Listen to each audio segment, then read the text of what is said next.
challenges waiting to be overcome.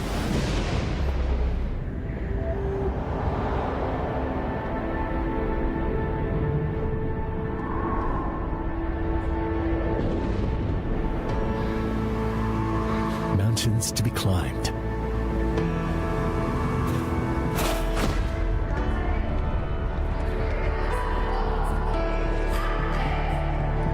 Dreams to be fulfilled.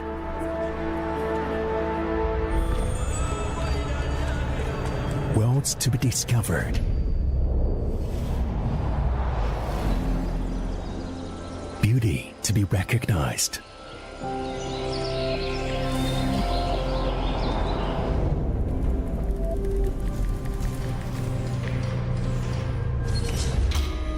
Problems to be solved.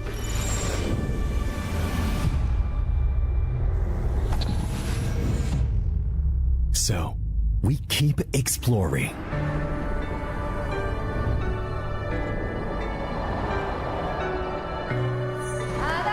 Watch the chassis.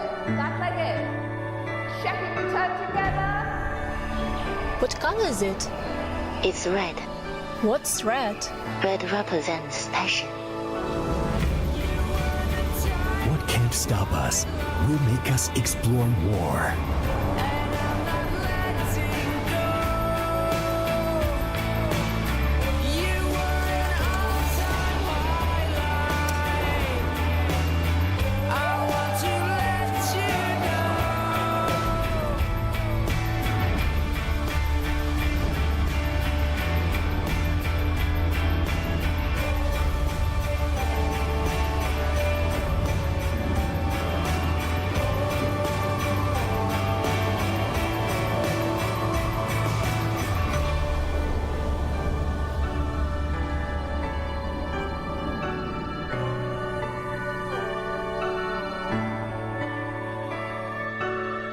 Explore more, a nap gallery.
Origin Valhalla World Cup is the pinnacle of ROO tournaments. The best guilds and adventurers across all servers are gearing up for the ultimate clash. The tournament includes Guild League, eliminations, and offline grand finals. The Guild League and eliminations are based on the in-game Guild League. The 8 guilds of Bright Sun rank can participate in the Cross-Server League, Major League. In Major League, after each week's matches, Summit points are awarded based on the rank and ranking. The top 32 guilds and points can advance to the eliminations. The ranking is based on their points earned in Cross-Server League, and they will compete in a single elimination bracket with matchups arranged as number 1 versus number 32, number 2 versus number 31, number 3 versus number 30, and so forth. The top 2 guilds from each division can advance to the offline Grand Finals. Offline Grand Finals are based on the in-game Dimension Drill, while the Grand Finals will feature a double elimination format. 8 guilds from 4 regions will be drawn into group matches, ensuring no guilds from the same region are in one group. The champion will ultimately be determined from these group matches. The first World Championship of Ragnarok Origin. Claim the crown in Ultimate Clashes.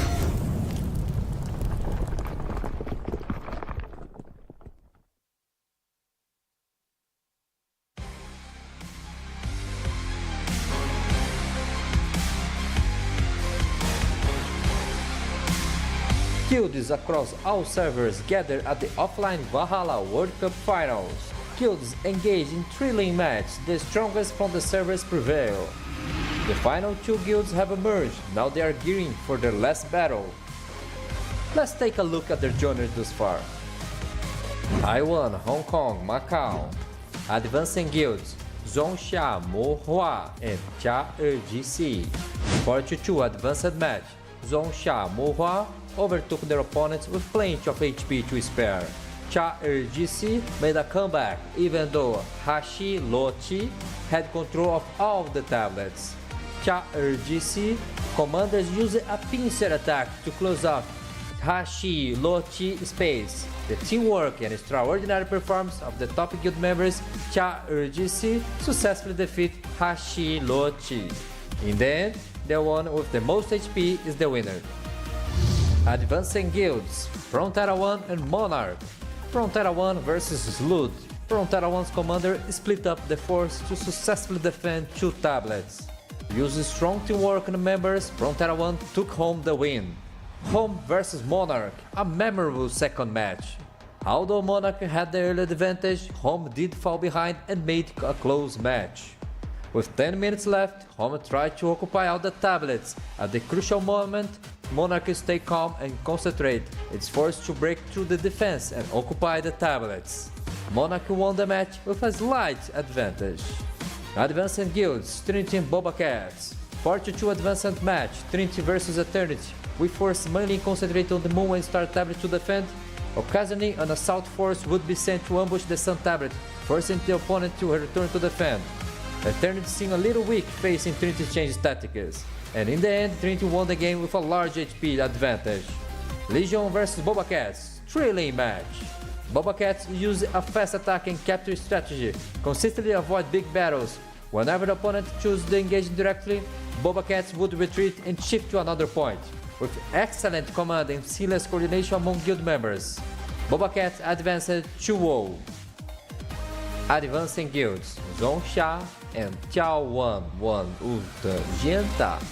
眺望万物的尖塔 are a formidable force. Their teamfights and tactics allow them to dominate opponents, dealing huge damage through kills and captures. In both the 8-4 and 42 matches, their damage output and kill numbers far exceeded their opponent, securing easy victories. In the 42 matches, Zhongsha used their superior combat abilities to inflict heavy damage on their origin, seizing control of the tablet early on. In the sub-battlefield, Zhongsha easily defeated the monster, maintaining their lead. In the final moments, Dream Orange counterattacked and gained control of all tablets. However, the early disadvantage could be overcome, and Zhongsha ultimately emerged victorious. The Valhalla World Cup party is about to begin. Are you all ready? Gather around the strongest guild worldwide and join crowd and cheering for our grand finals.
2024 with Ragnarok of Rage and tournaments leveling up in style. 4 exciting events that'll keep your battles raging. Outing Cup, a spectacle of fervor, honor, and grandeur. 150 versus 150 Guild League gameplay, where teamwork and tactics collide in epic combat. The Champion Guild receives exclusive rewards, including the Champion Mount, the customized honor ring, and the prestigious event trophy. Valkyrie Cup focuses on fair competition, a competition with 5 versus 5 team clashes. Dish the power stakes, pick your favorite character, and let the games begin. Everyone's invited. And we're even taking the party offline to cities near you. Cash prizes are up for grabs. Thor Cup, 10 versus 10 showdowns. Each guild can be split into 2 teams of 5. Pick your map and let the ban and pick games begin. And now our first World Championship. Valhalla is the pinnacle of ROO tournaments. The best guilds worldwide are gearing up for ultimate clash. Offline events, crazy competition, and the quest for the mightiest guild on the planet. Who's gonna take the crown? Stay tuned! It's gonna be legendary!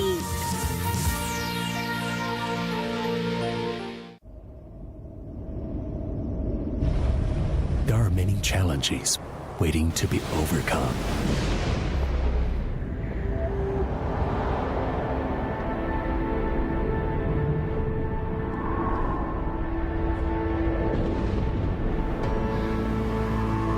Mountains to be climbed.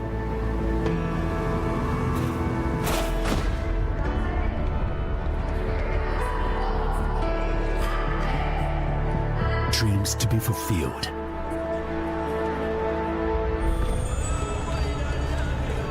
Worlds to be discovered.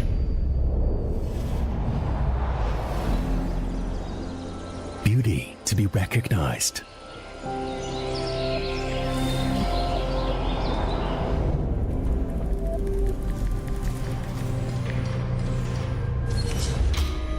Problems to be solved.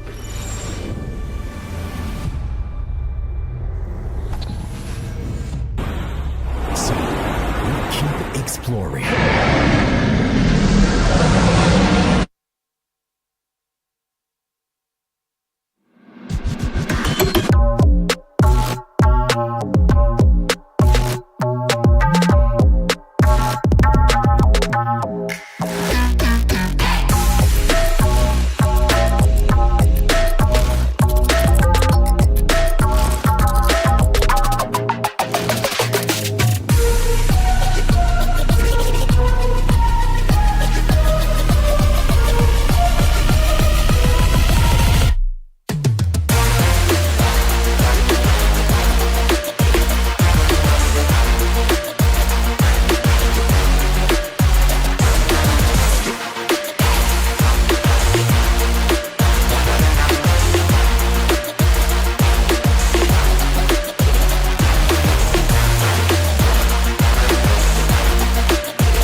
through the night. Never be afraid of fire or thin ice.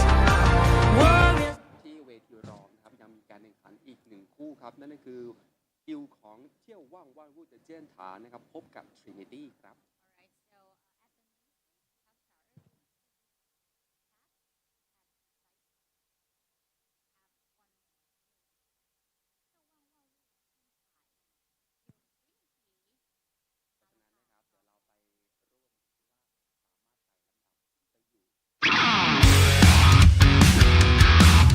Yo, ladies and gentlemen, it's time to make some noise. Let's feel the rock and roll tonight. Hit the paddle, blaze a roll, cross the low, ain't out yet. I lost my love bag, is sleeping alone. I got whiskey on my nightstand. Mask on, I talk his stone. The fire in my heart and it's still in my hand. The trouble, my don't stay in my way. I just play my hair without care. Behind a mask, I play my role when I come in. The whole world knew, maybe like what they say. I got a demon in my soul, breathing all day, and I'ma show it how this feels under my hands.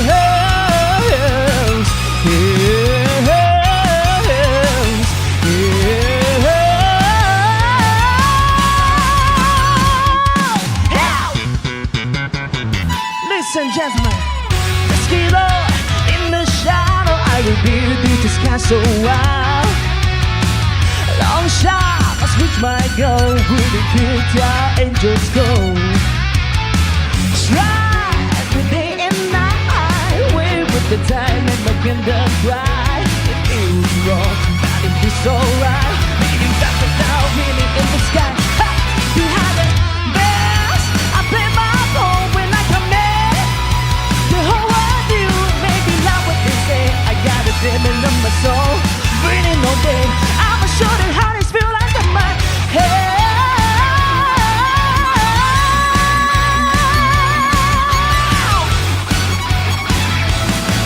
Under my heels.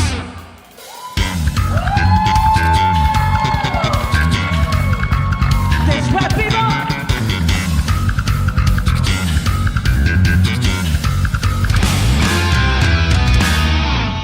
For every zone, every steer, I show them all why I'm here. No rules to bind, no rules to fear. I'm lost in the storm, locked in the cherry. Behind the mask, I play my role when I come in. The whole world knew, made me love what you say. I got a demon in my soul, breathing all day.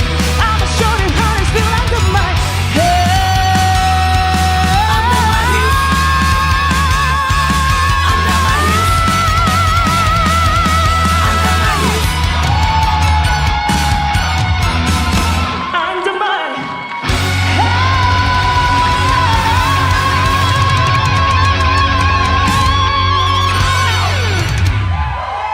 Thank you so much.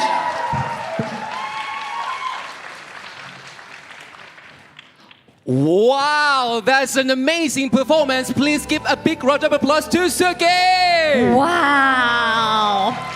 The stage is on fire! The opening performance was absolutely stunning by Yes. Suki, setting the perfect vibe for this tournament. Thank you very much once again, Suki.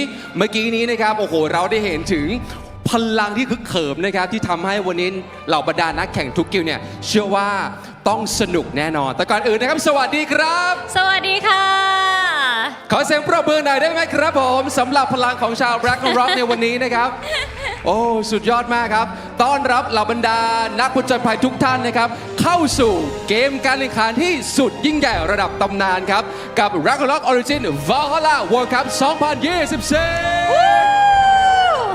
วันนี้นะครับวันสุดท้ายแล้วครับอยู่กับเรา2คนครับเช่นเคยผมเตอร์และคุณอิงกี้ครับพร้อมมากๆพร้อมไหมครับพร้อมแล้วค่ะใช่ครับพร้อมแล้วครับที่จะพาทุกท่านนะครับไปร่วมผจญภัยเพื่อค้นหากิลด์ที่แข็งแกร่งที่สุดระดับโลกในทัวร์นาเมนต์ครั้งนี้ครับ ใช่แล้วนะคะ so let me say hello to everyone so first say hello to all adventurers around the world from the beautiful city of Thailand welcome to Ragnarok Origin Valhalla World Cup 2024 this is the second day and the last day that we will find out who will be the first world champion you're here with us again my name is Inky your host and beside me Thai my co-host Thank you very much. And today I can't wait to see who will be crowned the winner of Ragnarok Origin Valhalla World Cup 2024 for the very first time in Ragnarok history, right? Yes. Okay. But yesterday we have known the result that one guild already advanced to the grand final. That is Monarch! Woo!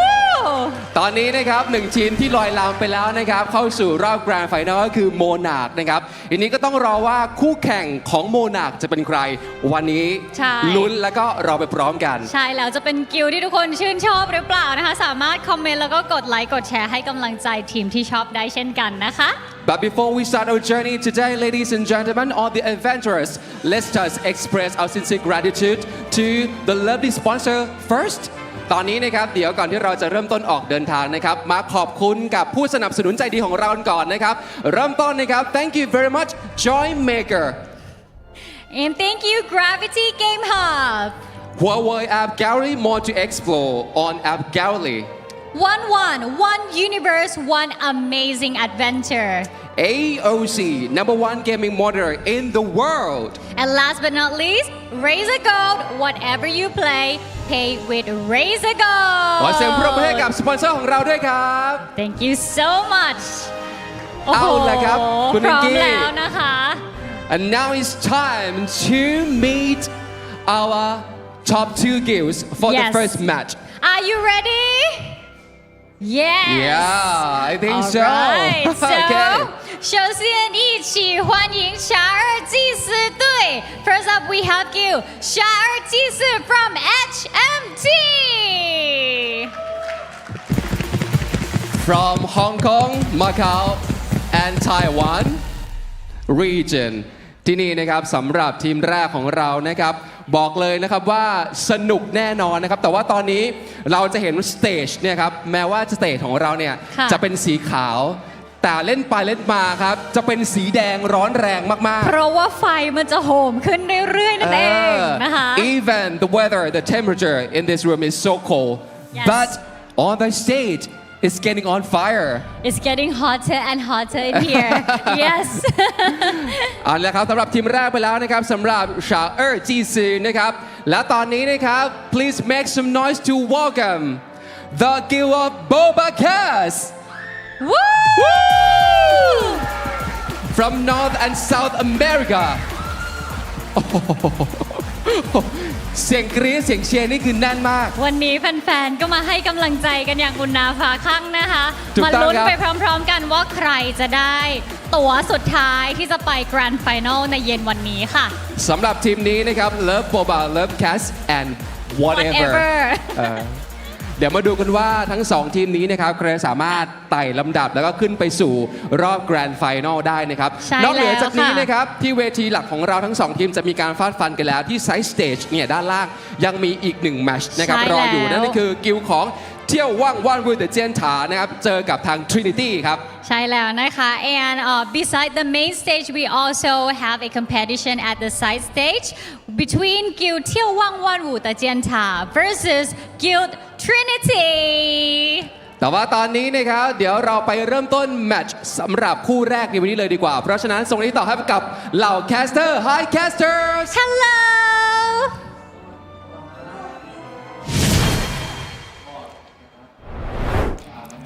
Hello to our hosts and welcome back to you guys in Ragnarok Origin Valhalla World Cup. Back with me with Abigail and also Nikki and Zero. We are going to witnessing who are going to be the champion of this season 1 of Valhalla World Cup.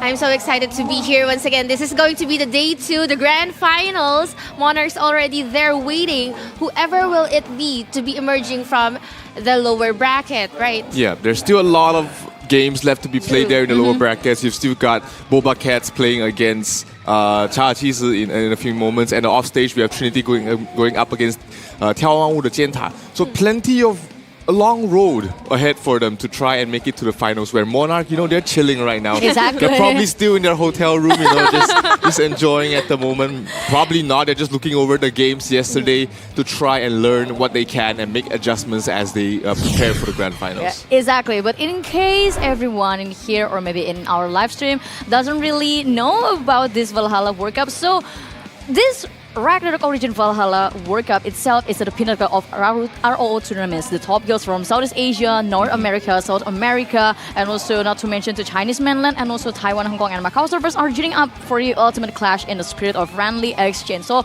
it is not only competitive, but we are gearing them up to become a friendly towards each other. And the tournament includes 3 phases. First is regional guild league, and second is regional eliminations, and last but not least, today, the offline grand finals. It's a long journey. It's not what you just see today, but months and months of culmination of hard work, of preparation, and just, making sure that everybody is on the same page to try and make it all the way to the top. That is correct. And now we are showing the adventures, the roadmap of what exactly happened, like what Zero has been talking about. We started off with the top 32 eliminations, down to the 16, to the 8, top 4, and now we have the 2 representatives for each of the regions. Exactly, and every single of them have been facing each other yesterday, but today we only have the top 6 of them with 1 grand finalist, which is Monarch. And the bracket itself, for me, is quite interesting to talk to, and especially if we want to discuss who will be the next grand finalist, because we are going to look to the lower bracket. Yeah, Monarch looked pretty unstoppable, and Frontera One looked like they were going to be one of the favorites once again. But they did lose towards Monarch in the upper bracket finals. They did drop down to a lower bracket finals, which means that they are waiting for the winners of查尔济斯 going up against BobaCats, Trinity going up against 眺望万物的尖塔. And from the performance we saw yesterday, BobaCats looked really good. They, Jacko's still been a beast. We've seen Reader and Philly being able to hold their own as well. And on the other side, 眺望万物的尖塔 looks like they are they want to make their way forward as well, but not if Trinity has anything to say about it as well. Exactly, and today's matches will reward every single champion, or the only champion with the very special mount and included with outfits. Yes, exactly. Look at that. Swag. Imagine running around the Midgard. Yeah, everybody will know you won. Exactly. Everybody will know you are the champion. And I think that this is going to be a very exciting one, because yes, Monarch played so good yesterday when they're facing Frontera One. They won sort of like almost flawlessly. And it's pretty much almost a one-sided match if we talk about the Frontera One position itself, because on the last 2 maps, they were kind of have no any other answer or situations that they could flip up the table. Yeah, there are some maps that Monarch are really good, and there are also some maps that Frontera One is also good at. So it's just a matter of how they're gonna execute their strategy. But now let's talk about the battle rules. Everyone knows that the elimination matches are the best of 7. The first to 4 wins advances. Now there's a different players lobby wherein they will be choosing for the maps 2, 3, 5, 6. On the other hand, our maps 1, 4, and 7 will be locked into Team Deathmatch. Yeah, Team Deathmatch has been the one that everybody has been keeping their eyes on, just because of how simple it is, of how we've seen these teams really just be neck and neck, or even just one team running away with it. But of course, the other important maps are just as important, because you got to reach 4 wins before you're able to claim that thing, which means that you have to win at least 1 out of those 4 maps, which are Card Contest, Blood and Gold, and as well as Shapeshift Ops. Now, we've seen a lot of interesting strategies on all those different maps that have been portrayed yesterday. We've seen, Blood and Gold seems to be one of a map where you want to avoid Monarch on. Card Contest, a map you want to avoid Taskwalker on. Yes. And, Trinity... BobaCats have been playing very well with Jacko on the Team Deathmatch and also Card Contest as well. So that is a lot of maps that you have to be confident in, but also know what your opponent's strengths are. So you have to look out for that. All these teams, they had the time overnight to prepare for the upcoming match, so I expect a lot of changes in their strategy, in their builds coming up to this day. Yes, and not to mention about all of these 10 players from each guild only have 3 chances to deployment. Yep, exactly. Yes, that is true.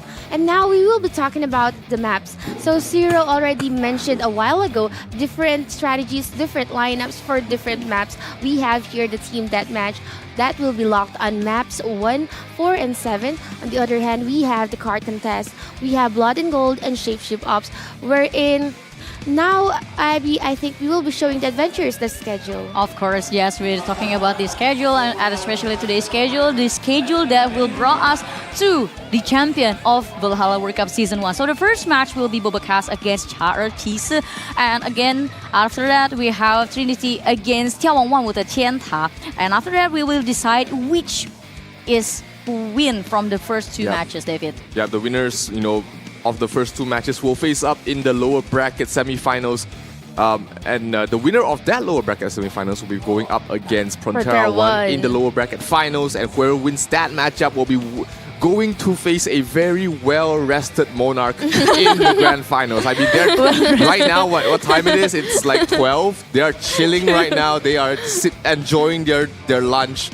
They know that they've got plenty of time to prepare for their opponents, and I'm pretty sure they're feeling very confident about themselves. Of course, yes. I mean, they won almost flawlessly, but a very confusing one yesterday that they brought to us. Yep, absolutely. I mean, they just really stepped it up a notch on how they usually play, and everybody has been able to prove themselves. I mean, we've seen Solitary Kin, I mean, we've seen Papa Bear being an absolute beast, and not to mention the 2 supports as well. I mean, PPIR. Not PPIR, but Shmoo. I was about to say Penton. Penton and PPIR. But all of that interesting discussion that we have before, of course, we also have to give something to our viewers, our lovely and beloved viewers. So this is the day to benefit. You will have live spectator rewards, 1, 2, 3, 4, 5, and also the new champion reward. Every single thing is for you. So one thing that you need to do is stay tuned with us from the start until the end. And also, this is not the only rewards that we will give to every single fans of Ragnarok Origin, because in offline we will have the ROO customized card for only 1 person. And not to mention about the Nyamberis, the 3,000 Nyamberis for 10 people. We also have Huawei Mate Paid for 3 people, MVP cards, cleansing, or anything. Everything is for you. I actually took a photo and video together with the ROO customized card for 1 person. Up there, it's actually Tesla powered, right? The car is right there. I mean, it's technically 1 winner, but I believe all 3 of us can fit in that car. Of course. We're gonna drive back to our hotel with that car, I believe. With swag, yeah. Well, with swag that car. Well, David driving, he's gonna sing. Yep. And we'll just like, karaoke. Let's go. And to begin this amazing day, this is the very right time to give you the very first promo code. So just redeem it right away and don't forget to share it to your friends. That is correct. And now, please redeem it. We have here at the Zero side, we have VWC and Runes. Okay. Wow, I am a non-reader. Just kidding. All right, so we have a lot of prizes, not just for the winners, but also for you guys watching at home. So please do share the live stream. Yeah, VWC and Runes to walk away with 300 diamonds and 10 gachapon tickets. I mean, the new gacha is pretty good. Great effects for all you guys to be able to roll. And I hope these 10 tickets are able to help you get what you need. So make sure you continue to stay tuned to the stream, because we have, like we said earlier, plenty of more rewards and codes for everybody to get. Exactly. So this is not only the code. The code is not only 2 free, but tons of it. So so it is not hard at all to stay tuned with us from the start until the end. And not to mention about the other prizes, so the other benefits. And don't forget to join our official Discord, because you can get massive information from there, whether it's the newest update, whether it is tricks or maybe tips from the experts, or maybe you can just find someone to play with. If you're a loner and someone to fill any of the party, maybe you can find her. Yep. Dual goals. You might find love. You never know. I was about to say that. Oh my God. Any game is a dating game. Well, fun fact, I met my husband in game. that is See? really Yeah, fun yeah, fact. yeah. Sometimes it's game is the right place to find your loved one. Ow! and we are currently discussing about the first match, the BobaCats versus查尔济斯. And talking about the BobaCats itself, we already know, we all knew how strong Jaco is, and not to mention to other players like Skia and Erdos. Yep, this is the first time we're seeing查尔济斯 on the main stage. So, just a quick introduction for their lineup. We've got 淡水骑士王, we've got Baby 虾嘟妈妈 Tracy, we've got 彗星炒饭, we've got Baby 虾嘟特特, we've got 盖世英雄至尊宝, we've got 瑞兆的馒头, we've also got 赵仔, and also 背痛 Kings, and also 马马 Babe. Nice, David. Nice, David. Nice, David. This is David. Then we always Very support. good. Let's go, David. I was still looking for the names. There are some pretty long names out there, so we'll try and make it easier for you guys to understand who is who. Yeah, you've got Babe, you've got Kings, you've got Tracy, you've got 骑士王, you got Mama, you've got fried rice. I mean, if it was like the whole family, the whole royal family, you have your babe, you have your king, you have your mama. I mean the Queen Dowager. And talking about this查尔济斯team, there's actually one thing that is different, or maybe two, because they don't bring Shadow Chaser and No Shadow you Chaser. don't have No Archbishop as well. Yep. So I think it will give them an upset in certain maps. Like for example, Chef's It Ops, where Archbishop is playing a very important role in here, and the other two is the other one is card contest. Yes, and also that match, everyone needs a resurrection, not just coming from the Wanderers, but also from the Archbishop. So that could be a one thing to look out for. But we know that BobaCats, they are so used to playing against an enemy or opponent without an Archbishop, right? And without a Shadow Chaser. Yeah, I mean, we've seen BobaCats do huge work with Kaz on that Archbishop. I mean, how many clutch epiclesis that he's been able to cast in card contest maps. And of course, we don't need to say anything about Jaco. He's been the flashiest player of this entire tournament so far. So that's always something you have to look out for. And, you know, Jaco has been really adept in positioning himself to find the backline, find the easy kills. And that's something that查尔济斯has to watch out for, especially in the first match. Let's see if BobaCats is going to start off with Jaco playing up, or are they going to switch things up, because their opponents have had one day to try and get reads, try and understand their strategy, and we might see BobaCats trying to do something else. Looks like they're putting it out the double genetic team with Reader and Philly, and of course Amma, Tina, Minabelle, and Squishy as their supports. This is going to be problematic, knowing that there will be two genetics on the play here for the team deathmatch, especially the map is very secluded, it's very close confined. And knowing that there will be two genetics, it's just, you know, and you have Tina as well, it's just giving you a little space for options. Now, what could be the lineup here? It's a double Wanderer and Sorcerer against a double genetics. I'm leaning towards to having, I'm leaning towards to the lineup of BobaCats and Islam. Same. I like the priest here in this map, especially in team deathmatch, where resurrection as well as keeping one player alive is infinitely more important than keeping everybody. Of course, you know, you've got Wanderers on both ends. They're able to help everyone sustain as well. So the main thing I'm wondering is whether any of these Wanderers are playing a DPS mode. Are they a semi-DPS like Ruthless, like Taskwalker, or are they just purely supports? Yeah, because it's going to be very important for these Wanderers whether they want to play DPS or maybe full support, because it will give them a very different impact. But let's see what will happen between the BobaCats and also查尔济斯on their very first game, and especially talking the last day of Ragnarok Origin Valhalla World Cup. I would like to ask every single viewers in our live stream to share your support, whether it's for BobaCats or maybe查尔济斯, or maybe you can just drop your predictions. My prediction is, I think it is going to be tight, but let's see, because the game is start. Yeah, let's see how it's gonna go as we have the players just really diving in forward. Oh, baby is already in the middle of everything. Nice. So Oblivion hitting 4 players, but not enough follow-up damage. Are they gonna get some of their own? Here comes the Auroras being dropped down. Everyone, lots of damage being dropped already. Really dropping down very low. They have to keep him alive as long as possible, but Turtle is able to sustain his entire team as well. Squishy dropping very low. Philly has to watch out. The Wanderers about to go down together with Kings.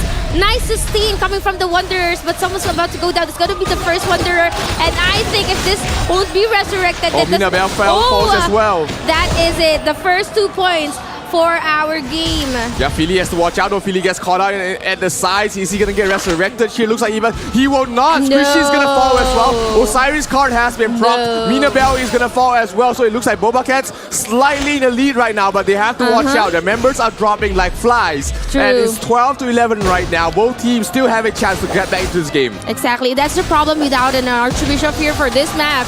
It's just so hard for you to actually resurrect them, especially when you've already used it. The cooldown will be played. Now we're still locked out. Lockdown at 12 to 11. Look at Reader here just taking all the damage, but still Minabel will be resurrected just like that. Someone was gonna go down from Chaltis. No, everyone's being so tanky, sustain almost, but let me take it back as someone's gonna go down coming from Chaltis. Yeah, not right now. BobaCats leading 12 to 9. 22 seconds left remaining. Can they get a wipe here for the side of Chaltis? They need to get a wipe here in order to climb this out back to the game. But Pain Kings is gonna fall. Another player falls as well. Topside is not gonna survive any longer. Philly's on a dominating streak. He hasn't died a single time yet, and he is continuing his reign of terror. Looks like it's all over. First map will go towards the way of BobaCats. It is over. Look at Philly with 8 wide, and it was just like a walk in the park, Abby. Absolutely easy. Exactly.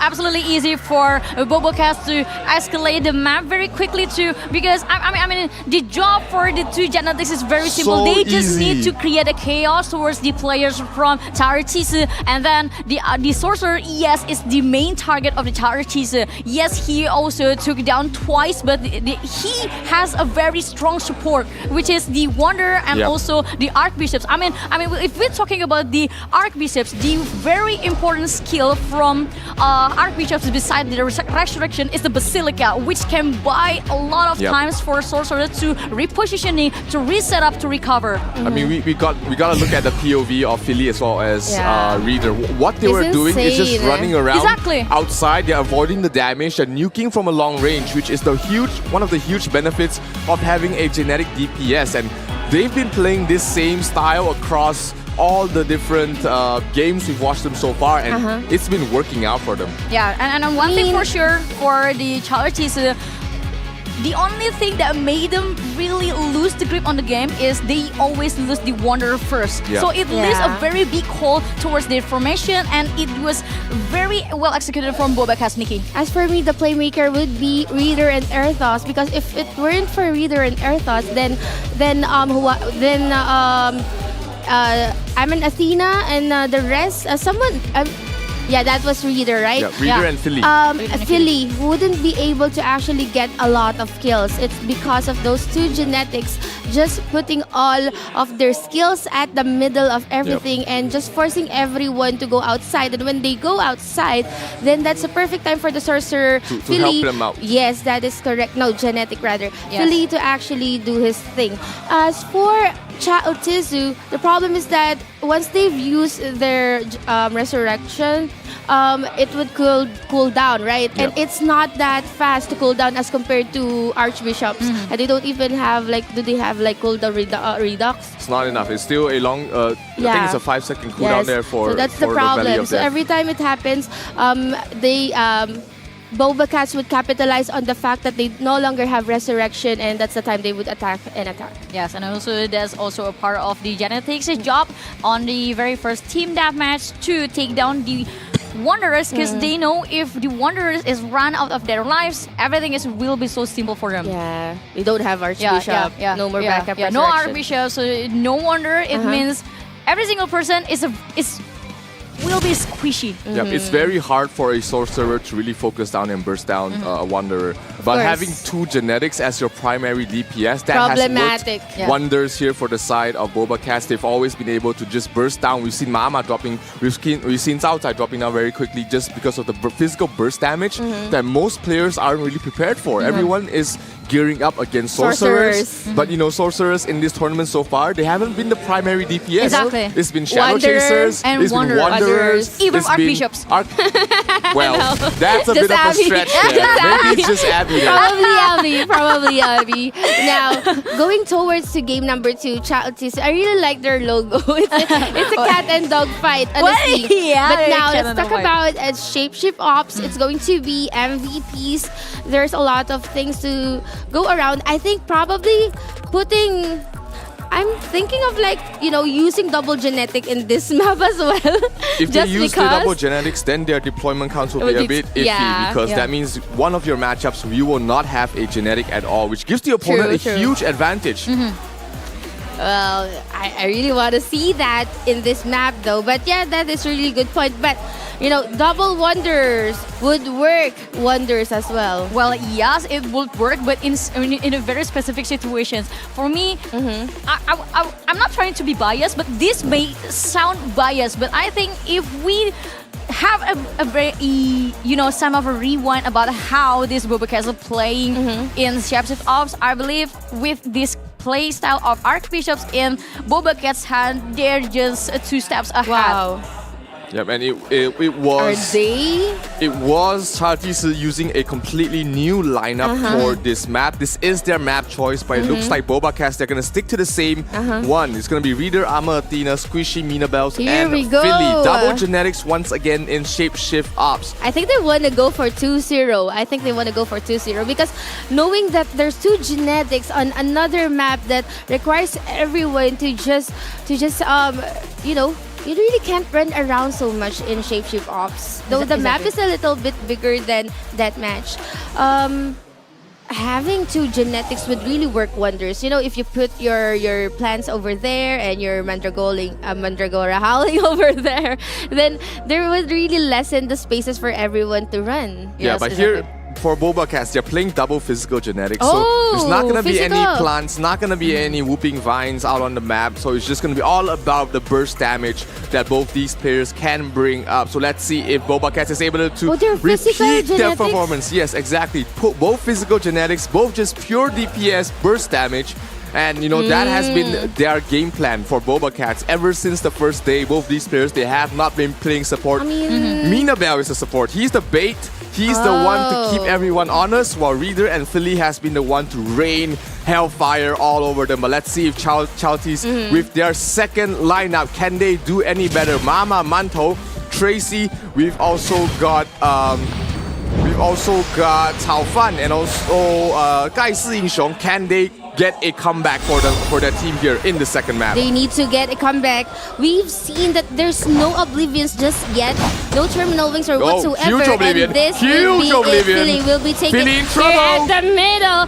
Just stuck just right there, Osiris almost Clark about to block go for Philly. down. But Reader Philly's gonna is fall. about to go down as well. 2 points just like that for Chaltis. Yeah, Philly out of SP. She's gonna die as well. Osiris card has been procced on Philly. That was a huge Oblivion to start things off there. Another one on towards everybody. Polar Knights dropped on their heads. Philly's down once again. Another player down. Tracy dropping very low. He's in trouble. Osiris card has been procced. He has to get out of there. But Manto is gonna fall. Mama, Tracy, they're all falling like flies on the side of查尔济斯. Even the genetics of the Wonder as well. Their Sorcerer also out of the game. Just like that, 45-4. 1 point leading here. We have BobaCats. Tracy not yet enough. Looking for someone to target actually. Athena rotating here. Looking for a target together with Reader at the midst of everyone. Looking for one more target. I think they're capitalizing on how squishy Tracy is and how the Wonder is having a hard time to actually support them. Yeah, you see Reader here trying to cut off Cao Fan. And he's taking the fight 1 versus 1 to his face. Reader doing very well in that regard. Backup is here. Cao Fan has to watch out. Cao Fan is down and as well. 7-4 right now for BobaCats. They are leading the way. Do they have any statues? Do they have any sigils to use right now? This is the perfect time. Guys, Sing Chong is going to fall. 9-4, 13-4 right now. As Mama is going to fall, I saw Tracy in trouble. She has to get out. Exactly. But we can see how Philly looking for target together with Athena and Reader at his right side. Just cutting everyone here, zoning the rest. Minabelle as well, committing the skills here. Squishy trying to support. They're very tanky, very well sustained. 13-4. Child Tisun, they need to look for an opening, and I think it's going to be Squishy. They need to shut down the Archbishop. And I think everything will just go domino effect. They are kind of split up right now for the side of Child Tisun. They need to regroup. They need to assess their positioning because right now they're falling behind 15-4 right now in terms of points. Good clumping here for the side of Child Tisun. Can they make advantage of this? Reader dropping down very low. They have to watch out. Philly gets a kill on those Mama. And he has not really been shut down at the moment. 5 kills and 3 deaths so far. Reader hasn't died a single time. 17-4 right now. BobaCats really pulling away in terms of the kills. Exactly, and they're trying their best to actually have the lead, have the momentum, and dictate the pacing of this game. Tracy once again is about to die. They've been zoning and cutting Tracy away from the Wanderers, and it is doing wonders in this game. 20-4. Philly once again going after the Wanderer. They're trying to focus on the Wanderers first, and then Tracy. 20-4 right now. BobaCats playing a bit more safer. They know that they don't need to get any more kills. They just need to survive as long as they can. And that's why you see them turning into MVPs, trying to run away. Squishy being caught out there in the Oblivion. They have to watch out. Athena in some trouble as well. Can they burst out Squishy out of SP? Squishy is down. A kill going to the way of BobaCats. Charles as BobaCats trying to maintain their lead. Athena in some trouble. She has to start running there. Squishy hasn't respawned yet. There she's back in the game. But all MVPs right now for the side of BobaCats. They are just running around. A stormy night. That's gonna be Squishy, the Archbishop. But for now, Athena looking for help, looking for opening. Oblivion. And there you go, another Frozen Worlds and all of the skills that they have conserved. They've been chosen. A huge Oblivion here. At the last minute. 1 Tracy minute and left. everyone from Chelsea doesn't have any SP. They don't have an SP. They cannot even do anything right now. This is very problematic. And now 56 seconds, 20-6. This is not gonna look good for Chelsea as they are taking all of the damage coming from BobaCats without any abilities to use. Polo Knights dropped on their head. This is huge here for the side of BobaCats. Can they bring down Tracy? Can they bring down Taofan? No, they are able to escape. Squishy does fall. That's a good kill there for Charlie. They need a bit more. Minabelle gets brought down as well, so that's another point. 10-point separation from both these sides. 30 seconds left remaining. Can they find the kills they need? At the middle, no SP, no nothing. But you know, even if they were able to down Minabelle doesn't really deal so much kills, honestly. Minabelle will be turned into a Garm. Athena on the other hand, on the Blood Reader. They need to find Reader. Reader is worth 4 points. That is correct. Worth 4 points. We have to go for Reader, but Reader is very well supported here. See, Reader about to go down. Reader dropping low. No, he survives, and that's gonna be it. And they will be the winner of game number 2. That is Shapeshift Ops. And this would be a 2-0 series. Yeah, 2-0 series from BobaCats. Very well executed, even though on the other game there was kind of a little bit shock towards the BobaCats from查尔济斯. But I think that early game moment was kind of a little bit mistake from BobaCats because they weren't expected that the moment Philly was going to the middle of the map, every single person from查尔济斯just caught him out. Yeah, exactly. That was a good solid win there from BobaCats. They were really playing with each other. You can see the support, you know, just running around, making sure that everyone. Squishy did a fantastic job. The only time he died was when he was just focused by all 5 players from the side of Charles. So that was just BobaCats, and they haven't even brought out Jekko yet. They're up 2-0. Their ace hasn't even been used yet. For me, it feels like if BobaCats want to save the best for the last. Could be. But you know, looking back, this is the lower bracket, and you need to give your all. But now they're conserving Jekko for the worst case scenario. I mean, like, it is really obvious yesterday that every single person in here, especially on the live stream, have watched how scary Jekko is, and including the the Athos, and not to mention the Insanity. So they need to research something for the finals. Let's look at the MVP on the map of card contest. Shapeshift Ops. Yes. It was BobaCats taking the win, and Reader with 0 deaths, 4 kills, 4 assists. Huge point advantage being given him by him for his entire team, and he's been really doing so well so far. I can still remember the last part where in Reader almost about to go down, but he was able to. Yeah, I mean that was a very good moment. But for me, Reader here is just kind of taking the advantage while the every single attention from Charles Cheese was on the support. Yeah, on the support, and even Minabel.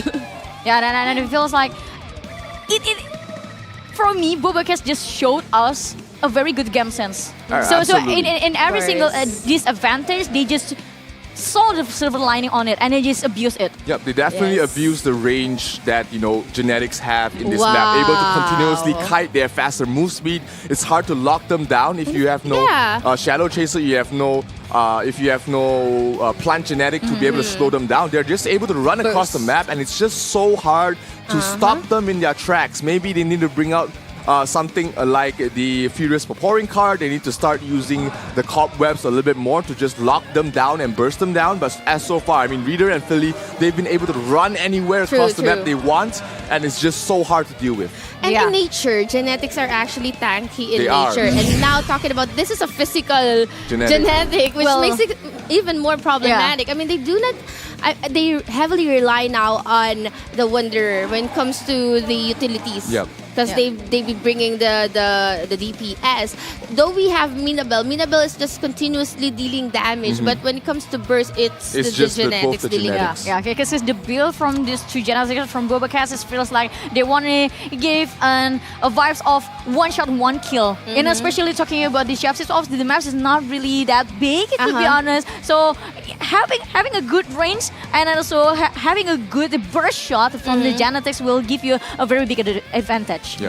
So what needs to change here for the side of Chaotic? I feel like they need a little bit more damage. Maybe one of the Wanderers switching to a more DPS-oriented build to try and help them out, because it's just so difficult when you have these two highly mobile, very fast, physical damage, long-range nukes just throwing down bottles from a far range. So they have to look out for that. They have to be able to help them burst them down when they catch them out. So right now, game number 3 here. BobaCats, they have the map selection. They go for card contest, and we get to see Jekko in action. Yes, the main team of BobaCats, including Jayco, Castle, Insanity, Skia, and also Athos. So it will funnel to Jayco as the bait to every single people from Charles, and then they're gonna have the second layer, which is Athos, who will done the job that Jayco couldn't done. Actually, Jekko can also be a bounty hunter wherein he targets the supports, which would be the Wanderers or even locking down the genetics coming from Chao Chisu.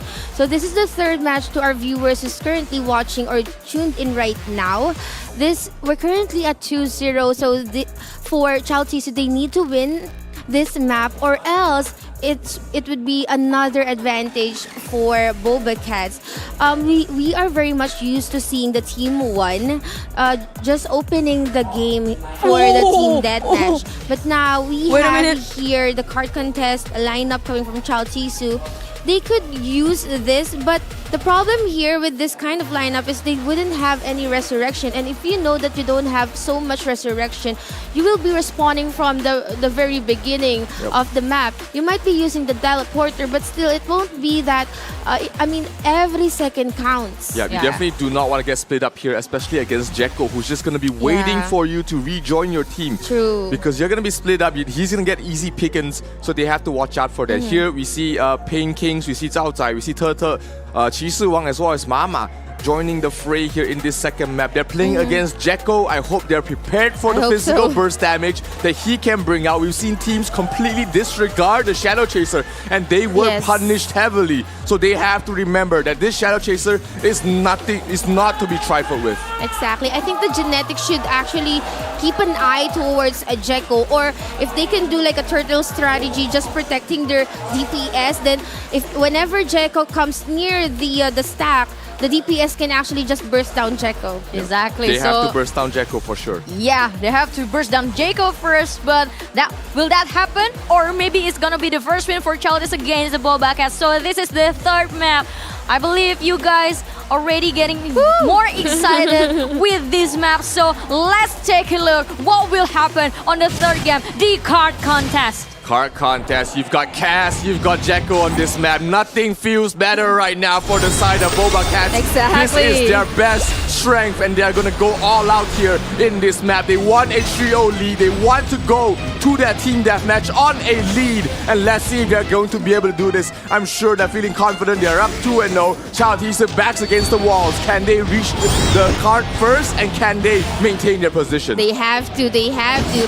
And I really like what you mentioned, but They reach here we go. first. Everyone's already here at the choke point, but every skill has been used as well. The typical Oblivions, the typical Frozen Worlds will be used. Mama gets and pulled even away. the Terminal Wings here at the choke point at the left side of the moves opening, forward but a little Jekko looking for a target. Someone's about to go Jekko, down. It's going to be my 2. God. No, make it 3. They will be sustained actually, but no, let me take it back as the Sorcerer. Jekko Double falls. Sorcerer's Card gonna pushing go in, down. card pushing No, in. Jekko and Earthos and Linsanity, no SP at all, about to go down. Skia and Cass, they need support. Their Charles teammates, Jesus. or else Chaldis would be actually forcing it towards Jekko and Skia. 4 points right now for Childis. They push the card forward. Now all they need to do is continue. One Jekko falls. Another death there for Jekko. They have to watch out. Skia trying his best to keep everybody alive. Earthos keep the card back. there in their position. Cass and Earthos back to back them out. Wings. Skia dropping down very low. Insanity just fell. Skia. Skia is continuously falling. There's Jekko! so much damage No coming from the mana! side of BobaCats. Linsanity, the last one standing. The card continues pushing forward. Oh, and no! Child is in such a good lead right now. Oh no, that is for BobaCats, but for now, Jalsisu, they were able to actually push the card further from the starting area, and they have the momentum, they have the advantage. They are pushing even more towards Skia. Cass and Skia. Skia and Cass. Always being at the middle of everything, but still won't be able to contest the card there. Earthos No trying his SP best. actually. Linsanity too, critically low. Cass about to go down. No, I mean the Polar SP Knights for and Cass. Oblivions. No way Jekko for on her the to back lines. support Linsanity. And Jekko too. The problem here is that they don't have SP to support one Earthos is down. another. Earthos gets a kill. That's a huge kill there. Can they push them back? Oh, Mama's please. gonna fall. They're gonna get a full 5-man wipe here for the side of BobaCats. And they're gonna start pushing the card back. We know Mama's still alive. Mama is still alive. Keeping the card in position. Wow. Jisoo Wang is there. Trying to back in Mama. Mama has been Super doing an tanky. absolutely fantastic job stopping the card in his tracks. His entire team got wiped, but it was just not Sorcerer. enough. About to go down there.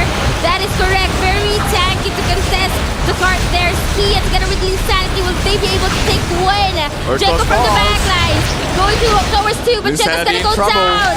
Linsanity almost gonna go down as well. It's They need outside. to go back to Cass to actually be supported, but Cass doesn't have an SP. That is the Mama. problem together with Skia.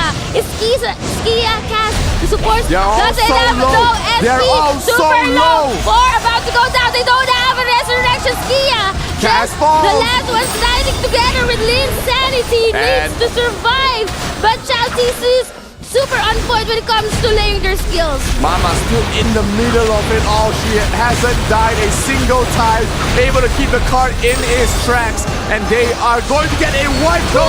Almost a wipe here coming from the side of BobaCats. They have an Earthos. opportunity. Can they push it out? Mama has died. Mama is dead. Where's the other wonder? Where is Tata? Where is Tata? Tata is fallen. The card is gonna push back. Kings. BobaCats finds an opening and it's gonna push them back here. Child is in a little bit of trouble. Really low. They need to protect the map, the cart rather. They need to protect it. Jekko, super advancing, really not pushing the cart, which is kinda not a ideal way to play. But now they have an eye on Chaldis and where Chaldis is at. They need to use all their skill terminal wings, Oblivions, and the Frozen World at this very crucial point. Yeah, Jekko half HP right now, but right now BobaCats, they are on the defensive. They need to hold this position, knowing that Yeah. they have the points enough to win. But if True. they get wiped here, they are in some trouble.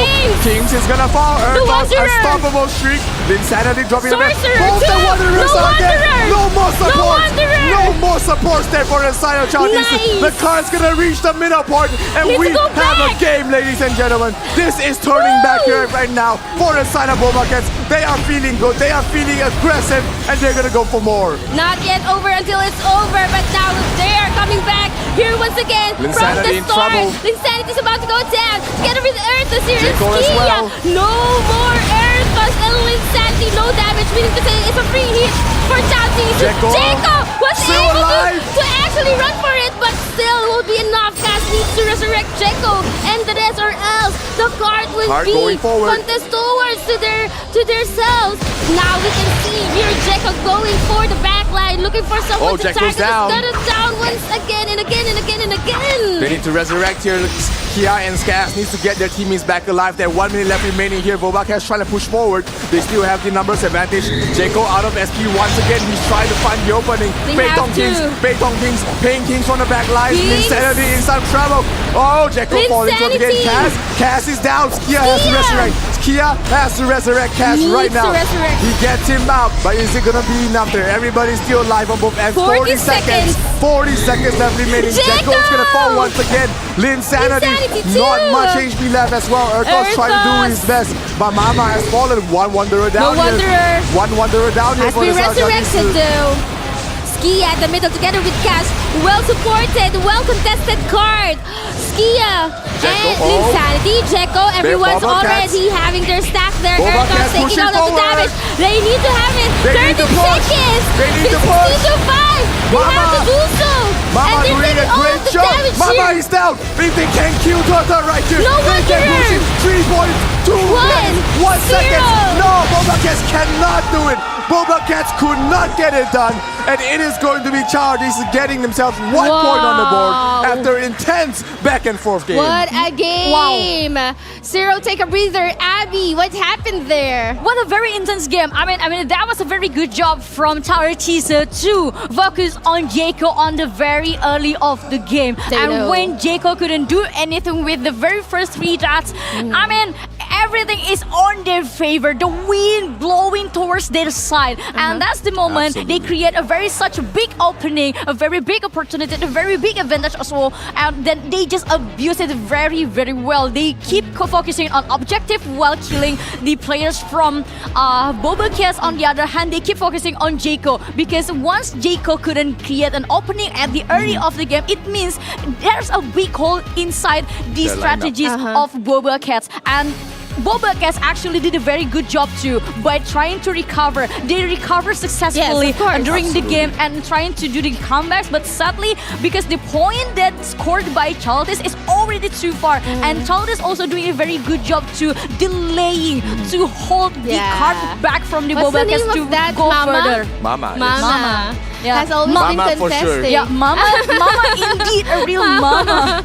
I mean, the moment BobaCats get a comeback is when Mama couldn't do anything for their kids. Absolutely. I mean, Yeah, that's Mama. But for now, here is our MVP, our wonder. What's the name? Baby. Tata.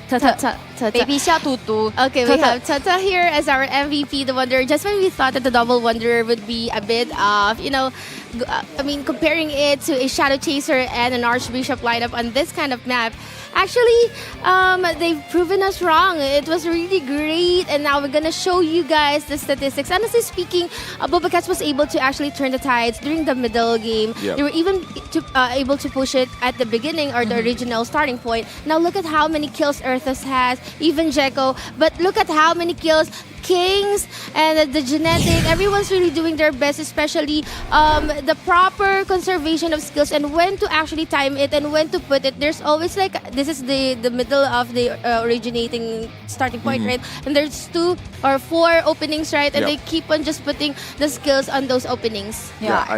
It was just like we could see the kills. You've seen Jeko getting 10 double-digit kills. You've seen Earthos getting double-digit kills. But still, but this map is not about the kills. It's about sustaining on the card and Mama. How many times did he or she die? I think twice, once or twice only, and that just created so much pressure there for the side of BobaCats. They couldn't kill the Wanderer, which means that the card will never push forward in their favor. Yeah, and also I like the way how查尔济斯can create a situation, can create a big pressure towards Jacob because I can tell that Jacob was kind of frustrated during that time. I mean like the early game is playing a very important role for查尔济斯. Yeah, Jekko was killed what 4 or 5 times before he even got anything done there, and that was what you want to do there against the Shadow Chaser. Abuse the fact that the Shadow Chaser is soft, kill him multiple times. It's like playing against an assassin in the jungle. Kill him a few times, he's gonna feel sad, he's gonna tilt himself, and then he's gonna throw the game. Emo Boy tilted, but not actually for Jekko. What happened there is that they've studied their assignment. They know how Jekko plays already. They've read him like a book. They know that Jekko would always come for the backline, and that's the perfect time for the sorcerer, which is King, to actually just shut down Jekko and everything just blow up to his face. But now, let's talk about team deathmatch. They could use the team that actually won for that map, but if so, if they're doing it right now, if they're gonna stick with that, then that's going to be the last deployment count for the team. It depends with the situation. I noticed something that during the card contest, actually,查尔济斯finally found the recipe how to win towards Jacob. So I think they changed the build for one DPS wonder and also the one full support wonder. So probably in this team deathmatch they might have a chance, but it depends with how good they are on playing the opportunity on the early game, and especially in this second deathmatch, which means the 4th game of today's first match. Just like that, I feel like we're just beginning. I mean, now we're already at the 4th match. Yes, we're already at the 4th match, so let the game begin. Yeah, we're going in right now. Deathmatch. This is the chance for查尔济斯to equalize the scoreline. Can they find the opening? Can they find the kills? Can they find the perfect Oblivion? As well as the Polar Knights being dropped down and everything. Ertos dropping low already. He has to run away. Linsanity as well. Not much help. They have to back up. They have to support. But look at the backlines. Ertos dropping very low. Ertos has to watch out. Linsanity, they're dropping down so low. Ertos is gonna fall. Kings gets the kill. First blood going through the way. Jekko is down as well. No Osiris card. Linsanity falls. Ertos. The DPS is down for the side of BobaCats.查尔济斯strikes first. Kaz in some trouble. No SP, no HP, no Osiris card. And he's gonna fall as well, though still alive. Wow, objectives after objectives after objectives has been locked in right now. TC, but they're not down. Because they are still looking for one more target. That's gonna be Erdos actually gonna be 2 against 1. Skia to the rescue together with Jekko, but Erdos is about to go to die. Together with Kaz here.查尔济斯, they found the momentum to capitalizing on it. They are now zoning all the DPS away from the support. Erdos is gonna walk into his death there as Kings is on a dominating streak. 5 kills, 0 death. Linsanity not gonna be able to do anything as well. Linsanity falls once again. Jekko completely out of this game. He cannot get it. He cannot fight against them. 13 to 14. Jekko is dead once again. Kings unstoppable. Should they get a resurrection on Jekko? That's huge. But they have to keep it up. Everybody falling here. Linsanity, Skia, and the rest of BobaCats, they're now dying one after another. King is on a roll here. He knows his target. He knows his lock. Earth is about to go down. Almost about to go down. But wide, and that is it. 12 to 14. Once again,查尔济斯was able to tie our series 2-2. Oh my God,查尔济斯. Practically, they did the same thing in what we saw on the previous card contest. They didn't give any space for Jekko. And for me, the early game momentum was thanks to the Oblivion as the element of surprise, as the shock therapy for every single players for BobaCats. Because the moment the Oblivion was casted, every single player in the BobaCats lineup couldn't do anything. The time just stopped. Exactly. Well executed strategy coming from查尔济斯, but the downside that I'm thinking right now is that no more deployment counts for King and his team. But for now, at least at least for what it's worth, they were able to tie things the up. series. Absolutely. What a performance there. The coordination, the follow-up, the chain stuns, everything. Perfect. They just created such an early lead just Exactly. based on the sigil cooldowns. True. Getting Ertos down low. They got Linsanity down very low at the Always. start. And they were just under way too much pressure from that point on. Exactly, Yes. and finally they cracked the code how to prevent the shadow chaser, just shadow chasing by using a very big element of surprise in the early game. Yep. The moment the time has stopped, and on their side, that's the situation that favored them the most. What I really love about King is that he knows his target. He knows his target. keeps on Beautiful. zoning. He's zoning together with the genetic. They're zoning the DPS away from the supports. And if there's no support supporting the DPS, DPS are useless. And then if their supports doesn't have the DPS with them, they They're cannot useless actually as well. just tank all the damage. And they're taking it all together with the Dark Priest card. Yep. And they don't even have an SP. Yeah, so the best sentence for what happened on BobaCats side. If you can't do your job, what's the meaning of having you in their lineup? I mean, if you are a support, but What's there's the no meaning one of that life? you No can one to support. support. What's the meaning to have you? True, what's the true. meaning of your presence in that lineup? And the same goes with the DPS. If the DPS keep going to die each time they Die. spawn, so what's the meaning to have them? I mean that's the code that actually being cracked by查尔济斯. By the moment Oblivion casted, they just read the fate of BobaCats Yeah. on the team that match. Yep. When the Oblivion just dropped, you already know that, hey, BobaCats is in trouble. All the sigils was popped. They couldn't focus them down. Lots of damage coming in from Kings. He was just on a tear. Always there to back Yes. his team up. Always there to help when Jekko is showing himself. And Jekko couldn't get a lot of things done as well. True. But right now, the series is tied. Best of 3 to decide who will move on to the lower bracket semifinals. And there is no more entries here for Kings, for Mama, and for Chi Si Wang. So they have to play with their other team. And I it's was gonna about to be say- blood and gold. I was about to say blood and gold just simply because we haven't really seen this map. And if ever these teams want to actually pull out some tricks that they've never showed us before, that could be really blood and gold. Yes. And not to mention about how they successfully turn down Jacob twice. And this blood and gold, they probably will do the same thing what would happen on these previous matches. Focus the MVP. Focus the Goblin Leader is the name of the game here. Immediately. Yes, I wonder if Manto is switching to a magic genetic build just to help them, the plant genetic, to try and help them out, to try and nullify the usefulness of Jekko.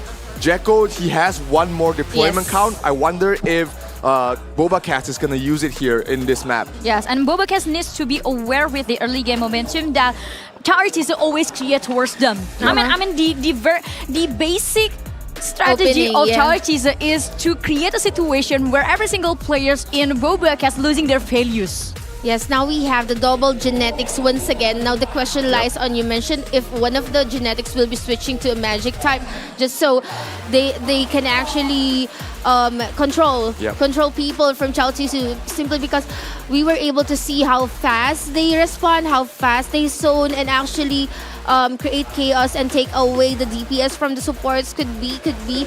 But knowing Philly and Reader, I think they're gonna just capitalize on pure brute force. They feel like the guys who are just want to go DPS. Then Minabel is the true support in his entire team there. But I do hope that we see a lot of Dark Priest card utilization in this match, because Philly and Reader, they are very highly SP dependent. Now they on the side of查尔济斯, they do have 2 sorcerers, and they can really create a lot of issues in terms of the SP for the side of BobaCats. So if查尔济斯is able to adapt accordingly, and they might be able to take the lead here in the series. Yes, and in Thailand is going to be harder and harder than ever. So this is the 5th game of the very first match of the last grand final day from Ragnarok Origin Valhalla World Cup. BobaCats versus查尔济斯. Who will take the 3rd point? Will it be BobaCats or查尔济斯? Honestly speaking, it's anybody's game. We have the cats, we have the dogs.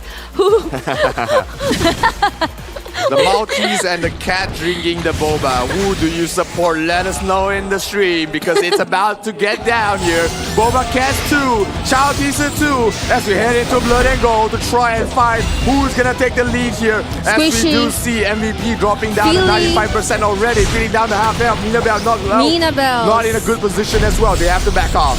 They have to back up, find a position wherein they can actually regroup and sustain. Phyllis's SP here. On the other hand, we can see Aminatina looking for a target, looking for someone to pull. Card tornado. Tracy, would that be Tracy? I think so, but no follow-up damage actually. This is a different approach at Goblin for the Goblin. Yeah, they're going more for fights. Yeah, true. Usually it's everyone's just focused on the MVP. Coins are but for dropping. now, they're actually focusing on the PvP aspect of the game, good which is a terminals. very what do you call this? The classic gameplay for Blood and Gold. Very brawly, a lot of Yeah. skirmishes and small fights outside around the MVP. 4-6 right now. BobaCats slightly behind, but there's plenty of time to catch up here. Coins are about to drop, and it is still Charles is getting a majority of that. 12 points already. The MVP, 58% health remaining. Can BobaCats find equal footing here and try and get something for themselves? They have to find the perfect footing. This is just like a half of the scores, but still really big. They have to take down the main damage dealers coming from Chowty, so if they want to have the golds. Aminatina here looking for Tracy. It's always for Tracy, and this is the perfect moment to actually get the coins.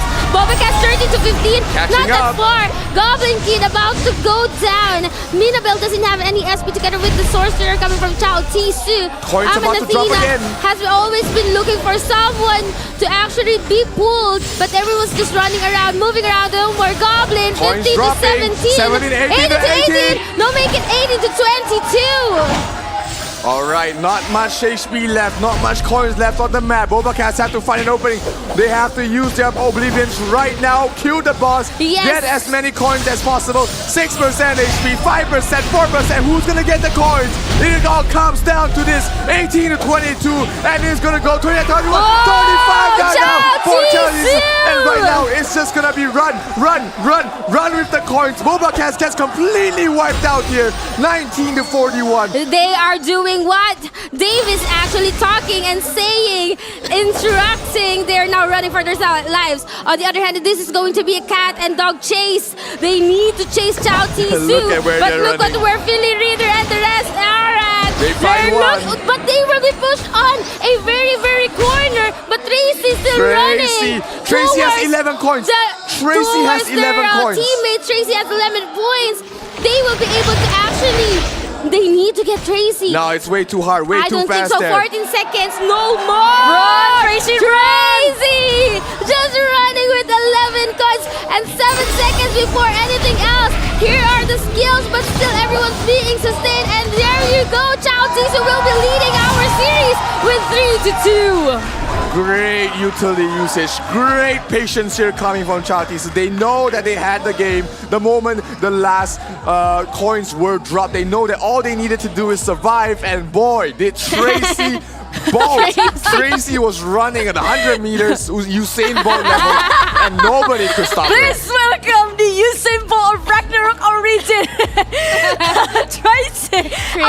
I mean, to be honest, if we talk about what happened on the Blood and Gold itself at the early of the game, I mean, BobaCats did a very good job, to be honest, in my very humble opinion, because they tried to they used a very different approach. So they were rallying and circling the Blood and Gold maps in terms to make the situation they wouldn't be stopped by the other game momentum that Charity always made towards them. But that thing makes a big hole inside this strategy, because why? They keep focusing on PKing, they keep focusing on skirmishing, and they forgot the main objective of playing Blood and Gold. It's the coin. It's the Goblin. It's not how many kills that you can get. It's only that match. But in Blood and Gold, is how rich you are at the end of the game. That is true. And how are you gonna strategize on how you conserve the skills? When are you gonna throw your Oblivions? Where are you gonna throw all those skills?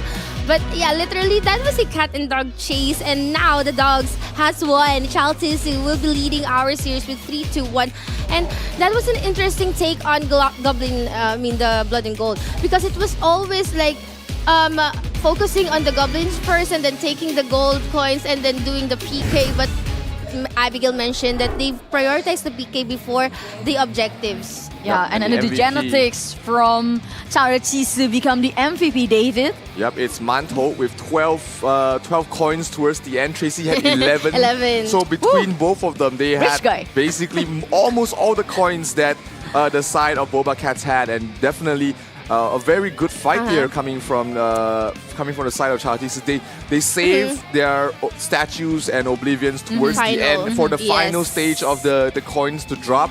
And when the boss actually died, it was just way too much of control across the map that BobaCats couldn't really get any coins from the final boss. And even doing the mats. If ever we're gonna do the mats, BobaCats has 19, and even if they were able to take down Tracy, that's just going to be like 30. It still won't be enough. 40. They lose half on every death. So if Tracy had 11, she would lose Plus 6. half of it. Yeah, but still not enough. Still not enough. You need at least 4 kills. 43, at least 4 kills with the 2 players of the highest coin half. Or at least 2. Could be. At least 2. Yeah, 2 players. They had to kill Tracy and Manto. Yeah, man. Then Twice. they could have. Twice per people. But we saw Tracy was just We saw looking it. Tracy bolting, running across the map like she or he isn't the player of Ragnarok origin, but look at the kills. the athletic players. They do have the advantage. BobaCats did have But the it's not advantage. about with the kills. Yeah, it's not about the kills. As compared to the kills of Chalties, and which only explains that their strategy when it comes to focusing on the PK before the objectives didn't work. And at this point, since you're at the lower bracket, you really cannot commit a lot of like mistakes, or you cannot. I mean, you can risk it. You can risk and like employing a different strategy. But at this point, your life is on the line. Exactly. And now we're currently at 3-2. This is going to be match point. Match point indeed. To be honest, I had an assumption about how BobaCats are playing like that and what's the reason behind their kind of playstyle. I believe they're trying to find a wipeout and then they just want to greedily having the goblin. Yeah, goblin. Yes, that's a very so that's why greedy, high risk and high reward situation. But yes, maybe they just want to try. It at least probably is a bit hard to do, especially when all these players are on the same level. Yeah. You know? There's no DP advantage, there's no title advantage. They're all on the same level, and it's just so hard to kill anybody. We've seen players just survive forever, even on the same level, and it's crazy. So it comes down to this. Jekyll, 1 more deployment count. BobaCats, this is their last life in this tournament. Can they find the win here with Jekyll in the last map and force it to a game number 7? Or is their journey ending here? Do they finish up their 9 lives in this lower bracket semifinals? They have to be aware with the situation, or maybe the conditioning that charities put towards them. So I think it's not the Jekyll's fault, to be honest. It's just of course. Charities already cracked the code. They already know how to play against I mean, they literally saw the demo yesterday how to counter-attack Jekyll. Well countered. That's the only problem. That's the main problem for BobaCats. And knowing that, so if Jekyll has already been countered so much, so hard like that, probably Jekyll can at least do a different kind of strategy and not on just like pushing onto the back line, or probably could he be like a support shadow chaser, like it's really hard to do. It's really hard, because he's the playmaker. He needs to be the first one to actually destroy the backline. What he can do is maybe switch up in terms of his build. Instead of playing the Meteor Assault and the Shadow Strike, which are both shadow elements. He can switch things up. Maybe play the Garm. Maybe play the Time Bomb. You know, different sort of elements, different sort of utilities that the Shadow Chasers can bring out. Sure, the burst damage isn't as big, but your opponents, after they look at you from the last game, they know that they need to equip the Isis card, they need to equip Archeope card or Batori card just to counter you, and you're not going to find any efficiency from there. Yeah, that could be a good one or strategy, and just trust your teammates to actually deal so much damage aside from yours. So your damage will be coming from the element. From the element could also be an element of surprise, because your opponent would be switching cards in the midst of a battle. Yep, and right now they do know that it is Jekyll coming out on the field. It is BobaCats' map selection here, and they are going to go up against, I believe, the same lineup coming from the side of Charities like the last game, since Kings has no more deployment count. This is going to be the map choice of BobaCats. Their tournament life card contest once again. At the map we're in, they actually lost, honestly. They need the revenge here. When it comes to this kind of lineup. But what's really interesting here is that if BobaCats will be able to actually tie the series, then we will be having a refresher. Game 7. First ever. Well, actually, to be honest, in this card contest, BobaCats really have an idea how to escalate this game, to be honest, in my very honest opinion. Because they almost successfully come back. They just need a bit of more time. Yeah, they just need a little bit more time. So I think the point and the problem from BobaCats in this card contest is they just need to avoid the disturbance. From the查尔济斯towards them. And I think every single thing that happens in this very first match between BobaCats versus查尔济斯is already exciting, it's already intense, and it is a part of support from our sponsor. So let me say our gratitude first to our lovely sponsor, which is Joymaker, Gravity Game Hub, and Huawei App Gallery. You can join App Gallery Discord for the latest updates on upcoming activities, and don't miss out on the opportunity to get exclusive customized gift pack and elevate your gaming experience in ROO with in-app purchases. So download Huawei App Gallery now to explore your favorite apps and enjoy exclusive benefits with a 15% rebate on in-app purchases. And thanks to 112, the One Universe, One Amazing Adventure, you can get bonus rewards and exclusive in-game offers with 1 in its games and more. And thank you so much for AOC as the #1 gaming monitor in the world. Last but not least, thank you so much to Razer Gold. You can join millions of gamers worldwide and choose Razer Gold as the go-to gaming and entertainment recharge store. You can enhance your gaming experience further through Razer Gold Wallet in our official game partner stores too. Thank you so much to our lovely sponsors. Thank you everyone for the strong support. And now, this is it. The match point between BobaCats and Chalties. Here in this particular map, wherein BobaCats was able to almost take that game, but still won't be enough. Card contest. We have Eartha, Skia, Cass, Insanity, Jeko. On the other hand, we have Mama, Zuzumba, we've got Tracy, we've got Manto, we've got Chao Fan in their final map. Can Chalties move on to the lower bracket semifinals, or will BobaCats will force this to a game number 7? Let's see. Can Jeko do it once again? This is their final chance to fight for another life here for the side of BobaCats. They need this win. They need to perform. Exactly. They have to. Everything's on the line. Everything is at stake.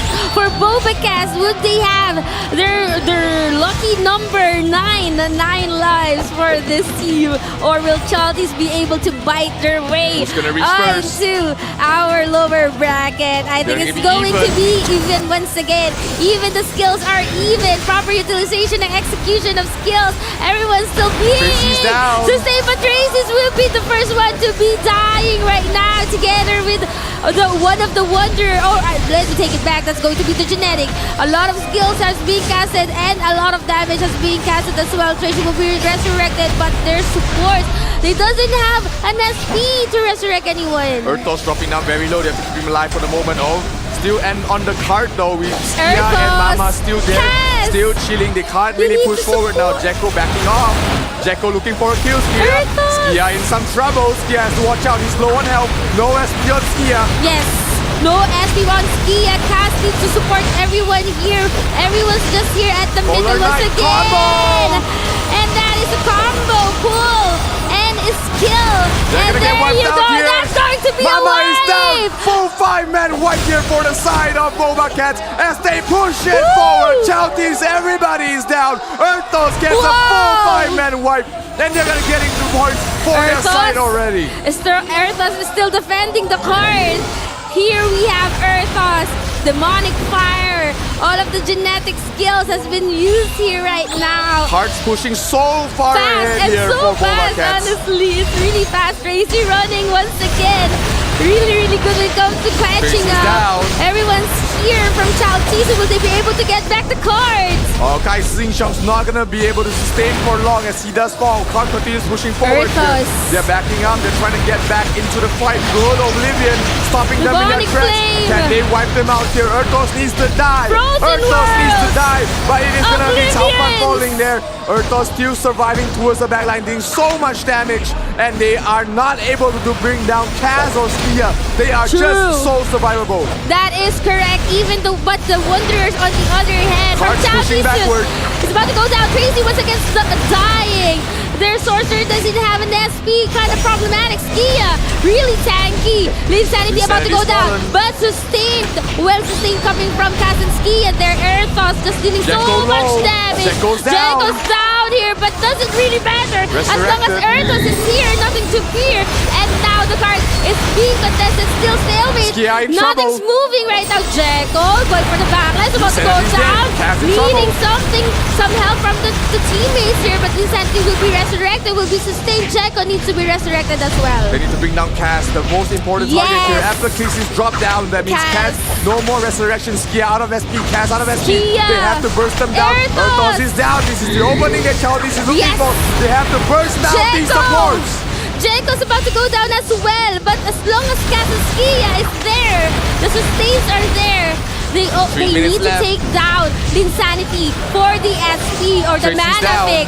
We can see a lot of skills right now, and the cards a bit moving, but still won't be enough. 2 minutes and 46 seconds.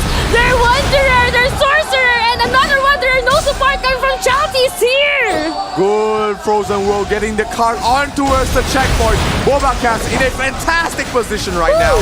And 2 minutes 30 seconds left. Then this might not be enough time there. Jekko gets a quick kill on towards Chaofan, on towards Manto, and another Oblivion. Tracy in trouble. Tracy is down. Jekko on the tail on towards the back line. Jekko's dominating. This is the revenge arc for Jekko. Tracy doesn't even have an SP together with the Wanderer there. This is gonna be a problematic thing for our skillers for Child Tisu. On the other hand, for BobaCats, they're seeing the finish line. They're about to get there. They need to kill everyone that's in the middle. They've been caught. Jekko doesn't have an SP. I think this is the opening for Child Tisu if they've been able to actually connect their skills, but not connecting. Crazy's done. No Sorcerer, no Wanderer. It's a wipe. 4-5-man wipe going towards the way of BobaCats, and they smell blood in the water. They know that they have it so far. If they can sustain just a bit longer, they will be forcing us to a game number 7 here for the side of BobaCats. Looking good. Jekko 10-2 so far. Linsanity 11-2. They haven't really been shut down. He has 4 kills for himself, and they are feeling really good. Another kill. Jekko going towards the backline once again, not stopping his domination. Tracy's dying. The Wanderer's dying as well. But you really have to give it to Kaz, because Kaz has been on point when it comes to resurrection and the sustain, and that is what Kaz is all about. Also contesting the card. Someone's really low health. We have Linsanity. Jekko's low. Kaz with the Basilica. That is such a clutch play. Absolute clutch. They're keeping the card right there and keeping himself alive. Oblivions are being dropped. Polar Knight's trying to bring down Erthos. Erthos in trouble, but Jekko, no fear whatsoever. Looking for the backline. He's looking for the backline. Look at Jekko. Jekko going in. Is he gonna burst anybody down? No, enough damage. He's trying to survive through it all. 40 seconds left remaining. Jekko gets a kill onto it. Chaofan going for more. Tracy in trouble. 2 players down. Can he go for more? Kaz losing all the SP there, but still sustaining. Linsanity about to go down, but will sustain coming from Skia and Kaz here. Linsanity looking for target. Jekko's back down. Nice sustain. Frozen Words and Oblivions has been casted as well. 18 seconds before the near of the end. Jekko's still not done. Looking for more blood to kill, but no Wanderer. No Wanderer. No Sorcerer. No nothing for Child Tisu. 8 seconds on the clock. Will this be the end? Absolute godlike performance here for the entire BobaCats team as they force us to a game number 7. First ever in all of our matches here at the Valhalla Cup. First time we've seen a team to actually force a game number 7. Everyone in Thailand or on the live stream, please welcome the redemption arc from BobaCats. Oh my god, that was a beautifully executed. I mean, the BobaCats actually just give a taste of the medicine towards查尔济斯. They spread their formations in the early of the game. They just make sure everyone will not get caught up with players from查尔济斯, and they just let the very first players from查尔济斯to step in near the cart, and they just caught him off. Yeah, Tracy and the rest. It has always been Tracy to actually deal so much damage. But what I really admire is that BobaCats was able to actually adjust. And I was thinking, why did they choose card contest if they lost to that map? Now everything's clear here. It's just gonna boil down on how Cass and Skia connect when it comes to The supporting. connection, oh my god. There you Oh my go. God. They had not been separated. Yes. From their DPS, and it worked. Yeah, they were just keeping each other alive, keeping everybody Super. alive. It was just so hard to bring down these double supports, and that is the strength of having an Archbishop, something that the side of Charities do not have. They have no Archbishop, and Skia, Cass combination, I bond you, you heal me, nobody's dying. Nobody's dying. I mean, as far as I remember, until the end of the game, I Zero believe deaths. Cass is 0 death, and I think this is the very Basilica. important Basilica. part of having the Archbishop and also wondering at the same time. Because what? Because Cass is Cass is just doing this job. I mean, no But one, that's no so one, hard. no one disturbed Cass at all. Honestly, when I am supporting my teammates, I have 4 mouths talking both of my ears. So imagine on that a very critical condition like that. I mean, that is really remarkable for Cass to actually support the teammates on point. I mean, you cannot enable Jekko. I mean, we're saying, Jekko, wow, a lot of kills from Jekko, a lot of kills from Linsanity. But you cannot actually enable them without the support. Yeah, without the supports, the Archbishops and also the Wanderer. I mean, they have nothing inside their mind except giving the buffs, giving the heal, giving the Basilica, giving the resurrection, That's so clutch. giving the creating a barricades by using their friend's body to just escorting the card to the 40 points that they didn't get on the previous card contest. I like that. Using your friend's body. Using your friend's body. I'll make you a barricade, okay? So you just have to stand in front of me. I'll support you. I'll buff you. I'll heal you. I'll do whatever for you to just stand as big as the Great Wall of China. But yeah, right, David. That play from Cass, the Basilica play. It's really good. I mean, bought them so much time. They knew And that I they just really need hate to drag it Basilica out. because it has a lot of like casting time. time. Yeah. Whee! But that was so clutch. He's looking up his phone book to look at who he's gonna call, and oh, there we go. Basilica! All right. And now really we hate open using the it. last deathmatch. Game number 7. game number 7. Kings was the one that was able to shut down Yes. Jekko in the previous game. Can he do it again? Game life on the line. No more second chances for both these kills as it is a game number 7.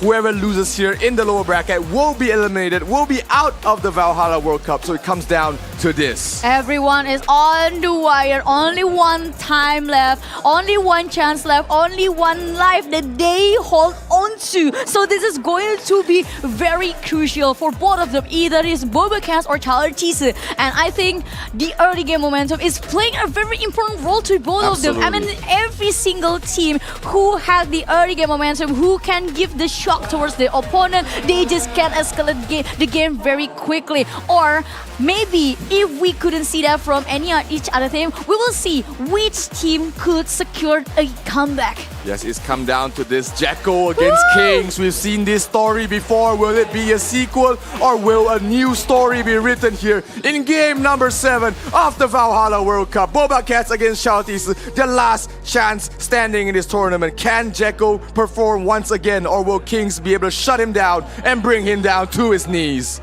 Let's find out.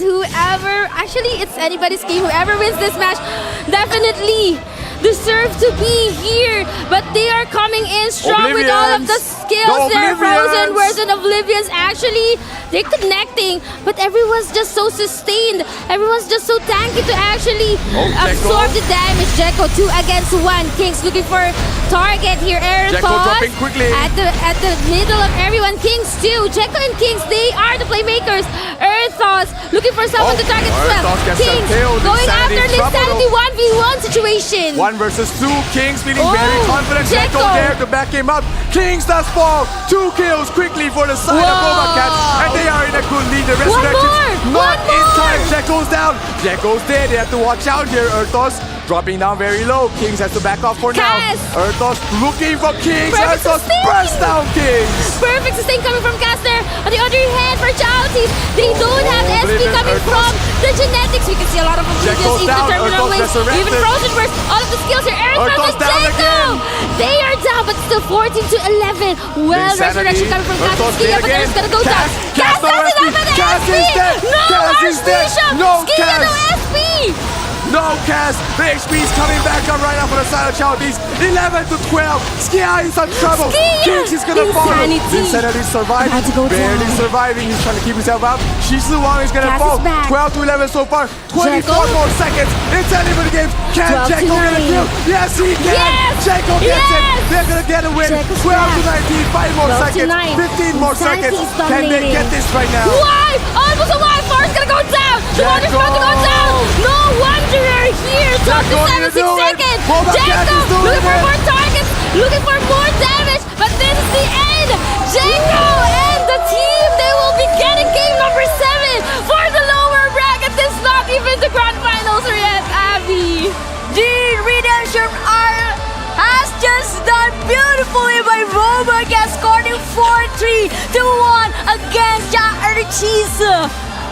Even though Oblivion was casted upon their hat, everything were calculated perfectly by BobaCats. From the brink of elimination, they were down 3-2. They never gave up. They knew they had one shot, one opportunity, and they took it. No spaghetti on their jackets. They don't really care. They made it through, and BobaCats will be moving on to the lower bracket semifinals with what a fantastic performance. 9 lives. If Oblivion is what makes you got the first win, it's also Oblivion who made you drop out and went back to the airport. Sending them back to the airport? But no, just kidding, guys. This is a friendly tournament. We're just, very competitive. Everything's heating up here at the offline event. We can hear the cheers. If you're here, guys, it was so intense. But for now, the cats will be slashing and clawing their way against the dogs. Wait. Fun fact, both the three of us just saw the video, cats, punching dogs. And that's what happened here. And that's what happened here. I think that video just showed us a foreshadowing what happened on the very first game of this last day of the grand final of Ragnarok Origin Valhalla World Cup. I hope you guys can also feel the excitement. For sure, I think. Also the intensity of every single round that they played. We're down to the very last day, the very last match that played by BobaCats is well executed. Ooh. Yes, Chalices trying to the exact same strategy that they used on the previous deathmatch by using the Oblivion at the very early of the game, but sadly, it was something that kind of expected from BobaCats' side. Even though they were in the middle of that Oblivion, they can compose themselves together back again to get the security recovery, and they just put a situation where Jekko is free roaming, where Athos can do his job, and where Cass and also Skia is not disturbed by any other things. Yes, and now we have here MVP. It's going to be our genetic, and that is Earthos with, oh my gosh, 163.45 million damage. Just like that. Abigail mentioned about how Jekko was unleashed. The dragon has been unleashed. Jekko was able to recover. You mentioned the redemption arc for Jekko. He was able to prove himself, and they were able to actually get a win. And now, David, you're going to show our stats, right? Yeah, we're talking about the stats here. I think Jekko played really well, not by getting a lot of kills, but he was playing the bait. He was playing the bait. He was going towards the back line, baiting Kings, baiting Shisu Wang to try and go for him. He backs off, which allows Earthos to do whatever the hell he wants. Yes. He was just nuking them from a long range. Well, he was just there to get their eyeballs on him, and then he backs off, just creating too much havoc.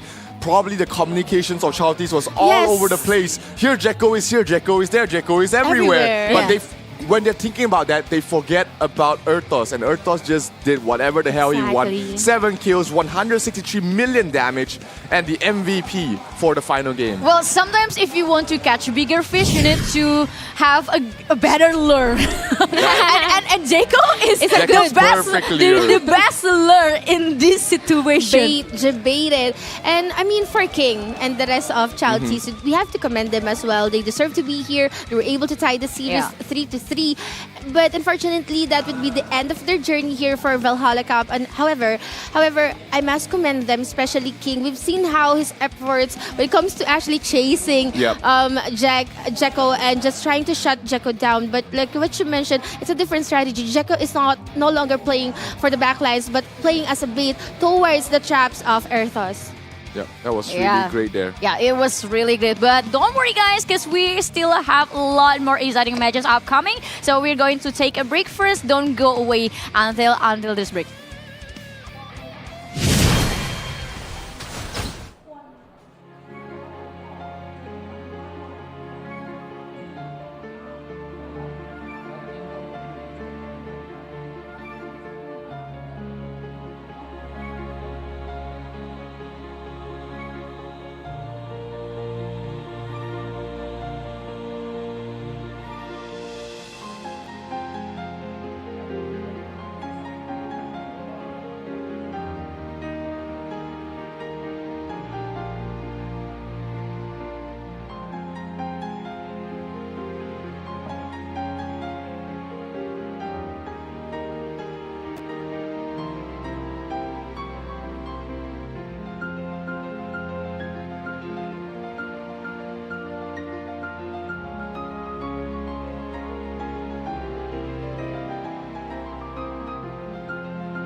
There are many challenges waiting to be overcome.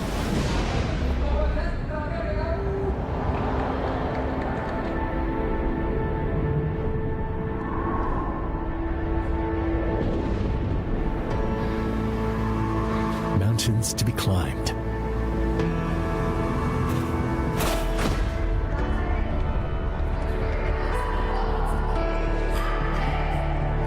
Dreams to be fulfilled.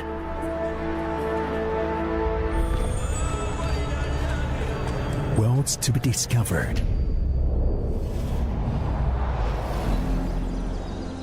Beauty to be recognized.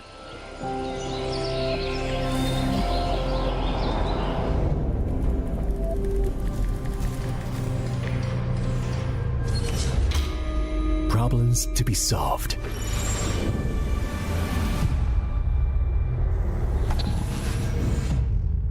So, we keep exploring.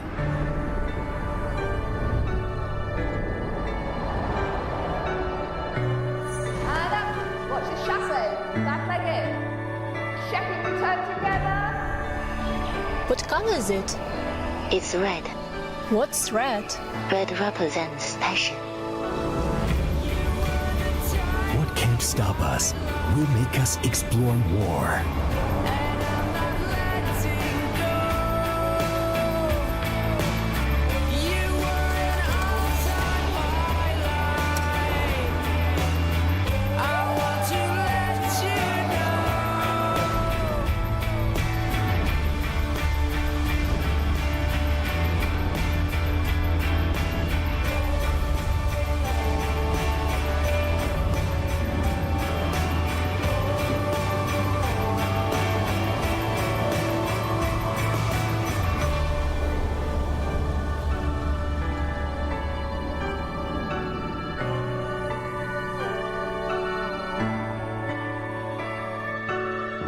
Explore more, a nap gallery.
Ragnarok Origin Valhalla World Cup is the pinnacle of ROO tournaments.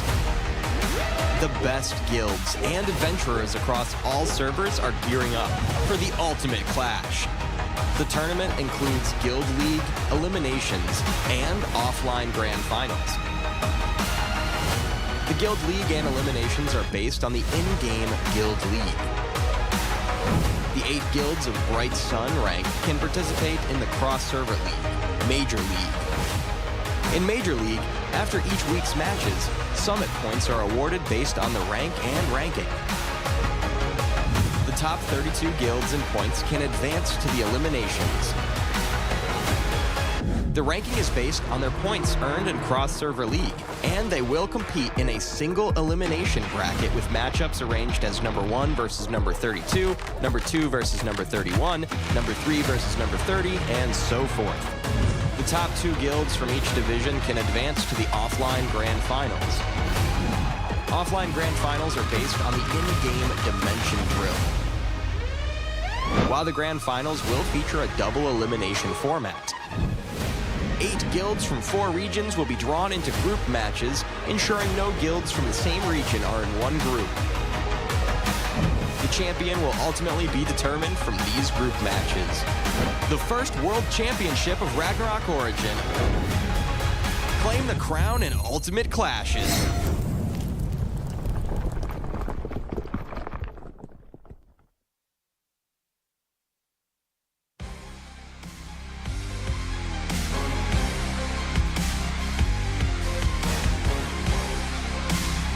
Guilds across all servers gather at the offline Valhalla World Cup Finals. Guilds engage in thrilling matches, the strongest from the servers prevail. The final 2 guilds have emerged, now they are gearing for their last battle. Let's take a look at their journey thus far. Taiwan, Hong Kong, Macau. Advancing guilds,仲夏沫花ぅand查尔济斯.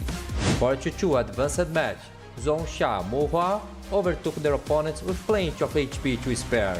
查尔济斯made a comeback even though Hashi-Lochi had control of all of the tablets.查尔济斯commanders used a pincer attack to close off Hashi-Lochi space. The teamwork and extraordinary performance of the top guild members,查尔济斯successfully defeat Hashi-Lochi. In the end, the one with the most HP is the winner. Advancing guilds, Frontera 1 and Monarch. Frontera 1 versus Slud. Frontera 1's commander split up the force to successfully defend 2 tablets. Using strong teamwork and members, Frontera 1 took home the win. Home versus Monarch, a memorable second match. Although Monarch had the early advantage, Home did fall behind and made a close match. With 10 minutes left, Home tried to occupy all the tablets. At the crucial moment, Monarch stayed calm and concentrate. It's forced to break through the defense and occupy the tablets. Monarch won the match with a slight advantage. Advancing guilds, Trinity and BobaCats. 42 advanced match, Trinity versus Eternity. We force mainly concentrate on the Moon and Star tablet to defend. Occasionally, an assault force would be sent to ambush the Sun tablet, forcing the opponent to return to defend. Eternity seemed a little weak facing Trinity's changed tactics, and in the end, Trinity won the game with a large HP advantage. Legion vs BobaCats, thrilling match.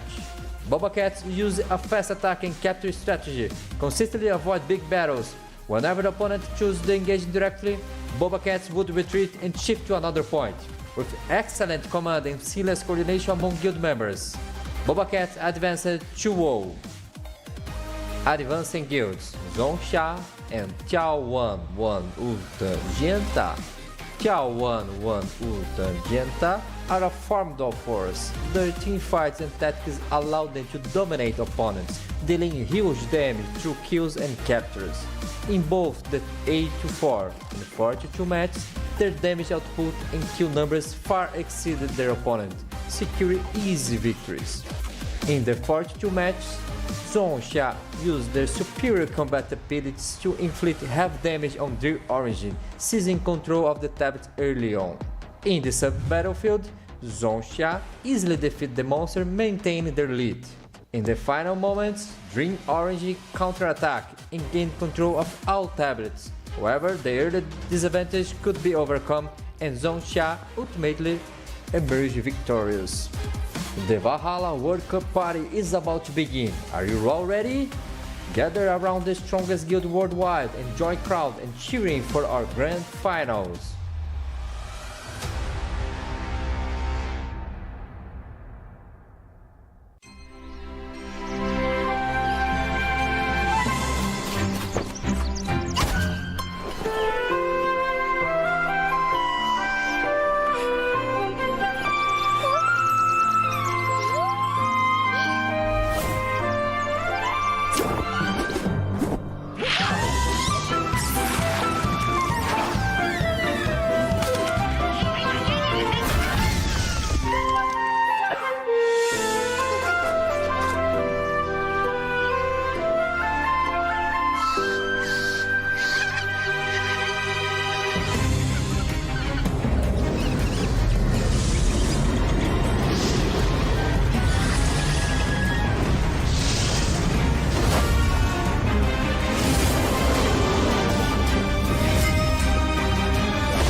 ready for 2024 with Ragnarok of Rage and Tournaments Leveling Up in Style.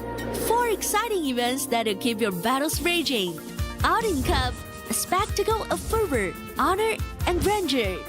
150 versus 150 Guild League gameplay.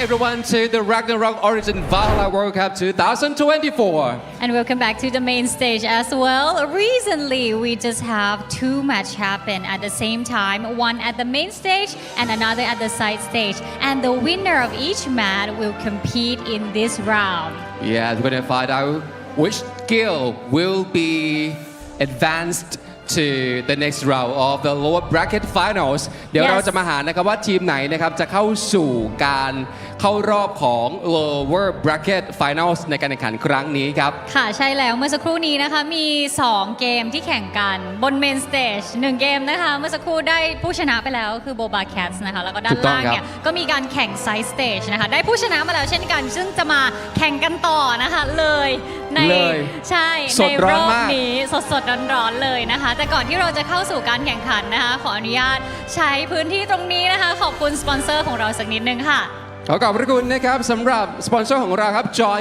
Maker Gravity Game Hub Huawei App Gallery more to explore on App Gallery one universe one amazing adventure AOC #1 gaming monitor in the world Razer Go whatever you play pay with Razer Go ขอขอบพระคุณด้วยนะครับแต่ว่าตอนนี้เสียงปรบมือดังกระหึ่มกระก้องไปแล้วเดี๋ยวเราขยับไปทางด้านนู้นกันดีกว่าเพราะว่ามาถึงช่วงเวลาของการที่เราจะได้พบกับ2กิลด์ที่จะมาฟาดฟันกันนะครับเข้าสู่ lower bracket finals ในครั้งนี้นะครับกิลด์แรกเลยดีกว่าครับ So to the next one welcome back to the main stage again we have guild BobaCats from North and South America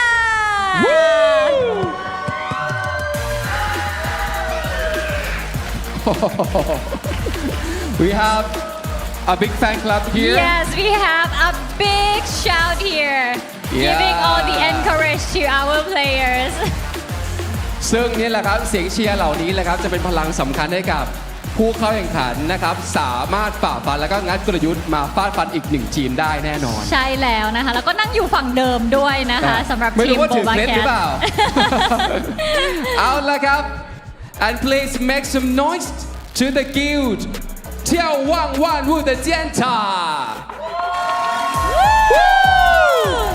from Chinese Mainland นี่โอ้โหเดี๋ยวมาดูกันว่า2ทีมเมื่อกี้นี้เขาแข่งขันที่ side stage ด้านล่างนะครับใช่แล้วนะคะตอนนี้ใครจะสามารถชนะได้มือก็คือลุกเป็นไฟแล้วนะเวทีก็คือร้อนแรงมากๆนะคะเดี๋ยวต้องมาดูว่าเขาจะมีการวางแผนกลยุทธ์อย่างไรบ้างนะครับกับศึกในครั้งนี้นะครับแต่ว่าตอนนี้ไปถึง7เกมเหมือนเมื่อสักครู่นี้ไหมนะคะต้องรอดูกันจะลากยาวหรือเปล่าแต่ว่าตอนนี้นะครับเดี๋ยวเราส่งหน้าที่ต่อให้กับพี่ๆเหล่าแคสเตอร์ได้เลยครับ Let's bring it on to the casters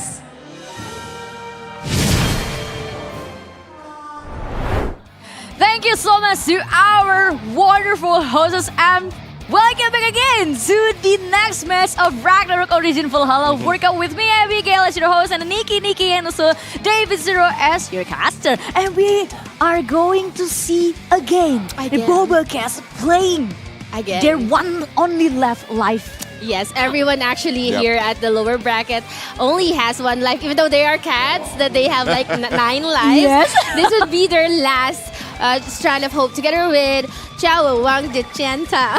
Yes, both of them are their last remaining representatives from their region. You've got BobaCats representing Latin North America servers, and then you have 眺望万物的尖塔 representing the Chinese mainland servers. So the last hope, all the weight of the entire servers rests on both of these teams' shoulders, and only one of them will move on to the next, to the lower bracket finals. Exactly. So I think this is going to be even more exciting than the very first match that we saw earlier from BobaCats. And I think 眺望万物的尖塔 already saw a lot of demos about BobaCats. I mean, and before we begin this more exciting match, I'll give you a redeem code VWC Ascent. Yeah, VWC Ascent. Make sure you claim this. It's 300 diamonds and 10 optional refine packs, and you are going to be able to hopefully upgrade your refines with this. Do the refine. Do it now. We have VWC Ascent. Yeah, we're going to bless these 10 packs so that you can succeed on your refine. Yeah, it's Freya blessing. Success. Freya No blessing fail. you. Freya blessing you. So redeem it and refine it. And now, guys, we will be showing you guys. What are we going to show?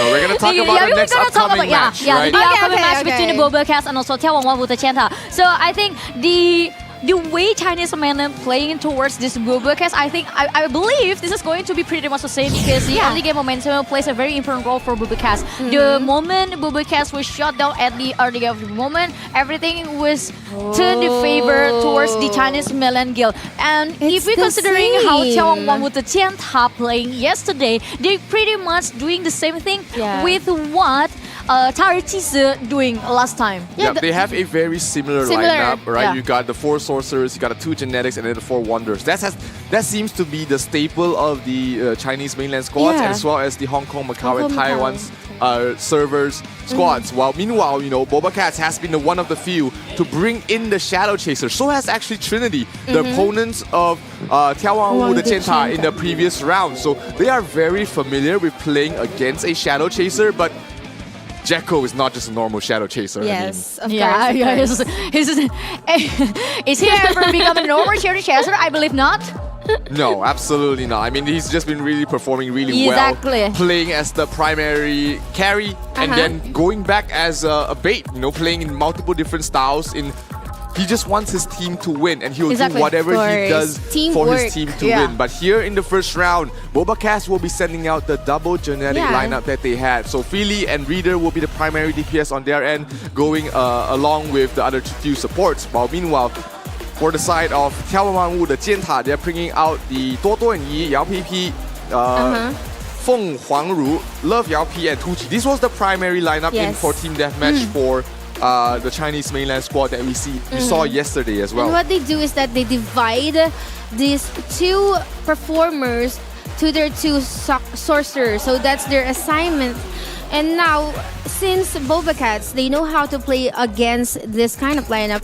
They managed to win our previous match against Chao Tisu. On the other hand, here for this match against Chao Wang de Chenta, they were able to win against this particular lineup as well with Trinity. So right now, I couldn't really make anything. I couldn't really say who's gonna win this. But for Team Deathmatch, this is the very specific lineup that we were able to witness during the previous match. And let's check it out. The very first game of the second match between BobaCats versus 眺望万物的尖塔. Here we go, good split up here coming from the Jenta side. Not really sticking together for the Oblivions. That allows them to maintain their sigils as long as possible. But Philly and Reader gets caught out there. They're caught with the curses. That's a good support build there with the fear. The Requiem cards coming huge into play. Reader being caught out here. Reader has to watch out. Reader is being separated from the rest of his squad. He might fall here. Minabel gets a kill. Reader's gonna fall. Osiris card has been procced here. And Reader's dead. Abatina dropping very low. Squishy as well. Both the supports are dead. No resurrection coming from the side of BobaCats. Reader is a gunner. Together with Squishy, Minabel fighting for his life. Yao, PP, and Dres are very much healthy. Minabel caught in the middle. Squishy tried to support her. But Yao, PP, they were able to zone out Aminatina. They need to equip their gear cards right now. The fear status is really creating a lot of issues right now for the side of BobaCats. They get a kill onto a slump, and they're gonna go for more. Yao PP gets a kill. Multiple kills. 4-man wipe. Philly, the last Messiah will take it back. Philly will be joining them in the afterlife. Yao, PP, and the Readers. Dominance here, 7-14. They're not yet enough as they will be giving and wrecking havoc work for this second reset. What a change of pace. What a change of True, strategy here true. from Jinta. The fear status really creating havoc here. And they need to watch out for that. Mina Bell is gonna die. Feeny dropping down very low. Reader's not gonna be long for this one as well. Trying his best to run away. Trying his best to survive. But survive no more. He is down. Mina Bell dies once again. 6 more HP. This looks like it's all over here. 9 Nikki. seconds. 9 seconds left here. 6 to 14. And I think BobaCats will be able to actually have a comeback or recover. This is going to be the game for眺望的尖塔. You mentioned the fear status. What cards could be countered? Or how can you counter the fear? You have to put on the Requiem card. I mean, everybody's gonna be definitely using. Because I see them, they're like... They're just running like, around. They're like crazy. Yeah, they're and right. that's because of the fear status. They were running like crazy, and it is something that was very unique from眺望万物的尖塔, because they used the same trick yesterday towards their opponent, and it creates a situation where every single player from 眺望万物的尖塔 is very hard to count. Yeah, it comes down from the two wanderers. You know, they're not playing the DPS. No. They're not support. equipping the Stormy Knight. They're not equipping the Mutant Dragon. They're going for full CC, full CC, right? Full CC. With familiar card as well as Requiem card. So when you're in this level, at this high level, everybody is using at least Orc Hero card on the headgear, which is making them immune to stuns. Yes. That means that you can only equip one more counter status card, which is usually either Gear card, Requiem card, or the Marduk card. But you cannot equip all three. So that means when you use both these card combinations together, you're either gonna get feared or you're either gonna get blinded. Blind. Or silence. So all three of these statuses, you have to pick your poison, and it's been working really well here for Jinta. Good. Really opening match, and that's gonna stick in the heads of BobaCats. The readiness of the眺望the Chenta only prevailed here, meaning to say they actually, they conditioned themselves that everyone's using those cards against stun, against blindness and silence. So what they did is they opted for the fear status. Yes, and then the Yao PP as your MVP on the very first match on the second game. I believe this is something that kind of prepared from the 眺望万物的尖塔, because these small details is not something that we saw on yesterday, because the only thing that we saw yesterday is just they keep running away from every single person inside the deathmatch map, and also not to mention about how they try to deploy and cast every single utility from far away while protect themselves to not be caught by the opponent. And if you have to chase the flash team, I mean, it's going to be a very hard situation. It is going to give you a very hardship. And to be honest, and talking about the fear, the blind, and everything, it makes you feel like you just not have to be careful with the skill that they casted, but the effect of it. So it creates a situation, it creates a conditioning towards the BobaCats where their mind is just full of tasks. True. That's why David mentioned that pick your poison, because you can only pick 2 from the 3 cards, or the slots for your gears, right? So you will be compromising one status, and you'll be vulnerable from that status.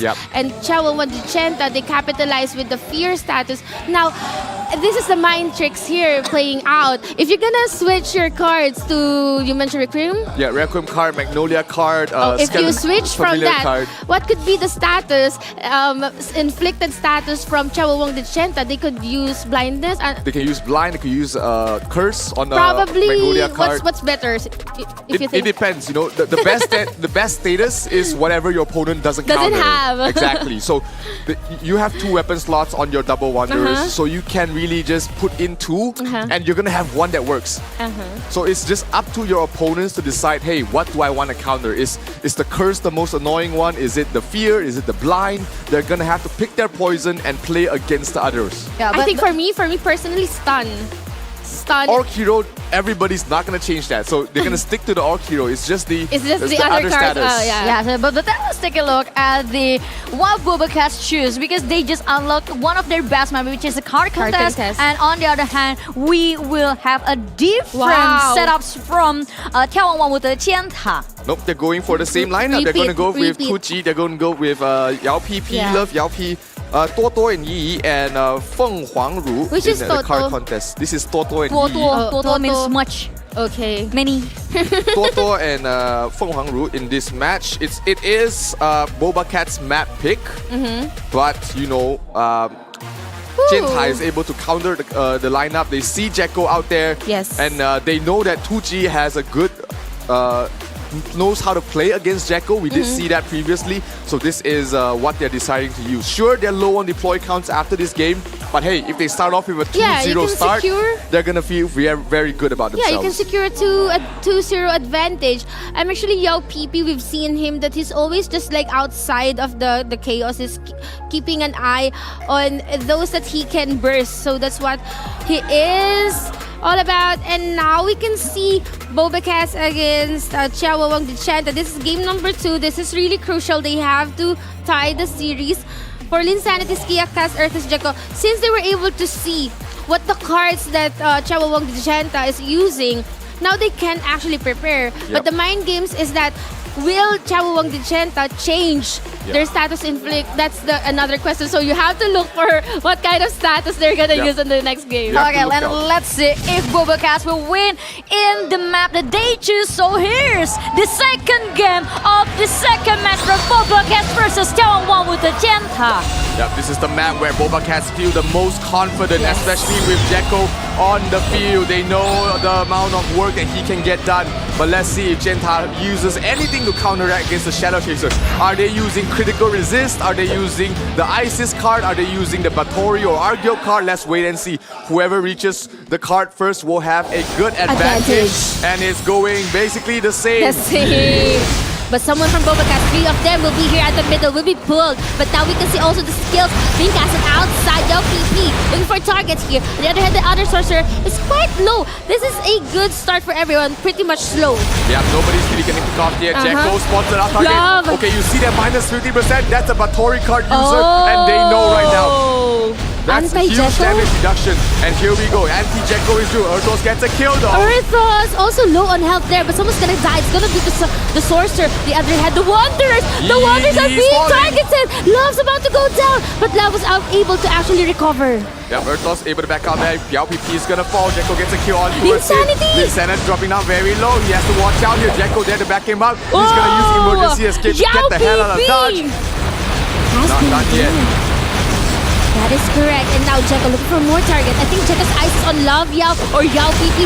This sorcerer no damage to him. Actually look at that, Jekko. so much on the sorcerers. The reflect, he gets a kill on Love Yao P. That is huge. Urthos falls though. They have to watch out about that. Kaz and Skia dropping down very low. Urthos is dead. Yao PP gets killed on once again. Yao still PP! even in the middle. Both supports are still alive on both sides. Both the Wanderers are still chilling in the card. And Linsanity quite low on health here. They need to sustain everyone at the middle of everyone. They are near the card. They need to actually contest the card, but well sustained come from Kaz. Jekko dropping down very low. Kaz trying to keep everybody alive the best he can. Linsanity has to get the hell out of there. Insanity. Love Yao P being chased once again by Jekko. Jekko can't take this fight, or can he? He's trying to finish him off here. Jekko finishes off Love Yao P. Skia is dead. Skia is dead. Kaz has to watch out. Kaz. Oh, Linsanity. Kaz. If he falls here, he's in trouble. Kaz in trouble. Kaz. Epic classes. The epic classes. He messes up everybody. Nice epic classes. That was really clutch coming from Kaz, and still was able to sustain. That was really critical of what happened. Yao PP was actually focusing Kaz. Absolutely, Kaz able to get the clutch rest. Yao PP! Rise from the dead as BobaCats will hold on in this fight. Yao PP, as long as 2G is gonna fall. And Love Yao is in trouble. Jekko, he manages to bring him down before anything, but he gets rest up there by the support. And right now, it is still a stalemate. 3 minutes in, nobody has still. The card is moving. The card is moving. BobaCats gets the card. They have 2 points now. Earth is critically low at the middle of the card. Linsanity throwing in some damage. Yao PP is also low. Love Yao as well. Jekko going for Jekko. after. Oh, but Jekko was able to actually. Oh, but Urthos and Insanity are dead. They get rest up there. But is it gonna be enough? They have been able to hold in here. The tree of life gets dropped down on the card, keeping everybody alive. Jekko in trouble. Jekko dropping down low. Urthos there to back him up. Linsanity as well says, hey buddy, let's get you back healthy. Linsanity gets a cure on 2G. Love Yao I love Yao P in some trouble, dropping down very low. Linsanity. Yao P as well. Linsanity's gonna fall. Erdos as well as Jacko as well. No DPS now for BobaCats. Will this be a good opening for Dichenta? I don't think so. The card is not moving, and everyone's still so much sustain and tanky to contest the card. Yep. Now the card is they move it a bit, but still 2 the points. DPS, Linsanity in some trouble. They have to watch out. This is the choke point where you don't want to fight. Yes. Yao PP going all the way down, being chased out there by Jacko. Jacko gets finished off there by 2G, but the Wanderers are still sticking there. Toto and Yi Yi. Skia in trouble. Skia. Wanderers is dead. Both the Wanderers are dead. Both the Wanderers are dead. No more reses. BobaCats, they're gonna push it out. Are they gonna push it out? Linsanity is still alive. They have to. Yao PP's gonna love Yao. Almost the down cards here. moving. That is a points. perfect opening coming from BobaCats. If they can do that again, if they can take down the Wanderers, they can move the card even further. Supports are back up here though. They only got 1 point out of the double Wanderer kill. Cash trying towards escape towards the backline. Skia still on the card. 1 minute 42 seconds left remaining. The Love is in trouble. They have to watch out. Love Yao P2G is down. Earth gets another kill. He's still safely on the high ground. Jacko is not giving them room to breathe whatsoever. 5 kills on him. Linsanity and Earthos doing a lot of work. Linsanity is dead. Skia in trouble. Cash has to watch out. Cash is down. Skia is down. Cash, can you get the applications? Can you touch it up? Cash, Epicless is down. It's a wipe. It's a wipe. Yao PP was able to do that. This is the perfect timing now for Dichenta to actually move the card. They're now moving the card. They're capitalizing on it, but super fast. So actually, they have Linsanity and the rest already at the middle. Card's gonna get pushed out here. Skia trying to hold on for dear life. Cass trying to back his teammate up. Earthos is down. If they get wiped once again, this might be all over here for BobaCats. Skia as well as Cass has to watch out. They cannot get brought down here. 2G being forced down. Cass is down. Skia resurrect right now. Cass has to survive. Is Skia about to go to Cass? Will he be able to make it? Frozen. Skia is at the middle of everything. Oh, Skia is in trouble. Once again, Cass was able to actually... Skia is down. No more performer, and the card is moving towards the 2 points. They need 1 more point. They need 1 more point. Cass is falling. Cass is down. Cass is down. Jenta pushes 1 more point. 1 more point. They need 1 more point. Just 1 more point. 3-2. This is not looking good. They have to kill Skia. 7 seconds. They have to kill Skia in these few seconds. It might not be enough here. BobaCats, they hold on. No, it's a tie. 3 points to 3 points. Who's gonna get it? I don't know. Whoever has the more kills. Now the question, who has the more kills? That's definitely on the side of BobaCats. They were wiping them left, right, and center, but whoa. That was just so close. I mean, both sides, they got 3 points. Jenta barely got 3 points towards the end, but in the end, BobaCats manages to get the win by the inch of the teeth, and they got it. If the Wanderer and Archbishop kill has been done by Dichenta, a bit early, they could have won. They just needed 1 more point. Yeah, they just need 1 more point, but again and again, almost is never enough, baby. So that's the first point for BobaCats. And if you look through about what happened on this card contest, it's actually a lot of things happened. A lot of things. I mean, that's just a very crazy moment from BobaCats too. And we may can break down it one by one. At first, I want to give a shout out to Cass and also Skia. I would like to call these two supports as the clutch master in this Ragnarok Origin Valhalla World Cup. I mean, how many times, even for Cass, especially for Cass, how many times she saved her friends? How many times she clutched the game for BobaCats? And also, I would like to give a kudos to for Jacko, because the moment the card is moving, I saw Tutsi trying to create a chaotic situation to hold the card, and it's always Jacko who always aware to every single Yao PP. To prevent everything from Yao PP or maybe Tutsi.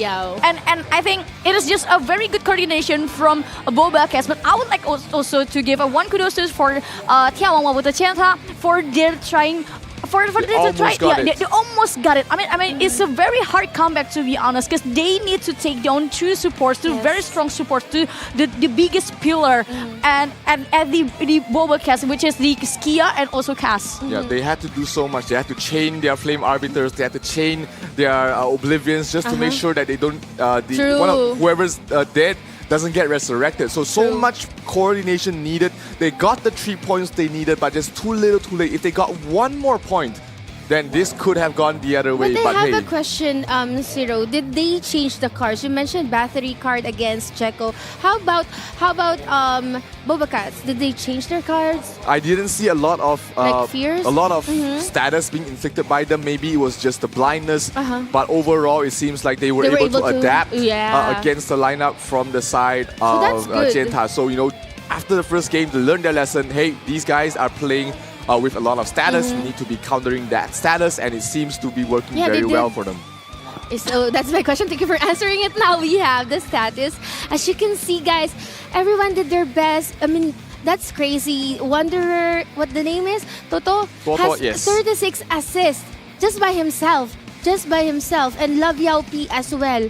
I mean, look at the assists as compared to the assists of BobaCat. But of course, like you mentioned, it just boils down to whoever moves the card. Yeah. I mean, it's a very good job for眺望万物的尖塔, to be honest, and especially for their two sorcerers and Yao PP and also Tucci, because Tucci is the one who always create a situation, to make a conditioning towards their opponent. That's for sure. So shutting down Tucci is becoming a priority for the BobaCats, and it's always Jaco who noticed it first. Yes. And so I would like to give kudos for Jaco for this game sense, for his awareness towards what happens on the map. But Ertos too. He's like Jaco's been able to pull around multiple DPS away from the middle. It's always Yao PP, right? Yao PP. Love Yao P as well as Tucci just being forced to chase him around, and that creates that means two of your DPS is chasing around Jaco, who isn't really getting a lot of things done. Which means leaving. Yeah, that means you are leaving your supports in the middle without any DPS to back them up. So fantastic performance here for BobaCats. They managed to scrape by with the inches of their life,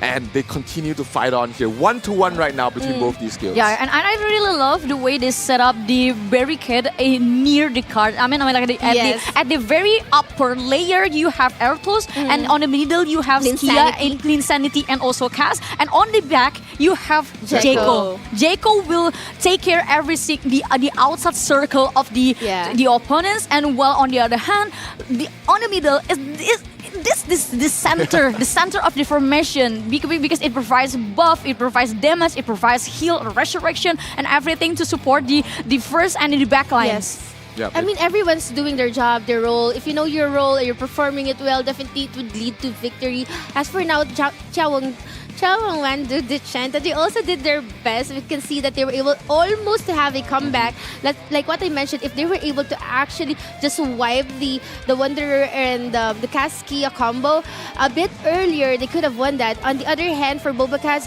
they've also done the same. They were able to wipe the double Wanderers. Yeah. And then at least there's no any conditioning like making BobaCats players meaningless. Oh, of course No, not. of course not. Because everyone just doing their job really well. Yes, of course. They did it really well. I mean the combination, the composition, not only the composition, I mean the way they executed formation, I mean the way they have been very aware about what happened.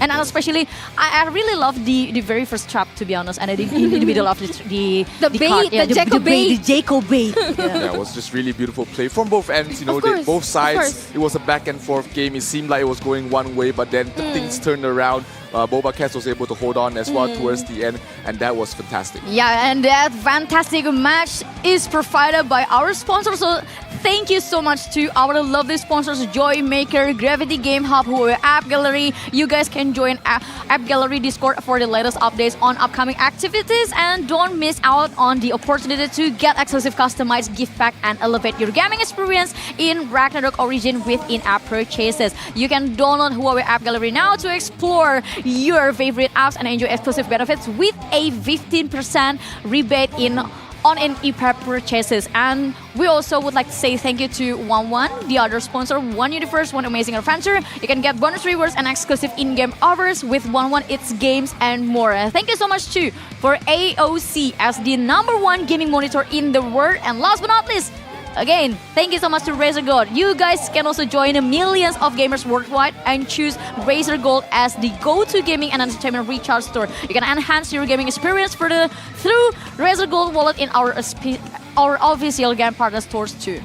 Absolutely. Thank you for all the support and of course the players here as well. They've been fighting out their lives, really enjoying their time here as far as I can tell, especially when I'm talking to the players. They seem like they are really enjoying themselves, enjoying the competition, enjoying the friends they make along the way as well. I enjoyed a lot. And this is all brought to you together by everybody. I'm looking at the screen and they are at the back, just literally at our back. Yeah.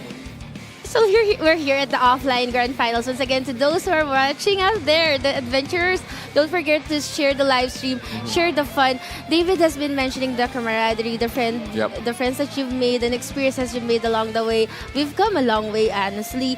Like how many months in the making? Yeah. Right? How many months in the making? It is. I mean, we have passed lots of months, many months to be able to become in here, and I think this is going to be not only a competition but also a celebration for Ragnarok Origin itself, because the Valhalla World Cup not only over the competitiveness for each regions but also over friendship towards the community, with the players, towards the community with the developer and also the publishers, and not to mention our sponsors. It's the World Cup for a reason, right? You've got players from the Chinese mainland server, you got the North American server, you also got the Southeast Asian server, and the Hong Kong, Macau, and Taiwanese region server playing together in a competition. Something that it's so hard to see in any sport, right? In one place, right? In one place, and especially the RPG game. I mean, it is my very first experience to have an offline RPG game with various, with very diverse regions, international regions. I mean, yes, we've been at the Odin Cup Season 1, but it's only Southeast Asia. But right now it's very different. Even the panel is international. Indonesia, Philippines, and Malaysia. Actually, in Thailand. In Thailand. It's very diverse. It's a very diverse culture here in Ragnarok Origin Valhalla World Cup, and I believe we will also wish this message can also receive to you. Yes. I mean, talking about MMORPG, I've been playing since I was in grade 6. So like 30 years ago. Can you just a little bit silence you 40 years old guy? But to be here, I don't even know what to say to the old me, the 6th grader who's been playing Ragnarok, grinding on the spots, and I'm still here, and I know the viewers too can relate. I know the viewers are also been playing the game for so long, and now we're here in an offline tournament, the pinnacle of all the tournaments here in ROO we're in. It's just not competition, but also camaraderie, sportsmanship, friendship. David mentioned that, and now we're moving towards game number 3. This is going to be interesting. The scores are tied. The question here is that what map will the teams use, or what cards will they use? Probably Shepherd's Ops. You Probably. think? I think. I think Shepherd's Ops might be the cheesiest map in this current meta. But if you look through and I think you just can rewind what happened in the past, and especially to the recent matches, Shepherd's Ops is not the cheesiest game in this level. It requires it requires a lot of strategies, and it requires a lot of mind games inside it, and not to mention to the correct deployment of every single lineup that you want to put through. Strategy, because Papa Bear was asking me, is that even really luck? Is it Nikki, is it really luck? I actually look back to the replay. Is it luck? The ball has spawned there for some time already. Someone shot gold. He was trying to make his way slowly over there, and he managed to survive there. Let me take back my statement that it's not just pure luck, because someone shot cold that there is an orb here, and then he went straight. That's strategy. That was something that I also noticed, because if that happened once, you probably can call it luck. Yes. But if happened more than once, or even twice, you couldn't consider it as a coincidence. Yeah, sorry about that. So Abigail's right, this is strategy. So could be Shapeshift Ops could be a good map, but I think card contest, simply because they just won card contest. But I think we're going to have a little break first to prepare something even bigger for you guys. So I would like to ask you to stay with us until the break is done.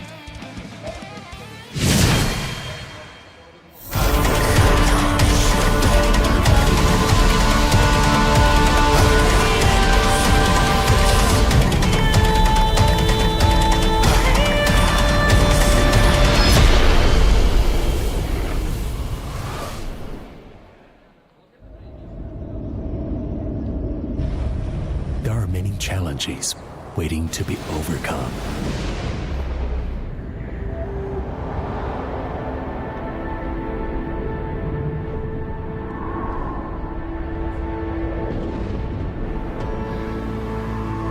Mountains to be climbed.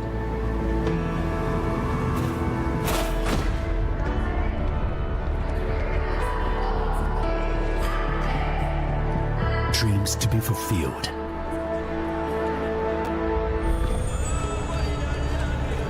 Worlds to be discovered.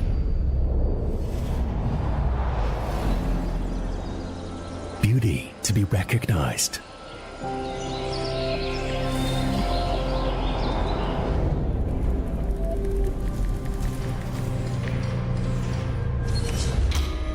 Problems to be solved.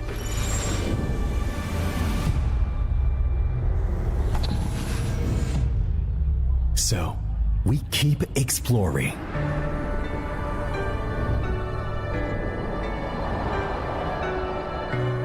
And up. Watch the chassis. Back leg in. Check it, return together. What color is it? It's red. What's red? Red represents passion. What can't stop us will make us explore more.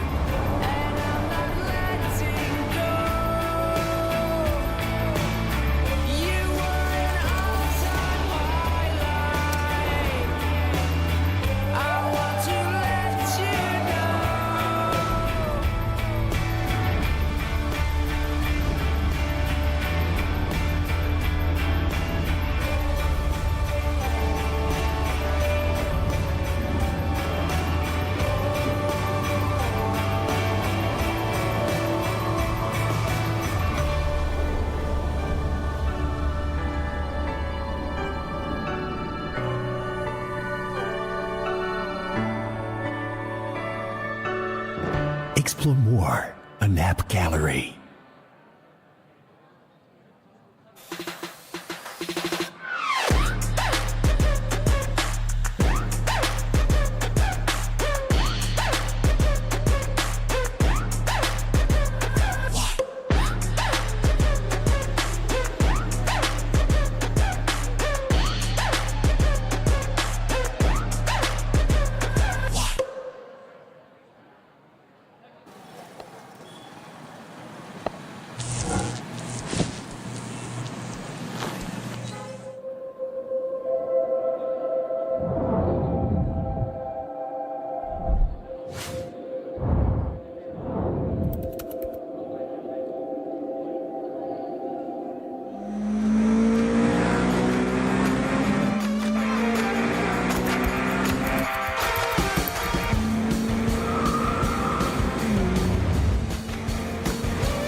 Origin Valhalla World Cup is the pinnacle of ROO tournaments.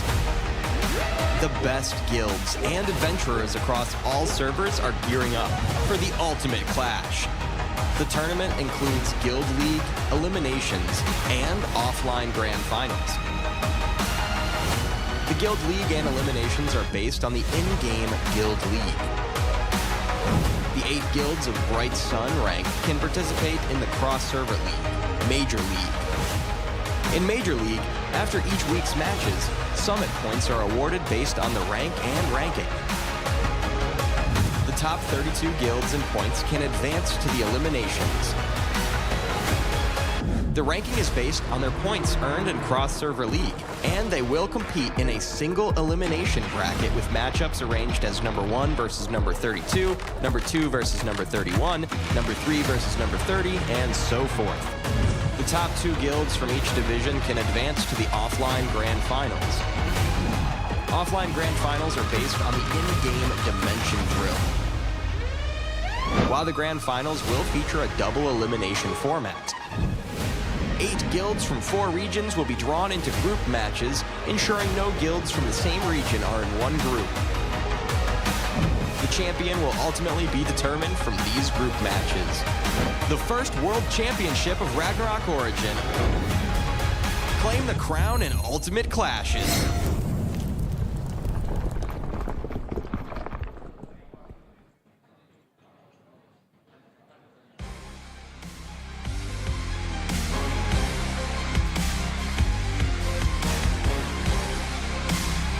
Guilds across all servers gather at the offline Valhalla World Cup Finals. Guilds engage in thrilling matches, the strongest from the servers prevail. The final 2 guilds have emerged, now they are gearing for their last battle. Let's take a look at their journey thus far. Taiwan, Hong Kong, Macau. Advancing guilds,仲夏沫花ธ์ and Char'er.gc. 42 advanced match.仲夏沫花ธ์overtook their opponents with plenty of HP to spare. Char'er.gc made a comeback even though Hashi Lochi had control of all the tablets. Char'er.gc commanders used a pincer attack to close off Hashi Lochi space. The teamwork and extraordinary performance of the top guild members, Char'er.gc successfully defeat Hashi Lochi. In the end, the one with the most HP is the winner. Advancing guilds, Frontera 1 and MONARCH. Frontera 1 versus Slud. Frontera 1's commander split up the force to successfully defend 2 tablets. Using strong teamwork and members, Frontera 1 took home the win. Home versus MONARCH, a memorable second match. Although MONARCH had the early advantage, Home did fall behind and made a close match. With 10 minutes left, Home tried to occupy all the tablets. At the crucial moment, MONARCH stayed calm and concentrate. It's forced to break through the defense and occupy the tablets. MONARCH won the match with a slight advantage. Advancing guilds, Trinity and BobaCats. 42 advanced match, Trinity versus Eternity. We force mainly concentrate on the Moon and Star tablet to defend. Occasionally, an assault force would be sent to ambush the Sun tablet, forcing the opponent to return to defend. Eternity seemed a little weak facing Trinity's change tactics, and in the end, Trinity won the game with a large HP advantage. Legion vs BobaCats, thrilling match. BobaCats use a fast attack and capture strategy, consistently avoid big battles. Whenever the opponent chooses to engage directly, BobaCats would retreat and shift to another point. With excellent command and seamless coordination among guild members, BobaCats advanced 2-0. Advancing guilds,仲夏and眺望万物的尖塔.眺望万物的尖塔 are a formidable force. Their team fights and tactics allow them to dominate opponents, dealing huge damage through kills and captures. In both the 8-4 and 42 matches, their damage output and kill numbers far exceeded their opponent, securing easy victories. In the 42 matches,仲夏used their superior combat abilities to inflict heavy damage on their origin, seizing control of the tablet early on. In the sub-battlefield,仲夏easily defeated the monster, maintaining their lead. In the final moments, Dream Orange counterattacked and gained control of all tablets. However, the early disadvantage could be overcome, and仲夏ultimately emerged victorious. The Valhalla World Cup party is about to begin. Are you all ready? Gather around the strongest guild worldwide and join crowd and cheering for our grand finals.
ready for 2024 with Ragnarok of Rage and tournaments leveling up in style. 4 exciting events that'll keep your battles raging. Outing Cup, a spectacle of fervor, honor, and grandeur. 150 versus 150 Guild League gameplay, where teamwork and tactics collide in epic combat. The Champion Guild receives exclusive rewards, including the Champion Mount, the customized honor ring, and the prestigious event trophy. Valkyrie Cup focuses on fair competition, a competition with 5 versus 5 team clashes. Dish the power stage, pick your favorite character, and let the games begin. Everyone's invited. And we're even taking the party offline to cities near you. Cash prizes are up for grabs. Thor Cup, 10 versus 10 showdowns. Each guild can be split into 2 teams of 5. Pick your map and let the ban and pick games begin. And now our first World Championship. Valhalla is the pinnacle of ROO tournaments. The best guilds worldwide are gearing up for ultimate clash. Offline events, crazy competition, and the quest for the mightiest guild on the planet. Who's gonna take the crown? Stay tuned!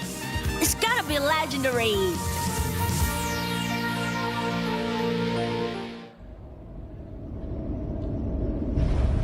There are many challenges waiting to be overcome.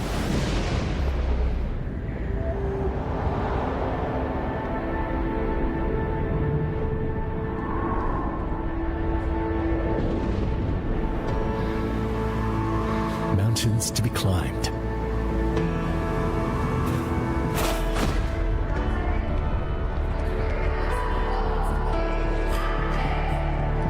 Dreams to be fulfilled.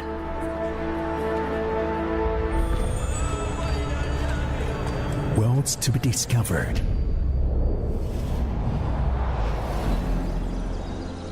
Beauty to be recognized.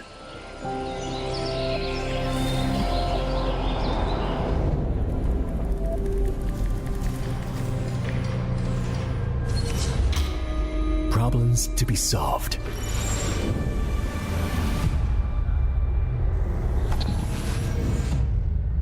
So, we keep exploring.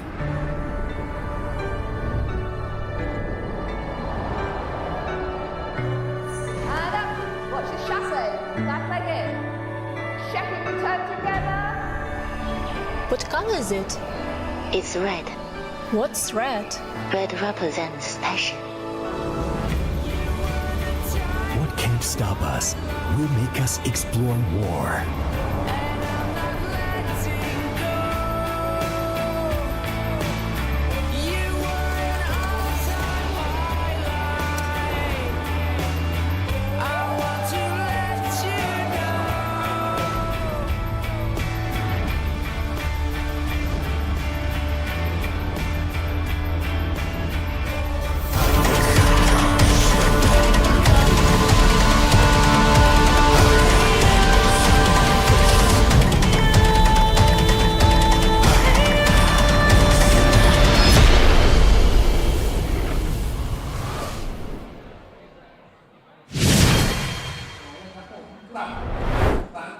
Welcome back to the last day of Ragnarok Origin Valhalla World Cup. Last day with us, Abigail, Niki, and Zero, and we're going to continue what is happening in the second match between BobaCats versus 眺望万物的尖塔. If you guys forgotten what has happened already, they are right now tied 1-1.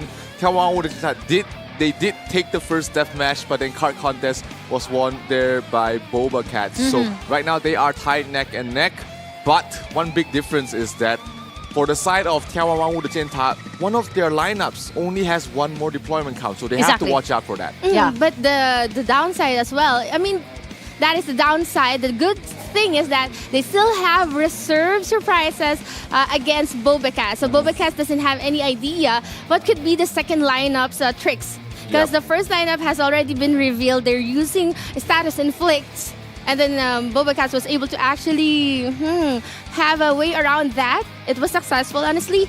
Could have been better should they actually countered it better. Let's find out later on. But for now, Abby, moving towards game number 3, maps. We're talking about Shapeshift Ops. Yeah, we're talking about Shapeshift Ops. That was something that we assume will be the map that either one of them choose, because I mentioned before that Shapeshift Ops is not the cheesiest map anymore, because it requires a lot of things actually. Maybe if we talk about who has the highest DPS, or maybe who has a better teams alongside the qualifiers, it will be different. We will say that it was the cheesiest map, but here the cheesiest map title already moved to Blood and Gold, because only certain team with only certain lineups in their team who can play Blood and Gold perfectly.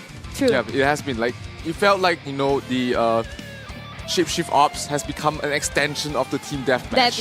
Right? It looks very similar. The way they play have been very similar. It's all about getting the early kills and then trying to stay alive after that.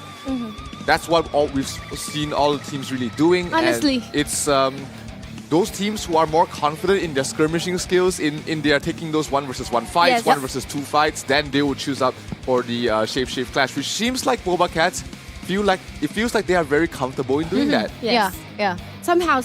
I mean, most of them kind of turned Shapeshift Ops and Blood and Gold into the extension of that match. However, for card contest, it has always been the team play. Yep. It has always been teamwork that is, which is gonna lead you to victory. So right now we're thinking about Shapeshift Ops or either Blood and Gold, but whatever map it would be for game number 3, one thing's for sure, we're currently here at the bottom, the lower bracket, and they only have just one more life left, and everything's on the line. Yeah, everything is on the line. It's always on the line for every single person who dropped to the lower bracket, including Frontera 1.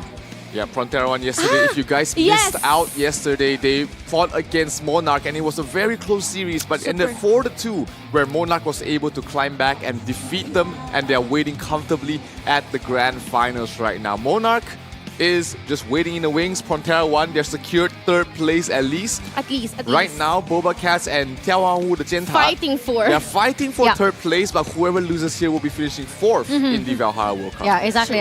But I think other side, the competitiveness that Ragnarok Origin Valhalla offers, they also offer the friendship. I mean, I can tell how friendly they are towards each other besides the different region, and that's the true essence of Valhalla World Cup itself. It is not only about the competitive. Yes, it has a very specific prize. And also the prize that you will get as the champion. Indeed. But the only thing that Ragnarok Origin always encourage us to tell to the viewers is the friendship towards every single region who plays Ragnarok Origin. And same goes to you guys in this live stream. I would like to encourage you guys to give support wherever the regions are. I mean, yes, most of you probably from Southeast Asia region, because Southeast Asia region is the oldest server. But don't forget, and NSA too. But don't forget to share some love to North America and South America, as even they are the youngest to be able to secure in this far. I mean, that's something that you need to give applause of. Because they're currently watching right now. So shout out everyone from LNA and SA server. Hola! Yes, vamos! This is BobaCats is the last man standing representing the Latin North America server, so all your support has to be behind them. And of course, 眺望万物的尖塔, they are also the last Chinese mainland guild representing the entire region in the current tournament. So they are right now fighting for dear life. They're fighting it all, giving it all they have to give you guys a good show, and also hopefully to be able to represent your region better. So you guys cannot hate that. You have to support both of them. They've been playing.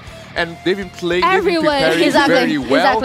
And you just have to root for the fantastic games that they've been showing us. Yeah, Abigail mentioned about friendship, and I was laughing because a certain experience came to mind when it comes to friendship. We're promoting that, right? About a certain thing about the near chat. Nearby chat. Nearby chat. So yeah, friendship. Hi, friends. To be honest, I don't get it, but I think a lot of things happen at World Chat, right? But near chat is something. So yeah, I know all the RO players Kind of. can relate. Yeah. So yeah, we're promoting friendship here. But yes, and now going back once again to our tournament, since we're promoting friendship and competitiveness, and now we're seeing that the accounts are maxed. So this is how you play ROO in a fair setting, wherein it's just a matter of cards and counters and also jobs and comments. And comments. And comments. Yeah, comments. I mean, not comment like you are yapping in a live chat. Shot call. Yeah, the shout call. The shot call from the commander. Comms. Yeah, and also the chemistry towards each player. I mean, no. I don't mean about the yapping. Yapper. Yeah, we're professional yapper. Yeah. I mean, that's something that requires a lot of effort and also high level. And every single team from every single region just showed us the perfect level of it. And the almost, even if some of them is just showing the almost perfect, because we're already down to the top 6. But if we are going to give you something, it must be the redeem code that you guys waiting for. Yeah, well, yeah, I know a lot of you asked for more codes and some of you might having trouble about it, and this is our redemption redeem code for you. So this is our apology, and also this is all the reward for you, so you better redeem it right now, right away, because I don't know if this is limited use, but you have to redeem it as right quickly as away. possible. Yeah. So make sure you get it. It's 300 diamonds and 5 gold card coupons. Ooh. Who knows? One of them might have a purple card that you need, or a or expensive card like a skeleton worker or Hydra card, or Minora's card. Want a nice finger? You definitely need Call it. me. You better claim it. We are gonna try and bless them the best we can, so that you get some purple good cards, or at least cards that you need. And, Bless you. You can thank us later. Yeah, Bless tag you. as Bless you. Zero buffs, Bless you. Abby buffs. So Don't forget to take a bath before you gacha. Please, if just we're please. able to redeem the first one, we gave out 5, right? And now we've been giving away 5 again. That's a 10 rolls. But now for the live rewards, we'll be giving away for the second day, the last day of our Valhalla Cup here, some gacha tickets, diamonds, of course, like dark chest, and it only gets better every round. So all you have to do is to stick around, share the live stream, and be sure to be here until the very end. Exactly, because the live spectator reward 1, 2, 3, 4, and even the mystery spectator and new champion reward will be plenty of it. And it's not hurt at all to stay tuned from the start until the end. Even though things happen, even though a lot of things just has passed, I believe every single intense match in here can be able to entertain you guys. Absolutely. Not to mention to the redeem code. Yeah, Are you not entertained? I believe if someone definitely not entertained by what just happened on the very first match, oh my god, you must have a very cold heart. And if you're not entertained, how about a Tesla-powered car? Exactly. Even though I'm only the host in here, if you were in here in Thailand offline grand final, you can see me standing on my chair. Yep, Yes. exactly.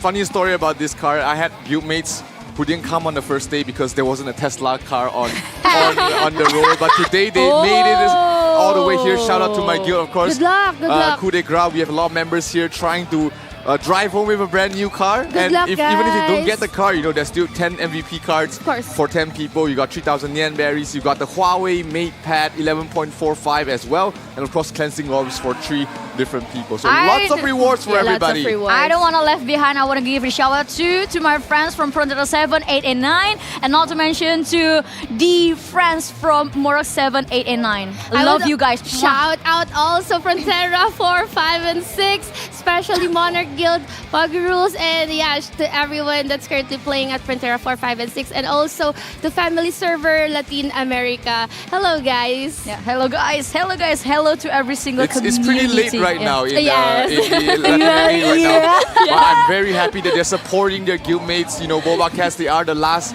representatives of their region, and you gotta put everything you have behind it. Exactly. Because this is going to be very crucial for every single person in the lower bracket, and especially this is still a very tough way to reach the grand final, because in the updated bracket everything will speed it out. Because BobaCats on the very first match, they just knocked one team back to the airport. No, I'm kidding. I mean, they were still hit. I mean, that's just a metaphor. But now they're fighting figuratively. But right now they're still fighting their way to secure the lower bracket final to make a way to the grand final. So it's still a long day for BobaCats, and so does for眺望万物的尖塔. Yep, they are still currently only 1-1 right now. Still at least 3 more games to play before we find a winner. Maybe 5. We saw the first game 7 earlier on today. That was BobaCats against查尔济斯. They barely got the win towards the end. But right now they're facing a different beast, which is 眺望万物的尖塔. Can they move on to face Frontera 1 in the lower bracket finals, or will BobaCats be the one to move on to face their nemesis once again? Let's find out later on. Everyone's eyes on the prize. It's very precious. A lot of friends are messaging me just saying that the prize is really great. I mean, look at the mount, look at the swag, the costume. It's exclusive for you, and not to mention the physical prize that they will receive. I mean, everyone's very focused. Sometimes I would ask, like, let's go out, but you know, they want to prepare mentally, they want to prepare for this, and everyone wants to be the Valhalla World Cup champion. And now we'll be showing you what I'm talking about. This is what I'm talking about. Yeah, the divine dragon, the divine outfits only provided for the champion. I mean, this kind of design is very different from what we saw for the Thor Cup, Valkyrie Cup, or even Odin Cup. I mean, the vibes is just different. The vibe is giving a plus 1,000 aura. Yeah, I think so too. The charisma is charisma. Yeah, the charisma. The charisma, the wealth, and also the pride, the honor of your server. And also, not to mention to your guild as well. And I think this is not only something that worth to fight for, but it's also the pride. Absolutely. I mean, to represent the glory, the honor, and also the pride itself, because you are going to represent your region for the very first time in Valhalla Season 1. Yeah, and as for us, we have almost 2 representative of our region. I mean, almost, because Frontera 1 is already still waiting. Yeah. Is it like a quarterfinals, and then semi, and then grand final? Yeah, quarter. Yeah. Yeah, the Monarch already waiting at the grand final. So the only thing that Monarch enjoying with is just tiptoeing. They're probably at the pool right now. Yeah, who will be the my opponent at the grand final? I mean, it's good because they can see the data. Yep. They'll be able to see the information. What kind of cards these guys are playing? What kind of strategy do they? What kind of movement do they like? Do they like going into the middle? Chilling, do they like going with outside of the clash? Chilling with their mineral water while they're doing that all the way by the pool right now near the hotel, just sipping their margaritas and just watching the games there. No. I'm more like the stay hydrated people. Hydrated people. So I'm enjoying my mineral water and choosing. I'm gonna choose this card. That's the advantage. Yeah, that's why, you know, these players, you know, once you reach the grand finals, you have that advantage where you have a little bit more rest, you have a little bit more preparation, but you know, it all comes down to how you perform later on. Yeah, but probably we will need more time to prepare everything for you guys.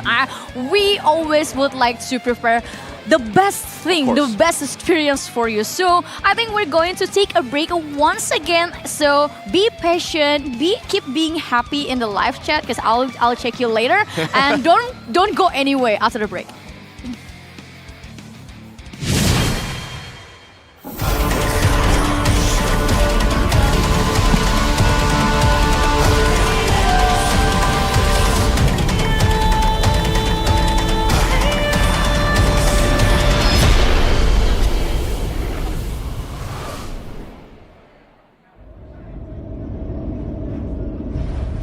There are many challenges waiting to be overcome.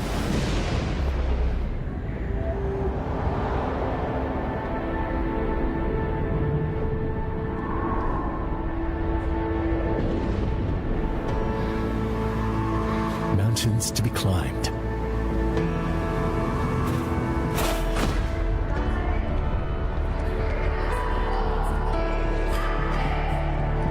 Dreams to be fulfilled.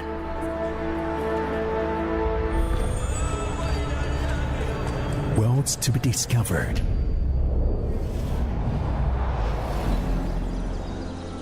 beauty to be recognized.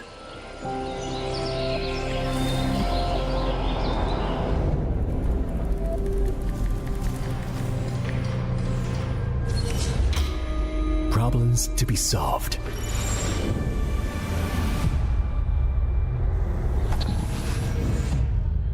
So, we keep exploring.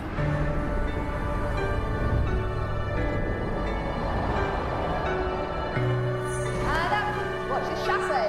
Back leg in. Check it, return together. What color is it? It's red. What's red? Red represents passion. What can't stop us will make us explore more.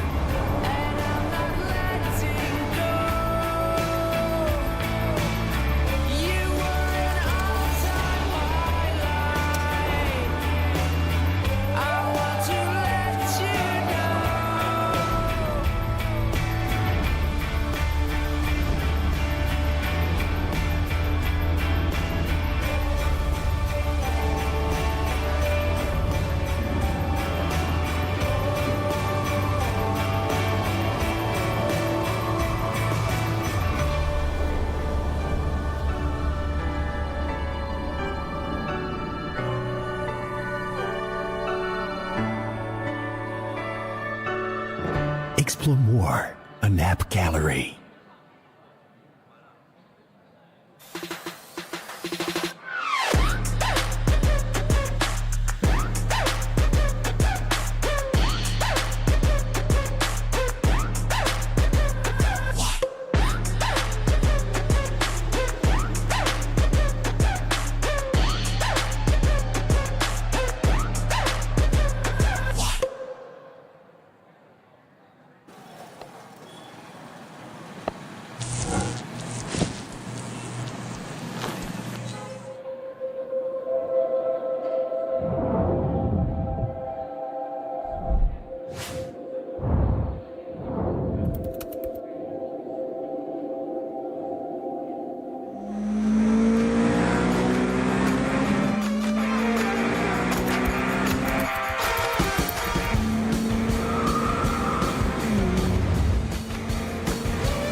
Origin Valhalla World Cup is the pinnacle of ROO tournaments. The best guilds and adventurers across all servers are gearing up for the ultimate clash. The tournament includes Guild League, eliminations, and offline grand finals. The Guild League and eliminations are based on the in-game Guild League. The 8 guilds of Bright Sun rank can participate in the cross-server league, Major League. In Major League, after each week's matches, summit points are awarded based on the rank and ranking. The top 32 guilds and points can advance to the eliminations. The ranking is based on their points earned in cross-server league, and they will compete in a single elimination bracket with matchups arranged as number 1 versus number 32, number 2 versus number 31, number 3 versus number 30, and so forth. The top 2 guilds from each division can advance to the offline Grand Finals. Offline Grand Finals are based on the in-game Dimension Drill, while the Grand Finals will feature a double elimination format. 8 guilds from 4 regions will be drawn into group matches, ensuring no guilds from the same region are in one group. The champion will ultimately be determined from these group matches. The first World Championship of Ragnarok Origin. Claim the crown in Ultimate Clashes.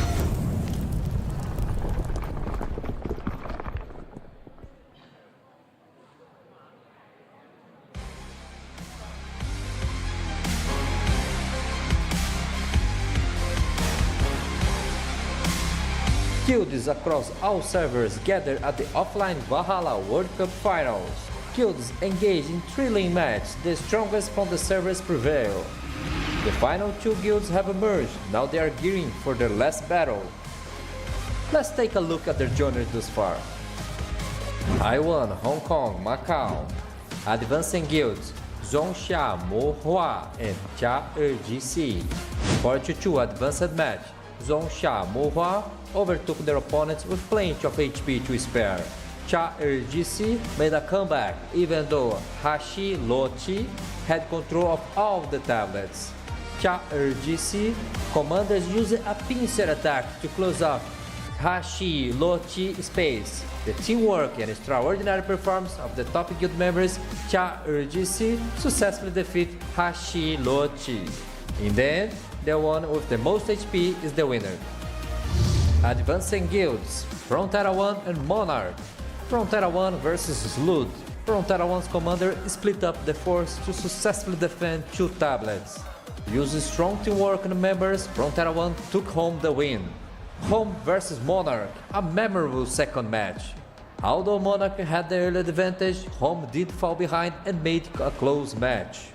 With 10 minutes left, Home tried to occupy all the tablets. At the crucial moment, MONARCH stayed calm and concentrate.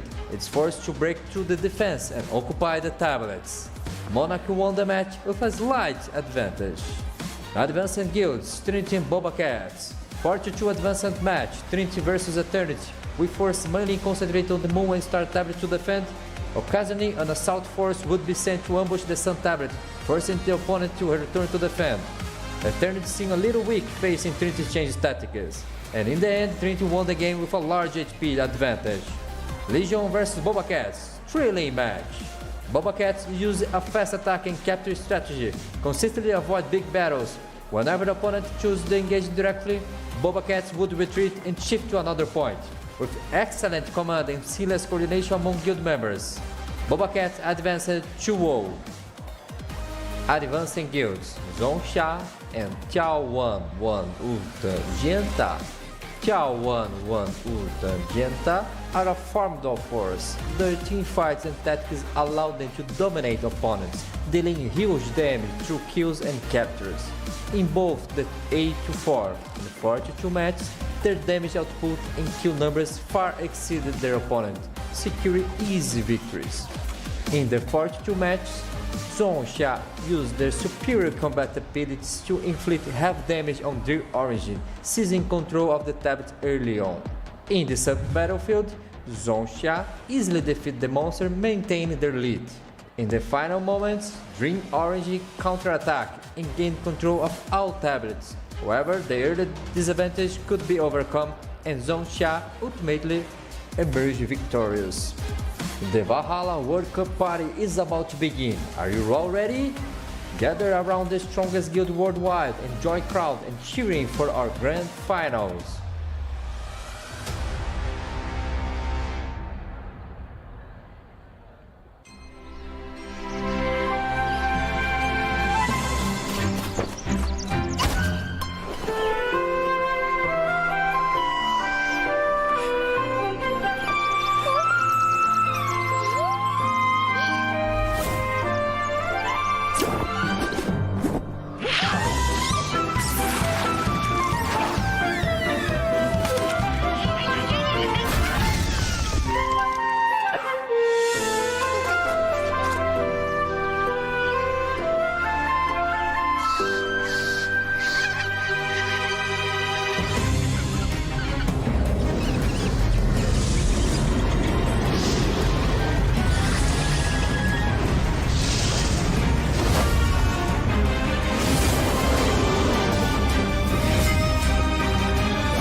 2024 with Ragnarok of Raging Tournaments leveling up in style.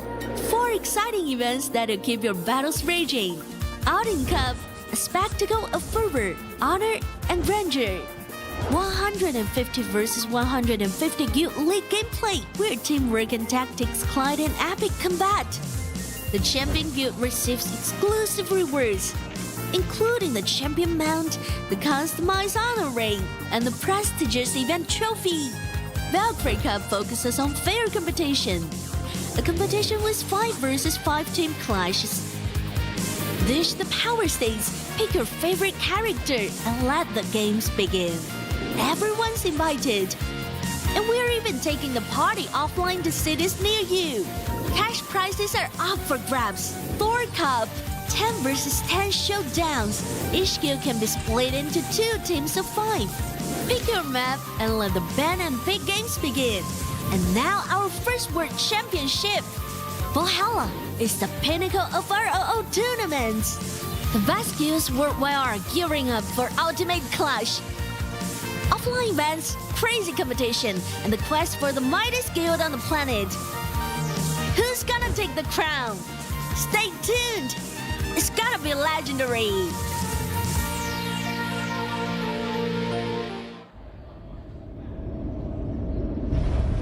There are many challenges waiting to be overcome.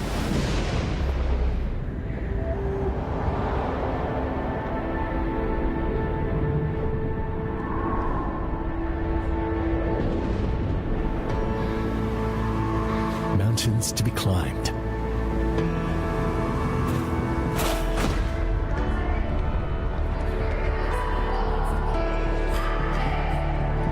Dreams to be fulfilled.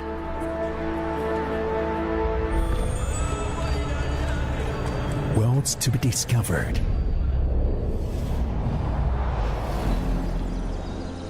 Beauty to be recognized.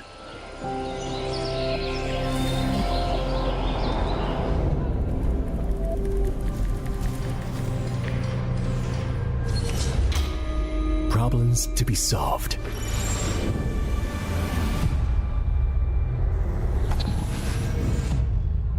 So, we keep exploring.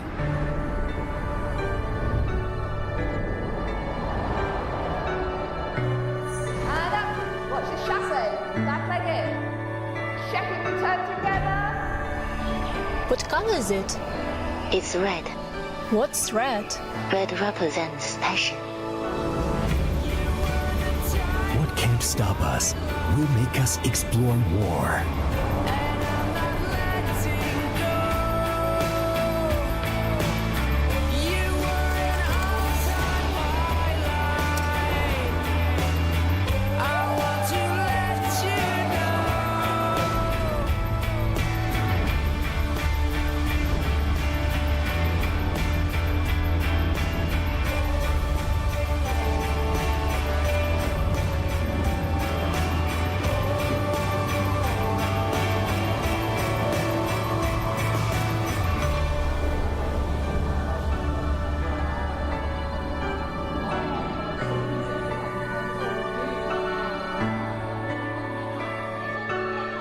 Explore more, a lab gallery.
Ragnarok Origin Valhalla World Cup is the pinnacle of ROO tournaments. The best guilds and adventurers across all servers are gearing up for the ultimate clash. The tournament includes Guild League, eliminations, and offline grand finals. The Guild League and eliminations are based on the in-game Guild League. The 8 guilds of Bright Sun rank can participate in the cross-server league, Major League. In Major League, after each week's matches, summit points are awarded based on the rank and ranking. The top 32 guilds and points can advance to the eliminations. The ranking is based on their points earned in cross-server league, and they will compete in a single elimination bracket with matchups arranged as number 1 versus number 32, number 2 versus number 31, number 3 versus number 30, and so forth. The top 2 guilds from each division can advance to the offline grand finals. Offline grand finals are based on the in-game dimension drill, while the grand finals will feature a double elimination format. 8 guilds from 4 regions will be drawn into group matches, ensuring no guilds from the same region are in one group. The champion will ultimately be determined from these group matches. The first World Championship of Ragnarok Origin. Claim the crown in Ultimate Clashes.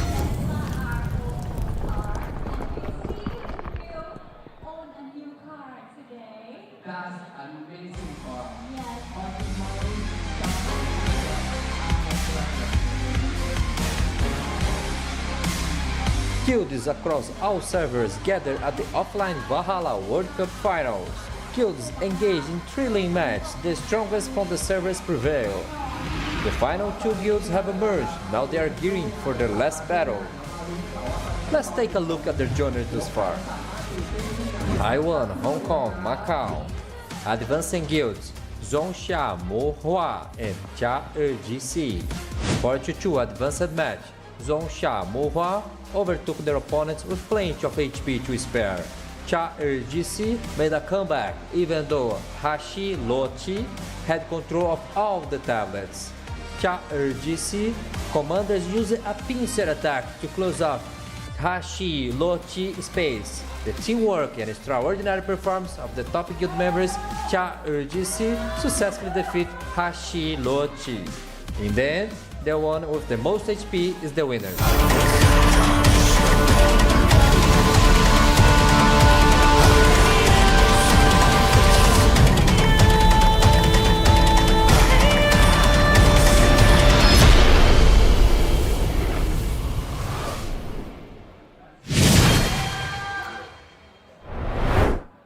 Hello again to every single Midgardians in the live chat or in Thailand offline with us, Nikki, Zero, and also Abigail as your host today. And we're going to continue the match between BobaCats versus 眺望万物的尖塔. And after talking a lot about it, I think we need to inform you something, guys, because the score between both of them on the previous games already re-rolled it. Yeah.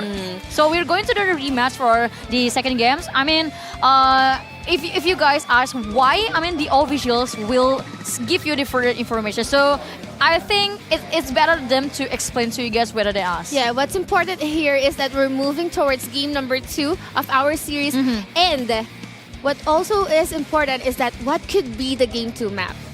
Yeah, I'm not sure if they're gonna just remake it with the same map, or are they gonna have it a new draw, or could be. It depends. We're gonna see in a few bits, right? The standard way is to just remake same map, with the same lineup, yeah, and also the same map, and also the same players. Yeah, but you know, it depends on what both the teams agreed to as well. Yeah, exactly. So we'll have to wait and see. We'll be as surprised as you guys on how that goes. But currently, if you guys don't know, it's a 1-0 score.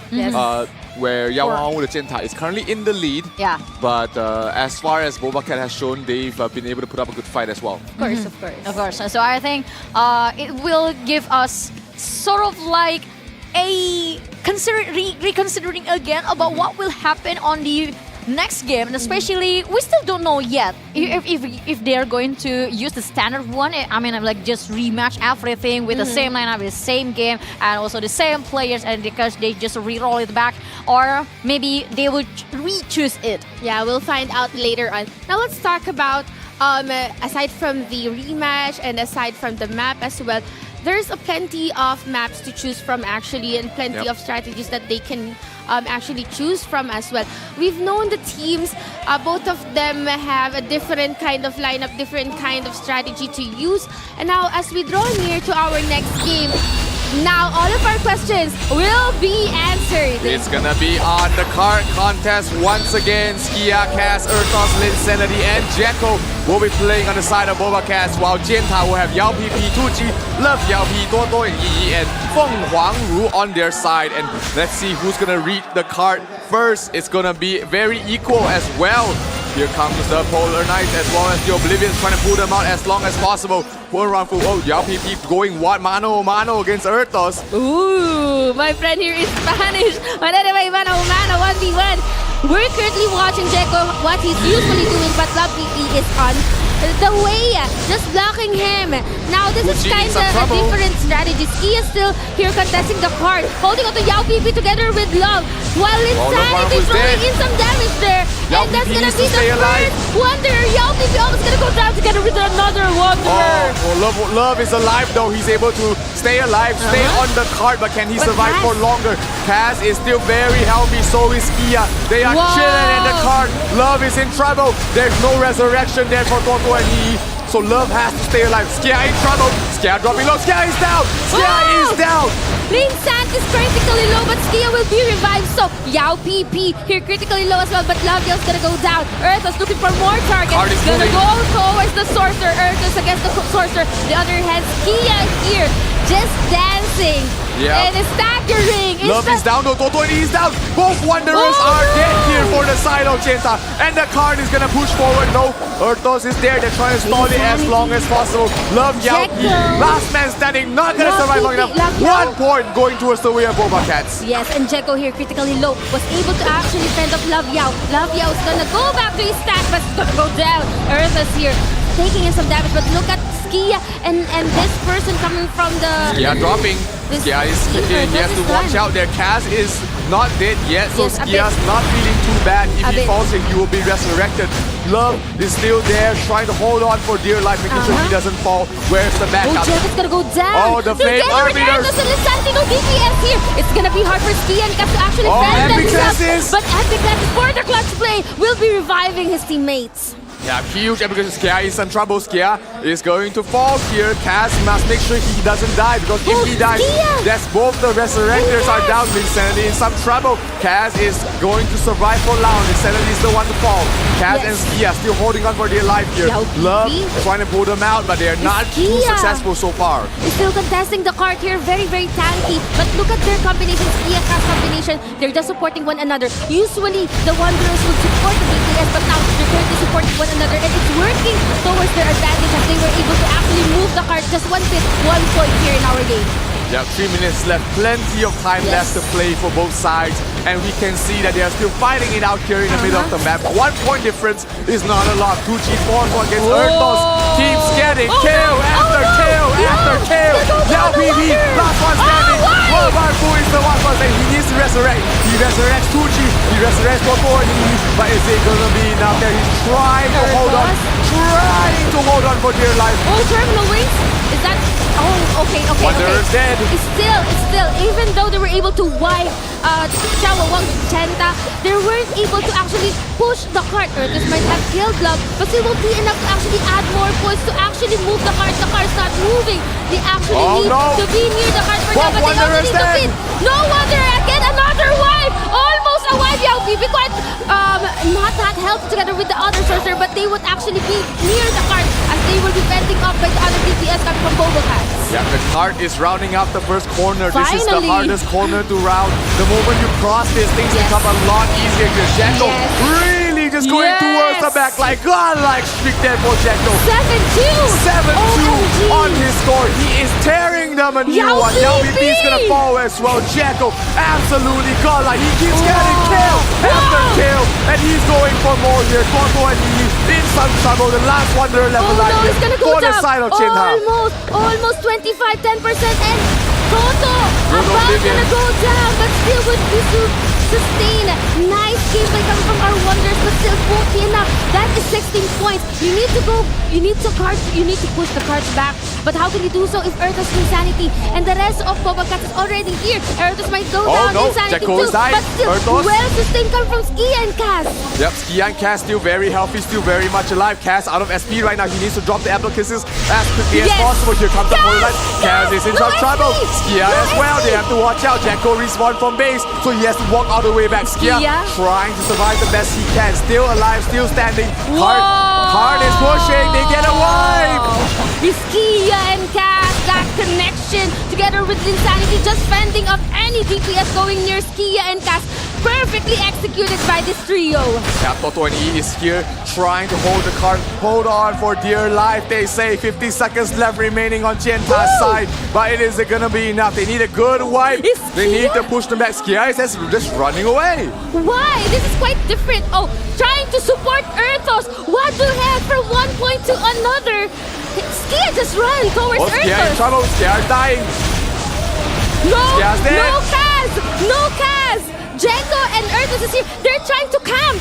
They're trying to stop them from coming in here. 17 points. It's a long way back in, but they're not really doing it here. They are pretty much down and dusted here right now. BobaCats are going to take the card clash map, and they were going back to 1-1. There's no way to come back from this.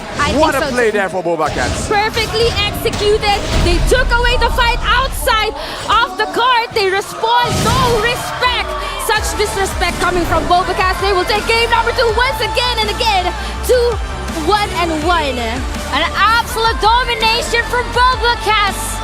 That was an absolute cinema, to be honest. I mean, it was a very intense and a very, very tight match at the early of the game of this card contest. I mean, you can see these people, these players from both sides refuse to let the card move towards this side. And that happens for more than a couple of minutes. It happens more than after in the middle of the game, but suddenly that was a very good play from these two supports. I mean, it's Skia and also the Cass. I mean, if you look through the details, ever died. No, they never died. And if you look through the moment when you shut out that Cass almost died, it was Skia. It was Skia who saved Cass. And the moment Cass survived, the moment Cass didn't die, that moment, Linsanity had a very big opening and also a momentum to swipe and to push every single player from眺望万物的尖塔, and that's the rest is up to Earthos and also Jacko. Yeah, what a huge team player. I mean, this team playing as a unit is something to be afraid of. I mean, Skia plus Kaz, unkillable wall. Exactly.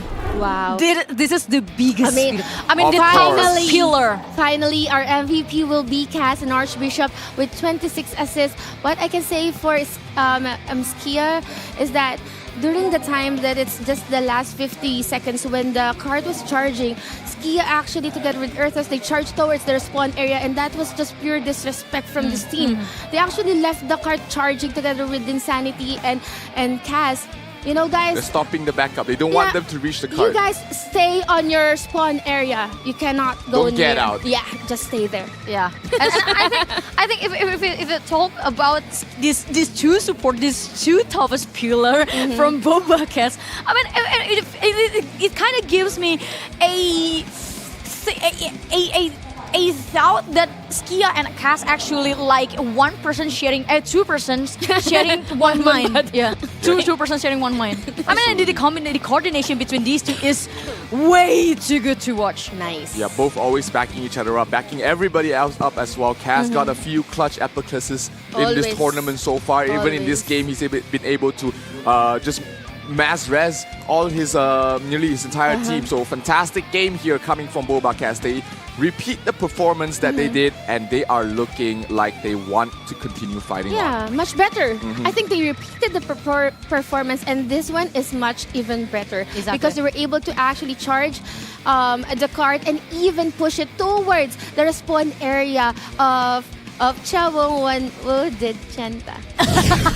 Good try, Nikki. Good try, Nikki. Good try, Nikki. I mean, you have to be proud of it because I got a message from someone who says that the moment you try to pronounce every single Chinese name or Chinese girls, it sounds really cute. So you have to be proud of it. Don't worry. We love you. We still love you. My master Abby, and every time I need to say the name, I would like.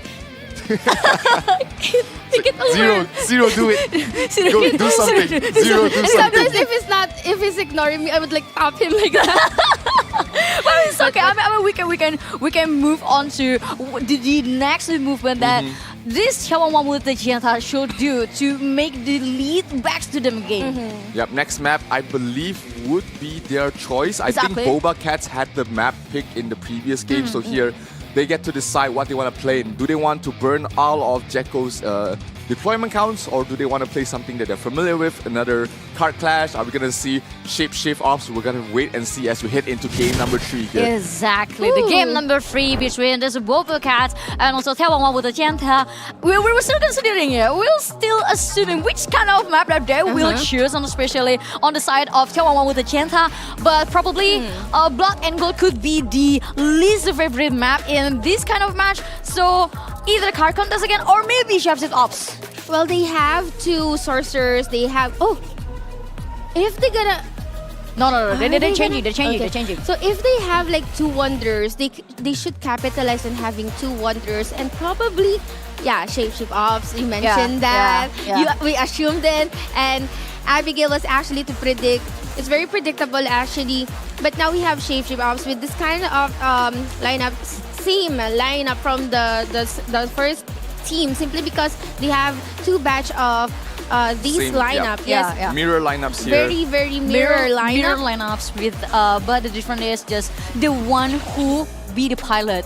Ooh. Whoever's playing the character here. We have Du, we've got Ha Jiejiang, we've got Ke Da, we've got Ru Huangfeng, and as well as Love Mary Jane here for the side of 眺望万物的尖塔 in the shapeshift up. So right now, BobaCats is able to respond. Are they going to choose Jekko again to play in this map? Are they going to play with a Reader and Philly, the double genetic combination? They've seen the lineup. They know the lineup. They can know how to play against it. I mean, we've seen Philly and Reader both play really well. It looks like it will be that specific lineup. Squishy, Amma, Tina, Minabelle, Philly, and Reader. Remember, Minabelle is the bait here. Yes. Minabelle has always been the bait for this team. It's always just Philly and Reader being the primary damage dealer, Minabelle is just there to burn their SP, dispel them, use the webs, and really be tough to kill. And Amadina, we haven't really talked much about her, but this performer has been so difficult to kill. Probably one of the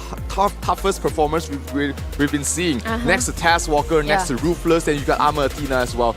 So hard to kill, along with Smashy, of course.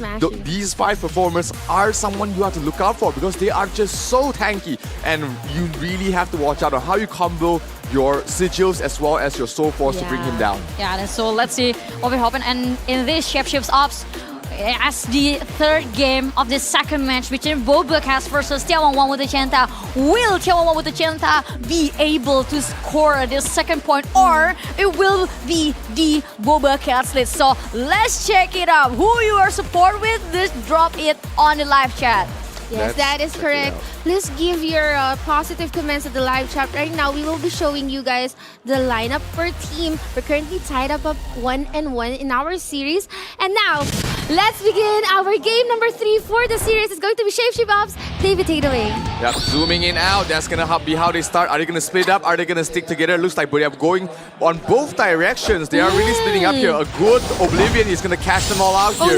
They're trying to bait it out. Oblivion being dropped there by Squishy, catching out Ke Da, not the target they want to go for though. Very tanky, and they're going to be able to back away. Wow, this is a different strategy coming from this team too, coming from BobaCats. Reader dropping low. Reader looking for someone to target together with Felix. I think it's going to be Squishy Love. might be in some trouble. Bell going after. Reader's about to go down. Reader's dead. Felix almost about Felix to go down. down. No one is actually supporting or sustaining Philly, and Squishy is about to go down. No resurrection. Amanatina, will she be able to do so? I don't think so. 6-0. Lu Huangfeng doing so much damage there. Reader dropping down very low once again. Mina Bell being caught out there in the Oblivion. Oh, no. In the Polar Knight dropping down very low with all of that. Trying to pull them back. Mina Bell has to back off. He's trying to run away. Love Mary Jane giving chase to the Oblivion. Catches them out. No entry. No escape for you guys. As Jenta is still spitting out here. Oh, good Oblivion. Mina Bell catches out one of them. They're going to catch out Ha Tuo Chiang. But he's able to back away and be able to run away from all the damage. That is correct. So we have this kind of combination with Amanatina and Mina Bell trying to look for a kill. They are actually chasing though. It's everyone's game. Everyone's chasing one another.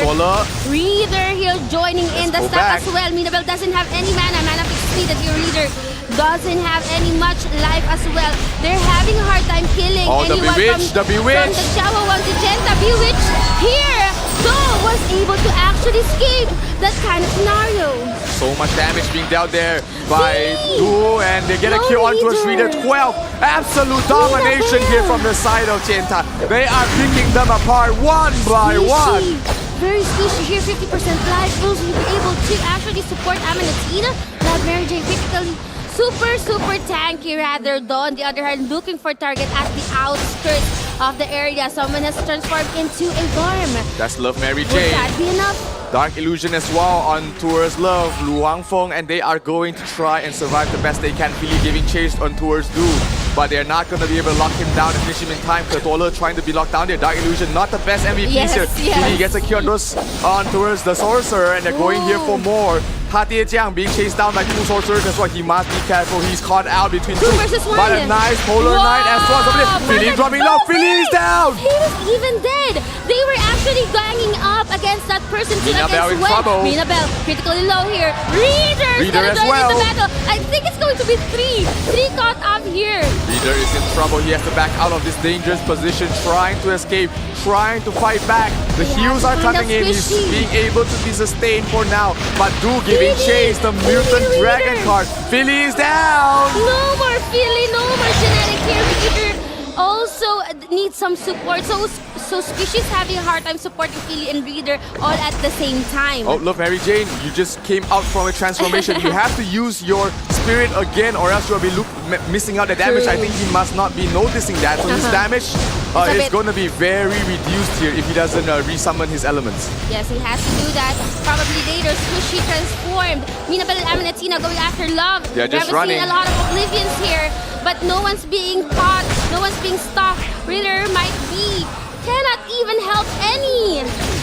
8 kills though, 8 points here for BobaCats. They are in arm's length of catching back as long as they get a couple of key kills that they're looking for. I think they need to kill this person. Yep, Love, Lu Huangfeng as well as Love Mary Jane should have a couple of points on them. If they're able to kill them, they get themselves to 16 and that. Or even though, they need to kill Though as well, all of these huge targets, a good Oblivion. Though dropping low. He has to watch out, he has to run. He's still surviving, barely surviving. Oh, he's still alive. He's still alive. He's running away. Has been able to sustain, and now he was able to hide with the Smoky card. Yep, able to get out of there. 21-11. Genta in the lead right now. 45 seconds left remaining. A good Oblivion catching a lot of them. The Card Tornado will lock them in place, but can they finish things off? Can they get the kills that they're looking for here for the side of BobaCats, or this will be all for naught here? Amanatina trying his best to lock them down. Squishy being staggered there at the very south area. Felix gonna go down. Love here, look for more target. Amanatina's not looking good though. 20 seconds. Just trying to run away with his points. Squishy trying to support Reader though. They're trying to have a turtle stacking, but it's not gonna look good because they are just absorbing all the damage. They are not killing anyone. They need to target Love. They need to target though. It's just 4 seconds and 30 to 21. This would be the end of it. Not enough. And that is it. Second point for Genta getting the second point there. Very close towards the end. Their Polar Knights dropping down. They managed to get 2 kills, but it was too little too late. Not enough points, not enough damage to bring them down. And they managed to just survive towards the end. They're very well played here from眺望万物的尖塔. They were able to hold on to their lead. Exactly, and I think one of the most important part from 眺望万物的尖塔 playstyle is they refuse to let two genetics from BobaCats to have a space. No so free they game. there's no free roam for the genetics. There's no enough positioning. There's no enough space for them to. So they just circling around them and lock them in one space. So the Polar Knight always on point towards a party hat. Yeah, you can see everyone just chasing around the genetics. They don't care about the sorcerers. They don't care about everyone else. It was all about shutting down Reader, shutting down Philly, and you can see even in the scoreline, Reader and Philly, they couldn't really get anything done. And we're used to seeing Reader and Philly to actually just gather points because they are physical genetics. Physical genetics, and it makes yes, the nature of genetics is being tanky because they become the second layer tank after Rune Knight. But if you build him as a full DPS, it will make you less tanky, to be honest, and that's even easier for the DPS dealer from 眺望万物的尖塔 to do their job even more better. And now we're gonna show you, dear viewers, our MVP for the previous match. And that's going to be, of course, David's gonna read that. Oh, it's Kertole actually.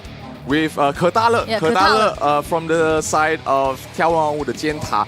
1-1 and 9. Very, very well played. They're not dying, and they have been really, playing. We talked about how BobaCats were really good in playing as a team, while Jenta was able to shut down that team play and really just forcing everybody to play on an island. Exactly, and they just keep covering the outside map, and they just keep measuring. They keep make sure every single players from BobaCats always stay in the middle of the map. So that way, every single AoE effect, AoE skills that they want to cast is always on point. And for BobaCats, it's really hard for them to get out from that circle, from that hell circle. That is true. I mean, look at Reader and Philly. They were not unleashed. They were not enabled. They were really shut down here by眺望万物的尖塔. And what I can say is that the objective should actually shut down though and Love, because they have the most scores, most kills in this particular map. However, I keep on seeing BobaCats just stacking.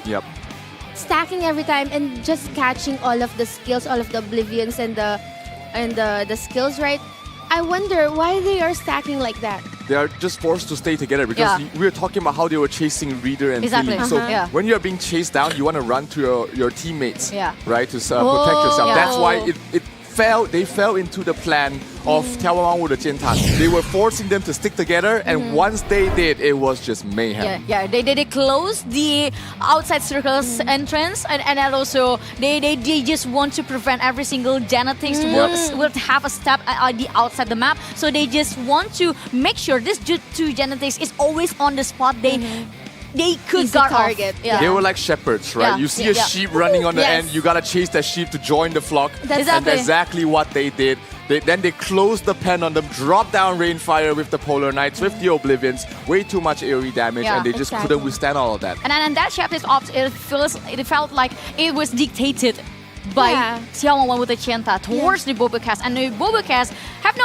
any idea how to get out from that situation, to be honest, because they just keep circling together. They just keep moving together as one unit, and on the other hand, it's very easy for Jenta again and again. The Polar Knight is the one thing that shut them down, make the time stop from them, and there's nothing that BobaCats can do after that. And that's really a scary thought, knowing that the Jenta is really good when it comes to shapeshift ops. Yeah, it is. And another thing is that would they use the second team against the team from the Jenta, Love, Mary Jane, and they're really good when it comes to forcing BobaCats into a particular place. You mentioned shepherding them into a particular place, and at the very last part, we can see that though he's just running around. He knows he has the points. He knows that he doesn't need to join the fight. He just needs to survive.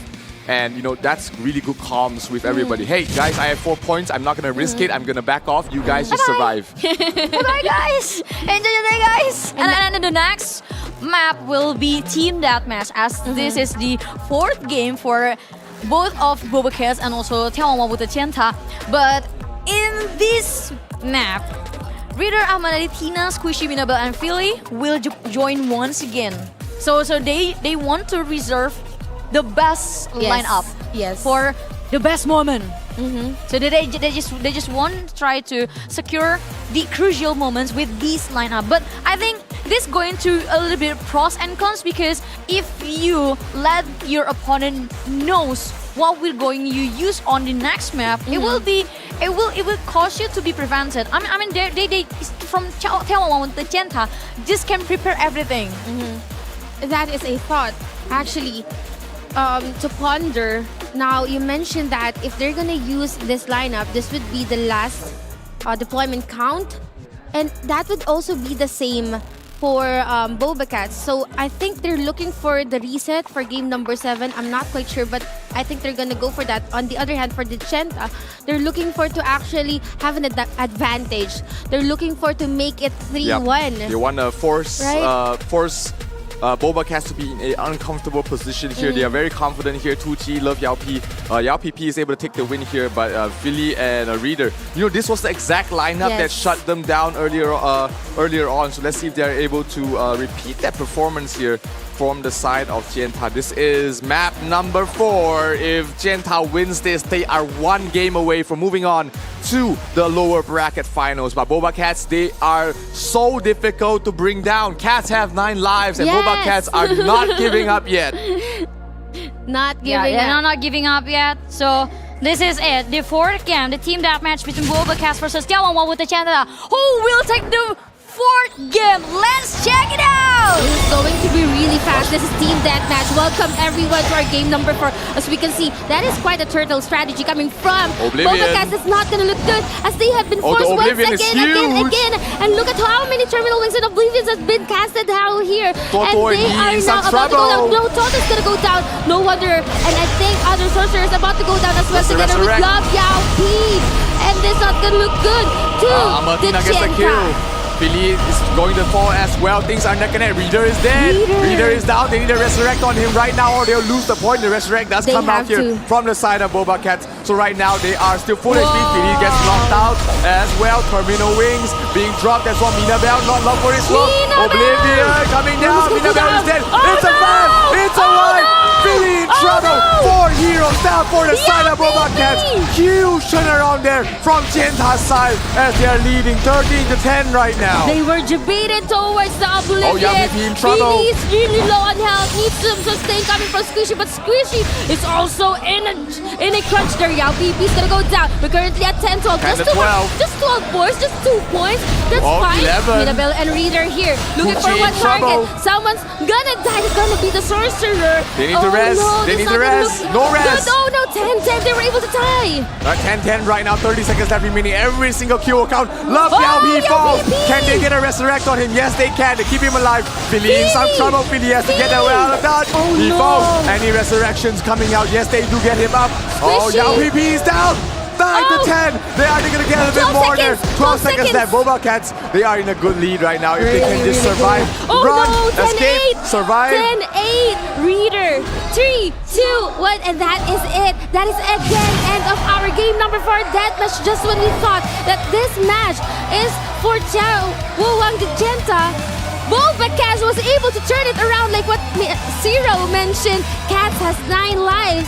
And they just never gave up. We thought it was all over when they got wiped out there, but they had got a good regroup. They got a few crucial kills, and they were able to hold on. Tie things up here for the side of BobaCats, and right now, 2G has no more deployment counts. Their entire team has no more deployment counts. That was an insane recovery. That was an insane comeback in BobaCats side. I mean, you have to give a shout out to the support. I mean, you have to give a shout out to the Archbishop staff, because the moment Phil was almost taken down, it was These supporters sitting here, I mean, who are run towards the wheel to save him, and that was both a lot of moments for BobaCats to recover, and they just didn't watch any time to recover, and they just strike back to眺望万物的尖塔. Well, I mean, this is a very nice play from 眺望万物的尖塔 actually, because they use the old play, yes, but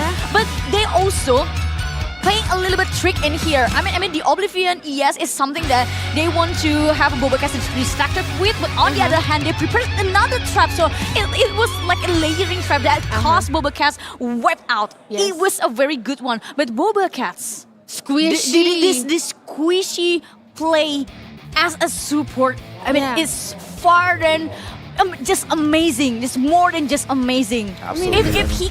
If he or she couldn't save Phil at that time, it would be different. Squishy. And of course, Squishy different. Deserved every single spotlight on that match. Yes, we've been talking about Squishy, and now we have our MVP here. Squishy we is have just not squishy. Oh yeah, very tanky. Yeah. But yeah, no, let's not change the IGN. Squishy here. I mean, there's a lot of remarkable moments. You mentioned the opening wherein Chciałowang Chenta actually forced them to not go out of the respawn area, but they got debated instead because they were the ones who was wiped out, but they got recovered during that time, and now they wiped out BobaCats, and then BobaCats wiped them out, and then they wiped out BobaCats once again, but Squishy was able to clutch resurrect everyone. At least 2 resurrections that were absolutely clutch there. That would have tied things up, and things would have gotten interesting, but Squishy had no fear. You know, he knows that he has one job, get the resurrection up, and they got them fighting once again. So now we're going to a tight situation, 2-2 right now. Things are evened out now. But on one side, there is no more attempts for Reader, Philly, Minabelle, Squishy, and Ama Athena, which means it's all down to Jacko's team. Yes, it's all down to Jacko's team. But if we want to conclude in one sentence about what happened on the last deathmatch is, if someone offered you layered cake traps, you just have to eat them all. Meow. Meow. And I mean, the cat just ate the layered cake. Yes. That is true. So the cats, the BobaCats, are still here, glowing their way at the lower bracket. Again, this is going to be card contest. We watched how Jacko and his team was able to win card contest twice. However, the first one, the first win that they got, it was really very crucial and close. On the other hand, the second one was quite far from what is expected. And I think now that what happened during card contest, I think the Chenta will be able to choose cards against Jacko. Aside from the battery, I mean, they probably would employ again cards with the status inflict, or that's a different story. Depends on how they want to adapt and how they want to work against Jacko here. He has been a pest. He has been just hunting down. Pestering them. He's been hunting down Love Yao Pi for the previous game. Like the entire time, he's just been chasing him down. So this game, is he going to do the same against Hatie Jiang, or is he going to really focus on the double wonders? You know, we've seen his burst damage is absolutely huge, so they have to watch out for that. Love Mary Jane and Du Si Wan Wan Tawang.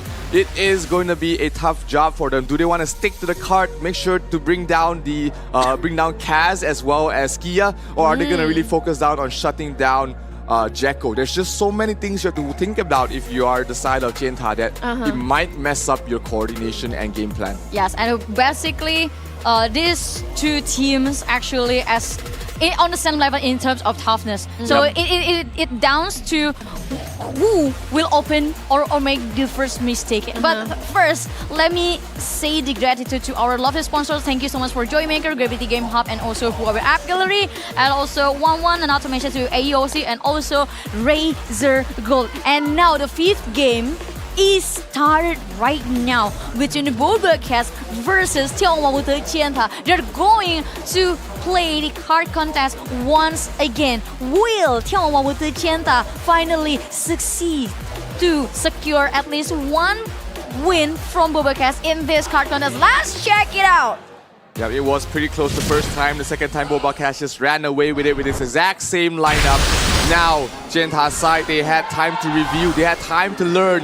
What adjustments will they make to come back and take the lead once again in game number 5 of this matchup. BobaCats against Genta, and things are neck and neck once again. Who's gonna reach the card first? Who's gonna be in the better position to drop the Oblivions? We're gonna have to wait and see. This could be the revenge arc, the redemption arc for the Genta. Let's find out as Earthos actually going for the backline here.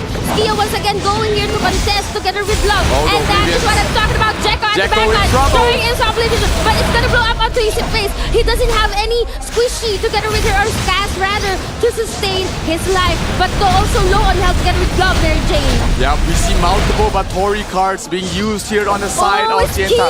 They want to counter Jekko. Jekko's not gonna be getting too much done here. Being sustained somehow. Skia out of the cart. This is the first time that Skia is somehow out of the cart. What Linsanity here protecting Skia. Yep, Linsanity trying to help out his teammate there. Skia still alive. Skia dropping down very low though. Cass is the one you have to look out for. Jekko trying to go for it. Love Mary Jane! Love Mary Jane. Yes, they kill! On towards Jekko. He's gonna get pulled up though. That's gonna be the scary part, is that the resurrections are gonna constantly come out here. Jekko in trouble once again. Skia dropping down low. Earthos not too healthy here as well. There's the Frozen Bird, there's Oblivions, but we can see here that though 2v1, that's what they're doing. They're ganging up on Jekko. It's always 2 DPS against 1. Oh no, they're getting split up. The supports have no support. Almost about to go down here. Love Mary Jane going down, but will be resurrected together with Joe. No DPS for now. Yeah, they have to watch out here. The DPS is very smart apart here. From the supports, Love Luangfong is gonna fall. Kertola, the last one standing. Kertola, can he stay alive? Can he resurrect his teammate? No, yes, he gets him up. So both Wanderers are up and running once again. Wow, it's Skia also protecting Linsanity there. Cass as well. Everyone's already here at the middle. They want to push the cart. They're looking for a wipe. 2 has been gone here. No more Wanderer. Will be resurrected. Love's gonna go down as well. 2 for none. There's no exchange. And now I think the card is moving 2 points now. What a beautiful combination there. They focus one down. They pull Kertola away. And the card goes forward for the side of BobaCats as they're going down the ramp right now. 4 points in the hands of BobaCats, and all they need to do now is hold on for dear life. Love about to go down. What they're doing is that they're baiting. They are baiting the skills outside of the cart. Wanderers down. All of the cards. Oh my gosh, this is going to be a 4-man wipe without any trade-off for BobaCats. The chant is not looking good as BobaCats is now pushing the cart even further towards this corner. It is going further and further away from the middle. Jekko's gonna fall. Earthos is gonna get a resurrection. Yes, there is Cass always on point with his resurrections. And they're continuing the push. And it's gonna round around towards the first checkpoint already. 3 minutes left remaining. Jekko looking for more targets here. Earthos as well. What they're doing is they're baiting the skills. And once they know that there's no more skills, they will now come together the card gets teleported back. What? Jekko here against Zoe. Love Mary Jane is down. Will be resurrected. Zoe almost low on health as well. Jekko doesn't have any SP. Gonna go back towards Insanity. Yep, they need to push the card forward here. Good. Polar Knights and Oblivions being used. The Insanity in some trouble. Jekko in the middle of everything. Earthos still alive, so is Jekko. They're able to resurrect Kertola. Is gonna down. One Wanderer is already dead. They have to kill the other one. Where's Kertola? Kertola not still here. Resurrected already. They get a kill on towards Earthos. Wow, nice sustain there. Insanity low on health. Jekko needs to be resurrected though. 2-4-1 exchange. Skia was able to kill someone. Jekko has been stopped there. 2 more minutes here. We have a lot of time and a little more push for the card to recharge. The focus damage is way too much. Love Ruangfong, last man standing here on the card. Kertola's already dead. They're gonna bring down Ruangfong. Yes, they are. Wanderers down. No more resurrections. Last man standing. The genetic will be able to actually do so. And now the cart will move towards BobaCats. And look at what Skia is doing. Skia is just stopping them, holding them from reaching the cart. And this might be too little too late here for the side of Genta as they are pushing, rounding around the second corner once again. It is very far to make a comeback. 90 seconds left remaining. Someone's contesting though. Will that be enough? No SP for the Wanderer of the Genta. they are actually trying to contest it, but they need to push it back. That is the question. Will they be able to do so? There's so much Insanity damage low. being Cass is low. being absorbed. Cass is dying. Cass is about to go down. Insanity too. But Earth is about to go down. Skia perfectly helping Cass. It's alright. It's all good in the hood. And look at Jekko just stopping the backup, stopping the backup. He's doing absolutely everything he can to bring his team across the corner and doing it very well. He is. This is what they're doing. Now they're going again. The terminal Wangfeng's dead. It's all over here. It's over. Jekko unstoppable. Earthos gets brought down there by the Polar Knight, but the resurrection from Cass coming out once again. Cass, 0 deaths, 26 assists. Wow. Look at Jekko. Look at what Jekko is doing. He's stopping the backup. No one's way. coming no near. one's coming over. You just stay on where your spawn area is, and once again they'll be repeating what they did a while ago. Though there are a lot of frozen worlds here, still won't be enough to actually take down any from BobaCats. Yep, the card. No, let me take it back. Jekko's done. Jekko's down. Insanity dropping down very low. Polar Knight trying to finish them off. Cass is down. Skia. But we have Skia. Where is Skia? The cart's being pushed back. It might be too little too late But though. 9 seconds. It's way too far. They're not going to be able to stop it in time there. Cart reaching the middle point there. 22 points. BobaCats, they are going to be able to take the game and take the lead. Match points for BobaCats. I must say, that map is definitely BobaCats. Yeah, definitely BobaCats secure 2 card contests on their hands, and they're now leading 1 point against眺望万物的尖塔. I mean, that was a very good play from Skia and also Cass, and not to mention to Linsanity. If Linsanity became the MVP of this match, I wouldn't be surprised. Or maybe the Cass. I mean, Cass scored 26 assists.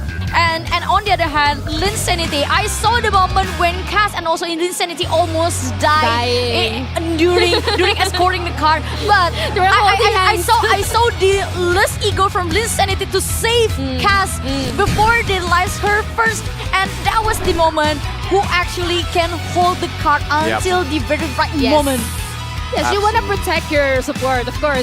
You want to protect your support, and that's what Linsand is actually doing. What I observe is that they keep on baiting the Chenta to actually commit the skills. And now they have an information that they've already committed the skills. They would go into one place near the card, and they will throw all of their skills, and there will be a wipe. And then that's the perfect timing for them to actually move the card. They've been doing that twice, and the Chenta, they're being baited all over and over. Yeah, it's so hard for them, especially when they're both their ways of healing, which is both the Wanderers rely on you to go close to them to get the heals. Now, on the side of BobaCats, they have a priest. They can directly heal you with the priest, and Kaz as well as Skia has been doing an absolutely amazing job here. But the MVP for this game, Linsanity, 18 assists on the Sorcerer. He's, like you said earlier, he's been the one keeping them alive. Exactly. And not to mention, I mean the trio of Linsanity, Kaz, also Skia always gather together near the card. And I think this beautiful coordination between these three is something that create a situation where you can put a lot of pressure and also frustration towards the players from眺望万物的尖塔. I love Skia's game sense, because when he noticed that they are leading, he left the cart and just, gatekeeping everyone from coming. He's just forcing everyone, he's pulling them, no one's going near. And also, Earthos is also doing that. So when they were leading, they just left the cart for a while and just pushed back the battle. They want to force the battle back on. I mean, no one gonna go near the cart. It was worth every single moment. The moment this Skia, just releasing, holding hands together with Linsanity and Cass. And that's also the moment when眺望万物的尖塔 actually find the true troublemaker, one of the big troublemaker from BobaCats, which is Cass, and they did try to take down Cass because they how many times? Almost every single time that they had a chance. Yeah, they literally almost had the chance, but come on, baby. In this kind of level, almost will never be enough for everything. The combination, like Cass and Skia, always left, right, the 1-2 punch, keeping each other alive, and Linsanity always coming in at the right time. Hey, you're out of SP, you can't heal here. Whee! Mana fix, give you the SP, and we're back in action. That was just beautiful gameplay there for BobaCats.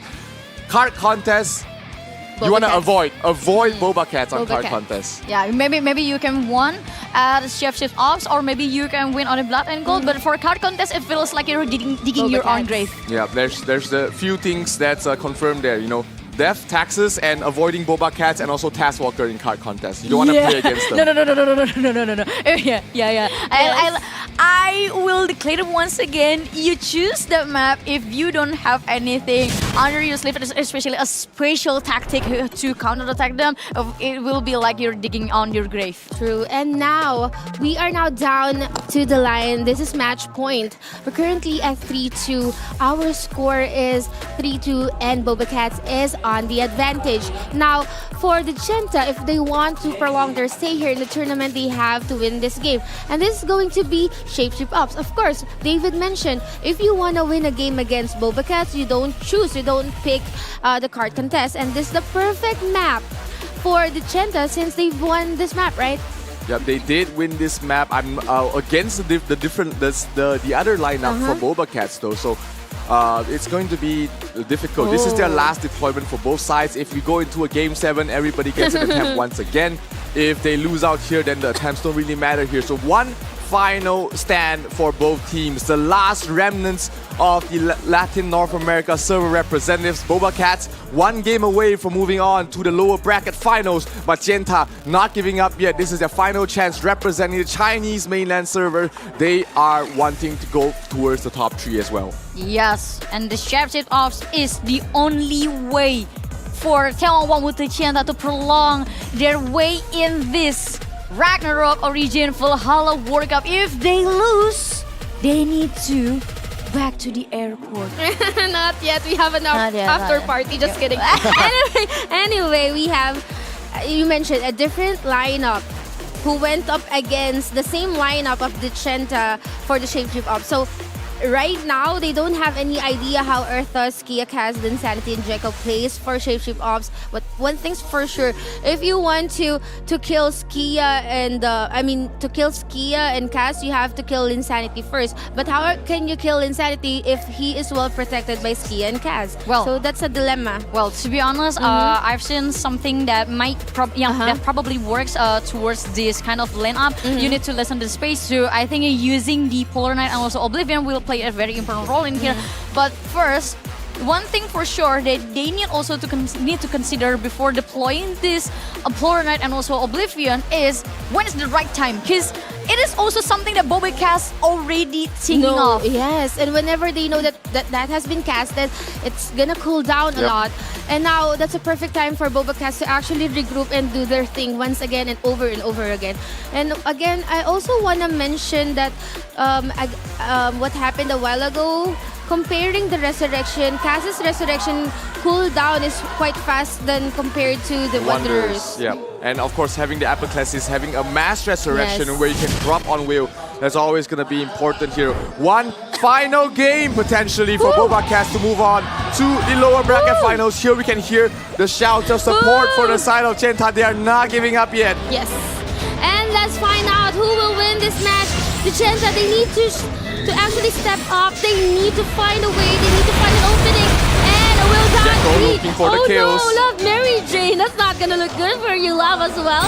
So they are now trying to regroup, looking for a kill here. That could be Insanity. Insanity is very confident being at the front line. Look at the positioning right now for the side of Genta. They are running around. They are just really avoiding the fights. Well, meanwhile, you see BobaCats sticking together as a unit. So very interesting. They are trying to bait them into that choke point. They're trying to bait them into a choke point. Nice Oblivion. They're going to lose one member here.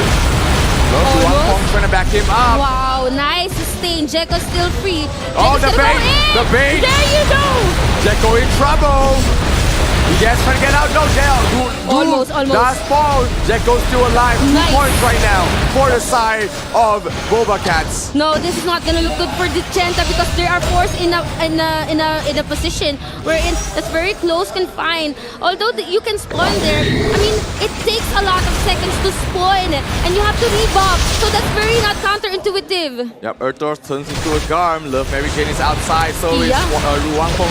They're trying to find opening, trying to get these separate fights, trying to get a kill here. Jeko just standing amidst everyone. Linsanity might not have an SP here, but still won't be a problem. Pretty healthy right now. Ski at the middle of everyone. Love Mary Jane is staggering right now. And yup, but I think for BobaCats and also眺望万物的尖塔 still trying to fight the way to secure the very last weapon, especially for BobaCats. And I think everything is just also very grounded. Skya is trying to save her land and also her friends. While on the other hand, Cass is also targeted by players from眺望万物的尖塔. And yes, that was really an intense match for Shapeshift Ops. But yeah, that's a different map, but would be the same lineup. Yeah, the same lineup, and I think it is something that we need to redo about this Shapeshift Ops between the BobaCats versus眺望万物的尖塔. We don't have anything to say first, but I think I just let the officials to have the proper explanation for you guys in terms if you are asking what just happened and why we have to back to the caster. Well, on the other hand, the game isn't over yet. Yes, and well, yes, course. the one thing for sure that I can tell you guys, there was a problem inside the game, even though we're not sure yet how to resolve that. But let's take a look about what happened at the Shapeshift Ops. As for me, I was reading. As far as possible. I mean, as far as I say, it is very convincing for BobaCats, even though they have a very slow start, David. Yeah, they were trying to chase down one of the members. I believe it was Love Mary Jane. Yeah, Love Mary Jane. He was just running outside. Maybe there was some issues with his team. That's why he was the only one outside. So, but they were trying to lock him down. It was so hard to bring down a sorcerer. He was just kept running around very fast, trying to run back to his team. They dropped the Polar Knights, they dropped the Oblivions, trying to catch them out in the choke point, but it wasn't enough. They got 2 quick kills and then they backed off from the choke point because they know that if they continue fighting in that area, that was gonna cause them a lot of issues. It's like you're entering the Lions then. Yes. I feel like I was really amazed on how they tried to bait BobaCats going into their spawn area. However, it just turned back to their faces as 2 of them died. Jeko just went in and just used his oblivions and skills and then just went back well sustained and healthy. So that is really something. I mean, that's the confidence of Jeko, just proving to us that he can withstand all the damage. But what happened there is that aside from forcing everyone to go in to their spawn area,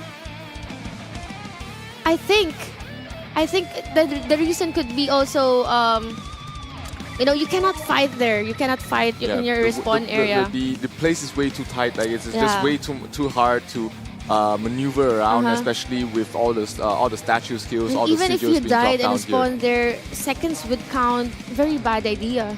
Yeah, that would be a very bad idea. But I mean, every single thing that we discussed probably will become only an assumption because we haven't seen the end of the game itself. If probably we will remake it once again, like what we did on the first card contest. But for sure, even in the Shapeshift Ops, I can see the full dominance from the BobaCats towards the眺望万物的尖塔. Seems like they are trying very hard to find the answer to Linsanity as well as Jeko. I mean, Jeko, they've been trying to counter him with a Tori card, trying to counter him with the Isis cards. But if you're doing that, you're allowing the other two. You're allowing Ertos as well as Linsanity to deal full damage to you. So that is the balance that they have to look out for. Hey, do we want to focus on reducing the damage from the genetic and the sorcerer, or do we want to really make sure that Jeko is completely useless? So that's a very tough balance that they have to find and reach. It doesn't seem like either or the other way has been working well so far, so it might not be the path that they're looking for. That is correct. And also, I would like also to mention that locking the territory doesn't enough. That doesn't enough to prevent the clash or the slash from the BobaCats players itself. Yeah, the claws of the BobaCats is still clawing here at the lower bracket. Guys, if you just tuned in, this is the current situation. We are currently at a match point.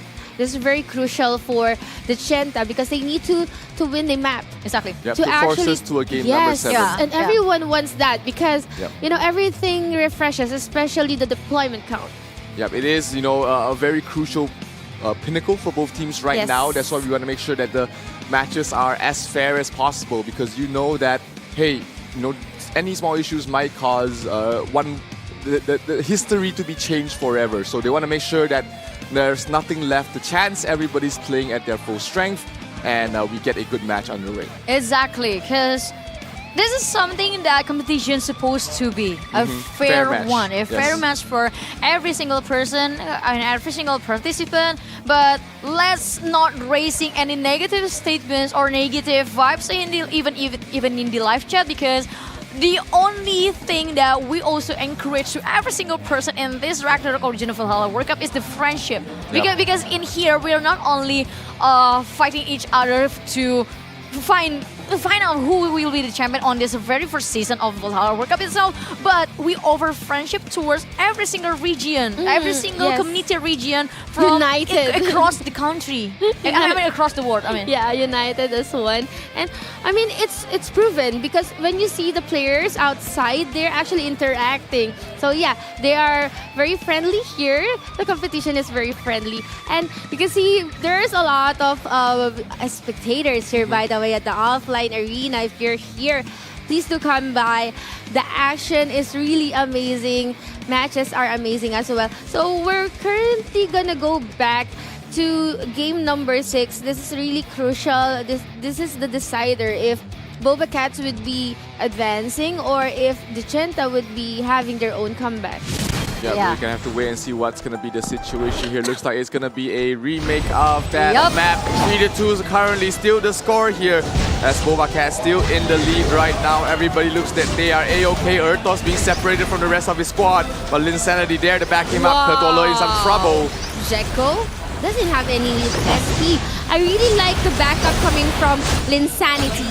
When he knows that Ertos is about to go down, he's always there. Yep, Kurtola is trying to pull someone away. Ertos has been the main DPS dealer.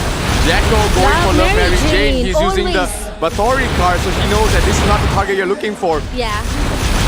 And changing target. Changing targets, he knows that that's not the target. You want to change, switch up straight away. Skia being locked down there on the Oblivion, but not enough damage coming from him to finish him off here. Wow, no one is dying. Everyone's so tanky. Everyone's well sustained. Jekko going Jekko in some after trouble. Love once again. Critically low, but could be sustained. That is it. And now, a lot of time has passed. A lot of people are transformed, but still we're stuck at 0-0. Jekko low. Jekko's really low here and would be frozen.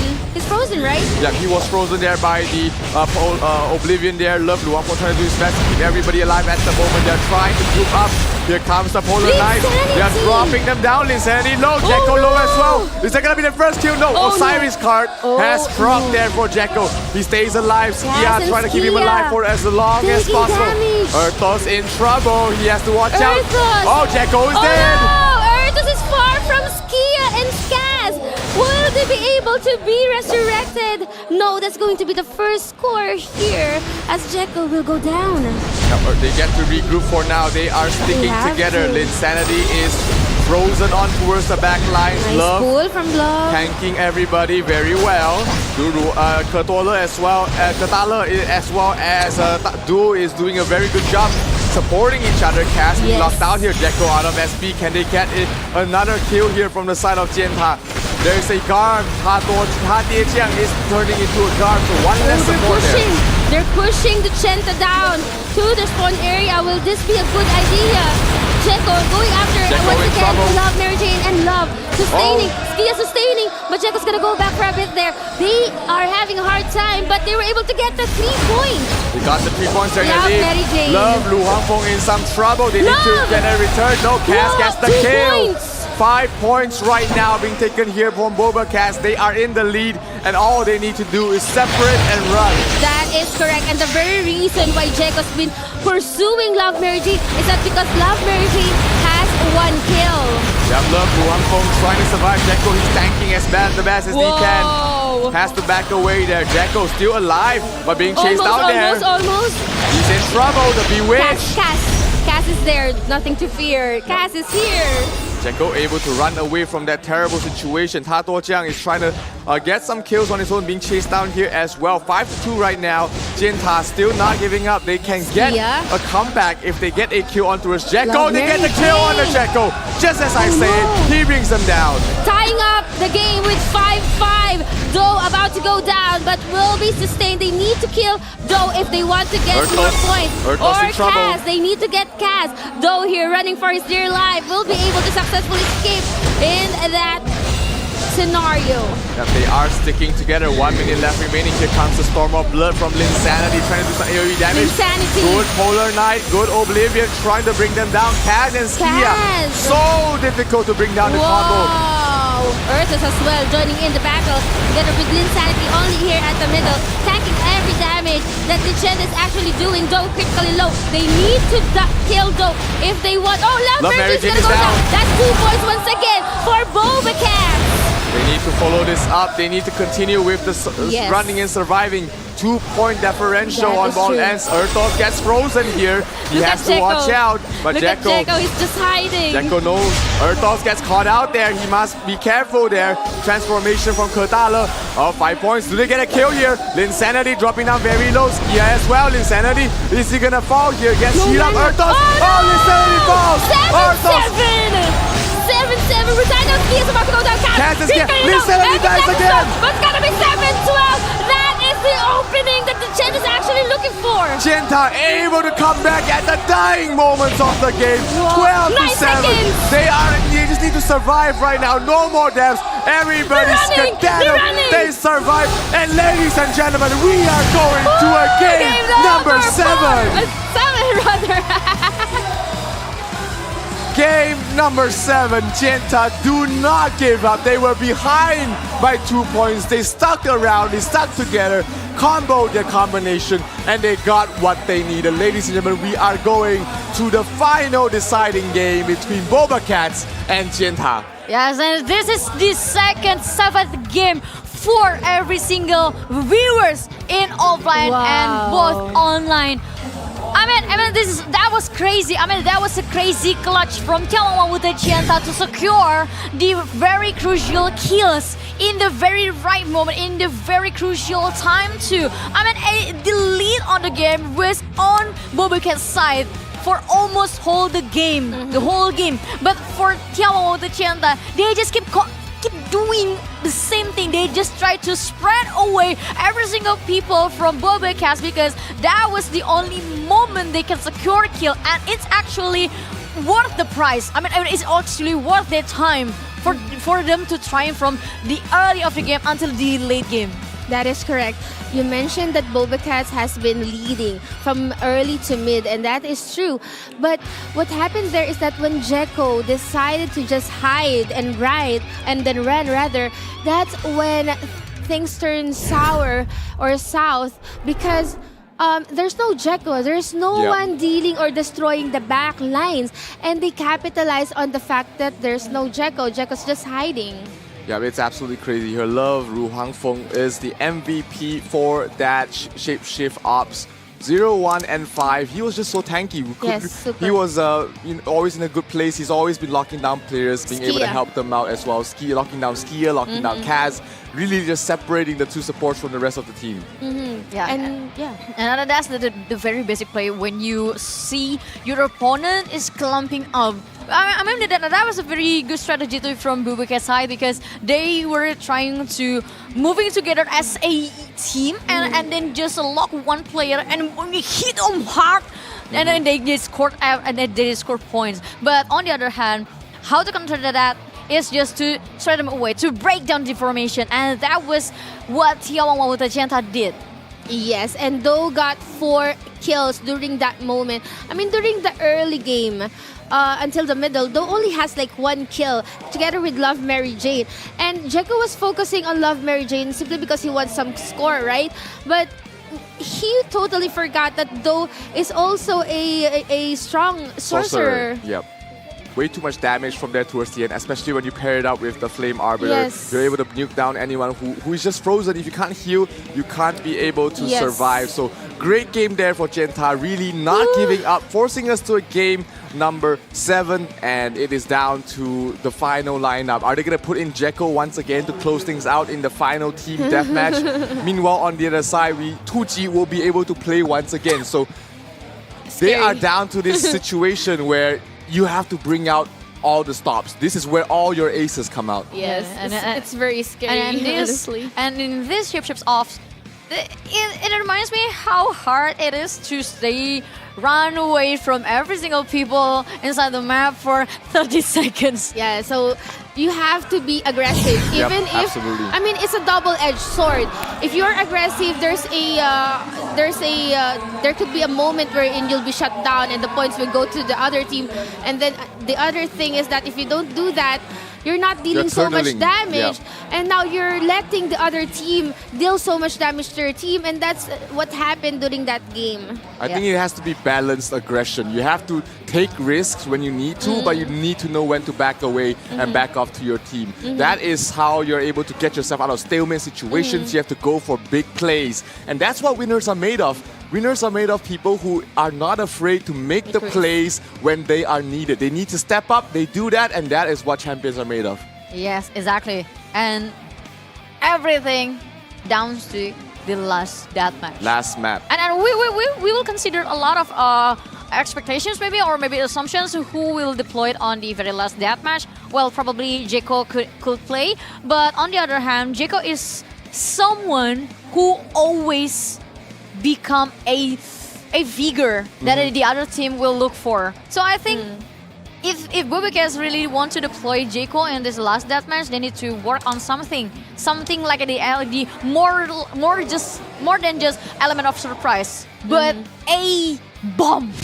Not A big just bomb a towards the surprise.眺望万物的尖塔. Totally. But I think, yeah, Jekko would be used simply because that's the only thing separating this team from the others. They have the Shadow Chaser and the Archbishop combination. The So I think- last Shadow Chaser Yeah. remaining in the Valhalla World Cup right he now. is. It's Jekko. He's not just carrying the entire weight of the Latin North America server. the pride He's of carrying all the the entire purple class on his shoulders. Shadow Chaser. Thieves, rise up, support Jekko, support BobaCats here because they have the last Shadow Chaser in this map, and right now they are going to run with Jekko here in this team deathmatch. Meanwhile, on the other side, we're talking about Love Yao P, we're talking about 2G, and look at that, they are bringing out all the stops. Instead of putting in Yao PP or Love Mary Jane, they're playing the double killers, the Do Si Huan Wan Da Wang as well as 2G. They're two primary main DPSs for sorcerers. They are with putting Love. them together, exactly. They're combining Yao P. their entire best lineup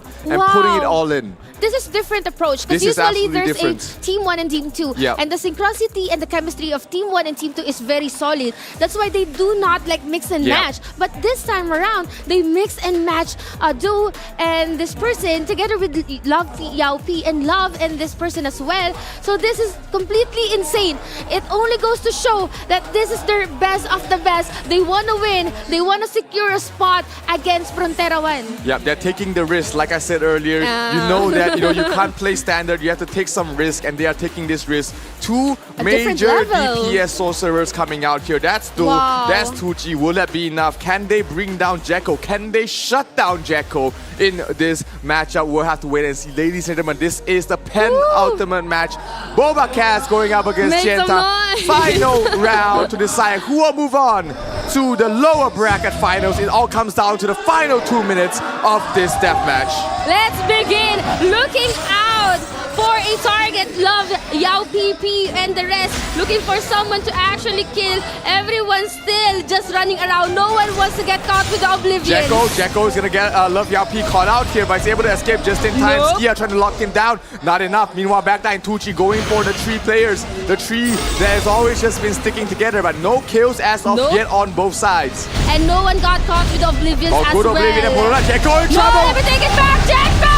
About to go down, but Ski is just right there. It's fine. Just surviving. No, Jekko goes down. But- Big kill. Resurrection comes Skia in from and Cass. Skia.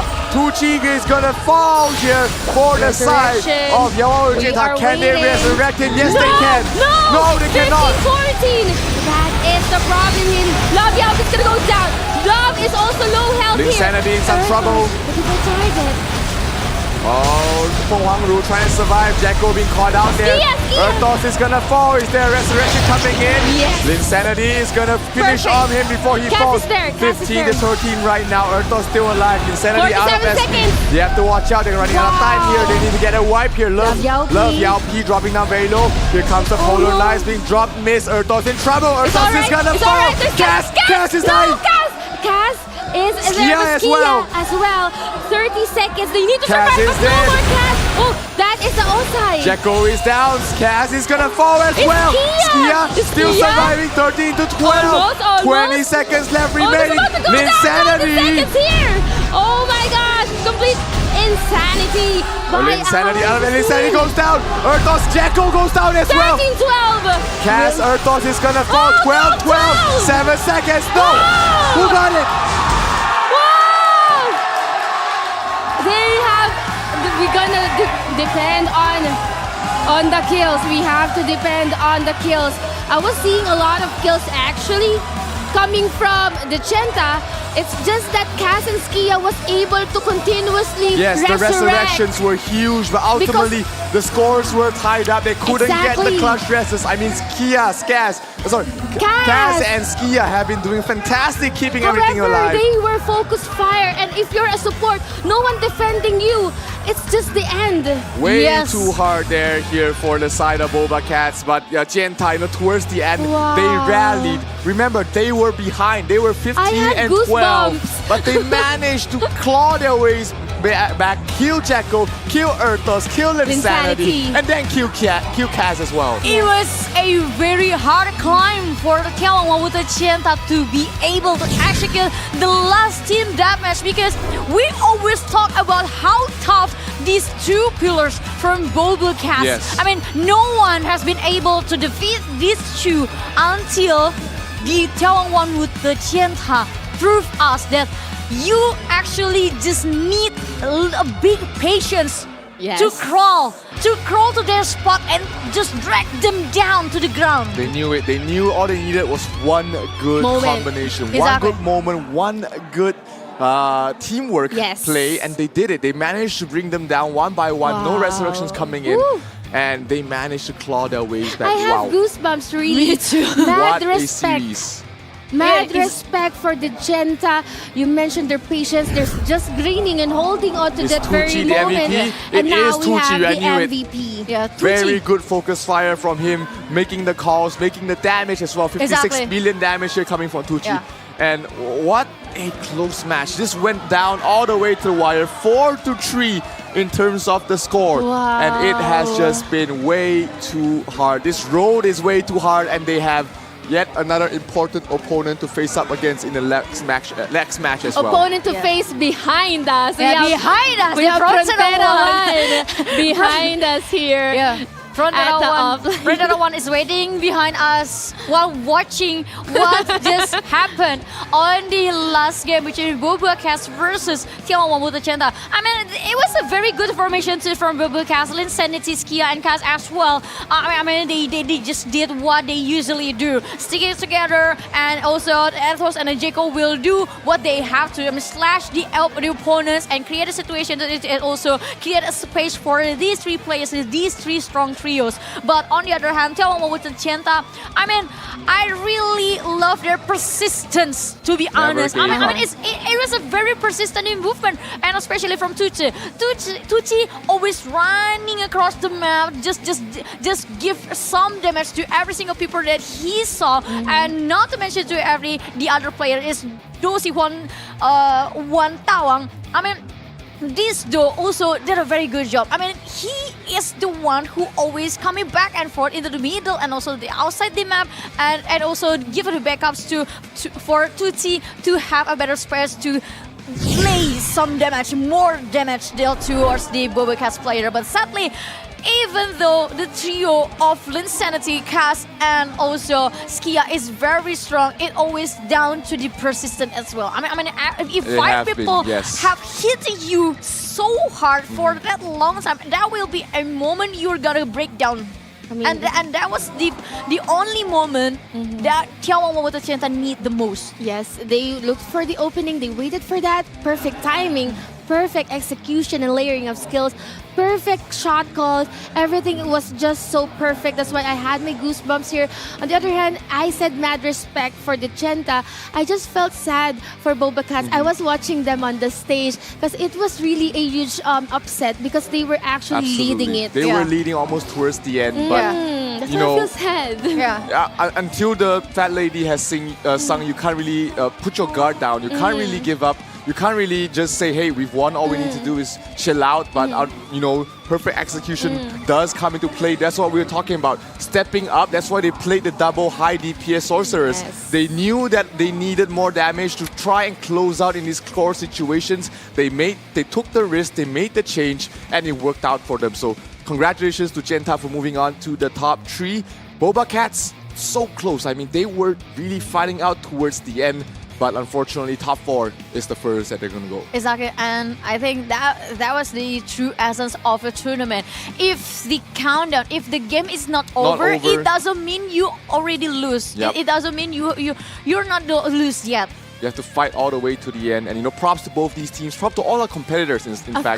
For really trying it out. You know, props to仲夏沫花We've got Trinity as well.查尔济斯as well. You know, all these teams, they are fantastic. They played so well. We've got so many fantastic moments throughout both these days that we should really be giving them all our appreciation and support. Only goes to show that they are the top of each of the servers. They are the representative of each of the regions, meaning to say they deserve to be here. That's why the games that we've shown the viewers, our adventurers, is that it's super intense. Yes. That's why, you know, the spirit of Valhalla World Cup is definitely here at the offline grand finals. Yeah, so but to be honest, I'll just give a special spot for BobaCats because I mean, as I said it on the first day. I mean, BobaCats and also the regions from North America and South America probably will become the underdog in here because they are one of the youngest servers who joined the competitive series of Ragnarok Origin itself, and they proved us that even though they are one of the youngest, they still can do well. True. They really did well until this far. I mean, and also they showed us how good they can be. And I mean, if we are able, if we have a chance to see the second season of Valhalla World Cup, we wouldn't know. We wouldn't know what will happen on their side. We wouldn't know how strong they are become. And I think it is a very golden moment for the hosts to give an interview to our winner of the last matches, which is 眺望万物的尖塔. So I'll pass it to the hosts. Take it away.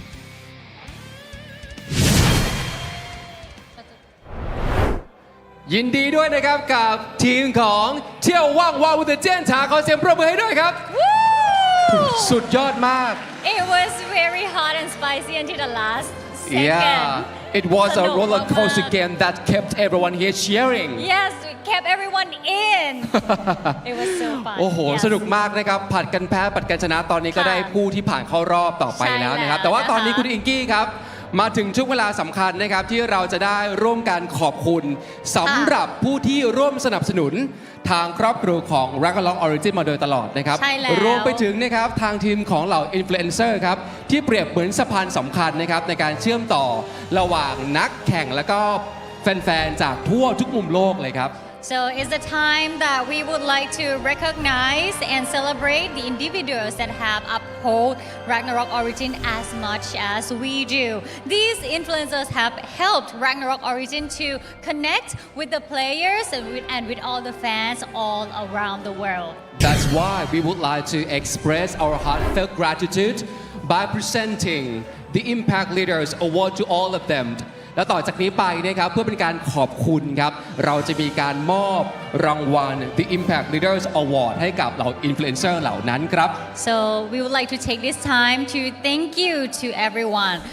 thank you for always being part of the community, leading our valued players around the world ขอบคุณมากๆนะคะที่เป็นส่วนหนึ่งของ community ของเรานะคะทำให้ community ของเราเนี่ยเติบโตไปเรื่อยๆแล้วก็นำพาผู้เล่นเข้ามาสู่ community และที่สำคัญคือนำพาผู้เล่นของเราไปสู่เวทีระดับโลกด้วยค่ะและนอกจากนั้นนะคะ I would like to recognize each and every one of you for your contribution to this community ขอบคุณทุกๆการเข้ามามีส่วนร่วมทุกๆการเสียสละนะคะการให้เวลานะคะแล้วก็การมอบนะคะทั้งความรู้สึกมอบใจให้กับ community ของเราค่ะใช่แล้วครับ we also have 4 special awards to present to some of our impact leaders for their great collaboration with our community และต่อจากนี้นะครับเราจะเป็นการมอบรางวัลนะครับให้กับ Impact Leader สำหรับความทุ่มเทของพวกเขาเหล่านั้นอีก 4 รางวัลพิเศษด้วยกันครับ Alright so we start with the first one รางวัลแรกของเราในวันนี้นะคะคือ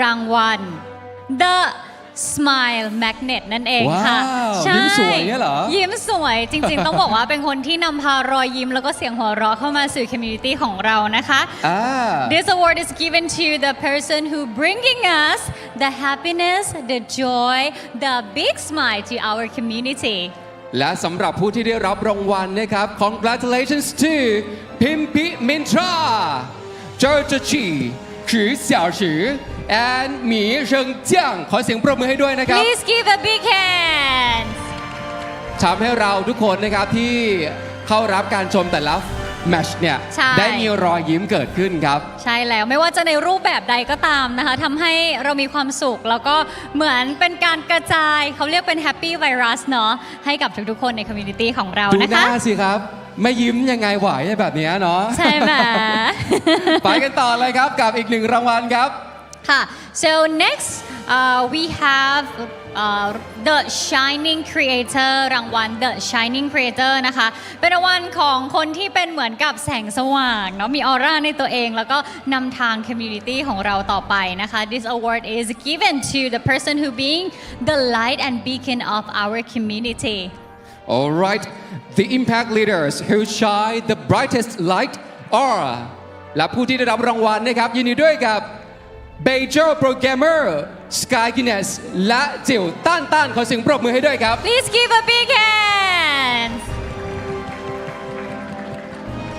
เปรียบเหมือนแสงสว่างประภาคารนะครับให้กับคอมมูนิตี้ของเราในครั้งนี้นะครับ For example maybe we are in the dark time or maybe in the dark mood they bring on the light like you just turning on and everything is going bright and happy as always Okay thank you very muchไปกันต่อนะครับรางวัลต่อไปนะคะ Next we have the Meme Master โอ้โหมีมีมแน่นอนไม่ต้องบอกแล้วว่าเป็นรางวัลเกี่ยวกับอะไรนะคะเป็นรางวัลสำหรับเจ้าแห่งมีมนะคะในระหว่างการเล่น ROO นะคะ This award is given to the person who's giving us a wonderful creative and funny memes to share and to relate when we play ROO and maybe we can share with any of our friends when we on the game And now congratulations to กายงิดลืมไหมเสี่ยฉายฉาย and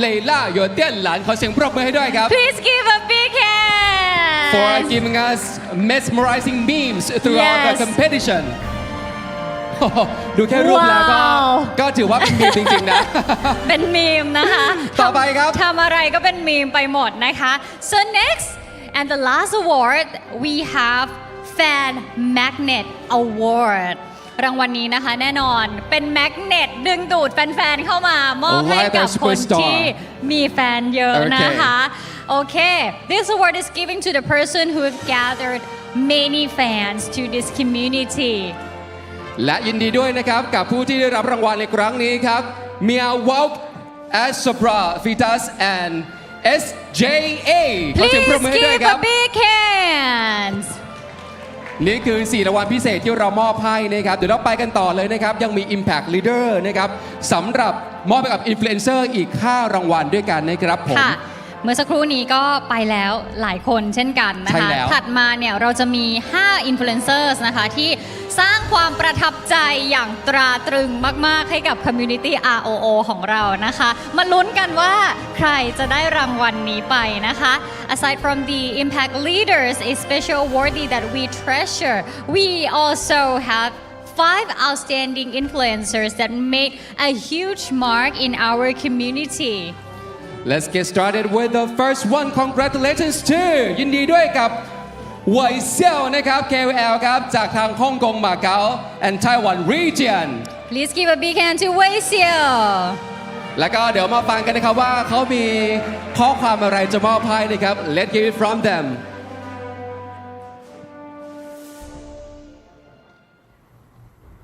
哈喽，大家好，我是韦笑，很开心能有这个机会被选为太高地区的风云人物。其实不论是在游戏中比赛的知名玩家，或是协助制作攻略及陪伴大家直播主，都有许多优秀的选择。能成为第一届代表，除了荣幸以外，其实还带有惊讶，也代表这2年获得种种一切受到认可。在玩手机游戏的这10几年期间，艾尔初见就占了其中的2年，是我所有游戏里面玩的最长久的。职业的丰富度、配置的复杂理解，都是从开服以来最让我着迷的地方。回想当年《仙剑传说》最让我期待的3大职业，目前已经玩过了2个，一个是妖术，一个是法师。如今最后一个跆拳也是我非常期待的。最终，谢谢现场所有代表各地区的决赛选手带给我们这么精彩的比赛，也谢谢全体艾尔初见的所有玩家，也谢谢艾尔初见。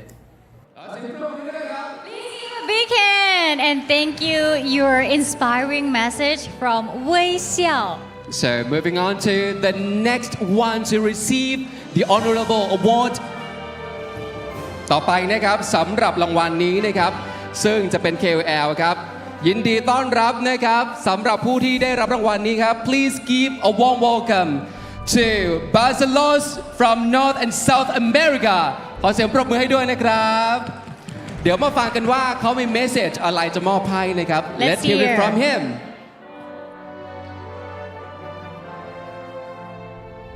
Fala galera, aqui é o Barcelos e antes de mais nada quero agradecer à equipe do Ragnarok Origin por essa parceria e pela oportunidade de ser um dos embaixadores desse jogo que eu amo demais.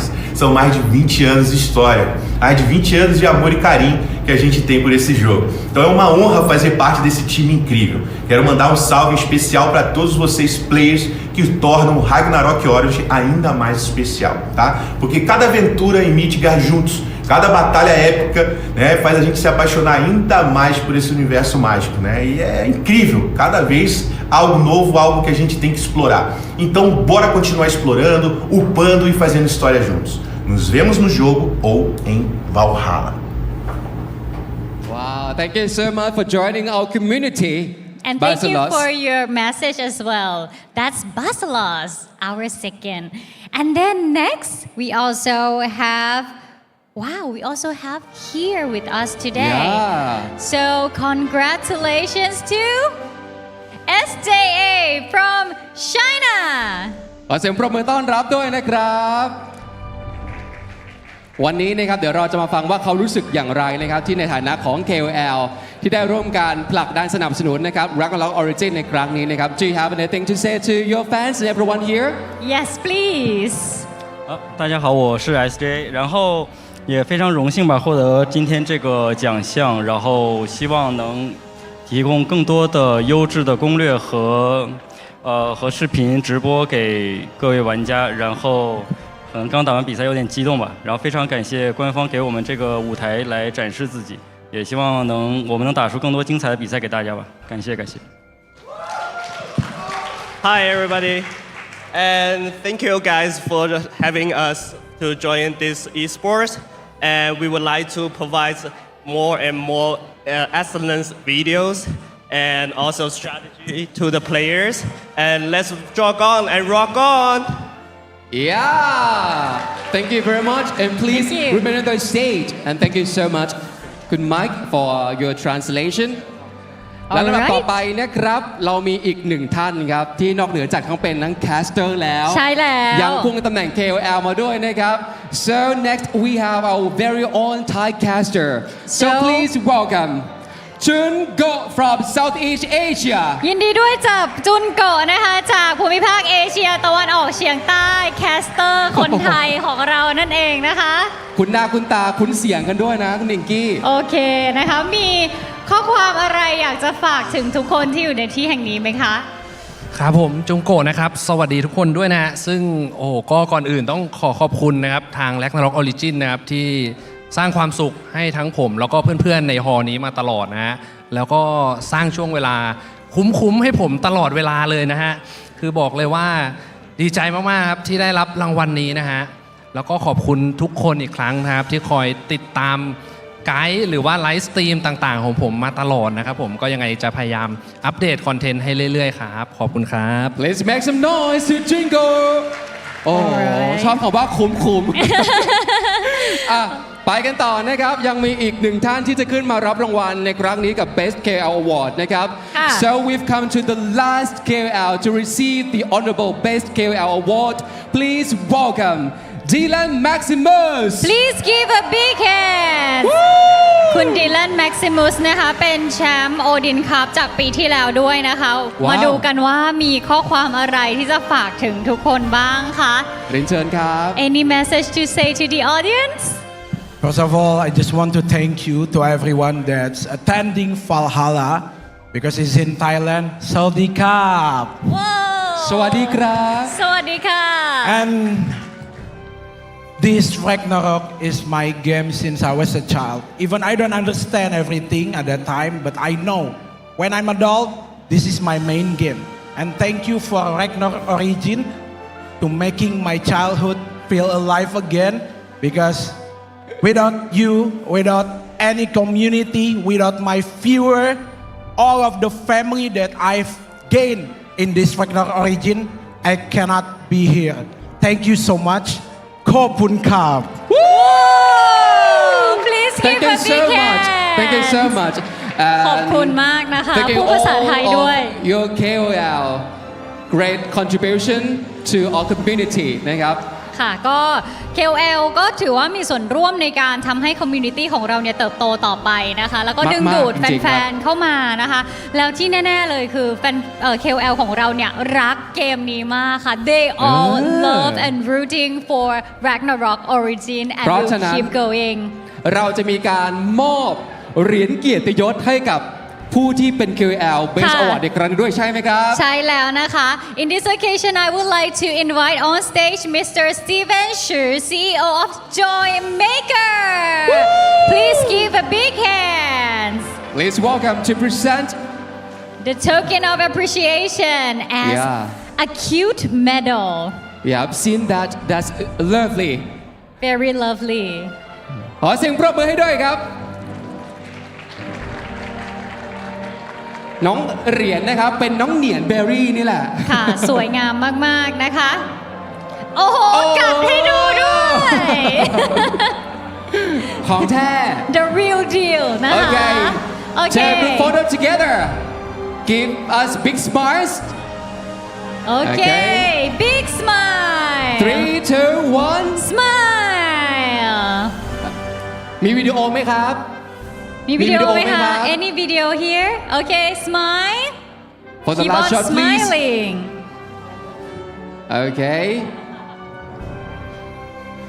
เรียบร้อยนะครับขอเสียงปรบมือให้ด้วยครับ Thank you very much And please give a big hands to Mr. Steven Shu Thank you so much And thank you all the KOL Please give them one more round of big hands Thank you very much ตอนนี้นะครับเราถือได้ว่าได้มอบส่งคำขอบคุณให้กับบรรดาผู้ที่อยู่เบื้องหลังและสนับสนุนกับเรามาตลอดกับ Ragnarok Origin นะครับแต่ว่าตอนนี้เดี๋ยวจะพักเบรกกันสักครู่นะครับแล้วกลับมาช่วงหน้าบอกเลยว่าไฟลุกยิ่งขึ้นกว่าเดิมบนเวทีแน่นอนครับเวทีนี้วันนี้ไม่เหลืออะไรแล้วนะไม่อย่างเดียวไฟลุกกันทุกๆรอบเลยนะคะโอเคเดี๋ยวเราไปพักกันสักครู่นะคะแล้วกลับมาเจอกันในเกมหน้าค่ะสักครู่เดียวครับ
There are many challenges waiting to be overcome.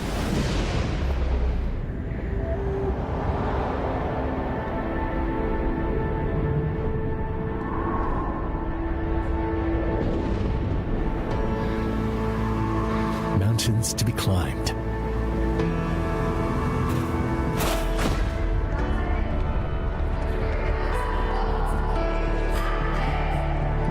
Dreams to be fulfilled.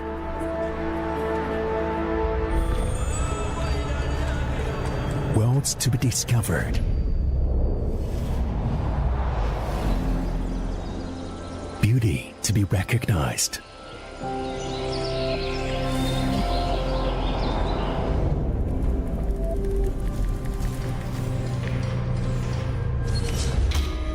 Problems to be solved.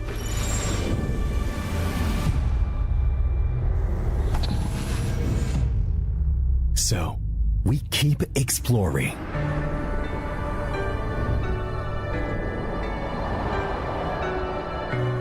And up. Watch the chassis. Back leg in. Checking the turn together. What color is it? It's red. What's red? Red represents passion. What can't stop us will make us explore more.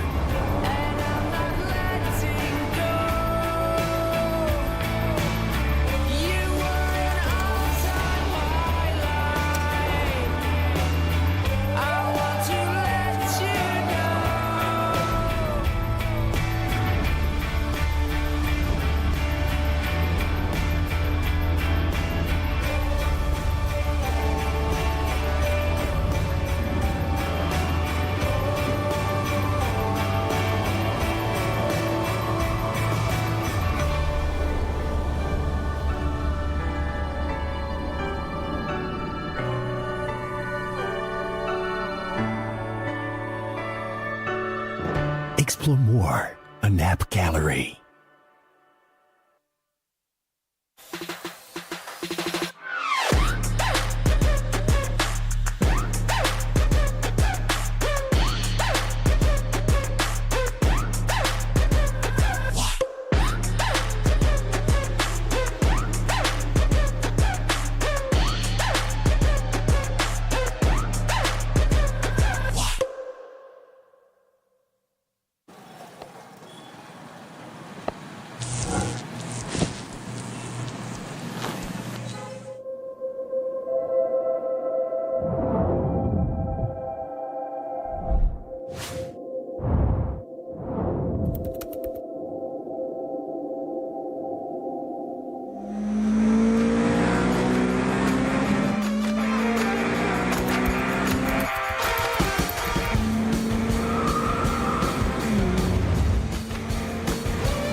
Origin Valhalla World Cup is the pinnacle of ROO tournaments.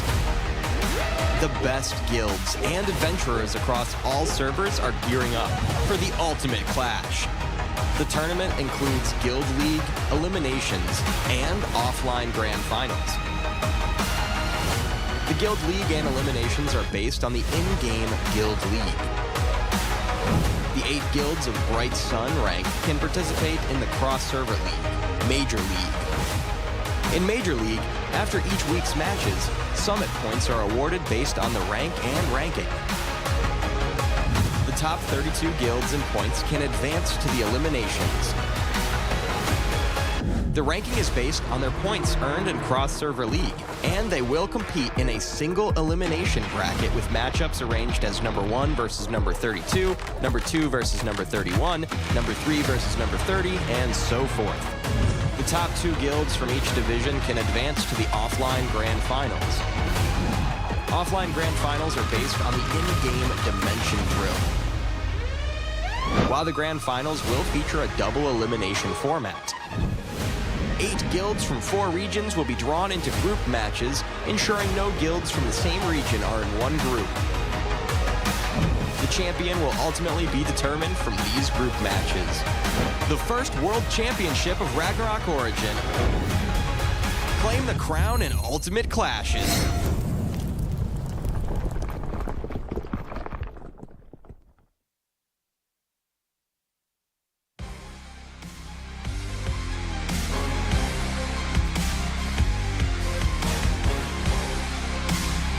Guilds across all servers gather at the offline Valhalla World Cup Finals. Guilds engage in thrilling matches, the strongest from the servers prevail.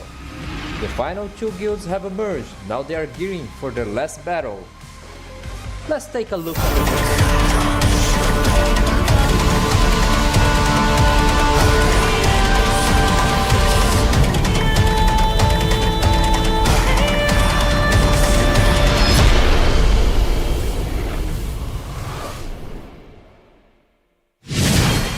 Alright, all the adventurers, this is the last match before we moving on to the grand final. Yes, and it is a very, I think we can set the stage on fire because yes, we are eager to know who will get the last spot in the grand final to compete with Monarch today. Right, All right, but before we get into this match, I would like to take this opportunity to express our heartfelt gratitude to all of our sponsors. Thank you very much, Joy Maker, Gravity Game Hub, Huawei App Gallery, more to explore on App Gallery. One Universe, one amazing adventure. AOC, #1 gaming monitor in the world. And Razer Gold, whatever you play with Razer Gold. Please Thank give you a very big hand much. to all of our sponsors.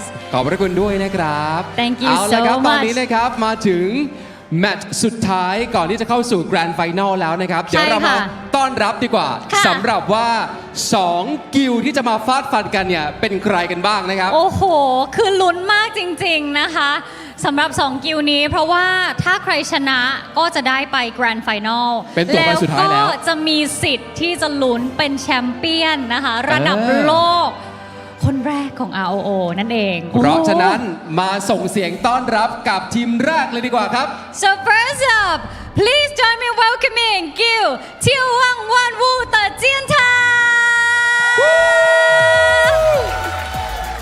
โอ้โหเสียงดังฟังชัดมากนะครับ มากันแบบอุ่นหนาฝาข้างนะคะ เดี๋ยวมาดูว่าเขาจะมีกลยุทธ์เทคนิคอะไรบ้างนะครับที่จะงัดมาเพื่อสู้กับอีก1ทีม ซึ่งทีมนี้เนี่ยต้องบอกว่าเขาสู้มาติดต่อกันมาเลยนะ สนุกมาก เหนื่อยไม่กลัว ขอแค่ว่าได้ตัวผู้สุดท้ายผ่านเข้ารอบแกรนด์ไฟนอลไปก็พอใจแล้วนะครับ ไฟกำลังลุกเลยค่ะ Alright and the next skill to compete with the 眺望万物的尖塔 is ขอเสียงปรบมือกับเกลพรทราวนโอ้โหไม่แพ้กันไม่แพ้กัน ต้องดูว่าจะได้มีโอกาสกลับไปรีแมตช์ไหมในรอบแกรนด์ไฟนอลนะคะ เอาใจช่วยใช่แล้วนะคะ มาลุ้นกันครับยังมีโอกาสอยู่นะ เดี๋ยวเรามาเตรียมตัวนะครับสำหรับการที่จะได้ชมแมตช์อันดุเดือดในครั้งนี้ ขอส่งหน้าที่ต่อให้กับเหล่าแคสเตอร์ได้เลยครับ I bring it on casters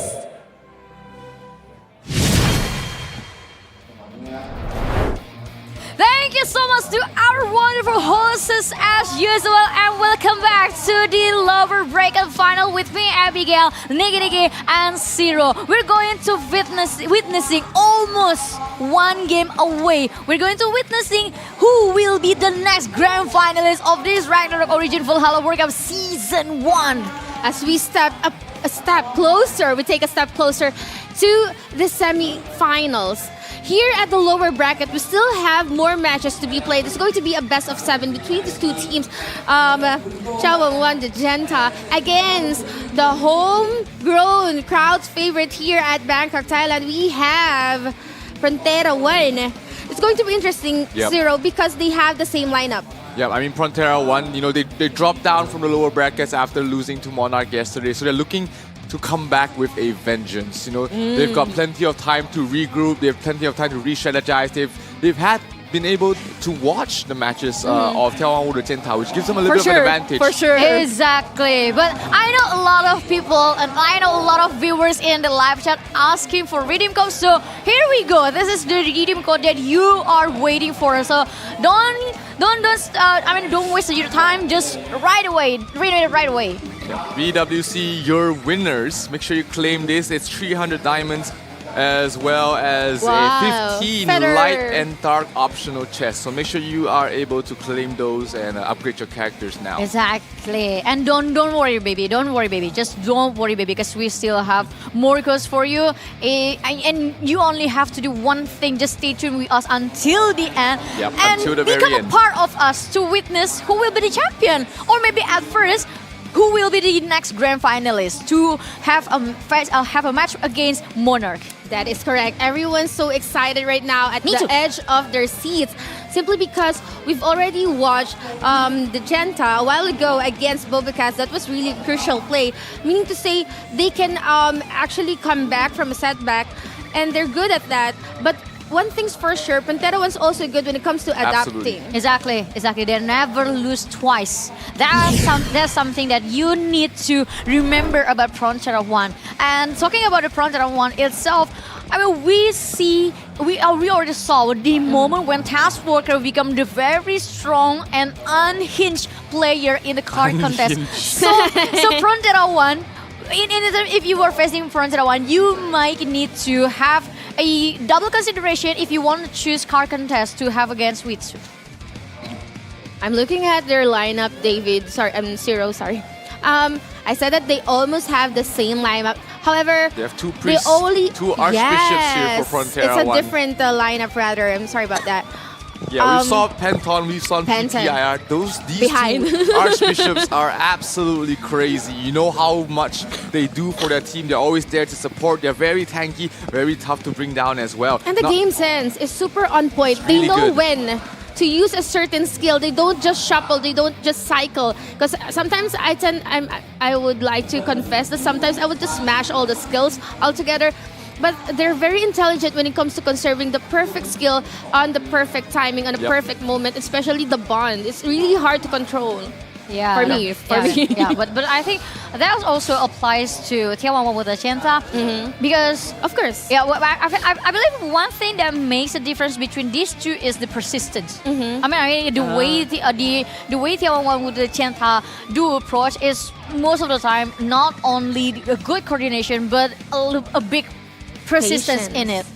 Yep, absolutely. So this is going to be a tough match for both sides. I mean, Pantera 1, they did defeat 眺望万物的尖塔 in the upper brackets first round. So that's going to be that going for them. They know that they can fight against them. They know how they like to play, and they also had time to prepare before this. But here, Genta has been playing back-to-back. They just played a game against BobaCats. They won, and now they played 7 games. So they played full 7 games against BobaCats earlier. So they're coming on with the fatigue might come into play here in this matchup. Exactly. So handling your stamina is also an important role in terms of tournament. So this is going to be another task for 眺望万物的尖塔, to be honest. Challenge. Yeah, another challenge aside from going up against a crowd's favorite. This is their hometown. You know, it's a different kind of level when you play, and there's people cheering you. You know, there's a morale boost. And so yeah, you really have to have your focus. You mentioned the patience, the persistence, the determination, and the grit. Let's see if they'll be able to carry it over for this match here. Finally, the last match at the lower bracket. We have the first lineup for the team deathmatch here. As this is the typical lineup for Frontera 1. Yeah, this is their usual combination. You've got Taskwalker and Teeks, Ideas, Penton, as well as Bon, who we had the pleasure to meet earlier on. And you know, they are looking fresh, they are ready. They are not unfamiliar with this team deathmatch format, and they do have that that secret player with that with Taskwalker on the Wanderer. He can play a more DPS centric build, or he can be on a full support. But I think in this matchup, he wants to go a bit more on the DPS route. He needs to help his teammates get those kills. There are double Wanderers on the side of Jianta, which means that they will be sticking together a lot, and that is where Taskwalker with his AoE damage is going to come into play. Exactly. So this is it. The lower bracket final between 眺望万物的尖塔 against Frontera 1 on this team deathmatch. Who will win the very first point? Here we go. Let's check it out. Everyone make some noise for our first game of the series here. Taskwalker leading everybody in, and I think, David, it's going to be a clash. It is. They're trying to catch people up in with the Oblivions. They haven't used any of it. That's gonna be a good carpet. Yao PP gets caught out. He's separated from the rest of the team. Bon focusing on 2G. 2G trying to get the hell out of dodge. Dropping down pretty nice low rotation. Here. Love Yao P dropping down very low as well. Gets healed up in time. Bon in some trouble. He needs to back off. Oh, he gets locked down there by Feng Huangdu. Yao PP is going to be the first one to fall. As far as Love Yao P as well. 2 kills. Bon goes down as well. Okay, that is a nice trade-off. Love will be pulled towards the center. Very low. Penton is dead. Antics as well. Penton almost hanging on a thread there. Needs some survivability, but you know, Taskwalker is a DPS build. Yeah, he is. Bon is gonna fall once again. 14 to 15 so far. Kill-wise is neck and neck. 1 kill difference. Really low on health here. Trying to look for a target. Ideas has to back off. He's frozen. We see Bon chasing it down. Love Yao P. Love Yao P out of SP. He's also cursed. Oh, but Bon being chased down. He's gonna go down. And that is not gonna look good. They need to resurrect Bon, and I think they were able to do so. Oh no, they weren't able to do so. They did not get him up in time. So he's gonna have 1 life left. 14 to 14 right now. Both sides very close. 2G dropping down very low. He has to watch out. He has to run away. And Teeks giving chase. And Teeks not able to finish him off. But they do lose Feng Huangdu as well as Frontera. No more resurrections. 2G is down as well. Can they push forward? Frontera 1 not giving up yet. Sorcerer. And that is it. That's the opening that Frontera is actually looking for. And Teeks going into the middle of everything here. Bon looking for a target as well. And this is going to be 11 for the Taskwalker. Taskwalker going for the kill. Absolutely crazy. Oh, they get the kill. They get it. Frontera 1 strikes first blood in this best of 7 in front of their home crowds. And that was very, very convincing from them. That was also fast. The crowd goes roar and very, very wild here behind the caster stage. But Abigail, what had happened there? Oh my god, that was very beautifully executed by Frontera 1. I mean, the very first focus of Frontera 1 is always to take down one of their damage dealer. If they couldn't catch 2T, it doesn't matter, because they still have another damage dealer, which was a Yao PP. And the moment they strike Yao PP down, it was the very big moment for Frontera 1 to spread information and just trying to catch every single player who couldn't get into the formation back in terms of the side of眺望万物的尖塔. And then from that moment, they're just trying to play the slow, while on the other hand, Taskwalker is trying to set up a position, set up his way to strike every single player that just got cut off. Yes, that is correct. Perfect zoning coming from Taskwalker. I want to talk about Bon, David, Zero. Because he overcommitted, right? Yeah, he died the first time. He was looking for someone to target and also zoning the Yao P and PP. But he overcommitted. That was the first kill. Yep, and let's look at the MVP of that match. I believe it should be Taskwalker, Antiques or Taskwalker there. And it will be Penton. Almost. Oh my god, almost. You have to remember, you couldn't forget the impact of Penton. I mean, the damage is only 2.47, but I believe the determinal wings that Penton deploy is creating a big momentum also for especially Taskwalker. Yeah, they got a wipe. Yeah, they got a wipe. Yeah, they got a wipe. And I also want to mention about how Bonbon moved like away to every single scary. spot. I mean, it's very scary to see the movement of Bonbon as well. Yeah, and somehow it's also scary that he overcommits. That he's quite far from Penton. From the supports. Yeah. And the one who, Taz Walker is focused on damage. You cannot really ask for any, No, resurrection. Taz Walker was actually playing a full support here. You Was can he see able to do that? His damage isn't very high. Oh, the so- reason behind. Yes, but he did very well keeping everybody alive. That Yao PP, Wow. you can see 76 million damage. A lot of damage being dealt on the side of Jenta, but they weren't able to finish off any kills. That was the main thing.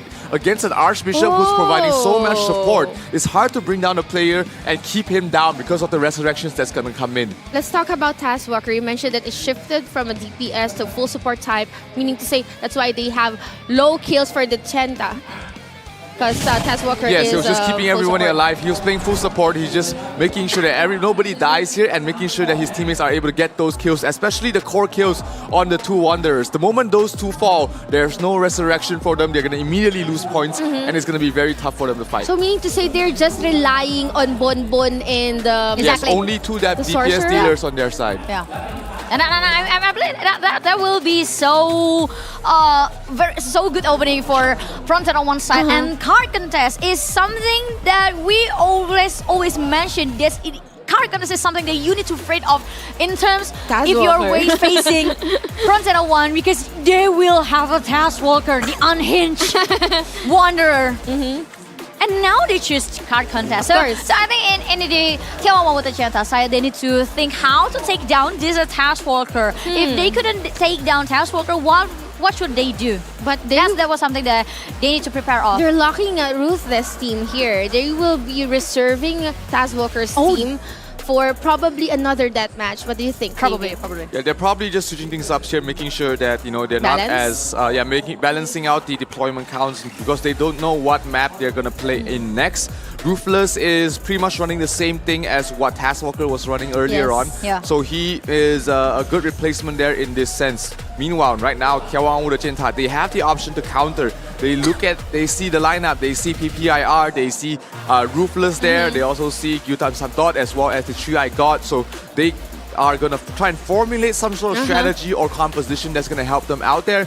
But it looks like they're going to go for a little bit more of a standard lineup with Tucci out there, with Love Yao Pi as well as Yao PP. What's really tricky with their lineup is that they can mix and match. They do not stay with their batch 1 or team 1, team 2. They do not have, they do have that. But when things comes to worse or, they have this resolve that to actually mix and match with the highest DP or, their highest DPS and together with their best utilities and support. But for now, you mentioned that they're going to stick with the stun there. Then this is going to be an interesting battle. Coming from a loss from game number 1, what do you think is going to happen here for card contest? For me, for card contest is going to be pretty much the same with what happened on the previous match with the BobaCats. So, but I don't think they could use the same strategies. They need to think something new and fresh against Fronted on, because this is a different thing. You couldn't use any single same strategies towards them because they never lose twice. They're always very adaptive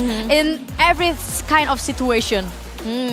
That is a really good thing to think about right now, simply because we're currently at 0-1. Frontera One having a lead here. It's not that big, but it's still a lead. Yeah, it's still a lead. So let's see what will happen on the second game, which is the card contest between 眺望万物的尖塔 against Frontera One. Will 眺望万物的尖塔score the very first point? Let's check it out. Yep, going in towards card contest once again. That's where the Wanderers really come into play. That's where having a Wanderer as well as a good priest is going to be very important. We've seen Kaz and Skia doing a very well 1-2 punch here, but will Ruthless and PPIR do the same thing? They arrive at the same time, so they're going to keep the card in the middle of the map. Yes, that is correct. Both of the Wanderers already at the middle contesting the card. It's not moving, honestly, while the other members of each team, they're guarding all of the entrances. Yep, Love Yao Pi being kept outside there by the Three-Eye God. Ongta Samta really just focusing him down. Yao Pi towards the side as well. Meanwhile, Sasa as well as Yutan Sumdon is trying to stand towards the backlines, making sure that they are able to support Ruthless from the backline. Look at that, Ruthless just tanking to all the damage. Two is actually attacking 2 versus 1, but Ruthless standing really strong. Yao PP looking for a target here. Probably is gonna be 3-eyed God, but won't be too enough to actually kill when almost no mana, no SP. Yutan Subdot is actually done for, but despite not having the DPS, Ruthless is so tanky to still contest the card. Ruthless is just standing there. Sasa is gonna fall. 3-eyed God is gonna die once again. PPIR is just chilling at the side, knowing that it doesn't matter about the DPS. As long as Ruthless is alive, as long as I'm not dead, the card is not going anywhere. And here we go. This is the moment that we're waiting for, wherein they will be using and committing their skills. Sasa taking a lot of damage. Ruthless is still standing strong. Sasa needs to go back to their stack, needs to have some sustainer and rebuffs, but Ruthless, look at that. The card is not even moving even an inch. Yep, the cart is still standing in the middle here. Gyutan Sudan is gonna fall. Yao PP still alive. None of the players from the side of Genta has actually fallen yet. Another kill onto Sasa. But all of this, again, this doesn't matter if the card stays. Ruthless in trouble though. Ruthless dropping down very low. He has to watch out. PPIR needs to back him up and healing up right away. He's back at it again. Online, Ruthless is still standing strong. As long as PPIR is there, I mean, it's fine. Yep, Ruthless needs to make sure that he doesn't fall here. PPR has the job. Love Yapi gets another kill on towards Gyutam Sudan. Nobody has been getting any kills from the side of Frontera 1, but the main targets, Ruthless as well as PPIR has not died a single time. That is correct. 2 against 1 against Yao PP, but we know how strong Yao PP is. However, he is critically low. He needs to get out. Love Yao P. And now it's Love Yao P, and Yao PP will be out here in this game. Yao PP trying to run away. From the Wanderers. Then this is not gonna look good. This is gonna be the opening for Frontera to actually push the card. So hard to bring him down. This is way too long. Yao PP could not rejoin his teammates, but he was able to sustain through all the damage all by himself. Able to wait for the Sigils to cool down, but here comes the Polar Knights. Here comes the Auroras being dropped onto the cards. Yao PP dropping down. Ruthless is down. They have to resurrect him. Oh, but PPIR on the Clash Resurrection. That is the perfect timing. Still, Epic Leslie saves the day. PPIR, absolutely Clash Resurrection, and this might turn things around here for the side of Frontera 1. They managed to keep the card in the middle of the map. It has not moved an inch. 3 minutes already passed. So far, Frontera 1, they got 1 single kill, but they have not been wiped out yet. Ruthless and PPIR has been able to do that 1-2 combo. Gyutam Sudan is gonna fall. Ruthless still staying on the card. Toto and he's trying his darndest to pull away Ruthless. Ruthless is down. The card is moving. The card is moving. PPIR, you need to Epic Glasses, you need to resurrect, but he is on a crunch. PPIR is being focused fire right now, just trying to sustain, just trying to contest. But Sansa's gonna go down once again and again and again and again. You see PPIR dropping the Basilica to just stall them out. Make sure that Ruthless can rejoin the fight here. It is still only a 1-point differential, which means that if Frontera 1 gets a couple of core kills, they're able to push out the card. But right now, as things stands,眺望万物的尖塔 is in the lead at the moment. Wow. However, what I'm thinking, David, is that if the card did not move, Ruthless in trouble. If ever, we're gonna go for the kills. And look at 2E. He has a lot of kills here. PPIR needs to resurrect Ruthless right now. PPIR is in some trouble himself. The card is gonna not fall yet. PPIR still standing strong there. Ruthless has to be forced to respawn in base. So he has to walk his way out here. Good Polar Knight being dropped down onto the card itself, but Ruthless is already back. And Ruthless kind of tanky here, but still Sasa has been dropping and dying every single day, every single moment. PPIR, I think they need to have a good strategy. But Ruthless also down. No more someone to contest the card together with their main damage. And PPIR is down as well. 5-man wipe. It's gonna be a full wipe going towards the way of Genta side, and the card is gonna go chugging along. 1 minute left remaining. Can Frontera 1 mount a comeback here? 6 points, not the longest in the world. If they get a single wipe, that's all they need. But they need to find that opportunity. They need to find that opening right now. But it's so difficult. Gyutam Sudan not able to do anything else. Another Polar Knight being dropped down on everybody. Ruthless. Oh, they get a kill on those Yao PP. There might be a good opening. Love Yao PP dropping low, very low as well. 30 seconds. That's kind of difficult right now. 2 players out there. They have to wipe out the 2 Wanderers, Toto and Yi, as well as Love. Feng Huang, who has to fall. They fall! They fall! Number 1!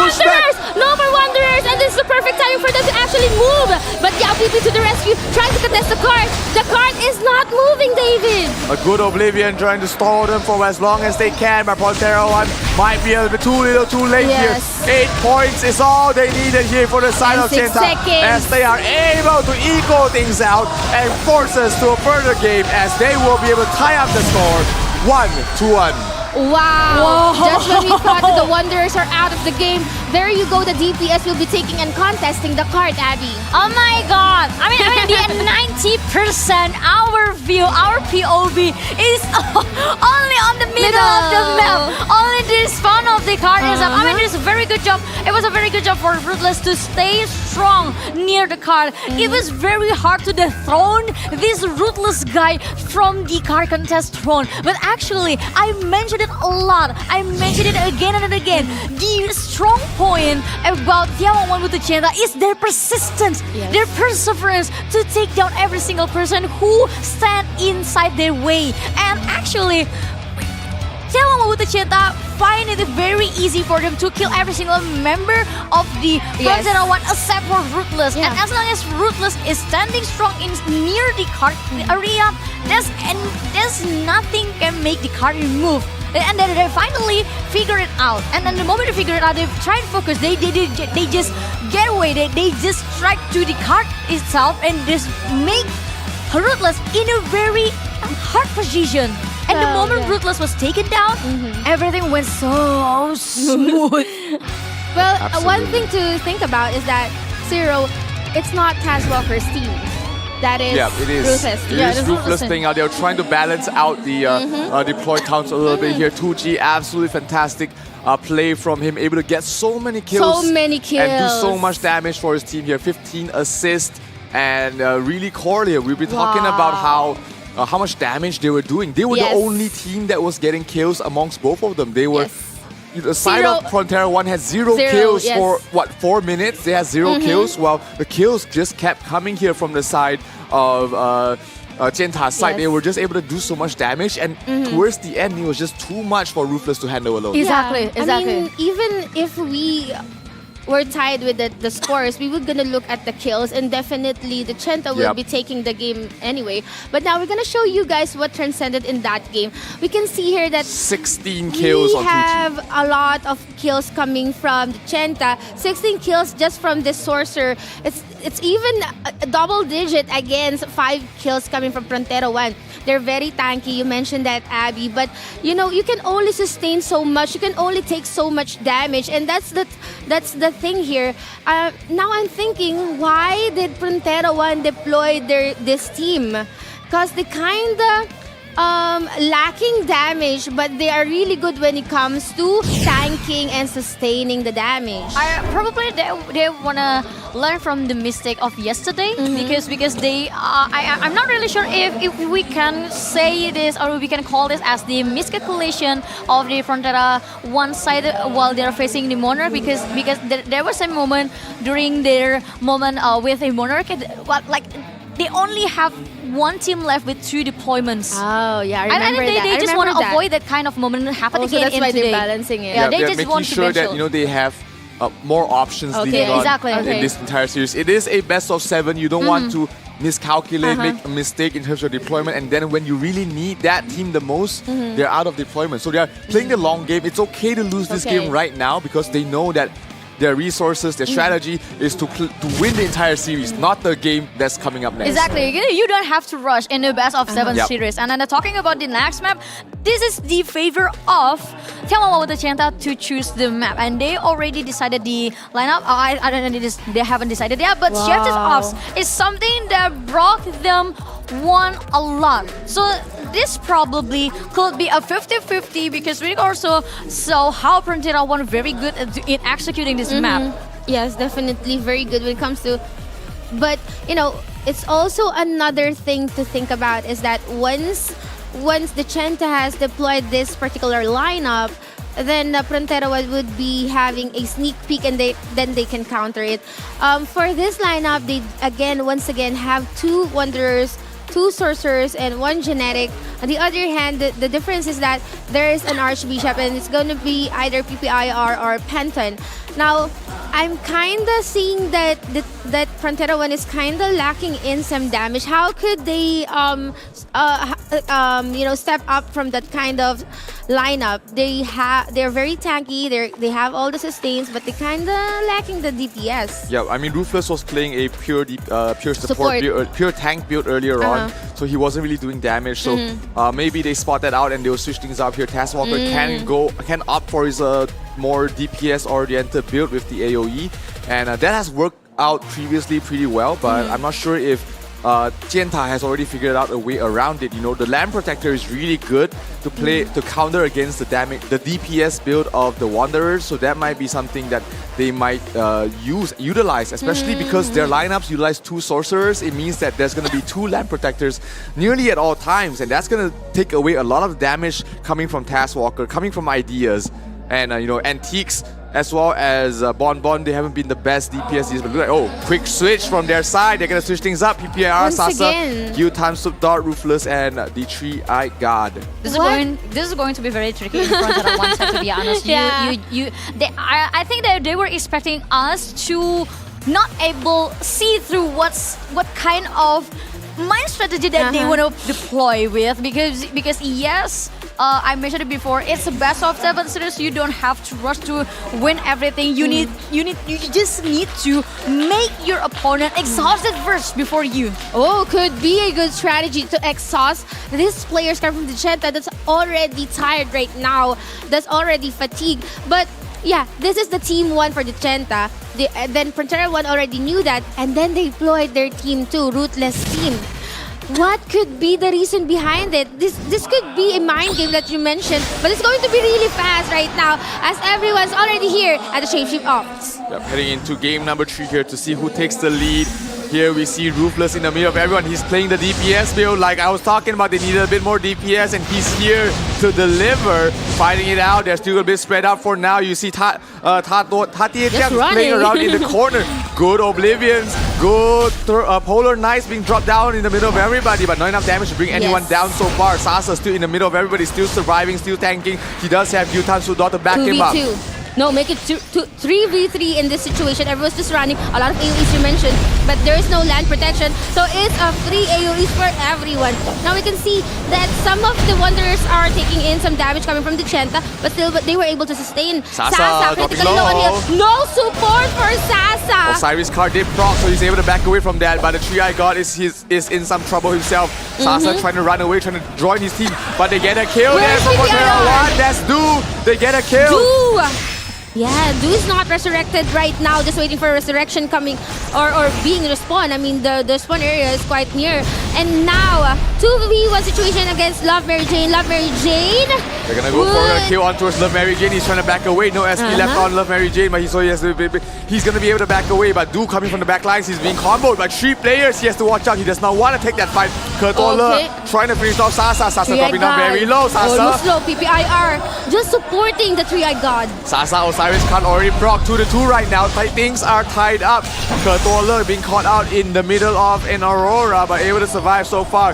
Ruthless trying to do his best, standing in the middle of everybody, trying to push on the damage. But here, Kertola might be some trouble. The PV ward is still pretty full there, but he's going to be feeling A-okay here as Gyutan Sudot might try and look for an opening along with PPIR, along with Three-Eyed God. They're trying to focus someone down. They're trying to chase down Tatietiang, but he's running down very fast. It's hard to chase down these players. True, everyone's just running around, utilizing how big the map is at right now. We can see a lot of terminals and Oblivious as well. They've already given it, but Ruthless, Sasa, they're the ones that actually taking all the damage. And we have a casualty, that's once again Sasa. Yep, Three-Eyed got in some trouble as well. The Mutant Dragon cards do a lot of damage. You see Love Ru Huangfeng trying to lock down Gyutan Sudot. He's locked down in the Abyss of Prison as well, and he's being focused down right now, taking a lot of damage there. But he is still not enough damage. I mean, Love, he's playing a Wanderer. They don't do the biggest burst damage, so he's going to be able to escape from all of that. But here, look at them sticking together. They know all the sigils, all the terminal statues are on cooldown, so they feel okay to just stay together at the moment. Kertola popping the sincere sound, trying to keep everyone alive at the moment. But you can see everyone else from the side of Gentas. They are just trying to run away. They're trying to split up, trying to not take these huge fights, which will not go in their favor. Waiting for the cooldown of their sigil. Love Mary Jane in trouble. Love Mary Jane has to get out. It's about to go down. If they were able to actually secure Love Mary Jane, then that's a huge point, by the way. But now, Love Mary Jane is well supported and was able to escape that kind of crunch. Barely able to walk away from all of that. He almost fought out. 1 minute 30 seconds left remaining. PPIR, walks into a ball, turns into a Garm. So no more healing left from the side of PPIR. He has to try and do his best to assist his team as a Garm. Meanwhile, we do see on the other side, they are trying to run for it right now. Love is a Dark Illusion. Here comes a huge Oblivion, catching out 3 members from the side of Frontera 1, but there was not enough follow-up damage there. Kertuala, he's tanking up. He's doing so much damage. Sasa trying to run away. Where are his teammates? Where is everybody? And everybody's an MVP right now from the side of Jenta is left with Kertuala. He's the last man standing. Can he survive? Ru Hangfeng dropping down to half health, but he's able to survive so far. But she had gone in some trouble. Sasa too. No PPIR to support them. What's gonna happen here? Oh, they went straight to PPIR actually. PPIR not the one to actually go into them. However, Sasa Gyutansudo is still low on health. If Gyutansudo can go down, then another point will be given to the Genta. Yeah, PPIR able to reach there in time. Good Polar Knight to force them to separate. Sasa and PPIR, the 1-2 punch has been able to survive for so long, but here we go. They need to get they need to get a kill some way, somewhere. Here we go. Oh no, they turn to a Stormy Knight. They combo though with the Stormy Knight, with the Polar Knights. Do they get a kill here? Love Mary Jane in some trouble. Can they get a kill? They got the kill. Love Terra 1. They got the biggest kill. They need to run for their lives. They need to run for their lives, or else the Genta will be able to actually turn the dice down. But that was a close play coming from Terra 1 to actually get that kill to Love Mary Jane. What a clutch! Love Mary Jane was worth 4 points. They focused them down. What an amazing play there. The triple combination. We saw the Oblivion. We saw the Polar Knight. Perfect. We saw the Stormy Knight as well, providing that a little bit more extra damage. Yes. And they were able to finish off Love Mary Jane before the timer runs out and gave them such a clutch win. Such a clutch win. What a beautiful clutch from Frontera 1. I mean, that was a very classic Frontera 1 with the Genta, to be honest, with this kind of play. I mean, they always just keep trying to deal the damage here and there and trying to pushing each other with their opponent, and then after that they were trying to, you know, catch every player. I mean, chasing the players from Frontera 1, and the very last second, the last 30 or 40 seconds, they always drop every single combo. They maximize the combo from眺望万物的尖塔, but everything was expected from Frontera 1, and they also trying to pull out something after眺望万物的尖塔finish doing their job. A taste of their own medicine. Exactly. That is the Genta's strategy. And Frontera 1 successfully did it against them. It's risky though, David and They might run out of time. That is true. That's what happened before. And somehow I felt like it's kind of the thing that we've been doing before with the Odin Cup, with the MVP. Like at the very last second, you get the last hit. Yep. That's what they did to Love Mary Jane. At the very last second, they killed the most person with the most kills. Points. Exactly. That was a huge play. Of course, MVP goes towards the way of PPR. 0 deaths, and we saw how clutch the healing was. Always there at the right place at the right time, able to keep the Tri God from dying multiple times. Sasa, Bon as well. He was just so quick on the backup, and that was just, you know, I was watching him, and I feel like he's switching people to support. He keeps on switching, and he keeps on running. Sometimes Sasa, sometimes Gyutansudo. Yes. I mean, it was a very good though on the眺望万物的尖塔, but that kind of combo, it requires a delay.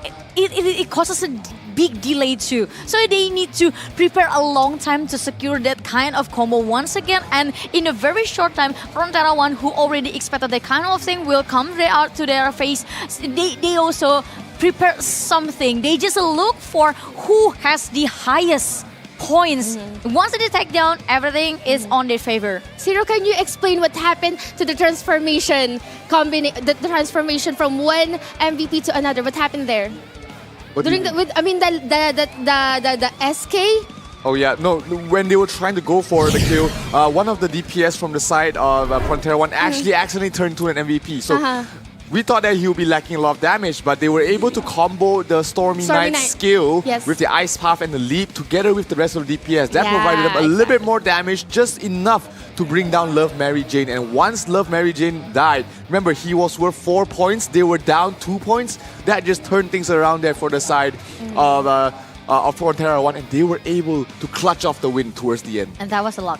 That wasn't luck because it was perfectly calculated. It was calculated by Frontera 1, and it was kind of give a shock to眺望万物的尖塔actually, because they are in the position they wouldn't think that this gun will have enough damage to you want to secure SK. him. Yeah, but they timed it perfectly. They waited for the opportunity. They found it. They comboed the Oblivions, Polar Knights, and all the damage. They tried, and the Arbiters as well. They just want to make sure they burst down Love Mary Jane, and they got it towards the end. Exactly. And from my perspective, it was something that Frontera 1 actually waiting for. That moment, that very moment, that combo moment from眺望万物的尖塔, it was something that they're waiting for. But now jump to the next team deathmatch. Team deathmatch is something that, to be honest, Southeast Asia region not really the best with, because Southeast Asia region well known in executing card contest and also shapeshift offs. But the team deathmatch is on an equal level. Well, actually, come to think of it, shapeshift ops and the other maps requires more thinking, more strategy than deathmatch, because deathmatch is had on battle arena. Deathmatch is also a lot quicker. You only have 2 minutes here for deathmatch. Like a brawl. For the shapeshift ops, it's a full 6 minutes where you can really slow down the game, plan out your timings, plan out your Oblivions as well as your your Auroras, your terminal wings. So it's gonna be very important that Taskwalker here has still 2 more entries. I wonder if they're gonna switch things up to play a bit more DPS style for Taskwalker. He did play a full support in the first round. It did get them the win, but that was pretty close towards in the first round. So let's see if they're gonna switch things up here and allow Taskwalker to go a little bit more freely to provide the DPS. Meanwhile, on the other side of Jianta, we've got Toto and Yi, Yao PP, Feng Huangru, Love Yao P, and Tu Chi, their primary lineup for this deathmatch game. Yes, primary lineup versus primary lineup. So this is眺望万物的尖塔 against the Frontera 1 on the 4th game. Here we go. Who will take the next point? Let's find out as we head in straight to the team deathmatch map number 4. And now we can see that Bon Bon Bon is actually together with Penton. This is the combination that we're looking for. On the other hand, Taskwalker here with a metallic sound. I think looking for someone to hold it together with Antiques. Oh, here comes a few Auroras being dropped down there. Bon Bon being chased out of there.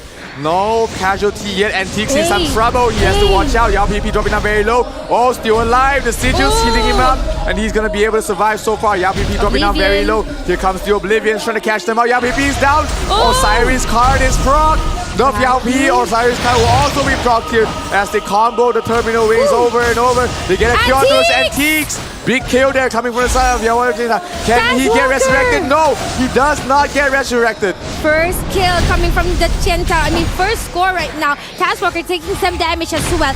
They are out of position, but Yao Penton PP here is at the middle of everyone, Yao also PP is supporting everyone. stuck. Yao PP here at the middle. Gonna go back for a bit. I think Ideas is gonna they're fall. very tanky there. Tu Chi playing super aggressive, Tuji. walking to fall. He might pay with his life. Tuji! Almost. Overextension there from Yeah. Tucci. He walked into 5 players, and right now we see Frontera 1 trying to stop the resurrection, but they still managed to bring him up just in time. 34 Ideas seconds. is down. Ideas gets brought out there. Yao PP dropping down very PP low. He has no and more Tuji. Cyrus gun. Perfect combination. They get 2 kills quickly Yao here PP. for the side of Frontera 1. The resurrections are coming up. No resurrections. Frontera 1 takes the lead.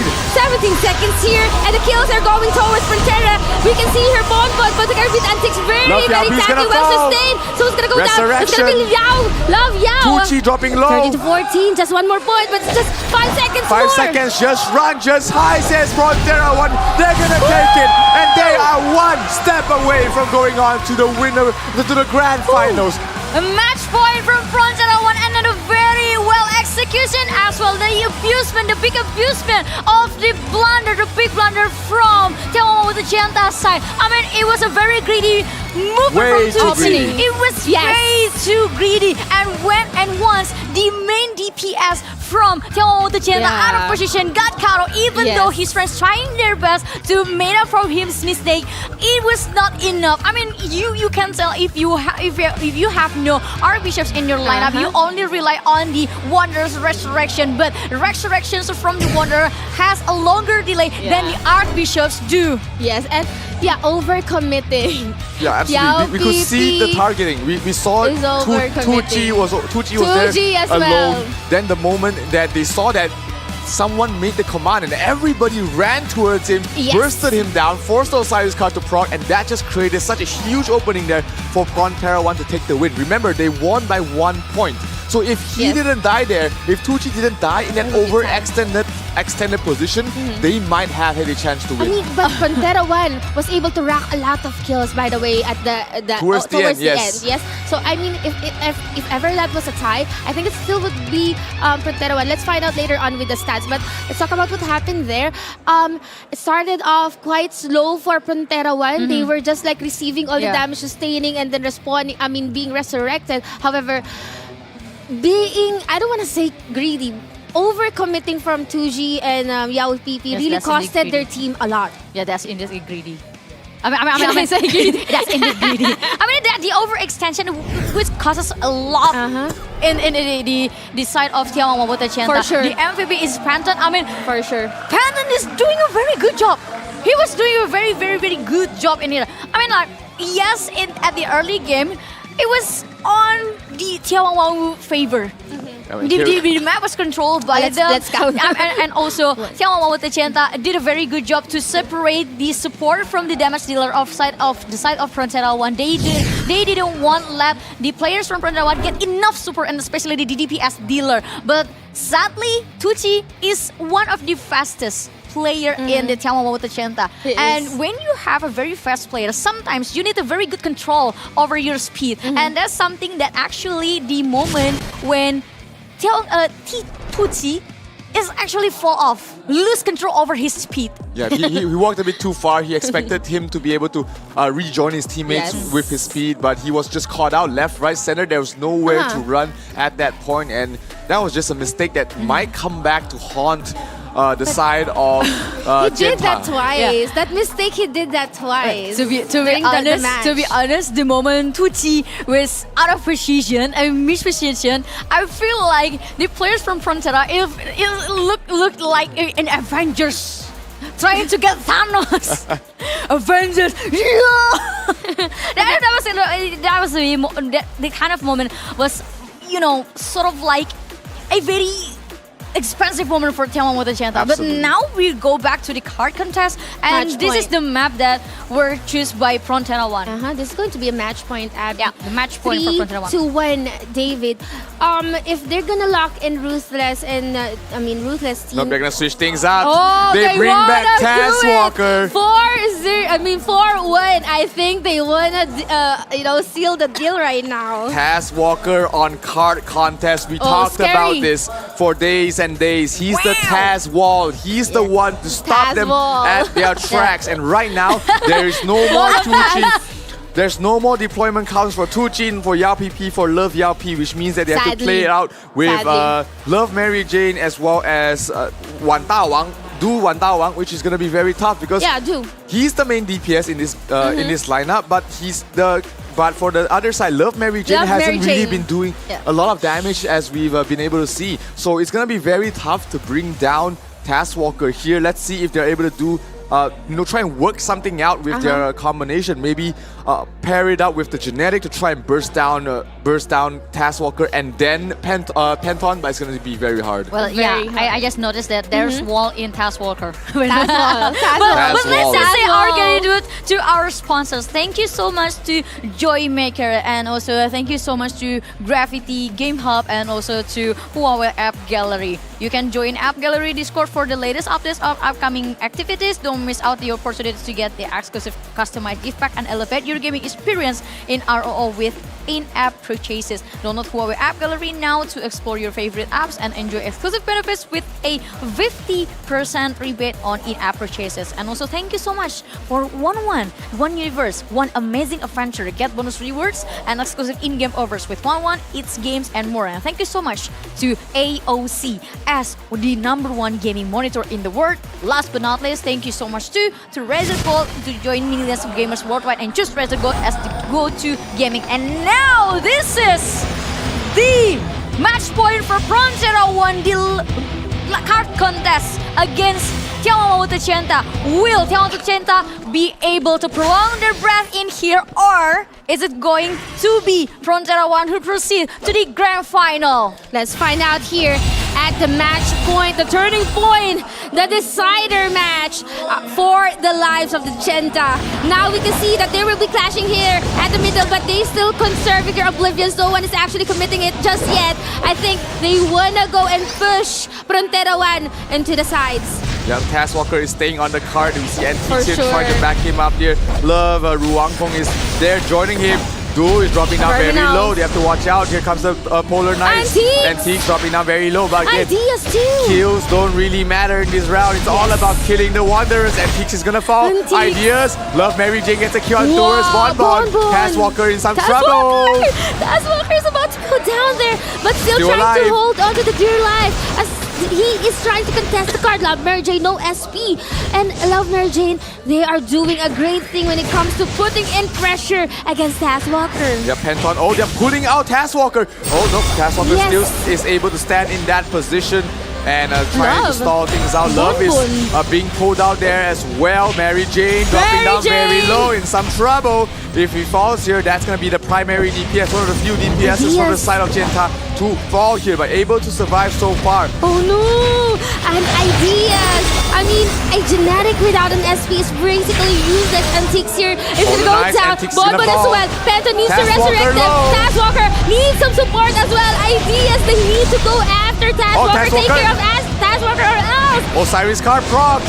Not gonna look good. Oh, Taskwalker is gonna fall. Where's the resurrection? Where is Penton? Penton is dead. Penton is dead as well. So he's down to Ideas. Ideas is the last man standing.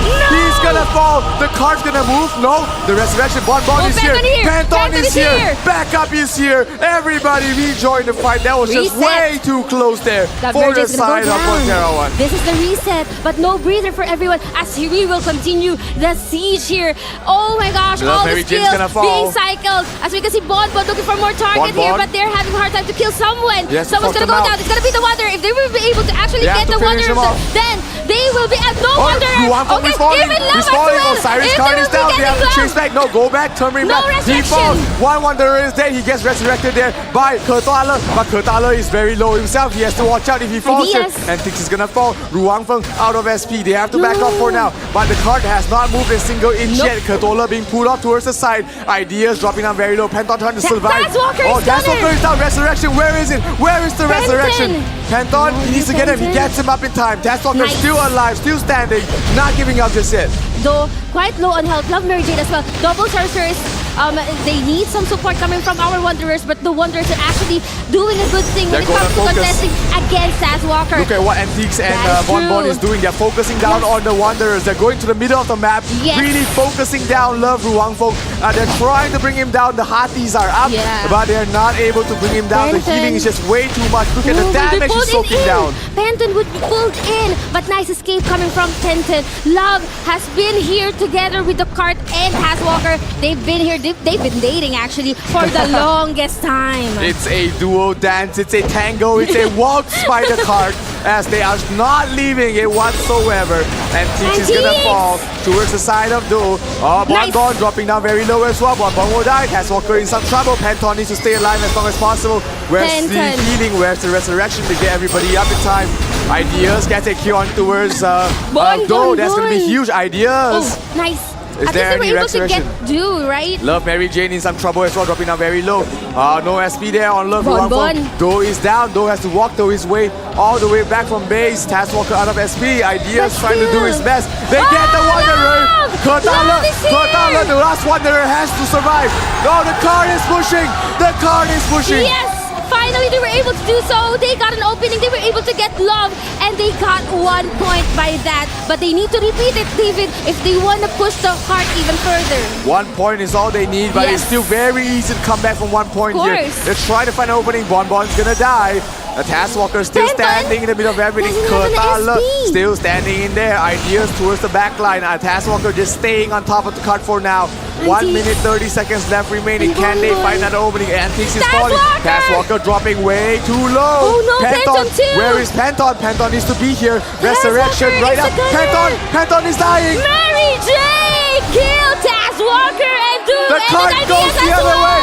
The cart goes the other way. Wipe out. That's a 4-man wipe coming from the Genta. 1 point and 1 point each. So tying things are tied up once again.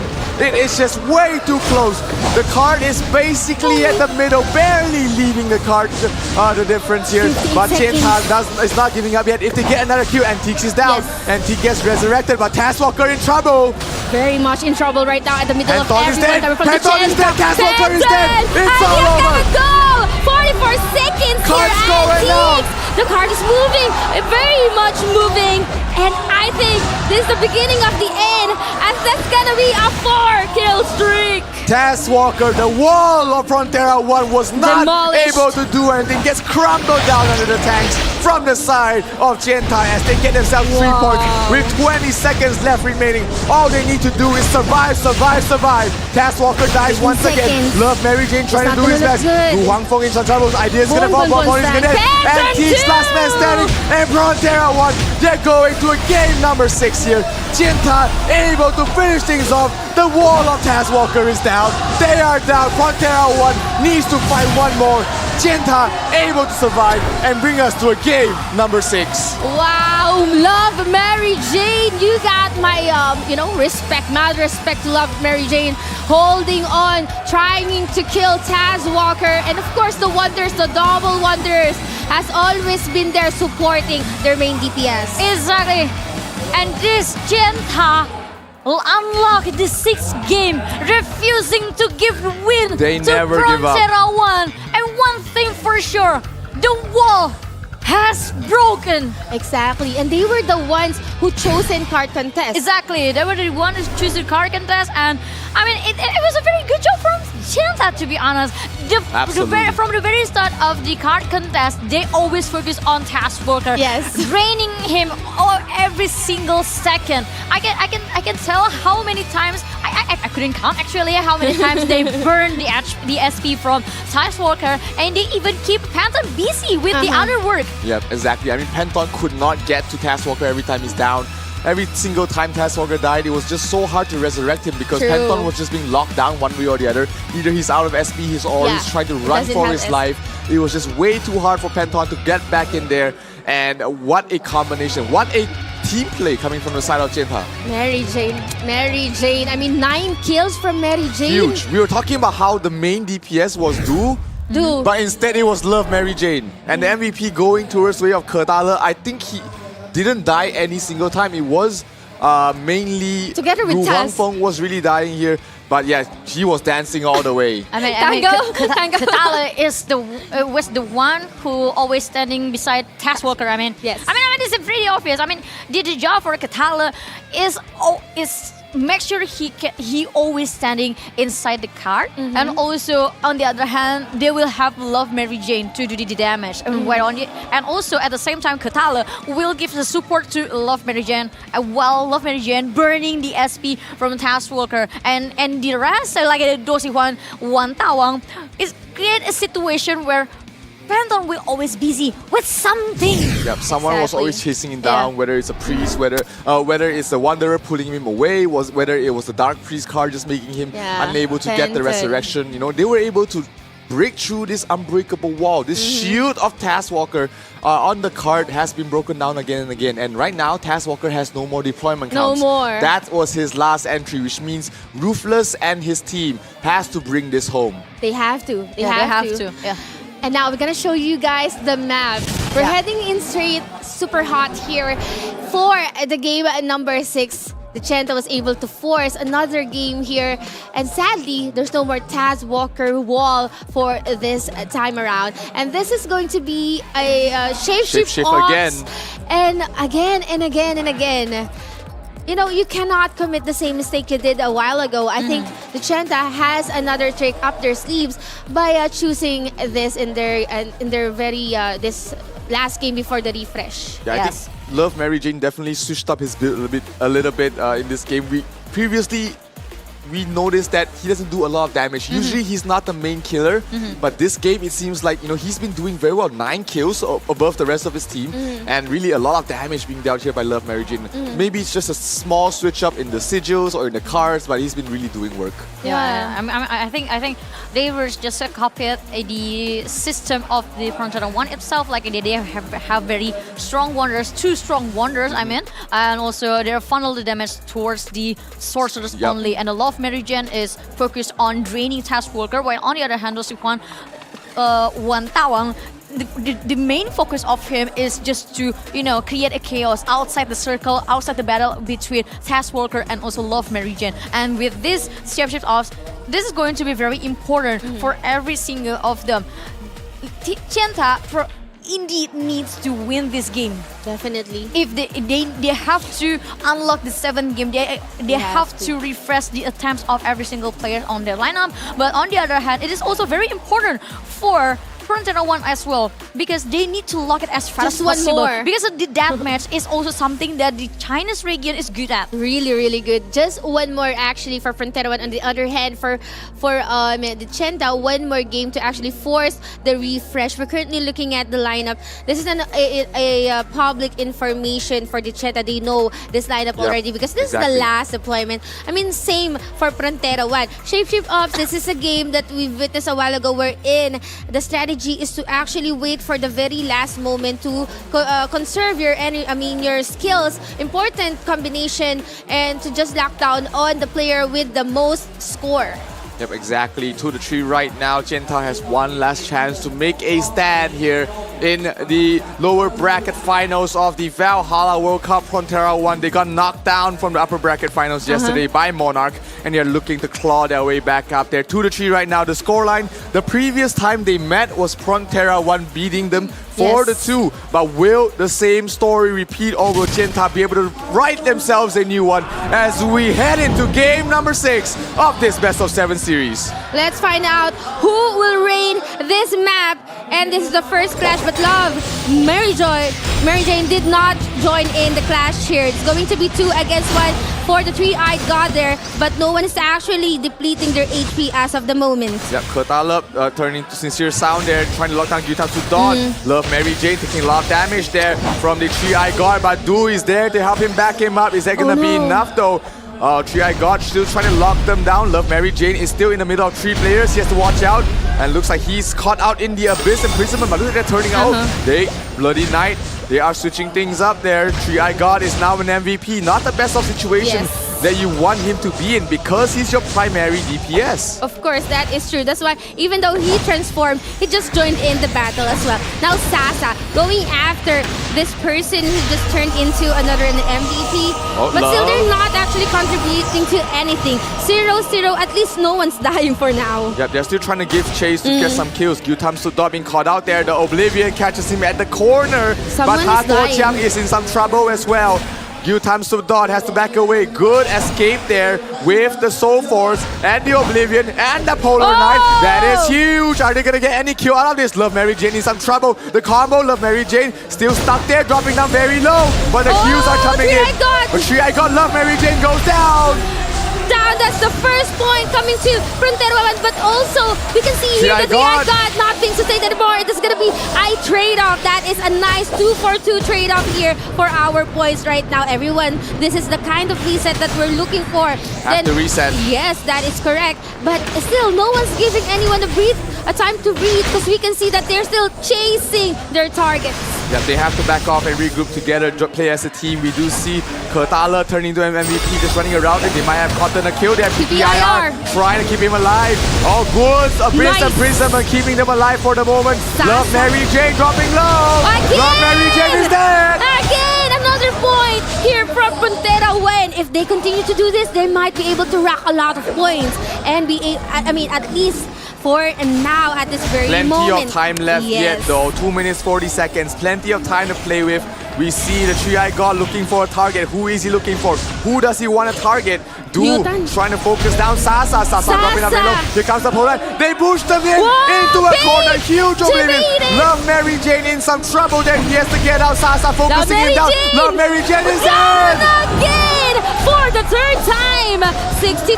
Gyutensuk almost gonna go down there, but still was able to make an escape and a run for it. Three-Eyed God down to half health, but that was a good combination, a good baiting play from the side of Frontera One. They reeled them in, and then they pull out the net. Absolutely beautiful gameplay here coming from the side of Frontera One. As we do see Genta trying to push them back. Three-Eyed God, he's looking for a target. Love Mary Jane, that's the one he wants, and they're trying to focus him down.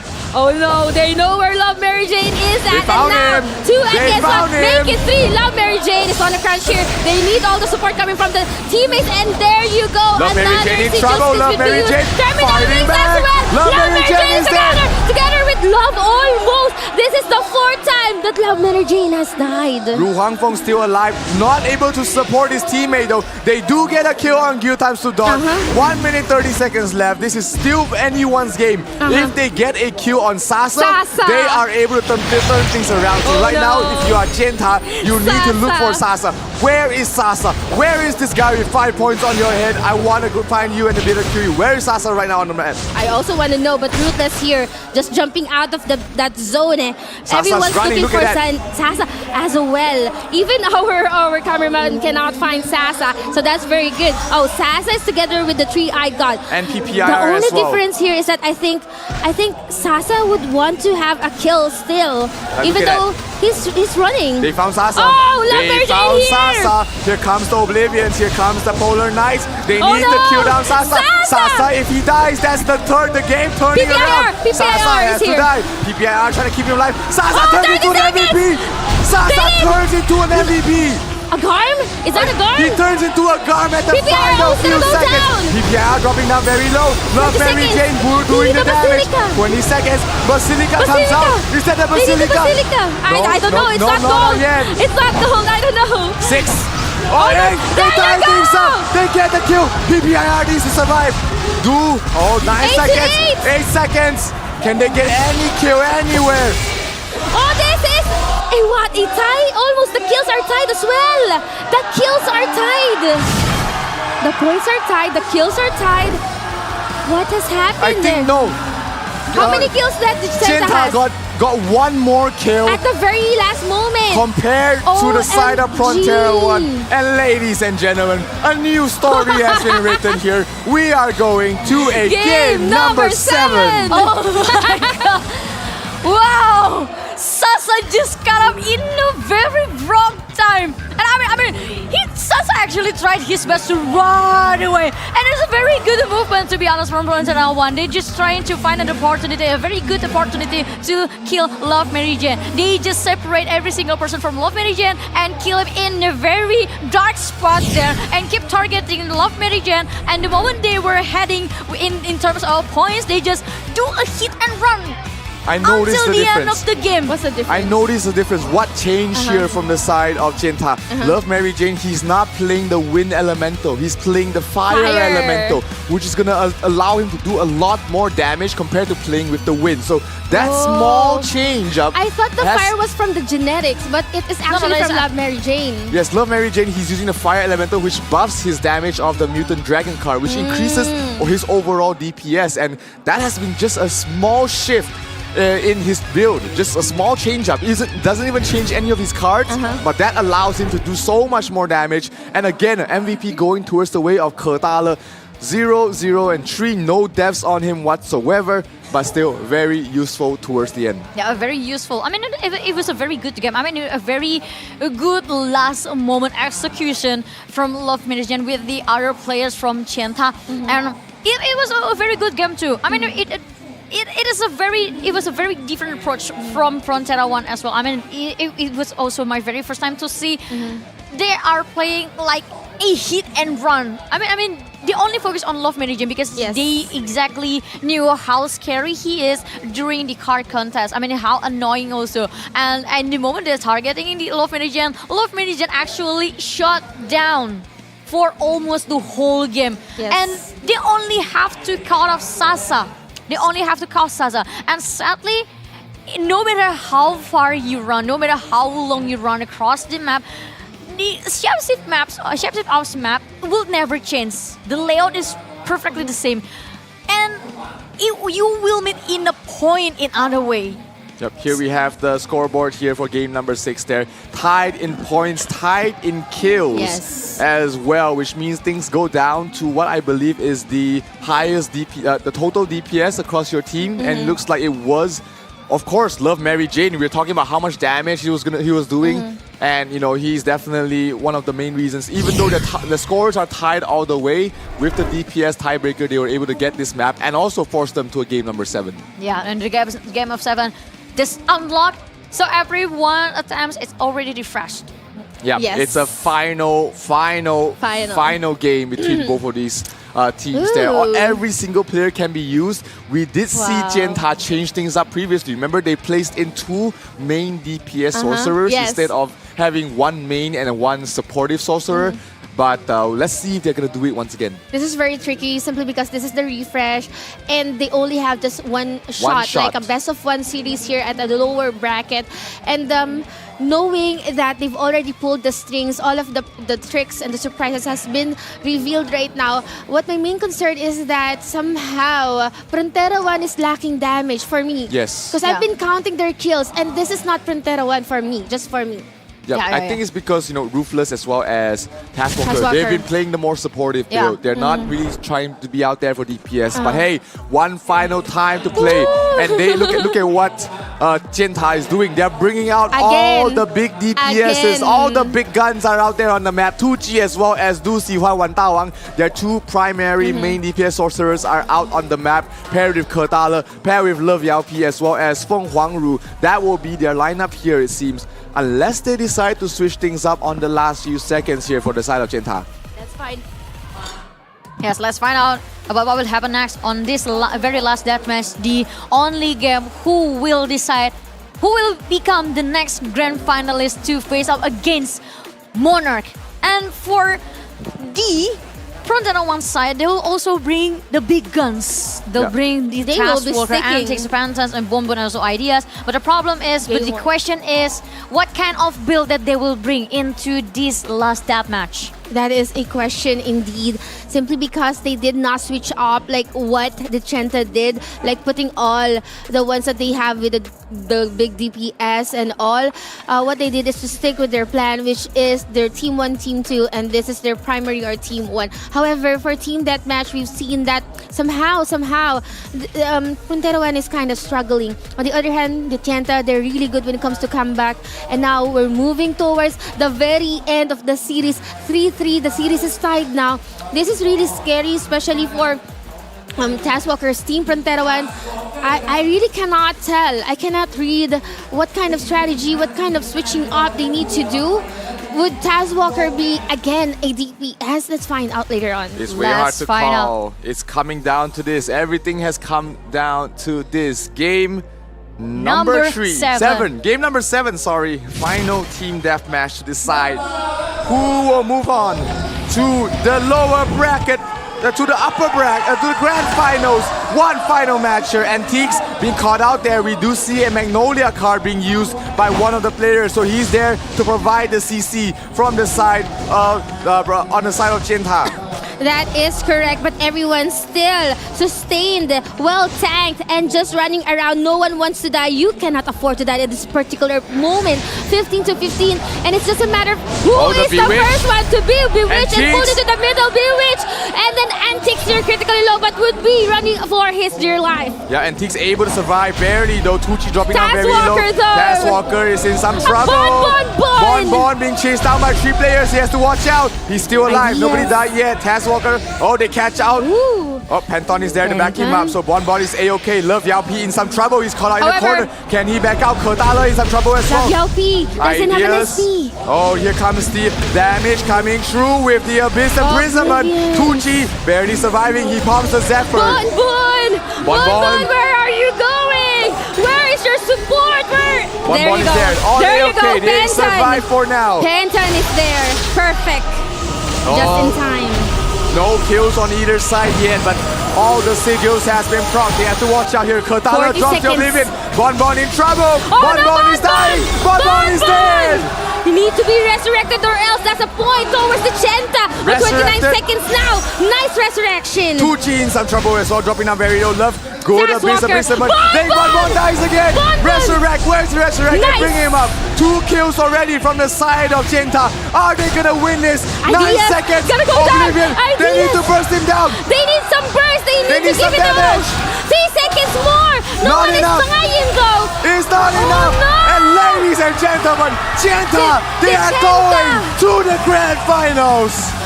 Just because of the kills. Yeah, please welcome the next grand finalist from China Mainland region,眺望万物的尖塔, who already beat Frontero 1 on their home ground with score 4-3. Wow. What a marvelous play. And the last team damage and a crazy yet an awesome match showed to us. They've come a very long way to be able to book a slot to the grand final. Remember, a lot of things happened on their side. Absolutely. Remember, they were knocked down on the first day by Frontera 1 towards the lower bracket. They were knocked down, they clawed, they fought their way back to the lower bracket finals where they got their revenge against Frontera 1. And right now they are going to be feeling it, heading towards the grand finals to face up against Monarch in a best of 7. Over for the Chenta because they will be facing Monarch at the grand finals. And look at, thinking the endurance of these people. You've been playing since the noontime and now it's already evening. And now grand finals is here. Let's just go back a bit on what happened during that match. I am really worried about the, Frontera 1 lacking the damage, and it did proven that they did lack damage. Because we are currently tied with the score. However, we got the tiebreaker from the kills. Those 2 kills, absolutely huge. Even though they were managed to resurrect, I believe it was Bon and then Teeks. Bon died twice. So those kills absolutely crucial when it comes down to a tiebreaker situation. Unfortunately, towards the last 10 seconds, they just ran out of time. They dropped their combo, they dropped their Oblivions, but they could not finish them off in time. Yes, it is sad to be honest to see that Frontera 1 couldn't be able to face again Monarch once again to have their revenge match. But on the other hand, it was眺望万物的尖塔 who got the revenge match. It was executed beautifully by Chenta as well because they were very persistent from the very first start of this match. Absolutely. In every single moment. And in all maps. Look how persistent they are during the card contest. Look how persistent they are during the chapters off. It was so good to watch. But somehow it feels really sad to be, to lose by just a little bit, It's not a huge gap actually. And Frontera 1 somehow during the whole series, they had the advantage. But there's these little things and these little things they add up. And Frontera 1, they're always struggling when it comes to the kills. Absolutely. They did not have Taz Walker being the assistant DPS, the sub DPS as we like to call that, and it was just lacking towards the end. But again, props to both these teams. Chenta played from the lower brackets, made it to the grand finals here. Wow, so many games. Twice they were almost eliminated. Remember, they went to Game 7 on back-to-back series, so they are definitely with feeling... BobaCats. Yes, against BobaCats as well as against Prontera. They are definitely feeling the fatigue right now. Monarch has been chilling by the pool the whole day. They've been sipping the margaritas. They're ready for these grand finals. I am so excited for it. Yeah, I'm so excited for it. I'm even more excited to see will Monarch be able to secure the champion title, or will it be the lower bracket run for 眺望万物的尖塔?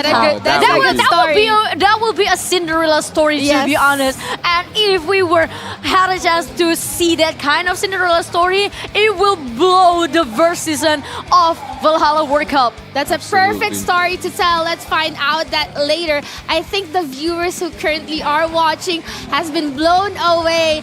Please do show your support to our grand finalists. We have Dechenta and also the Monarch Guild. You mentioned they're just chilling, but it has some downsides because you haven't warmed up. They haven't warmed up yet. And in a competitive level, warm up is something that actually very essential. And momentum as well. I mean, because every single player. So I was a former team manager, esports team manager. Every single player has a different way to prepare themselves. There are someone who actually need a longer rest than any other people, but there are someone who needs to play vigorously as much as possible to warm him up. So I believe this is something that Monarch has to think of if they really want to become the champion. And another thing is that these two, they have not screamed. So no, they haven't faced each other at all. This is their first time meeting, and they're gonna come into something fresh. Remember, Papa Bear is a warlock. Yeah. He's not a sorcerer. He's not gonna be something that Genta is used to be playing against. So they have that surprise element and factor from Monarch that goes towards their way as well. But there's also a downside. Since Dechenta has watched them play, Dechenta can actually counter them and prepare for the grand finals. They're here. Yes, and on the other side, Monarch has a lot of demos about how 眺望万物的尖塔 playing. So I think a lot of information. Monarch has a lot of information, but less preparation. But on the other hand, well, a lot of preparation, but what about the energy? The Will they be able to keep up with the energy that Monarch already deserve?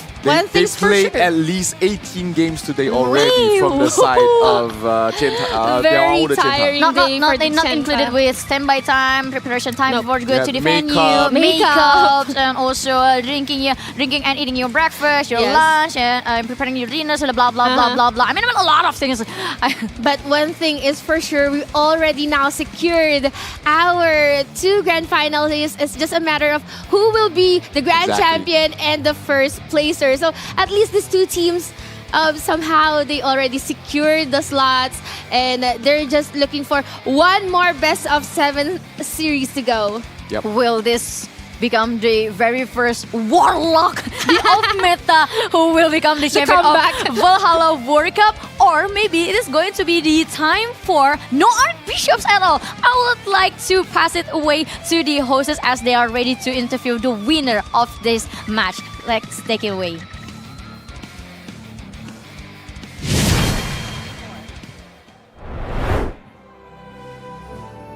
Congratulations to 眺望万物的尖塔 ขอเสียงปรบมือด้วยครับ สุดยอดมากครับ It was a thrilling game. It was marvelous game, and everything was on fire until the last minute. Right.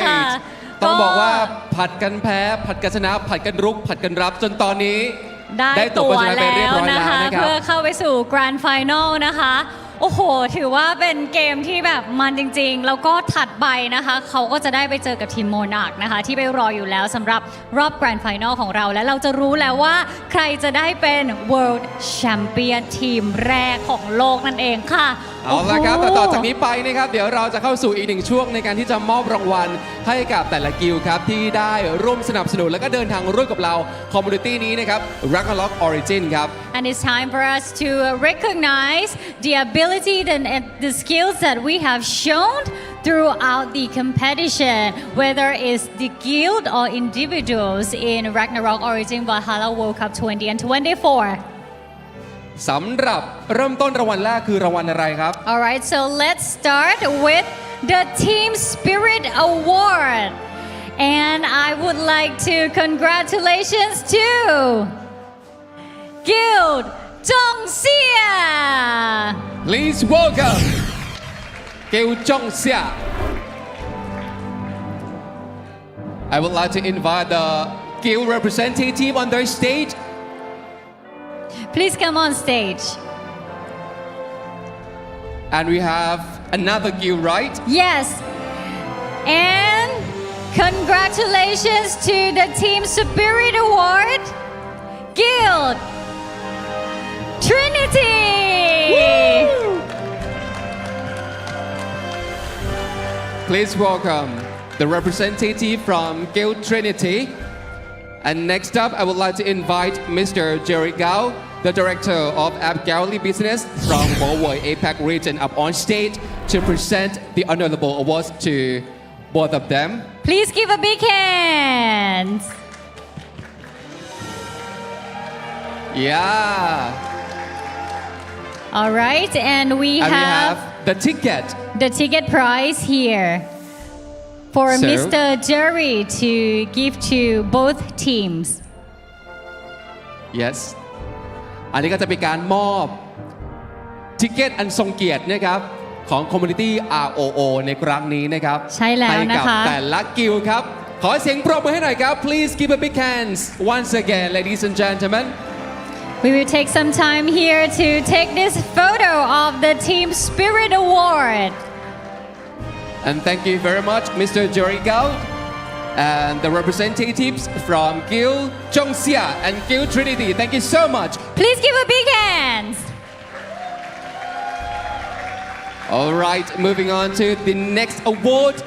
Next award, we have the Creative Strategy Award.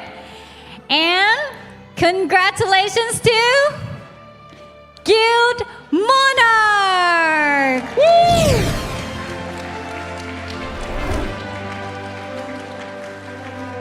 Together with Congratulations to Guild 眺望万物的尖塔. Wow! It's like the grand final already. Yes, it's like the grand final already. Okay, please welcome the representative from Guild 眺望万物的尖塔. Please be on the stage. Yeah. Yes. Up next, I would like to invite Mr. Scott Lee up on stage, the Executive Vice President of Soft World International Corporation.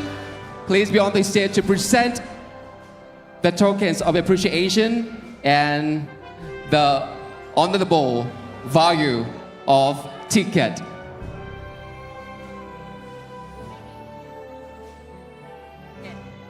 All right, so we have the photo session right here. And this is the Creative Strategy Award. Okay, so thank you so much once again, Mr. Scott Lee. ขอเสียงปรบมืออีกครั้งให้ด้วยนะครับ And the representative from Guild Monarch and Guild 眺望万物的尖塔. Thank you so much. All right, please go back down. ลำดับต่อไปครับ ไปกันต่อเลยครับ And next award, we have the Sportsmanship Award. And congratulations to Guild BobaCats. Woo! Woo! Please welcome the representative from BobaCats. Love Boba, Cats, or whatever.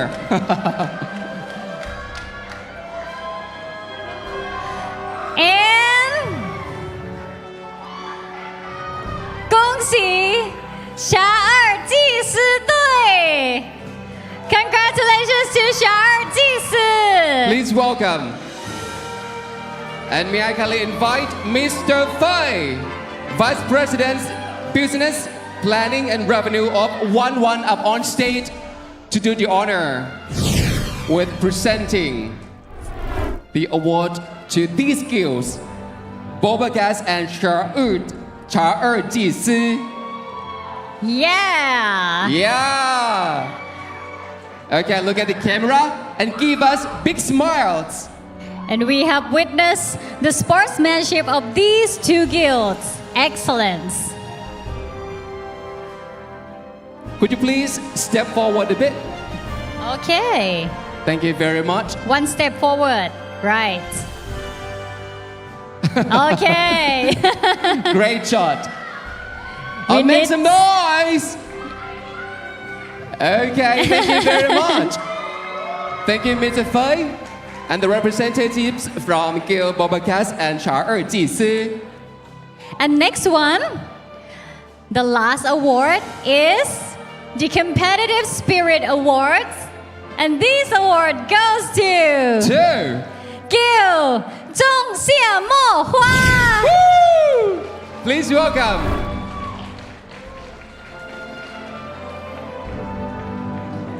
And also congratulations, Guild Frontera 1. Let's make some noise to welcome Prontera 1 representative. And now I would like to invite คุณพันราสังสีวงศ์ Senior Business Development Manager of Racico up on stage ขอเสียงปรบมือต้อนรับกันด้วยครับถ่ายรูปกันหน่อยนะครับ แล้วก็ได้มอบไปเรียบร้อยนะคะ ใช่ครับ ทุกรางวัลนะคะสำหรับ Spirit และความยอดเยี่ยมในด้านต่างๆ ครบทุกกิลด์นะครับที่ร่วมแข่งขันในครั้งนี้นะครับเรียบร้อยนะครับขอเสียงปรบมืออีกครั้งหนึ่งด้วยนะครับขอบพระ Please คุณ give นะครั a บ big hand คุณพันนา and ราสังสีวงศ์ congratulations นะครับ again ขอบพระคุณครับเรียนเชิญบริเวณด้านล่างได้เลยนะครับ เรียนเชิญ And thank ได้ you เลย so ค่ะ much, Thank you so both of much you. both guilds Thank you เอาละ ลำดั ค่ะ บต่อไปนะครับไปกันต่อที่รางวัล Leader ยอดเยี่ยมนะครับ Now let us start with the Charismatic Leader Award ใช่แล้วนะคะเมื่อสักครู่มอบเป็นทีมไปแล้ว ครั้งนี้เราจะมอบเป็นรายบุคคลกันบ้างนะคะ ซึ่งรางวัลแรกเนี่ยจะมอบให้กับ Leader ยอดเยี่ยมนั่นเองนะคะ Let us start with the Charismatic Leader Award and we have the total of 8 awardees Congratulations 姚 PP from 眺望万物的尖塔 เรียนเชิญครับโอ้โห lots of fans 姚 here. PP yeah please stand here Okay next please welcome 罗伯没有蓝 from 仲夏 เรียนเชิญครับ Please make some noise to welcome him 罗伯没有蓝 Yeah Oh Yes. Moving on to the next one Jacob from BobaCats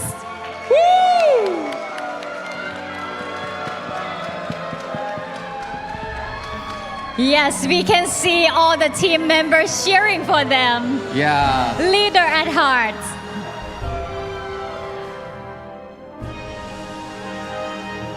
Move on to the next.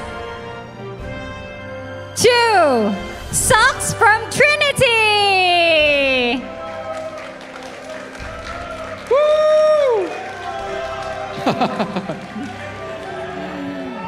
And for the other 4 of the Charismatic Leader Award goes to Papa Bear from MONARCH Woo! เรียนเชิญครับ Please come on stage, Papa Bear. And next one please welcome Taz Walker from Prontera 1 ขอเสียงปรบมือด้วยนะคะ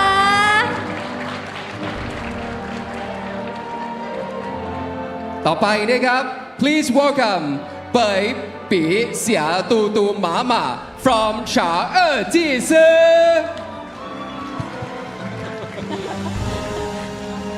I'm trying so hard to pronounce correctly and the last one please welcome Mainland Morning from 仲夏沫花ห์เรียนเชิญนะครับคุณ Mainland Morningนี่คือผู้ที่ได้รับรางวัลนะครับ Charismatic Leader Award นะครับ All right, and next I would like to invite on stage Mr. Jason Park, Global Business Group Leader, to award our wonderful leaders. ขอเสียงปรบมือต้อนรับท่านด้วยครับ Please make give some a noise to big welcome him. hand. Please welcome Mr. Jason Park.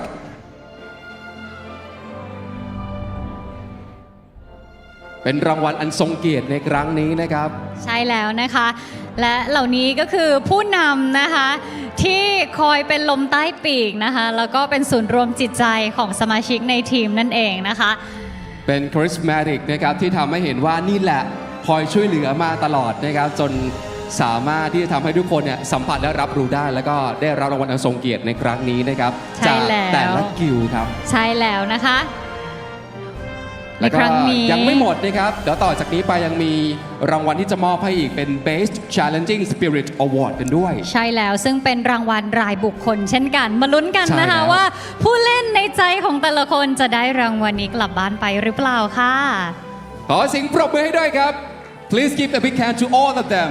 Okay, so we have some photo here. And I would like you to take the photo together. Yes. มองกล้องเลยครับ Look at the camera. And strike some pose. Okay, please show your award. ถือว่าเป็นรางวัลอันทรงเกียรติมากนะครับในครั้งนี้โอเค For the last shot please กล้องไหนครับยกมือหน่อยครับ Which one Okay. Okay. And then I would like to invite Mr. Jason Park. Mr. Could Jason, you please step to the other side? Stand other side.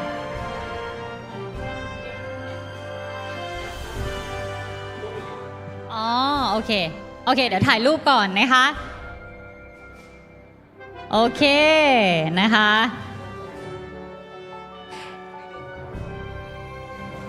And since we want to keep the highlight video for our fans later, I would like to ask Mulin Morning from仲夏沫花ぅ to come up on stage again.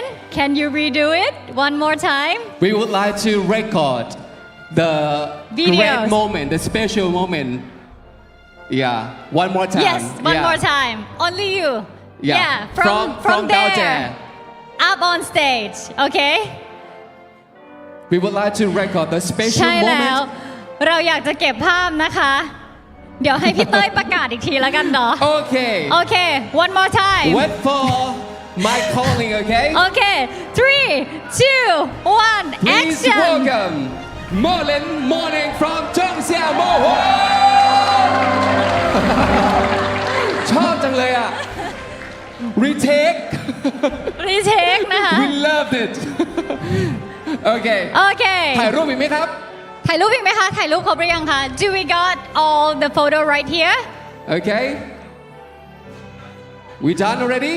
Done. Okay, please make some noise to all of them. Thank you so much once again. Thank you so much. Congratulations. And thank you so much, Mr. Jason Park. And please remain on the stage, Mr. Jason Park. Mr. Jason Park. Mr. Jason. Could you please do be on the stage? We have some more individual awards. Yes. All right. As I mentioned you earlier that next we also have our Best Challenging Spirit Award. Which we have a total number of 4 awardees to be represented by their guild leader. ก็มีด้วยกันทั้งหมด 4 ท่านนะคะสำหรับรางวัล Best Challenging Spirit Award นะคะ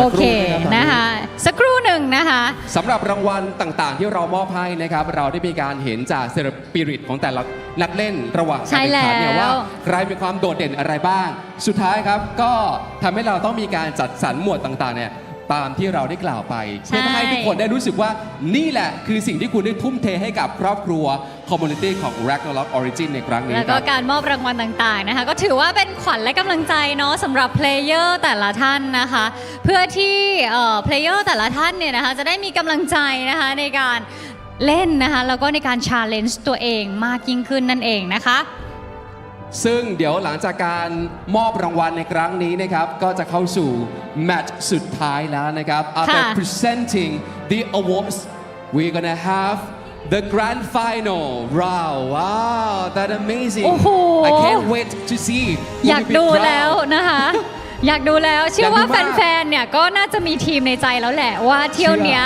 ในแกรนด์ไฟนอลระหว่างทีมโมนากับเที่ยวว่างว่ารูแต่เจียนฐานเนี่ยเขาเชียร์ใครนะคะเชียร์หมดเลยใช่แต่เราอะเชียร์หมดเลยนะคะเราชอบความสนุกสนานนะนี่จะเป็นนาทีประวัติศาสตร์เพราะว่าจะเป็นการได้รับแชมป์คนแรกระดับโลกเราจะบอกว่าถ้วยครั้งนี้ถ้วยอะสวยมากด้วยได้เห็นถ้วยเรียงค่ะก่อนนี่คือ just get graphic นะของจริงอลังการกว่านี้แอบเห็นมาแล้วนิดนึงสวยจริงๆทุกคนเห็นแล้วแบบโอ้ my god สวยมากๆอยากได้เลยแต่ว่านี่ก็อยากได้เหมือนกันแต่ว่าเราอ่ะไม่ได้แล้วแหละเพราะเราไม่ใช่เพลเยอร์เนาะต้องเป็นเพลเยอร์แล้วก็อาจจะมาจาก2ทีมนี้นั่นก็คือโมนาร์คแล้วก็เที่ยวว่างว่านวูแต่เจียนถานะคะใช่ครับซึ่งแต่ละทีมนะครับก็กว่าจะมาอยู่จุดนี้ได้เนี่ยเขาทุ่มเทกันอย่างหนักนะครับเพราะว่ามีการสัมภาษณ์แล้วเขาบอกว่าตั้งแต่ตอน3 ทุ่มถึงเที่ยงคืนนะครับพี่เนี่ยผมซ้อมหนักทุกวันไม่มีเว้นเลยครับจนมาถึงวันนี้ใช่แล้วนี่แหละคือนะคะวินัยสร้างความสำเร็จครับซึ่งจะต้องบอกว่าคือการเติบโตเราก็เติบโตกันเป็นทีมด้วยนะคะโอเคนะคะขออนุญาตนะคะเรียนเชิญนะคะ Please welcome คิรัว from จงเซี่ยโมฮัว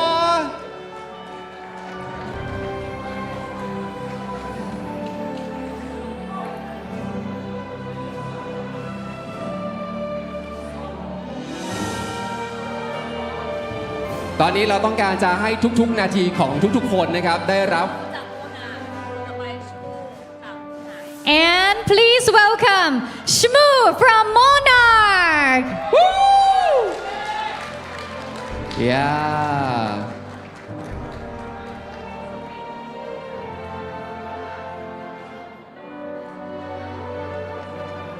อันนี้ก็ตามอีกจากตามสคริปต์ปะ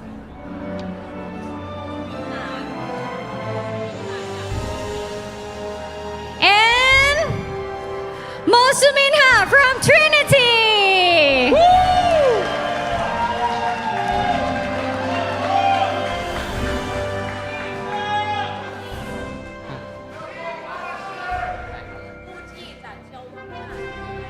Please welcome 杜จี from 眺望万物的尖塔 Please make some noise to welcome him.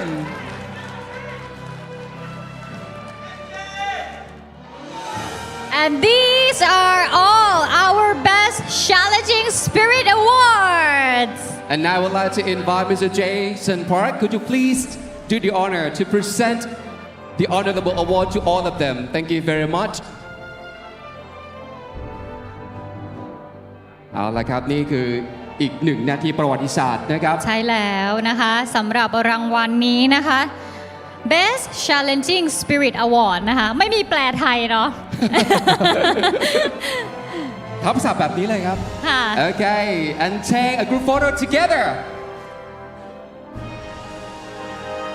We're gonna capture the momentous moment together 1 2 3 smile เรายิ้มกันเองแล้วตอนนี้ ยินดีด้วยกับทุกๆรางวัลแห่งความสำเร็จในครั้งนี้นะครับขอเสียงปรบมืออีกครั้งหนึ่งด้วยครับ Thank you very much to all of you Congratulations and thank you so much Mr. Jason Park เอาละครับตอนนี้นะครับเราได้ประกาศรางวัลครบเรียบร้อยแล้วนะครับเดี๋ยวเราจะมีการพักเบรกหายใจกันก่อนให้หายใจกันนิดนึงเนาะก่อนที่เราจะมากรี๊ดกันให้สุดเสียงนะคะในแมตช์สุดท้ายของเราใน Grand Final It's getting more exciting to meet and greet for the final round the Grand Final between Monarch and เที่ยวว่างว่านรูแต่เจียนจ่าเพราะฉะนั้นนะครับสักครู่เจอกันครับ Please stay tuned See you soon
are many challenges waiting to be overcome.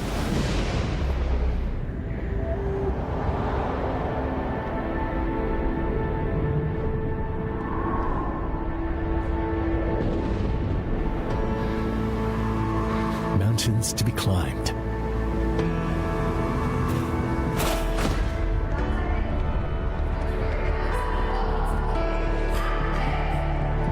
Dreams to be fulfilled.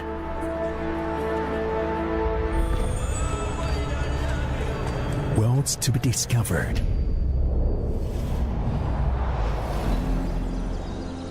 Beauty to be recognized.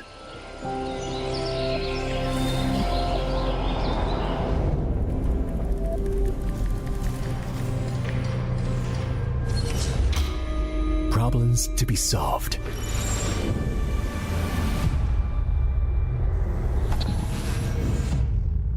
So, we keep exploring.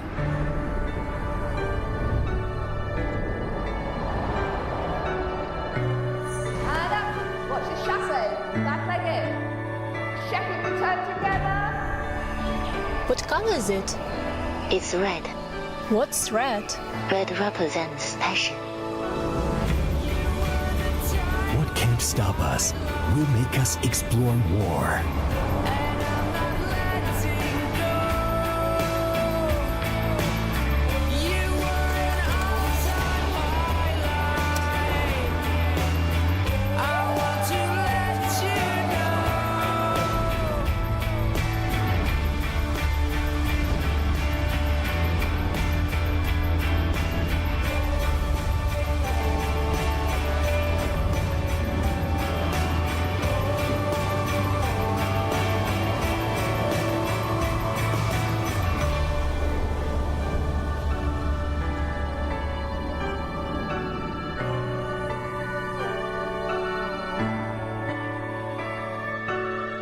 Explore more, a nap gallery.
Origin Valhalla World Cup is the pinnacle of ROO tournaments.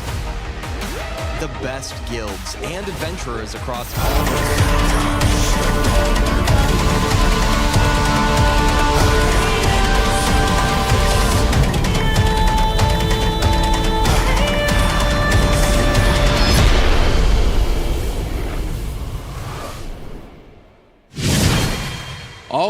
to welcome back all the adventurers to the grand finals of the ROO Valhalla World Cup 2024.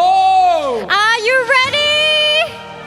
Yes มาถึง Oh grand my final นะครับ gosh ตอนนี้แล้วลูกกับถ้วยรางวัลอันทรงเกียรตินะครับ ใช่แล้วนะคะ This is such a beautiful cup Yes. the first World Cup but only the winner or the champion can touch this cup Right. The เอาละค่ะ Predators trophy will be for the winner ใช่ only แล้วนะคะ เอาละครับตอนนี้ก่อนอื่นนะครับอยากจะให้ปรบมือให้กับถ้วยรางวัลอันทรงเกียรติให้หน่อยครับ สุดยอดมากๆนะครับอลังการงานสร้างมาก สวยมาก ตอน จ นี้ ริงๆ แต่คือตอนนี้เราเข้าใกล้ถ้วยได้นิดหน่อยนะคะ แต่ว่าตอนนี้นะครับเดี๋ยวเราจะไปต้อนรับนะครับสำหรับ 2 กิลด์ที่แข็งแกร่งที่สุดในทัวร์นาเมนต์ครั้งนี้เพื่อมาเข้าสู่รอบแกรนด์ไฟนอลกันแล้วครับ ใช่แล้วเดี๋ยวเราขออนุญาตหลบไปนิดหนึ่งนะคะ และทีมแรกนะคะที่จะเดินเข้าสู่เมนสเตจของเรานะคะ Please welcome Guild 眺望万物的尖塔 ขอเสียงปรบมือต้อนรับด้วยครับ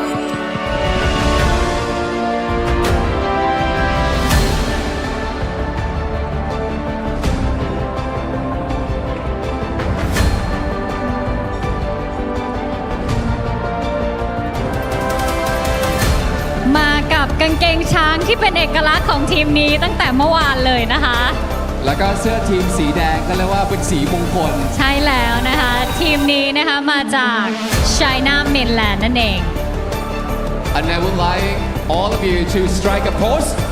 Strike a pose first. Make a pose. Yeah. Okay. 3, 2, 1. Yeah. Okay. Okay. Please stand by your position. แล้วก็อีก1ทีมนะครับ โอเค โอเคนะคะ และอีกหนึ่งทีมที่เราจะต้อนรับเข้ามาสู่เมนสเตจของเราสำหรับรอบแกรนด์ไฟนอลนะคะ So please welcome MONARCH. Woo!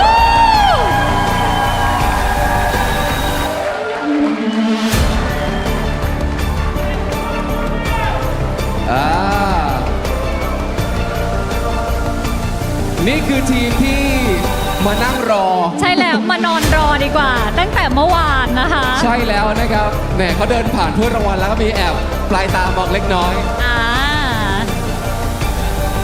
และก็เป็นทีมที่มาจาก Southeast Asia นั่นเองนะคะสองภูมิภาคแข่งกันนะคะ ใครจะได้ถ้วยแชมป์ Okay guys I would like you to strike a pose Okay Do some strike a pose. pose 3, 2, 1 Let's go strike a pose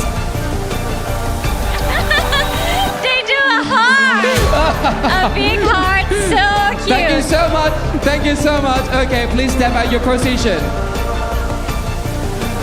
เอาละครับตอนนี้นะครับแต่ละทีมนะครับทั้ง MONARCH นะครับแล้วก็เที่ยวว่างเดอะเจนทานะครับตอนนี้ก็เข้าประจำตำแหน่งเรียบร้อยแล้ว ใช่ เพราะว่า แล้ว ต่อจากนี้ไปครับเราจะมาฟาดฟันเพื่อค้นหากิลด์ที่แข็งแกร่งที่สุด และครองรางวัลถ้วยเกียรติยศถ้วยนี้ไปครับ And now it's time for the grand final so let's bring it on the casters ส่งต่อให้แคสเตอร์ของเราได้เลยครับ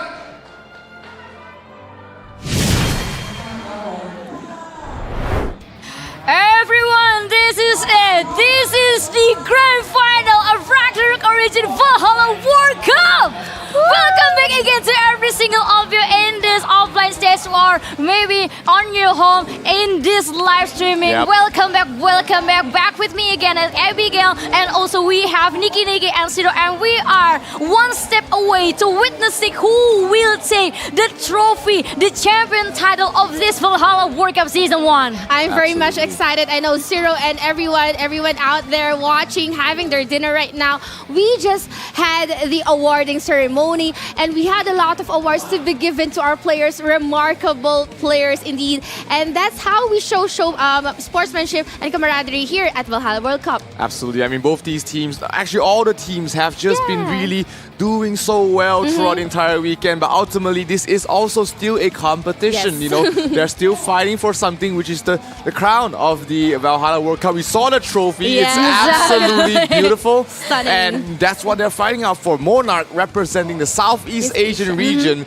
They came from the top 2 of the Southeast Asian region. They defeated Frontera 1 in the upper bracket finals, and they're here waiting for their opponents, which is眺望万物的尖塔. Yes, which come from the Chinese mainland region. I mean, this is going to be very big. But before we begin the very grand final, let's give you all the redeem code. It's Odyssey of Valhalla World Cup for you. And this redeem code contains 300 diamonds and also 300 Mora coins. Yep. Odyssey of VWC. That is worth it for you guys to redeem as you enjoy the final best of 7 along here with us. Me, of course, Nikki, as well as Abby. And we've watched the journey of Tienta's climb from the lower brackets. They lost to Frontera 1 in the first day. They came back all the way. Lower bracket, they defeated body after body, guild after guild. And they're right here for another match. Yes, and this Cinderella story from眺望万物的尖塔 only have one chapter left. It's the epilogue. It's the last chapter right here. If only 眺望万物的尖塔 successfully win this grand final, this Cinderella story will be perfect on their side. Because the epilogue ends with a very happy ending. Yeah, happy Let's ending. see what will happen in this best of the seven. Coming from the lower bracket, that is definitely a Cinderella story. However, for Monarch Guild, they have been prepared for this. They have, defeated everyone from the upper bracket, and now this would be the first time that they will be having a match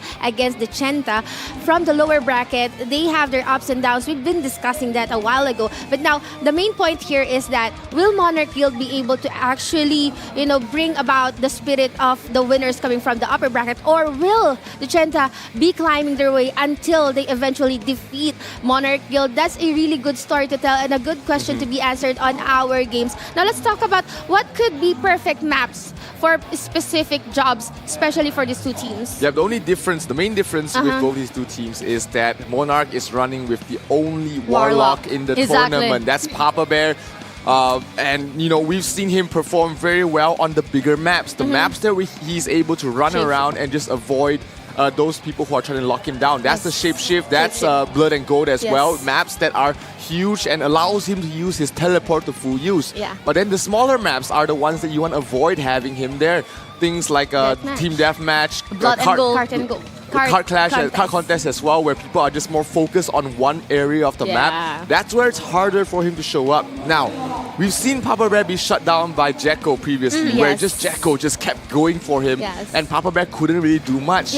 But the side of Chenta, they have no way to do that. They have no Shadow Chaser. They're running around with 4 Wanderers and then 4 Sorcerers, 2 Genetics, which means that their chase is going to be very hard. They're relying on Sorcerers to chase down the Warlock, and Sorcerers do not have the lockdown. They don't have the burst damage as well. So Papa Bear, he might have a free reign compared to how he played against BobaCats, that it's going to change things up for him. How about you, Abby? What do you think? I'm on the same boat with David this time, actually, because, yes, indeed, that's a fact that Chenta doesn't have any Shadow Chaser like the BobaCats do. But one thing for sure, we have seen a lot of demos while Tutsi playing very fast in every single deathmatch. That's true. So I think probably deathmatch is something that Chenta is going to secure for at the most. But for the other maps, probably Monarch will have a better chance. I think so too. Now that is an argument here at the caster desk. We will be finding out that later on. But right now, another thing to think about is that indeed, Papa Bear would have a free roam, especially there's no Shadow Chaser, but at the same time, there would be like CCs there coming from the utilities like the Wanderers and even the Genetics. So they can use that to their advantage, but looking at the deployment count, I mean, Papa Bear can only be deployed only three times. And that's what David or Zero is talking about. You have to use your Warlock on the games or the maps that the Zero has specifically mentioned a while ago.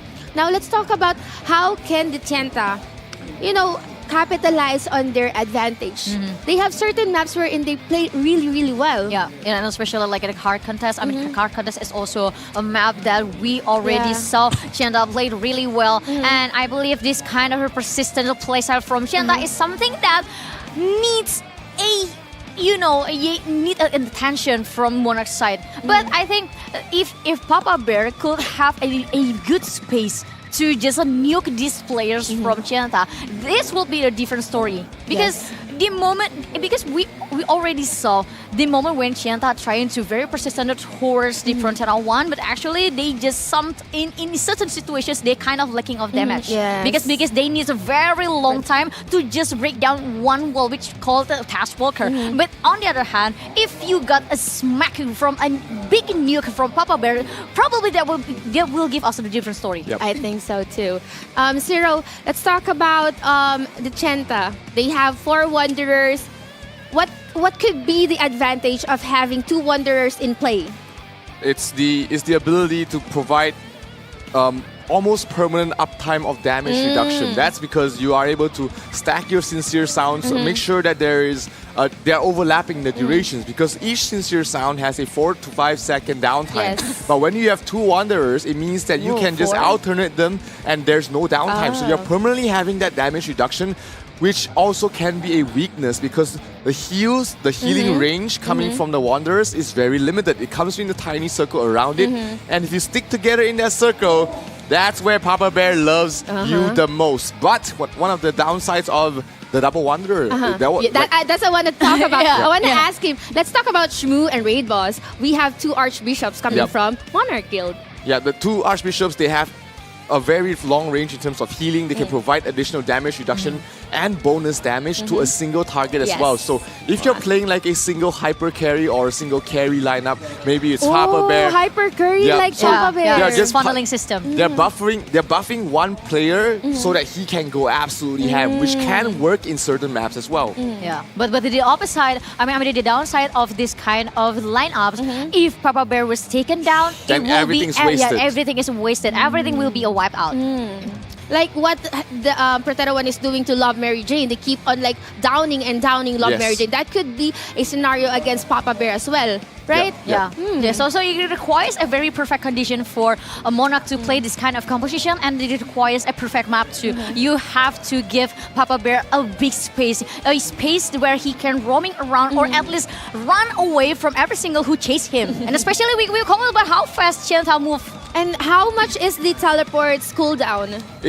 I believe it's an 8-second cooldown. If he's using the start, there's a sigil that he can use to allow him to have double teleport. But when he uses that sigil, his damage is a lot weaker. So we might see the more meta build right now for the Warlock is that using the single teleport, but he has a lot more damage. So that I think is what we're going to be seeing a lot more often, especially from Papa Bear, where he can play the earth and fire combination, which is very painful in a large AoE. Exactly. And I think a lot of discussion for today is always down to the updated bracket, because we almost complete the bracket. Yes. So only one spot left in this bracket, the winner, the champion of this Valhalla World Cup, because we already finished the very first group matches, and also the upper bracket, the lower bracket. We already sent a lot of teams back to the airport, and now it's already down to these 2 guilds, Monarch versus眺望万物的尖塔.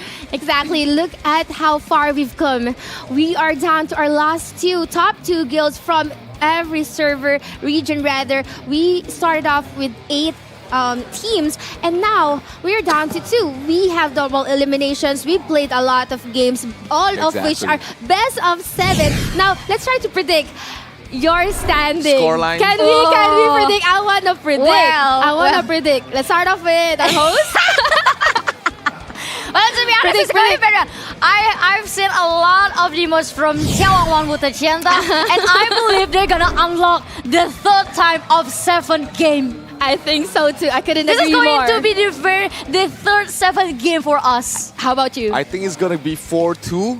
Whoa! I won't say which guild will get the Play 4, safe. but I think that's the perfect number to end things out. 4-2, things get close, but then the ace comes out and wins the game. Is it Tucci? Is it Papa Bear? Is it Solitary Okay, King? I'm not gonna say who it is, but okay. we've seen both of these teams play so well Yes. in the past 2 days that it can really be anyone at this point. Only someone who knows David really well, who can enter his mind and actually read what. That's why you mentioned like stop, David, stop. Yeah. I'm not speaking. Stop thinking. I'm not speaking. He speaks his mind too loud. You're too loud.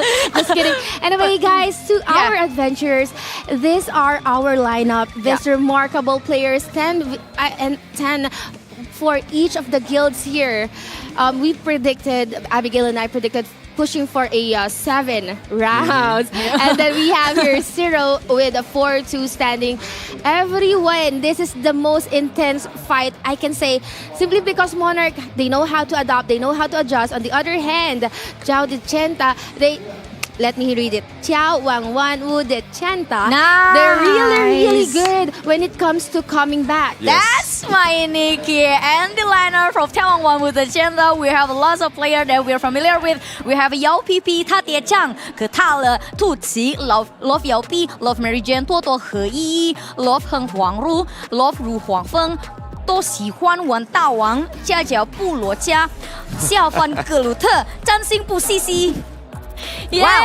Yeah! That's a wonderful game for Abigail too.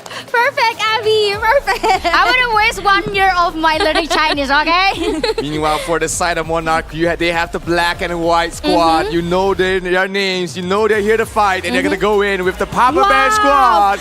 Yayan, Vincier, Shmoo, Vincier, Smashy will be going up against Toto, Yao PP, Feng Huangru, Love Yao P, and Tucci. They're starting off with a bang. They're not pulling any punches. This is the grand finals, Nikki. Exactly. They are not caring about anything at all. Yeah, the team deathmatch is going to be very exciting.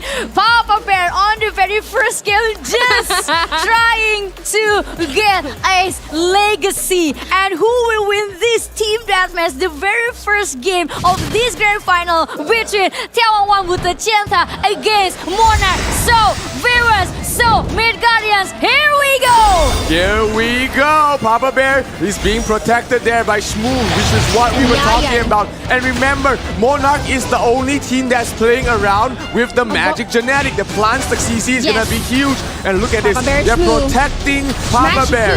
Everything on towards Papa Bear. The hyper carry, the one player who's gonna do it all for them. That's gonna be in huge terminal wings. We see Love Yao P escaping from there at the moment. Smashy catching out Toto and Yi. Shmoo dropping out very low. Smashy. Almost about to go down. But still was able to recover. But still, this is not gonna look good as they are being forced. Yayan dropping low. Very corner, Papa Bear. Papa Bear has to run. Down together with Yayan there, but he was able to recover. They need to get out Papa of that. Bear. Or else Papa Bear is the Osiris first card. down. They're gonna die. Osai will be procced here right now. He needs to teleport and get the hell out of dodge. So that is the benefit of having a Warlock. They can get out of a sticky situation very easily. No kills on both sides yet, but Papa Bear is out of his Osiris card. They have to watch out. All right. And no SP. No SP at for all. Papa Bear and Vincier as well. Yeah, and they need to provide. Look at Papa Bear. SP. Papa Bear is gonna catch someone out. He has the spell book. Here comes the spell book. Papa Bear dropping down very low. They have to keep him alive. A Vincent Principal keeps him alive for the moment. Vincent. Oh, Papa Bear's gonna fall. Resurrection. Where is it? Where's the resurrection? They get him up. No resurrection. Yayan is dropping down low as well. LP about to go down. They need to down the Wanderers, or else this is not gonna look good Yayan is for gonna fall Monarch. as well. Papa Bear dies once again. Another kill going towards the way of Tienta. 13 to 15. Shmoo is out. No more Archbishop. Smashy critically low here. Needs to survive for a bit. Vincier and Yayan. They are also taking a lot of damage. 12 to 15. This is a win for眺望的尖塔. Way too hard. The map was way too small. They couldn't burst down anybody in time. Papa Bear, we were talking about good maps for Papa Bear to come out with. This was definitely not one of them. I mean, the map was just way too small. Papa Bear couldn't do what he needs to do, and that gives the first game over to 眺望万物的尖塔. Exactly, and that was also a flawless win from眺望万物的尖塔. No deaths at all. They even don't have to use the resurrection. And all of the eyes from 眺望万物的尖塔 is always down to Papa Bear. They didn't exactly know who are the target. Exactly. Ciro, let's talk about the cards. Because I'm seeing Papa Bear just throwing the meteors, and I think he also has water element. He's using the red Aruma card combo with the Mutant Dragon, which is going to create a lot of damage over time, a lot of burst damage as well coming up, because that allows both cards have a good synergy with each other, that they can constantly proc each other. So the Mutant Dragon's Dragon Breath will proc the red Aruma's Water Ball. Then Because I saw the water ball. It just keeps going. When the water ball is coming out, it will also proc the Dragon Breath. So they keep while interacting. also casting meteors. Yes, when he's casting meteor, when his Dark Lord card procs from his shoes, there's just so much damage constantly going on. Yes. And it was something that we always talk since yesterday about the minus of Warlock itself. Yes, indeed, they can deploy a very big damage. One of the biggest damage dealer in this Valhalla World Cup Season 1, especially we're talking about this today's grand final. But on the other hand, the downside of it is the time to prepare every single combo that can be deployed by this Warlock. And to have that kind of long preparation, I mean, that match is not map the map not the map is that suitable for this kind of job. And thanks to Love Feng Huangru, that actually become the MVP from the side of 眺望万物的尖塔. I mean, the role of the Wanderer itself is always important since the very first day. They offer the flexibility, one of the most flexible in the meta, in the current meta, I mean, because they can provide the buff, they can provide buffs too, they can resurrect even though the cooldown is not as fast as the Archbishops, and not to mention, it depends with how you build this Wanderer. It can be tank as the Great Wall of China, or it can be as you know. And that is the problem during that game, because they were so focused on protecting Papa Bear, they weren't able to shut down the two Wanderers. Yeah, it was just way too hard. They tried to lock down. You look at how they played. They were turtling, waiting for one opportunity to burst one person, but it was just way too hard. Remember, everyone has Osiris cards. Everyone has the Dawnbreaker Sigil. They have the Fearless Sigil as well to keep them alive as long as possible. So first game going towards the way of Jianta. Can Monarch climb back from this? It is their map selection. They do have choice.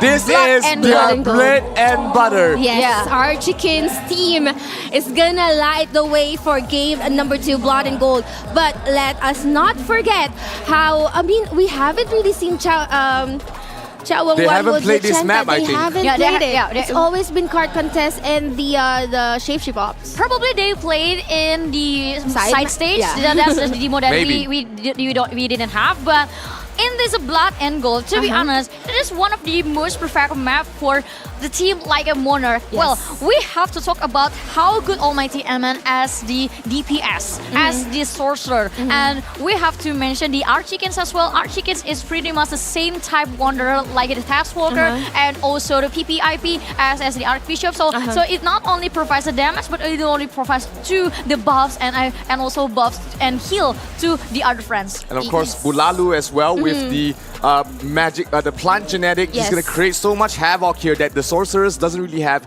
a lot of free reign to run around with. That has been their strategy in Blood and Gold. Every single time they drop down the plants, both the Sorcerers focus down the MVP as quickly as possible, and then they start running around their plants, keeping everybody alive. And let's see if they can do this against Jianta. This is a map that we haven't seen them perform on. Yes, this would be their debut here at our Grand Finals. Definitely goes to show that this is the Grand Finals. Everyone is giving their all, giving their best, and this is just the game number 2 that we have to start here. Let's talk about the power of genetic, the magic type genetic here, because they can limit the places wherein the people can, or the players can go and run to. On the other hand, it can also be a safe haven for your teammates, wherein if you're being on a crunch, you can just run over through the garden. But you also have to pay attention to the lineup of Tianta itself because they have a Love Mary Jane and also Tawang as the deadly combo of the second lineup from Tianta. And let's see what will happen on the side of Tianta in this Blood and Gold as the second game of the very grand final of Ragnarok Origin Valhalla World Cup. Will Monarch able to secure the very first point because Blood and Gold is the map that they choose, or maybe this is going to be the second point for眺望万物的尖塔. So everyone in offline or online, here we go. This is the second game. Monarch has a 100% win rate on this map. They have not lost a single time on this map. Will this streak be broken, or will they be able to hold on here? This is a very important match to maintain the tempo, maintain the momentum of this best of 7 series. Solitary King hiding behind the plants. This has been a strategy all along. Monarch 4 coins already. Mighty Airman Look at what they're doing. Look at Mighty Airman there. Solitary King just focusing on the Goblin, and they don't have the SP though. Look at the Goblin. It's already down to half health. That was so fast, and now we can see the Oblivions being cast at Airman, just trying to push down. Dude dropping down very low. There's no DPS now. Solitary King is about to die. He is dead, and a gunner 8 for 8. Oh, Dude dropping down very low. The Osiris card almost procs. Still 14 to 8 right now. Monarch still in the lead. More Polar Knights being dropped down. More gold dropping. Who's gonna get the coins? Monarch has a lot. Monarch 27, 28, 29, 30. Can they get the 30 point? Let's make they it. get the 30, 34. They get the lead. 40 to 50, 41 to 50. Now's the perfect time to actually run, or probably just kill anyone if they'll be able to do so. Our Chicken looking for his teammates, looking for someone to kill here, the one with the most gold. Yep, Solitary King only has 2 coins. That's why he feels I'm gonna go hunting. I'm gonna go for the kill. I don't care about any one of you. 30 I have seconds. no coins. I don't care. Bulalu is in some trouble. How many coins does he have? Can we see that he has 5, 6, 7? Oh, a lot of coins on him as well. Solitary King does fall. That's 2 coins given away to Jenta. Bulalu's surviving. Bulalu gets the kill. Love's gonna go down there. Wanderer for a Wanderer there. And 15 coins. Bulalu has 15 coins. Wow. He just needs to survive. Solitary and King they with 1. are A-okay. Solitary King with 1. It's gonna go down once again. Everyone's going after Bulalu.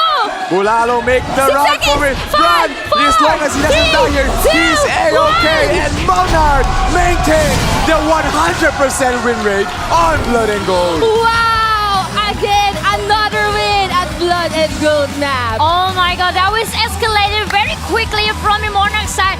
They actually just playing very objectively. They don't buy. They don't wasn't care. buy. They wasn't care in every single scenario that Jenta brought us to them. And the only thing that they were focused on, I want to be rich.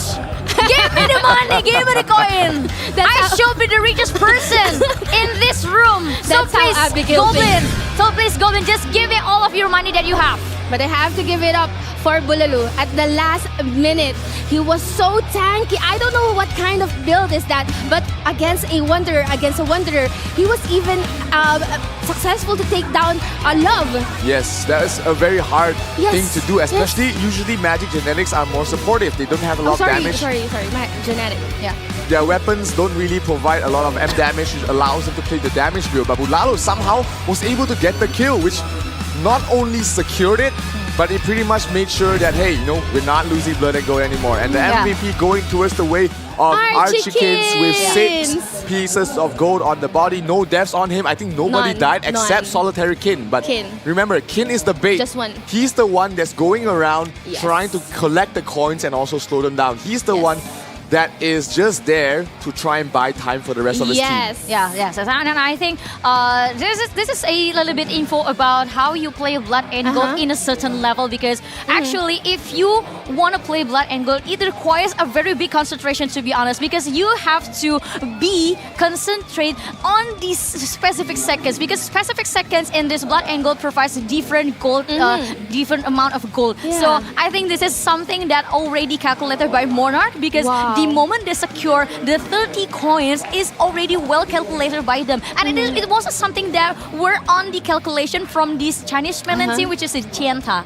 Could be a lack of games be played at Blood and Gold. And with that in mind, they could still use Blood and Gold for game number 5 and 6. I mean, game number 5 if ever. But Bulalo here, he has 15 golds. I was really thinking how he can actually escape from those who are actually going after him simply because he has 15 golds. But he was able to withstand. He did not escape it at all. He withstand all of the damages being given to him.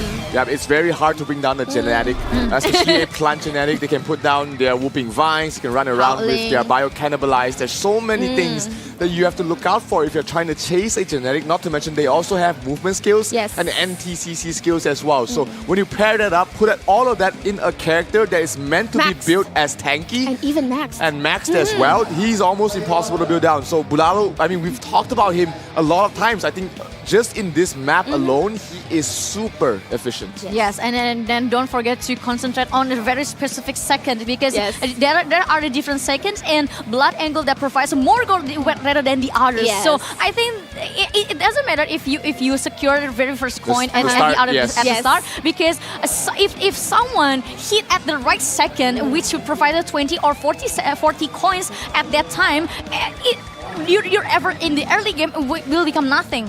But another challenge is that once you're done collecting the coins is to prevent people or players go after you. I mean, everyone's gonna go after you. You're the bounty, right? But another challenge is how are you gonna survive with all of the attacks? So this is perfectly practice, nice maneuver, nice execution of where they're gonna go. Who is assigned to the one that they need to protect. They didn't even protect Bulalo because I was looking at Raid Boss if he's gonna use the Basilica, because they always do that at the very end. But they didn't even do that. They didn't need to. I mean, they were very comfortable. Bulalo was full health. They were like, all right, let everyone just run your own way. We don't have to back each other up. True. That's harder for them to collect the gold. And remember, when you die, you only lose half the coins. So even if Bulalo died there, he gives away 7 coins. And it's still not enough for the side of Jianta to be able to come back. Because you need to kill Bulalo twice to make it even, or even or even take the Blood and Gold map. Yes. And then killing Bulalo isn't enough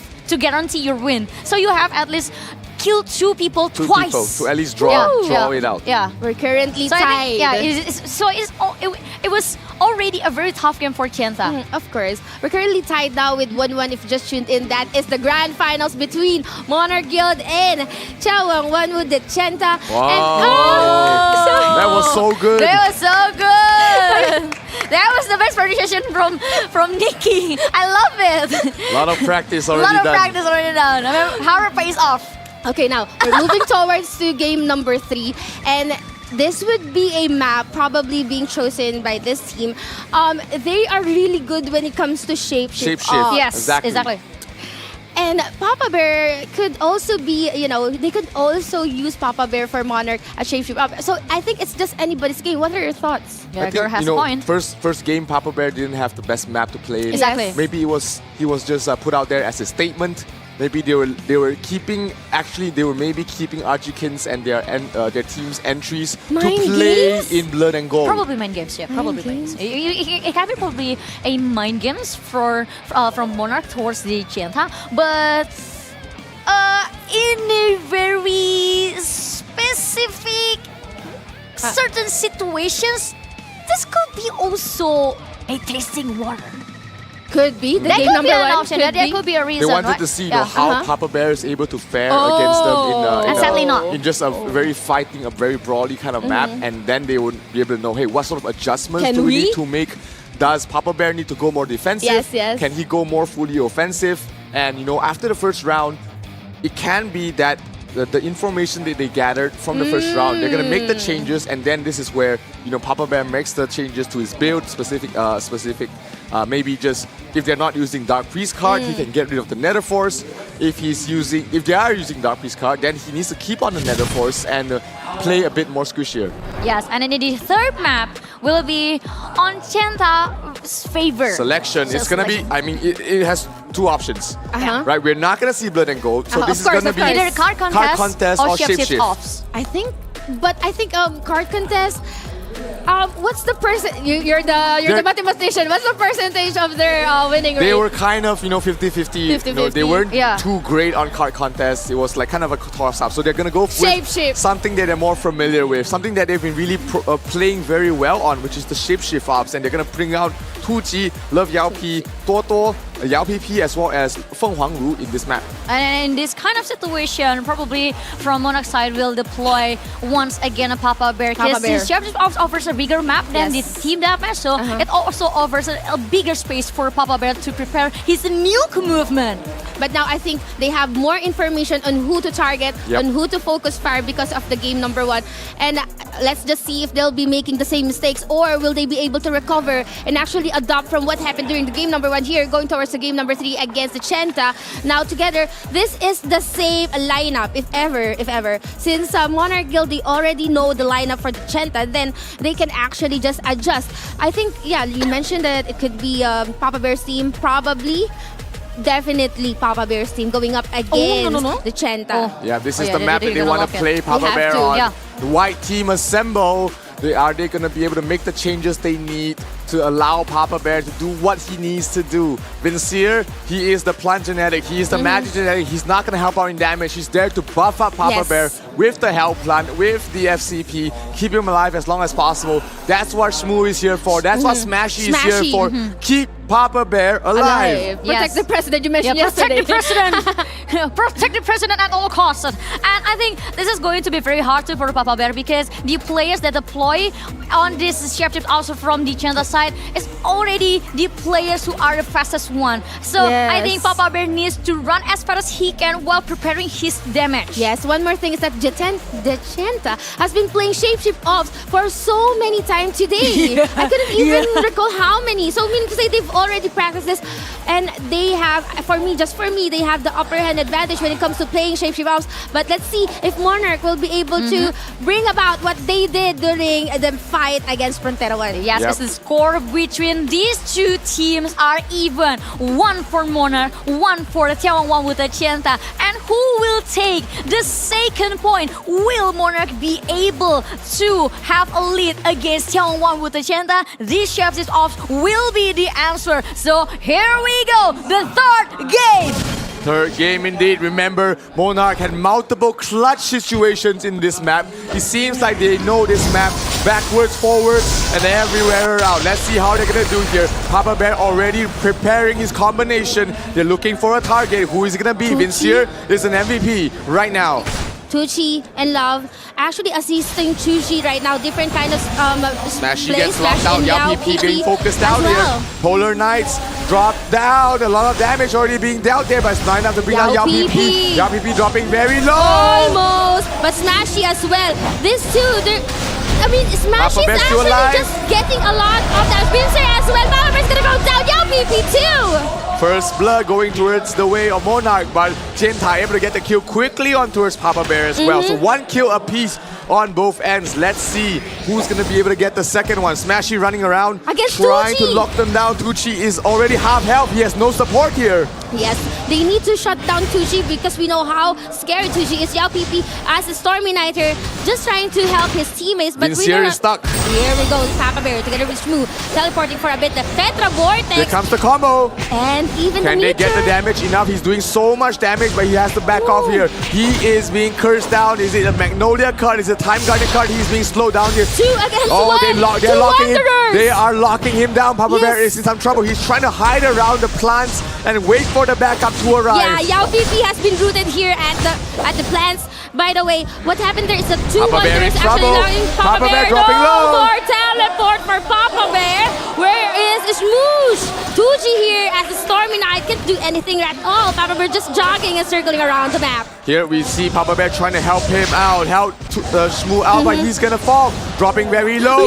Love Yao P, and as well as Tucci doing too much damage to him. He is forced to teleport away, and Yayan is gonna fall. There's gonna be a kill going towards the way of Chenta. 2-4, giving them a 2 Papa Bear advantage. in trouble. There is no trade of Papa Bear looking for a good position. Papa but Bear 4 is going after him, Yayan. Where's and the backup? Shmoo is at the left side. Where's your team? Double trouble Papa by Bear. Love and Tucci. He's forced to stand his ground, take the fight right here and now. He's standing strong. Can he get a kill before he falls? He needs to. Yayan, no SP to share or even give to Papa Bear. Papa Bear, really, there you go, teleportation.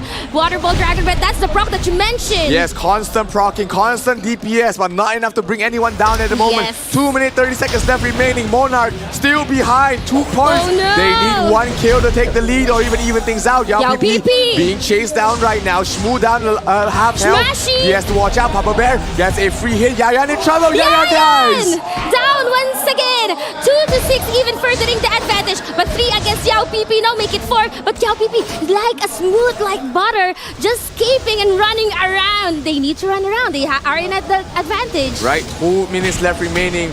Genta just needs to survive the best they can. Love Yao P turned into a dark illusion, not the best situation. Yes. Yao PP turns into an MVP as well. So 2 MVPs on the side of Genta. No. Do they have enough DPS to burst anybody down here? Papa Bear trying his best. He's being cursed, he's being slogged down, he's being stuck. Here comes the spell book. The damage is coming in. Can they burst anyone down? Yao PP dropping down very low. None so far. Toto and Yi keeping everyone alive at the moment. Yayan out of SP as well. Smashy. Just accompanying Papa Bear right now. What's happening right now is that the Genta is denying Monarch from getting all of the orb. Now you can see a lot of the frozen bursts being casted here right now. Toto and Yi dropping down very low. Just watch out, one more spell book and he's in trouble. But here comes the support coming from Huanfo. Yayan dropping very low. Yayan has to watch out. Shmoo trying to go and help Papa Bear, but Yayan also needs to recover. He's being single-handedly, being targeted here by the Genta. Oh no, good teleport from the Tucci. Able to run away from the spellbook. Tucci taking a lot of damage. He's dropping down very low. Can he run? He is worth a lot. He is worth 5 points. If Tucci falls, they are gonna be behind. So they have to watch out. Tucci cannot be bursted down like that again. Yao PP. Now they're going after Yao PP here. Why? Here comes the Polar Knights. They lock down one of them. Yao PP in some trouble. Can they finish him off? No SP. Yao PP. Yao PP is down. 46, one more kill. Yayan in some trouble from the backline. Tucci has to watch out. He cannot die. He is the ace in the hole. He has to keep running. Papa Bear is worth 3. Tucci walks into the plant. He has to watch out. Tucci behind you. Exactly right behind you. Papa Bear trying to go for a kill. They call for the target. Who is the target gonna be? Here comes the Oblivion. Here comes the damage. This is so close. Yao PP is still alive. Papa Bear falls. To win, and that is the end of Shapeshift Ops, proving to us that Nawang Wanwu the Genta are the kings of Shapeshift Ops. Oh my god, one of the best men from Monarch was taken down by the player from Nawang Wanwu the Genta. I mean, it was a very intense early game between these two. Absolutely intense. But the moment is when Papa Bear actually trying a very hard way to secure his news towards the other players. And actually Tucci is very elusive to avoid every single damage that has been dealt by these Monarch players. Wow. Yayan, he has been dying so much while Papa Bear has been evading and escaping all of the targets being, going and chasing after him. It's just a really pressure given here by the Genta. They were perfect when it comes to securing the orbs. They're denying Monarch from getting any. Yeah, it was just very hard for them to burst anyone down. I mean, we did see Papa Bear bringing down Tucci down to half, bringing down Love Yao P to half a lot of times, but there was just not enough for a lot of damage.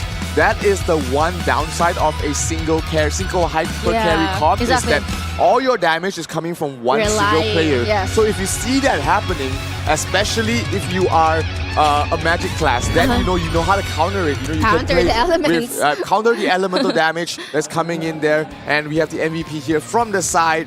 Let's talk about this. It is Toto and Yi. I don't think he died a single time Let's talk about this. He didn't die. This is a double Wanderer just locking down Papa Bear. Exactly. That is the idea. You keep on seeing that double Wanderer chasing after him with those skills and AoEs just holding him, and he's just having a hard time with the cooldown of his teleport. Yeah, so Papa Bear actually tried a lot of times. He tried many times to at least have a free space. And actually, we saw him in a very free space. But the moment was not right for him to send the nukes. Because, I mean, the defense of Monarch players is not in a very good position to protect him. So while Papa Bear trying to send damage towards the players from眺望万物的尖塔, the moment was just not right. Because the moment Papa Bear dropped the damage, it means it also means he's dying.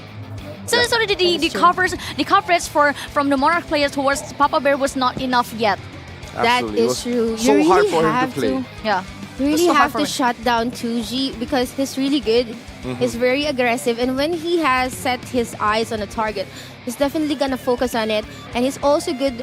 He knows when to commit. He knows when to disengage, and that is a perfect play for 2G. Because some would overcommit, but he has the discipline to do so. Yeah. But I saw that Monarch actually want to try to play for one position, so 4 players will create chaos inside the formation of 眺望万物的尖塔. But one thing that I mentioned before the game started, and especially in the championship offs, is every single players, and especially 2T and also the other sorcerers, is already elusive enough to avoid the chaotic situation that Monarch wants to create upon them.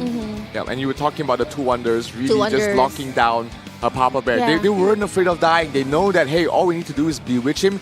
So Warlocks do not have any way to break CC. They have no cleanse on them, which means that every time they get locked down. That's why we see the Time Guardian card. That's why we've been seeing the Magnolia card. Because the Warlock, once they get CC, they cannot cleanse themselves.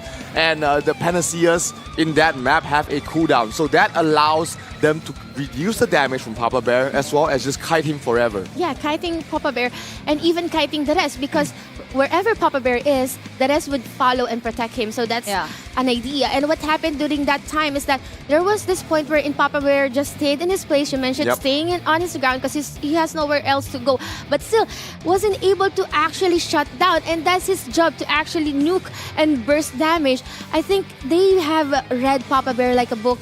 They were able to prevent his damage and even pick the right cards. If that is the case, then the other damage dealer has to step up. Provide more damage than Papa Bear. Exactly, because we mentioned this before. We discussed this before the very first deathmatch started. Because if you want to play a funneling system style, if you broke the funnel, everything is done. Exactly.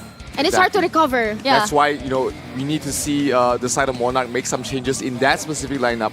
Yaya needs to play less supportive and more DPS. He needs to be a threat himself so that the side of 眺望万物的尖塔 will need to deal with him. So then they will have that double 2 threats on the other side. Exactly, free roaming. So if Yayan is a threat to the Wanderers, to the supports, then the supports won't be able to catch up to Papa Bear because the DPS, 2G, and the team would be guarding the supports. So what's happening is that the supports are free roaming simply because there's no threat at all. Exactly, and then every single player from 眺望万物的尖塔 is already on very good favors. To be honest, I feel like during the championship off, the win already blow towards them. Because the moment Papa Bear is already in a very hard position to find a right spot to him to prepare his nuke. It was a very big red flag. And now, looking to our series here, we're about to go to the team deathmatch. But before that, let's say our gratitude to our sponsors. So thank you so much for Joy Maker, and also we would like to say thank you to Graffiti Game Hub, and also not to mention to our biggest sponsor, which is Huawei App Gallery. You can join App Gallery Discord for the latest updates on upcoming activities. So don't miss out on the opportunity to get exclusive customized gift pack and elevate your gaming experience in Ragnarok Origin with in-app purchases. You can download Huawei App Gallery now to explore your favorite apps and also enjoy exclusive benefits with a 15% rebate on in-app purchases. And also, thank you so much to One Universe, One Amazing Adventure, and also get bonus rewards and exclusive in-game offers with 1 Eats Games and more. And we are provided with the #1 gaming monitor in the world, and it is AOC. So thank you so much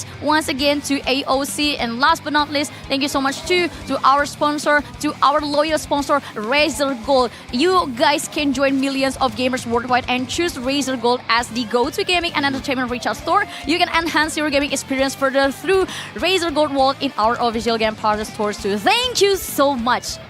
ขอบคุณค่ะ ขอบคุณค่ะ Yes, they've been able to provide, support all these players and teams. Thank you so much. In this Valhalla World Cup, and we've been watching amazing games from every single team, and it's sad. It's kind of sad that we're coming to an end. We're at the last few pages of the storybook that Abby was talking about. Exactly, the epilogue.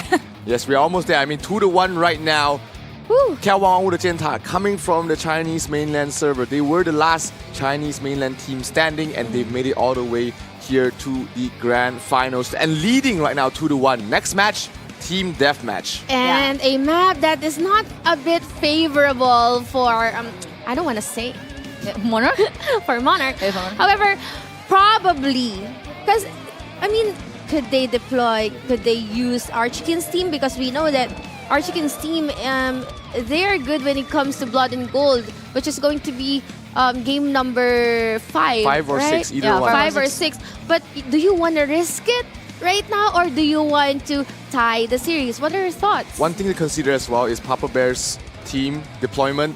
They only have one more entry left. So if they do go for this team deathmatch, they will not. It will be predictable who they are going to be playing against for the side of眺望万物的尖塔. So probably, you want to balance things out. Use use the black team from the side of Monarch to come out here and try and get the win here. If you do, great.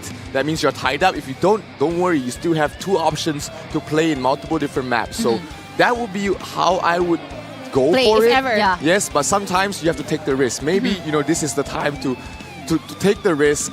Play Papa Bear in this team deathmatch, and then hope that Archikins and the rest of the team will be able to get the remaining 2 wins. Well, to be honest, whether they play with Papa Bear, well, yes, we saw that there were a very upsetting match on the previous deathmatch. But to be honest, if they were lose again in this deathmatch, that means we will give them the Chanta side a match point, and also the advantage. But on the other hand, the Archikins, the Archikin guys and also the black teams from Monarch side is not that bad. They've been winning first point for Monarch. So I believe there was something there. Actually, Monarch can play. So choosing the map carefully, yes, indeed, that will become a one problem for Monarch because they already knew that Blood and Gold couldn't be worked on their side. And last but not least, Shapeshift Ops. Shapeshift Ops also already countered by眺望万物的尖塔. So they need to think which one of these maps available for them that can 100% give them a score. Exactly. I think I'm leaning towards deploying Archkin's team here. If ever they lose, they would still have another chance. If ever not, then they could at least just tie the series and push for a refresh for game number 7 and just deploy the best team if they can play it like that. It's a matter of mind games here. We can't really call. We can't really say.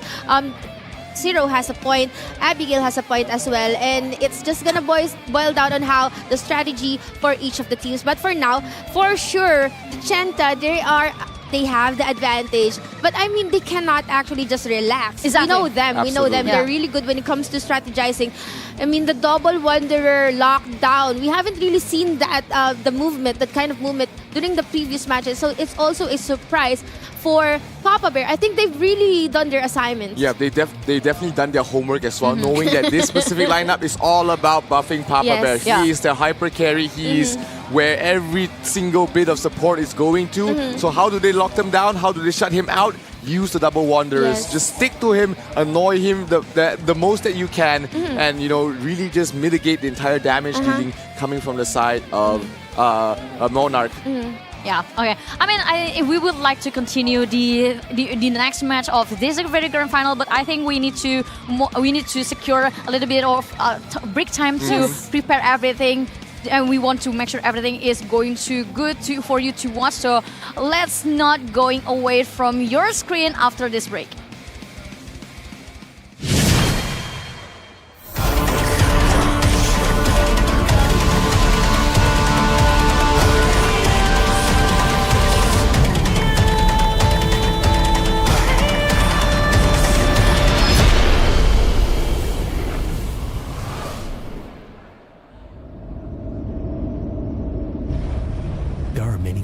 challenges waiting to be overcome.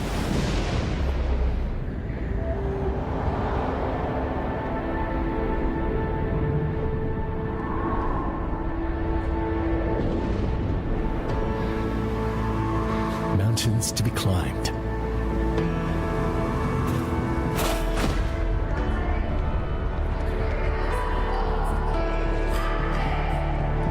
Dreams to be fulfilled.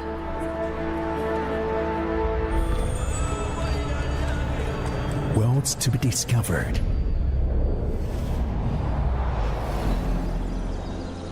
Beauty to be recognized.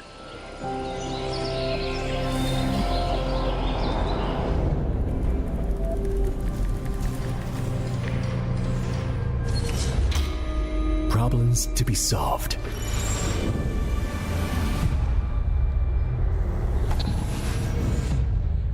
So, we keep exploring.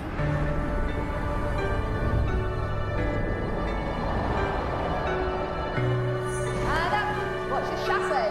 Back leg in. Checking the turn together. What color is it? It's red. What's red? Red represents passion.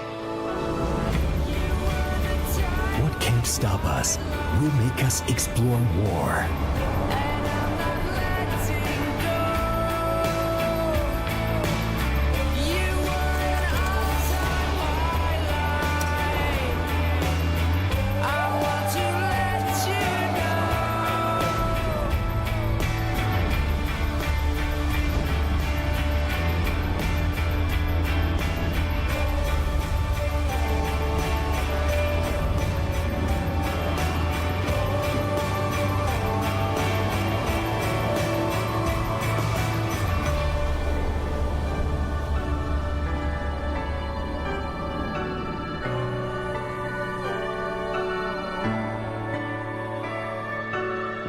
Explore more, a nap gallery.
Ragnarok Origin Valhalla World Cup is the pinnacle of ROO tournaments.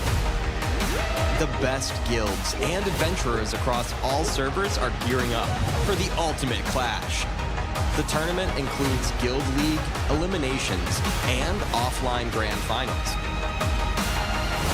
The Guild League and eliminations are based on the in-game Guild League.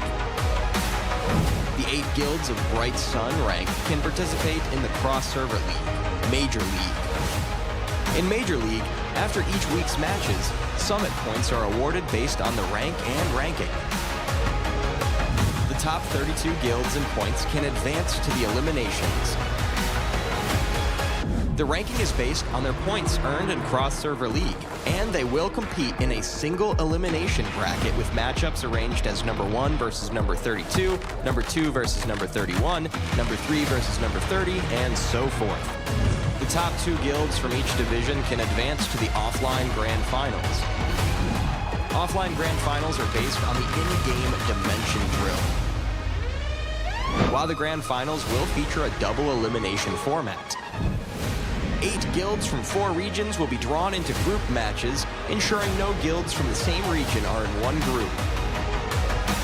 The champion will ultimately be determined from these group matches.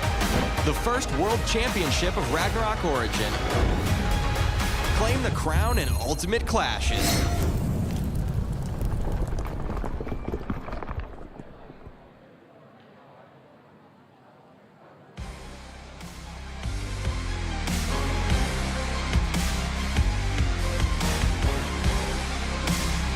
Guilds across all servers gather at the offline Valhalla World Cup Finals. Guilds engage in thrilling matches, the strongest from the servers prevail. The final 2 guilds have emerged, now they are gearing for their last battle. Let's take a look at their journey thus far. Taiwan, Hong Kong, Macau. Advancing guilds,仲夏沫花and Char'erjc. 42 advanced match,仲夏沫花overtook their opponents with plenty of HP to spare. Char'erjc made a comeback even though Hashi-Lochi had control of all the tablets.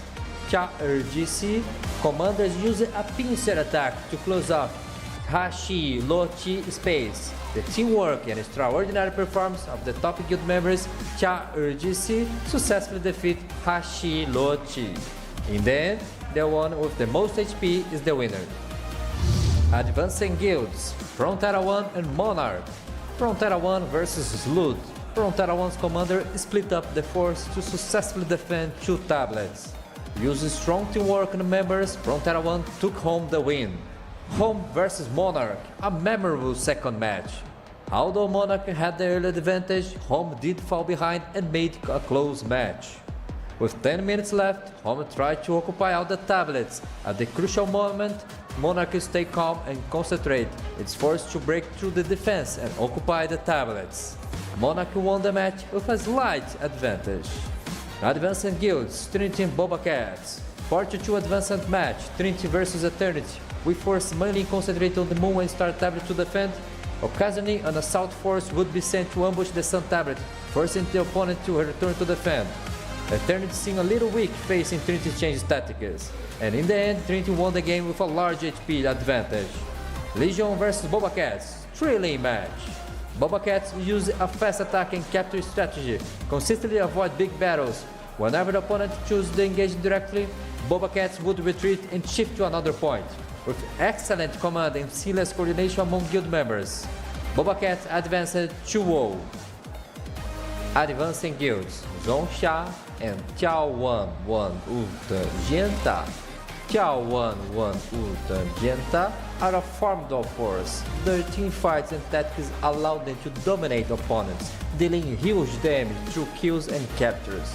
In both the 8-4 and 42 matches, their damage output and kill numbers far exceeded their opponent, securing easy victories.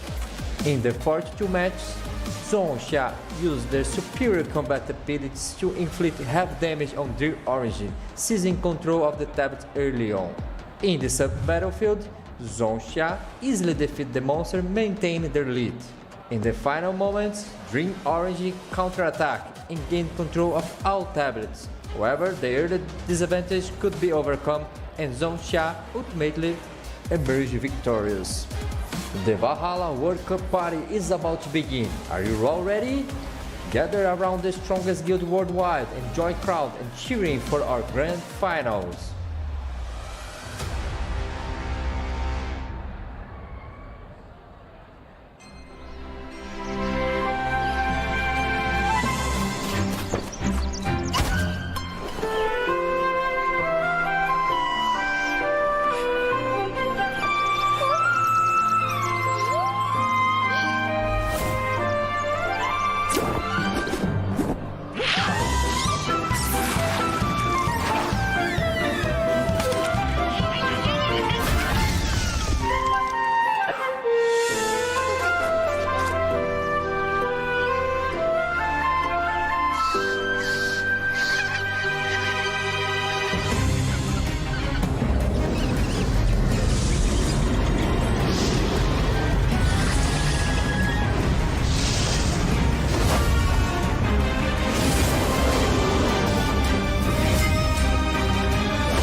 for 2024 with Ragnarok of Rage and Tournaments leveling up in style. 4 exciting events that'll keep your battles raging. Outing Cup, a spectacle of fervor, honor, and grandeur. 150 versus 150 Guild League gameplay, where teamwork and tactics collide in epic combat. The Champion Guild receives exclusive rewards, including the Champion Mount, the customized honor ring, and the prestigious event trophy. Valkyrie Cup focuses on fair competition, a competition with 5 versus 5 team clashes. Dish the power stakes, pick your favorite character, and let the games begin. Everyone's invited. And we're even taking the party offline to cities near you. Cash prizes are up for grabs. Thor Cup, 10 versus 10 showdowns. Each guild can be split into 2 teams of 5. Pick your map and let the ban and pick games begin. And now our first World Championship. Valhalla is the pinnacle of ROO tournaments. The best guilds worldwide are gearing up for ultimate clash. Offline events, crazy competition, and the quest for the mightiest guild on the planet. Who's gonna take the crown? Stay tuned! It's gonna be legendary!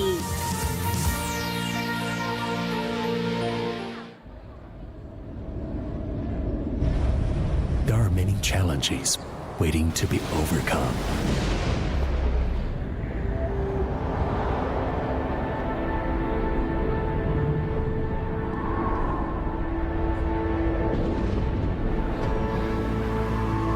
Mountains to be climbed.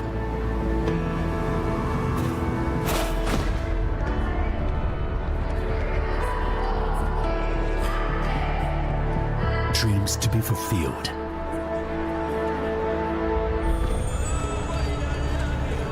Worlds to be discovered.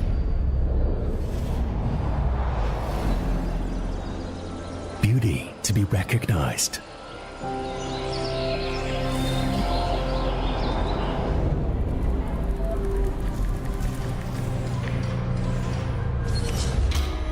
Problems to be solved.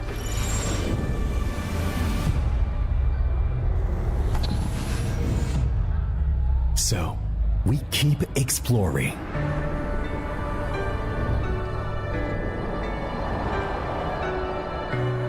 And up, watch your chassis, back leg in. Check it, return together. What color is it? It's red. What's red?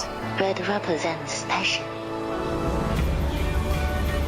What can't stop us will make us explore more.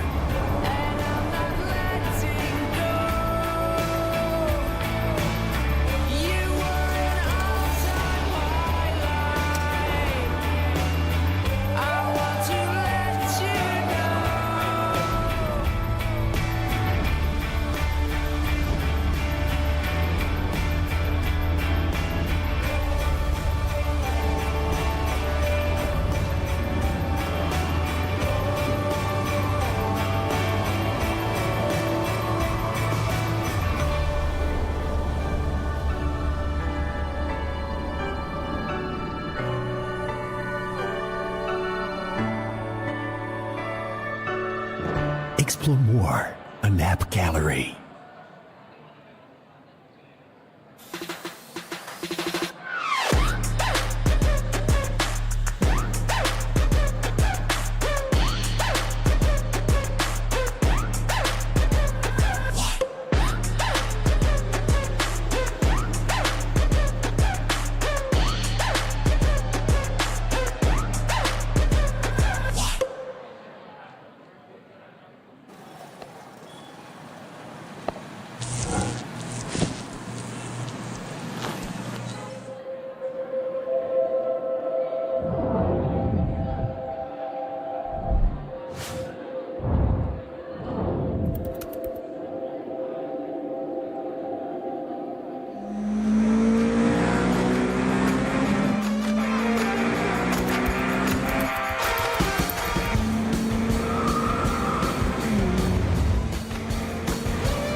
Ragnarok Origin Valhalla World Cup is the pinnacle of ROO tournaments.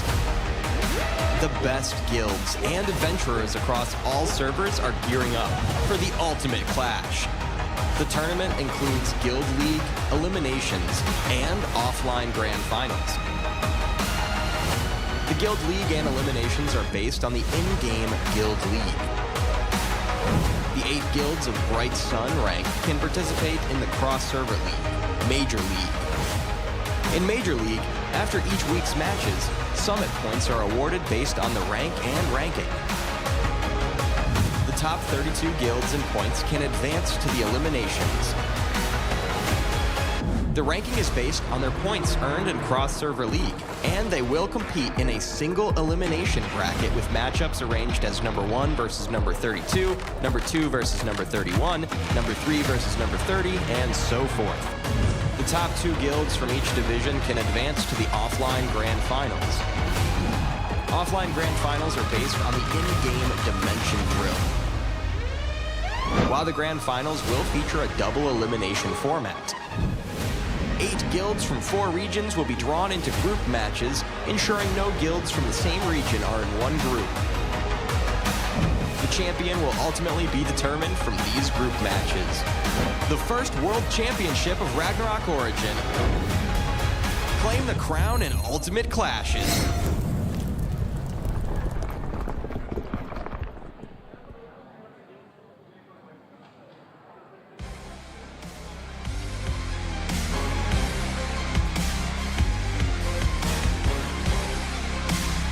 Guilds across all servers gather at the offline Valhalla World Cup Finals. Guilds engage in thrilling matches, the strongest from the servers prevail. The final 2 guilds have emerged, now they are gearing for their last battle. Let's take a look at their journey thus far. Taiwan, Hong Kong, Macau. Advancing guilds,仲夏沫花ธ์ and查尔济斯. 4-2 advanced match.仲夏沫花ธ์overtook their opponents with plenty of HP to spare.查尔济斯made a comeback even though Hashi Lochi had control of all of the tablets.查尔济斯commanders used a pincer attack to close off Hashi Lochi space. The teamwork and extraordinary performance of the top guild members,查尔济斯successfully defeat Hashi Lochi. In the end, the one with the most HP is the winner. Advancing guilds, Frontera 1 and MONARCH. Frontera 1 versus Slud. Frontera 1's commander split up the force to successfully defend 2 tablets. Using strong teamwork and members, Frontera 1 took home the win. Home versus MONARCH, a memorable second match. Although MONARCH had the early advantage, Home did fall behind and made a close match. With 10 minutes left, Home tried to occupy all the tablets. At the crucial moment, MONARCH stayed calm and concentrate. It's forced to break through the defense and occupy the tablets.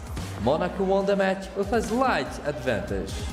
Advancing guilds, Trinity and BobaCats. 4-2 advanced match, Trinity versus Eternity. We force mainly concentrate on the Moon and Star tablet to defend. Occasionally, an assault force would be sent to ambush the Sun tablet, forcing the opponent to return to defend. Eternity seemed a little weak facing Trinity's change tactics, and in the end, Trinity won the game with a large HP advantage. Legion versus BobaCats, thrilling match. BobaCats used a fast attack and capture strategy, consistently avoid big battles. Whenever the opponent chose to engage directly, BobaCats would retreat and shift to another point. With excellent command and seamless coordination among guild members, BobaCats advanced 2-0. Advancing guilds,仲夏and眺望万物的尖塔.眺望万物的尖塔 are a formidable force. Their team fights and tactics allow them to dominate opponents, dealing huge damage through kills and captures. In both the 8-4 and 4-2 matches, their damage output and kill numbers far exceeded their opponent, securing easy victories. In the 4-2 match,仲夏used their superior combat abilities to inflict half damage on their origin, seizing control of the tablet early on. In the sub-battlefield,仲夏easily defeated the monster, maintaining their lead. In the final moments, Dream Orange counter-attack and gain control of all tablets. However, the early disadvantage could be overcome and Zhongxia ultimately emerged victorious. The Valhalla World Cup party is about to begin. Are you all ready? Gather around the strongest guild worldwide and join crowd and cheering for our grand finals.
2024 with Ragnarok of Raging Tournaments leveling up in style.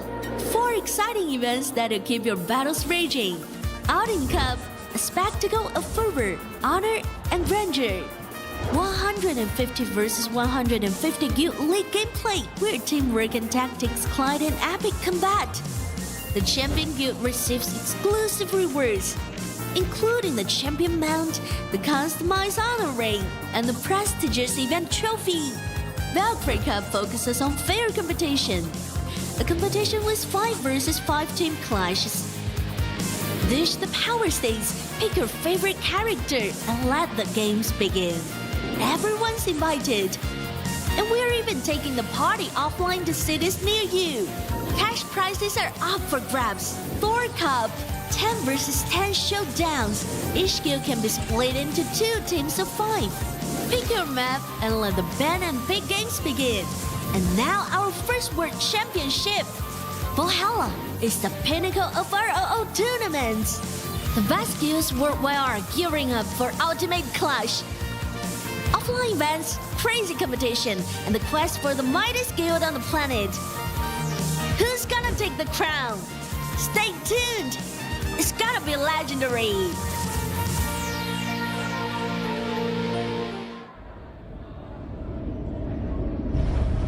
There are many challenges waiting to be overcome.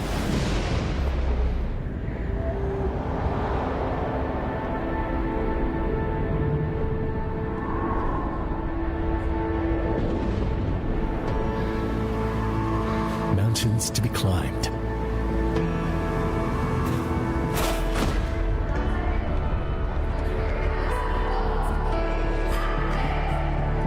Dreams to be fulfilled.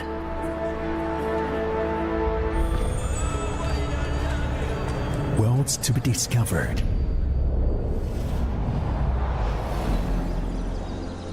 Beauty to be recognized.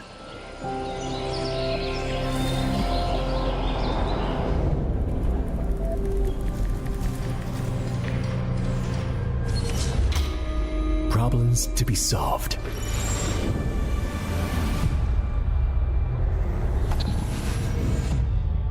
So, we keep exploring. And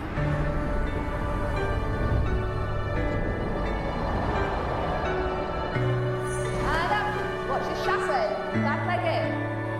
Checking the turn together. What color is it? It's red. What's red? Red represents passion. What can't stop us will make us explore more.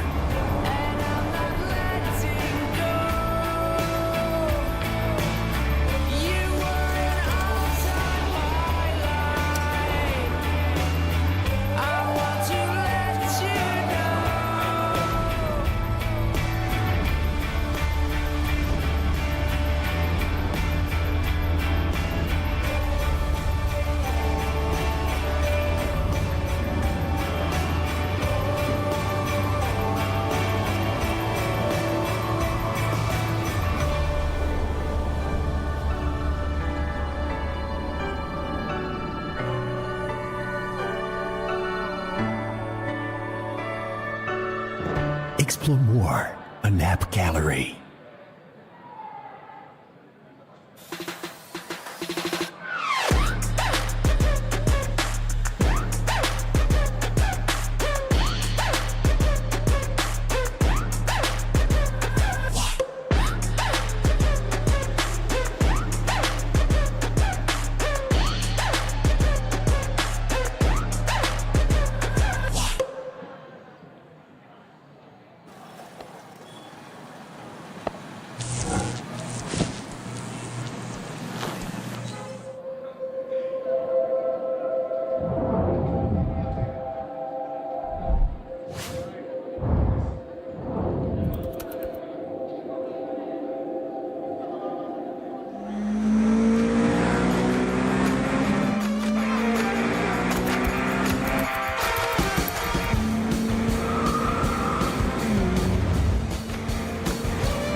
Origin Valhalla World Cup is the pinnacle of ROO tournaments.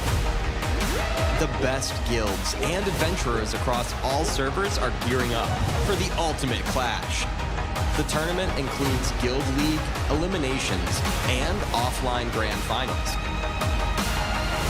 The Guild League and eliminations are based on the in-game Guild League. The 8 guilds of Bright Sun rank can participate in the cross-server league, Major League. In Major League, after each week's matches, summit points are awarded based on the rank and ranking. The top 32 guilds and points can advance to the eliminations. The ranking is based on their points earned in cross-server league, and they will compete in a single elimination bracket with matchups arranged as number 1 versus number 32, number 2 versus number 31, number 3 versus number 30, and so forth. The top 2 guilds from each division can advance to the offline grand finals. Offline grand finals are based on the in-game dimension drill, while the grand finals will feature a double elimination format. 8 guilds from 4 regions will be drawn into group matches, ensuring no guilds from the same region are in one group. The champion will ultimately be determined from these group matches. The first World Championship of Ragnarok Origin. Claim the crown in Ultimate Clashes.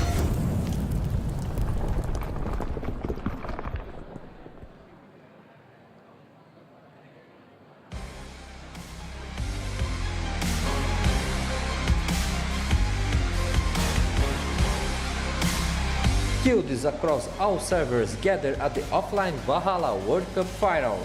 Guilds engage in thrilling match, the strongest from the servers prevail. The final 2 guilds have emerged, now they are gearing for their last battle.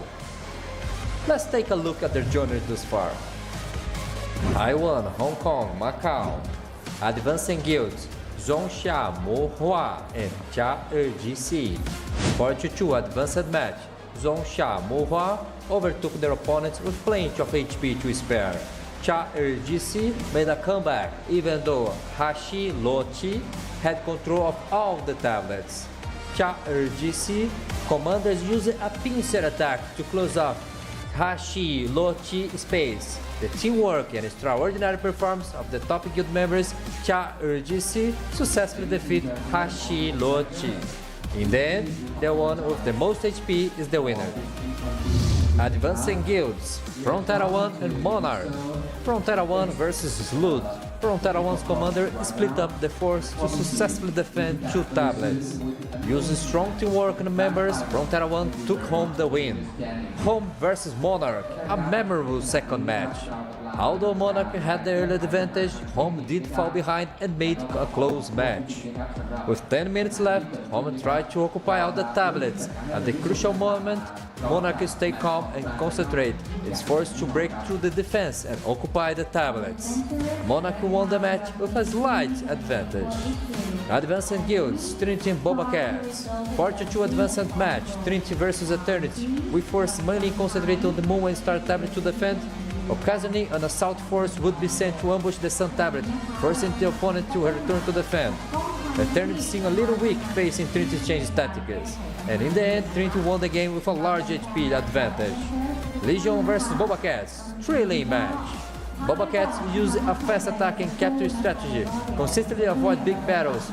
Whenever the opponent chose to engage directly, BobaCats would retreat and shift to another point. With excellent command and seamless coordination among guild members, BobaCats advanced 2-0. Advancing guilds, Zhongsha and眺望万物的尖塔.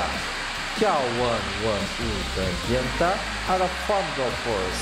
Their teamfights and tactics allow them to dominate opponents, dealing huge damage through kills and captures.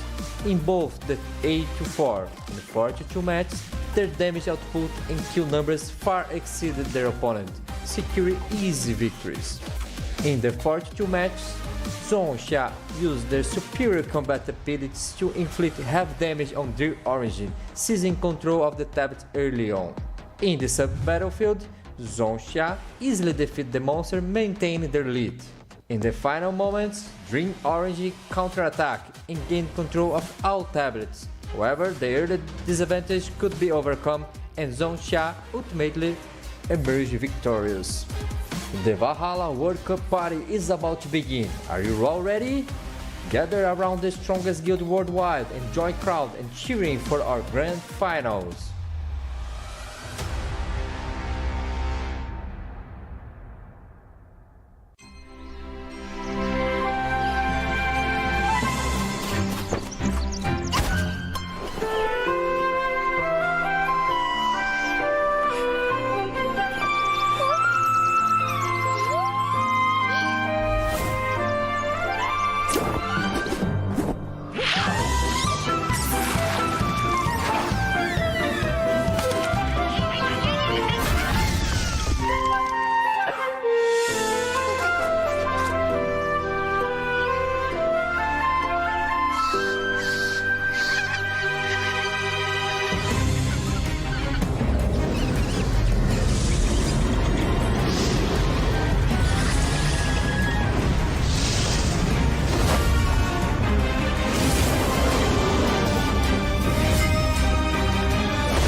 for 2024 with Ragnarok of Raging Tournaments leveling up in style.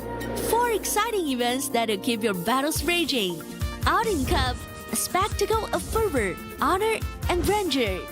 150 versus 150 Guild League gameplay, where teamwork and tactics collide in epic combat. The Champion Guild receives exclusive rewards, including the Champion Mount, the customized honor ring, and the prestigious event trophy. Valkyrie Cup focuses on fair competition, a competition with 5 versus 5 team clashes. Dish the power stakes, pick your favorite character, and let the games begin. Everyone's invited. And we're even taking the party offline to cities near you. Cash prizes are up for grabs. Thor Cup, 10 versus 10 showdowns. Each guild can be split into 2 teams of 5. Pick your map and let the band and big games begin. And now our first World Championship. Valhalla is the pinnacle of ROO tournaments. The best guilds worldwide are gearing up for ultimate clash. Offline events, crazy competition, and the quest for the mightiest guild on the planet. Who's gonna take the crown? Stay tuned! It's gotta be legendary!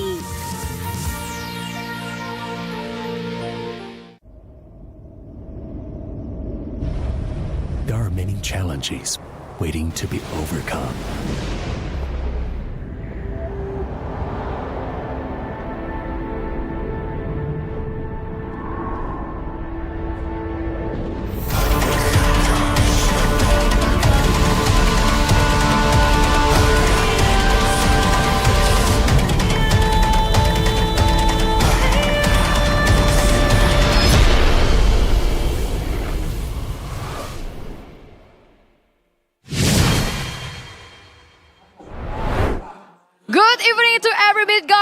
Offline in Thailand and also in our live streaming. Welcome back to Ragnarok Origin Valhalla World Cup Season 1 with me, Abigail, Niki, and Siro. But first of all, we are going to apologize to every single person in here for the inconvenience. Yes, there was something that we need to work on. There was a problem, but everything is already set off. But first, we have to talk about the remake situation between these 2 teams. MONARCH and also眺望万物的尖塔. Yes, it's a fresh start. Could be a fresh start simply because we're currently tied up at 1-1 right now.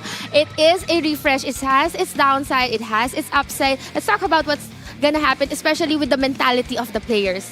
They took a pretty extended break there, which could kill their momentum. Yes. Especially for the side of Jinta, right? They've been on a roll previously, but let's see, they're jumping straight in towards game number 3 here. It's the exact same map, but will things play out the same? Remember, they were shutting down Papa Bear previously with the double wanderers. And you have to keep a lookout for Toto and Yi as well as Love Feng Huangru. Are they going to do the same thing to try and shut down Papa Bear? Could probably, because it worked during the previous match, they can actually do that as well. Now they are actually catching up to Papa Bear, but Smashy just going up to this sorcerer. This is Tucci. Yep, Yayan being caught out there. We talked about how Yayan needs to go for a more damage-centric build. He needs to be the secondary threat on the other side. Papa Bear, Tucci is caught out. The Oblivions as well as the damage. The flame out. Tucci dropping very low. He pumps the Zephyr just in time. He stays alive.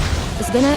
Oh, almost. I think that is the Cyrus being proc there, but Yayan also low as well. But Tucci was able to escape that menace. Yeah, Tucci with the Zephyr able to escape from there. Smashy, Toto and Yi dropping very low. Papa Bear is in trouble. Smashy and Vincere as well. Papa Bear goes down. First kill goes towards the way of Jinta. And are they going to run? Are they going to be happy with this one kill? Let's wait and see. Papa Bear, no resurrection from there. Shmoo being caught out there. Papa Bear is back there and alive, but still 2 points going towards the way of Jinta right now. Can Papa Bear find an opening to find those kills? We saw them try again, but Yayan hasn't really been very effective. Going up against here as well. Yao and Yao PP as well. We're currently watching this duo. On the other hand, Taiji, he's looking for a target here. And he is also indeed a target. because I mean it's Yao PP by the way who Papa Bear has a kill teleports, here. doing a lot of damage. Can he get any kills here? Toto and E dropping down very low. He's stuck in the plants as well. Oh, the no! lockdown is gonna be huge, but they stay alive for now. Yao. No kills going anywhere so far. Shmoo being caught out outside the corner. He needs a little bit of backup as well. Where is Papa Bear? Where is he stuck at? Who is focusing him down? We see 3 of the players from the side of Jinta staying together. Oh, it's here. Just watch out. Taji here has transformed together with Yao PP. They are going after Smashy. I think that is the expiration of the transformation score. But you keep on seeing Taji just securing all of the orbs and just denying Monarch from getting any. Taking a lot of damage, and to watch out. Papa Bear really laying it down on towards him. He has to watch out. He doesn't want to stand way too long in that area of damage. Papa Bear in control right now. Misses a couple of those kills. Has to back off. Try and focus somebody down. Anybody they can get. 2 minutes left remaining. Can they get the kills that they want? Yayan is right now a Garm. He's going to be able to provide a little bit of control, a little bit of damage to the rest of his team. Windsor looking for where Papa Bear is actually at, but he will be stuck here together with Love. Here we can see a lot. That's going to be the orb, yeah. And Windsor has been transformed, but is this? Oh no, he wasn't able to transfer. Actually, at least this is the longest game that the scores is still Taka 0-2. Oh, they're trying to go for the kill right here. Love and Toto, and he's sticking towards Papa Bear, making sure that he cannot deal the damage that he can. Vincier trying to help them out, trying to provide the damage that he can, but it's still not enough. Everyone from the side. Oh, 2G dropping down very low. They have to watch out. He's almost falling there. Does he have a Zephyr? No. Osiris card. He does not have the Osiris card procced yet, so he's able to run away from that. Smashy. Everyone's going after 2G. They corner him. Can he get out of that? Elemental Shoe has been procced, providing his survivability. Smashy too. Flame Arbiter has been used. Trying to focus him down. He's still alive. Super tanky. Nice sustain coming from Toto. Osiris card has been procced. 2G is in trouble. 2G goes down. Papa Bear gets the kill. Finally! But still, they can also do it once more if they can continuously deal more damage just like that. But I think this is going to be the refresh. And once again, Tucci has been the escape. Papa Bear gets locked down there. They have to watch out. Papa Bear is being controlled by Love as well as Toto and But Smashy controlling Love right now. Yao PP will be frozen. They're going for the kill towards Love right now. Here comes the Flame Arbiter. Yao PP in some trouble. And Toto and Eve. Toto! Osiris card has been procced. He has to Love back and off. Toto! The double trouble, double wonder, almost low on health, but will be able to sustain one another. They could have just, added more damage. 20 seconds left remaining. Can they go for any kills here? Do they have any arbiters? Here comes the Polar Knight trying to buy some space. Yao PP, Papa Bear here going after Love Yao. 9 seconds left remaining. Can they get any kills? It's going to be pretty tight here in terms of the kills as well. They're trying to go for Papa Bear in trouble. Papa Bear has to watch out. They're going to escape it. Yayan! Oh! That is the end of it. Our rematch, 2-for-2. And probably Nawang Wanmu the尖塔is the winner simply because they were the first one to get the kill. Wow. It was a very tight score between the two of them. I mean, it was very long for us to see the very first skill of that game. And I mean, yes, MONARCH did a very good job back then because they're trying their best to secure the highest point players from眺望万物的尖塔. But at the end of the day, the killing Tutsi, I mean, it's just giving them the 2 points to make it even. So it always down to the last moment. And sadly, whatever that MONARCH was done before is not enough because it is眺望的尖塔. Yes. Tucci, he is really flawless when it comes to securing all the orbs, the transformation, because if not, then that would be the end of him. He keeps on doing it, and we can also see that the Love duo, Love Yao P and the other one, they were able to actually support Tucci, and there was a lot of crucial plays during that time, but I think it kind of improved from the previous one. They also, for the side of Jinta, they almost brought down Yayan as well. Yayan was dropping down so low, they could have gotten and secured the win in a more spectacular fashion, but instead they have to go for the tiebreaker method, and it is Toto and Yi getting the MVP for this map. It is Shapeshift Ops, Papa Bear, we were talking about how this is probably one of his better maps, being able to run around quite often, but unfortunately they were not able to get the win here. So taking a quick look at the statistics, it was only 1 kill towards both sides. And it went down towards, I believe, the first one who got the kill, and that's gonna be Yao PP. Yeah, we're going to use a tiebreak system between the two of them because it's very tight. But still, the system collects that眺望万物的尖塔 who won the third game, which means the championship ops. Yes, there were a lot of like crucial moments. We mentioned a while ago that Yayan was almost about to go down. Same with Toto and Yi. right? Yes, they were dropping down very low, very quickly, but they couldn't finish them up. There was just way too much control to stop them from bursting them down. Not to mention the double wanderer. As long as they stick together, they can provide so much healing and damage reduction to each other. So that has been a problem for Papa Bear. He cannot burst anybody down quick enough. And you know, right now they're down 2-1 for the side of Monarch. They have to claw their ways back in the next match, which is the death match. Yes, and the death match become a big problem, to be honest, for Monarch, because at the very first death match of today's grand final, they deploy Papa Bear and it doesn't work out. It wasn't work out on their favor. And to be honest, they need to change the strategy in the second death match. Otherwise, they'll leave behind too far. Yes, could be a change in strategy, could be a change in lineup. We won't know until we find out later on. But that was really an intense battle, an intense fight. We've waited for so long, but they've given us a really good battle. There were a lot of openings and there were a lot of improvements wherein we've seen that Papa Bear's no longer being that focus fire anymore. Yayan actually stepped up together with Smashy, providing more area for Papa Bear to run. However, it didn't really, you know, you mentioned it's not just enough. Keep on mentioning that. That is true because for the double trouble wanderer combination, they were able to provide really pestering Papa Bear from start to finish. You can see them just chasing him around wherever he goes. He was just trying to lock him in the Bewitch, lock him with Curse, making sure that Papa Bear cannot be on free reign. We're talking about not allowing him to just do whatever he wants.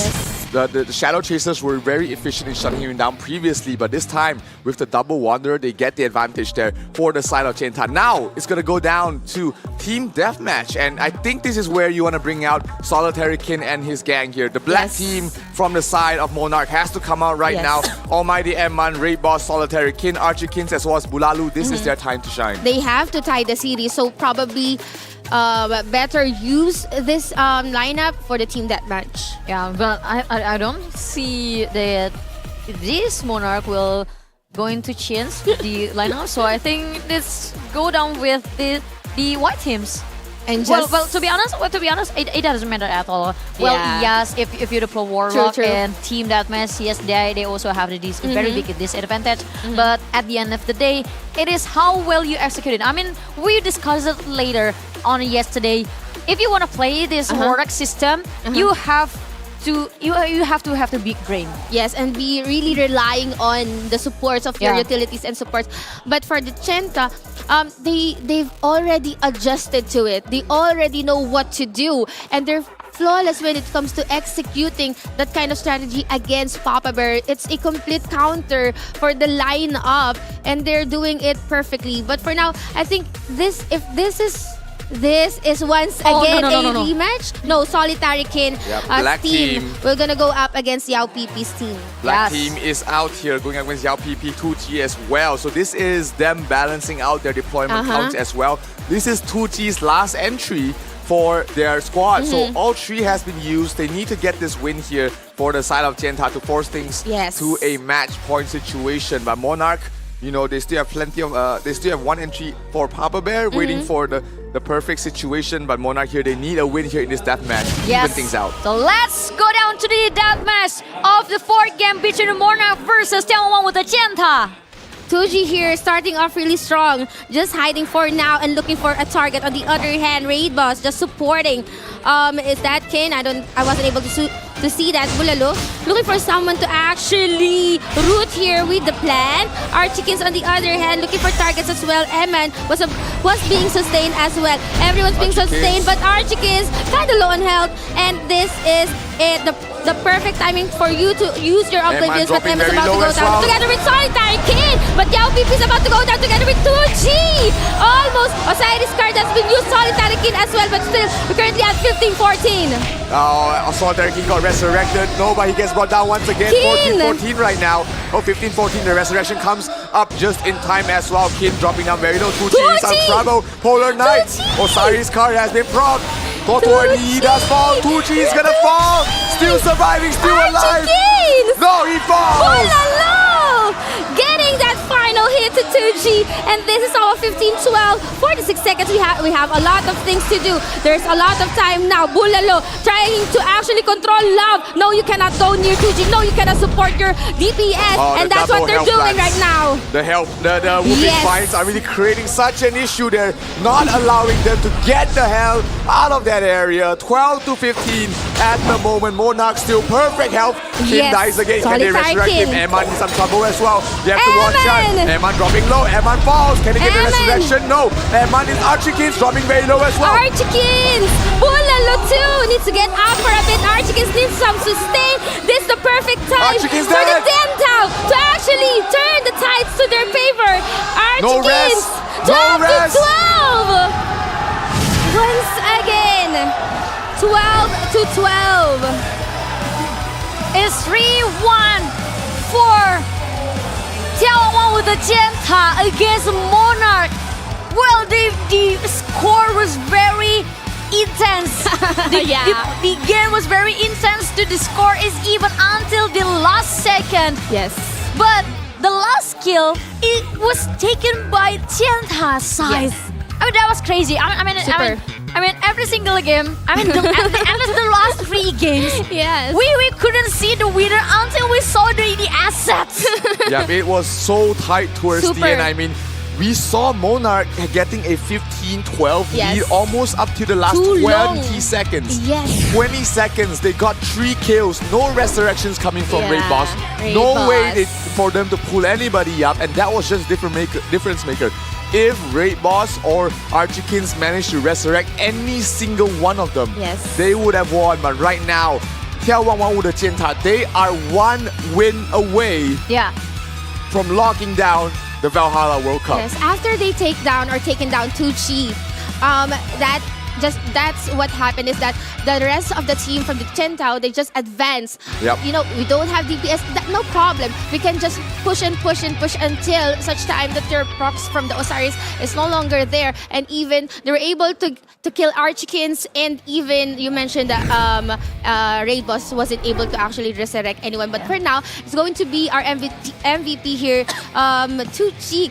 Because he has here 67.59 million damage. And not just that, we've always seen him actually being targeted, and he's really good when it comes to surviving. I mean, well, to be honest, on the Monarch side, Archikins did a very good job. I mean, he is the center of the rotation of each players in Monarch. So he always on the middle and also providing support to both sides. I mean, because the formation of the Monarch is separated to 3 positions, 2-1-2. So 2 players chasing down 2T, and while on the other hand, Archikins on the middle providing support, and the other 2 is trying their best to prevent every single player to reach out to every single player at the other side who chasing the 2T players. Yeah, when we take a look at the post-game statistic here, Love, Yao P, and 2T doing so much damage. Meanwhile, on the other side, they were very much lacking damage. Solitary Kid only doing 10 million damage. M1 12 million. Archikins was on a pure support build. Bulalo, of course, the plant genetic can't really provide too much damage. So that was a huge, if you look at just the damage dealt, it was just such a stark difference in terms of it. And I'm surprised that Monarch, you know, with their shutdown, with their focus fire, they were able to bring down 3 players at the start, but they weren't able to sustain through all the damage that came out later on. Look at how many damage the Dentao was able to actually provide to us here. 18 million, 36 million, 38, 67. Everyone dealt so much damage, and that is it. Having your double wonder, they also gives out damage. Yes. And then also not to mention about how Monarch already they're trying to funnel one shot only for one player, which is the Tutsi, and it doesn't enough. I mean, yes, Tucci was taken down, but the point is how you survive with the highest point. And that was something that actually Monarch was failed to hold on. Exactly. So that is very crucial because that's going to be game number 4, and the current standing right now is 3-1. When we go towards game number 5, it's going to be a match point for these two teams, with the眺望万物的尖塔having the advantage against Monarch Guild. Now the question is, how are they going to bounce back knowing that Archikin's team only has one more deployment, and then Papa Bear's team has one more deployment? Well, they do know Tucci is out. They have no more no more Tucci, no more Toto and Yi. Yes. Which have been winning a lot in this game. So they can breathe a little bit easier knowing that, hey, you know, one part of the equation is out. They only have to deal with one more squad. So no more unknowns for the side of Monarch. So if they want to make a comeback, it has to come from the next map.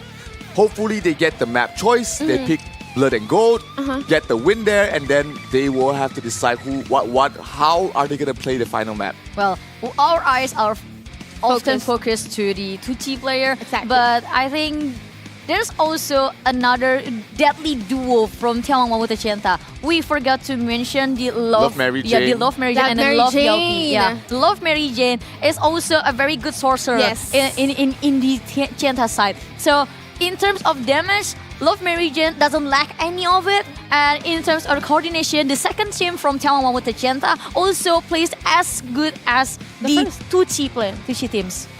Yeah, so let's see, will Monarch be able to climb back out of this situation, or will we have the first champion of the Valhalla World Cup? It all boils down to this game. Can Monarch hold on? It is their map choice. So is this going to be Blood and Gold? Is this going to be Archikin, Solitary Kin, Bulalu, as well as Alrighty Eman and Raid Boss playing in Blood and Gold, which they have not lost yet. They have a 100% win rate on this map.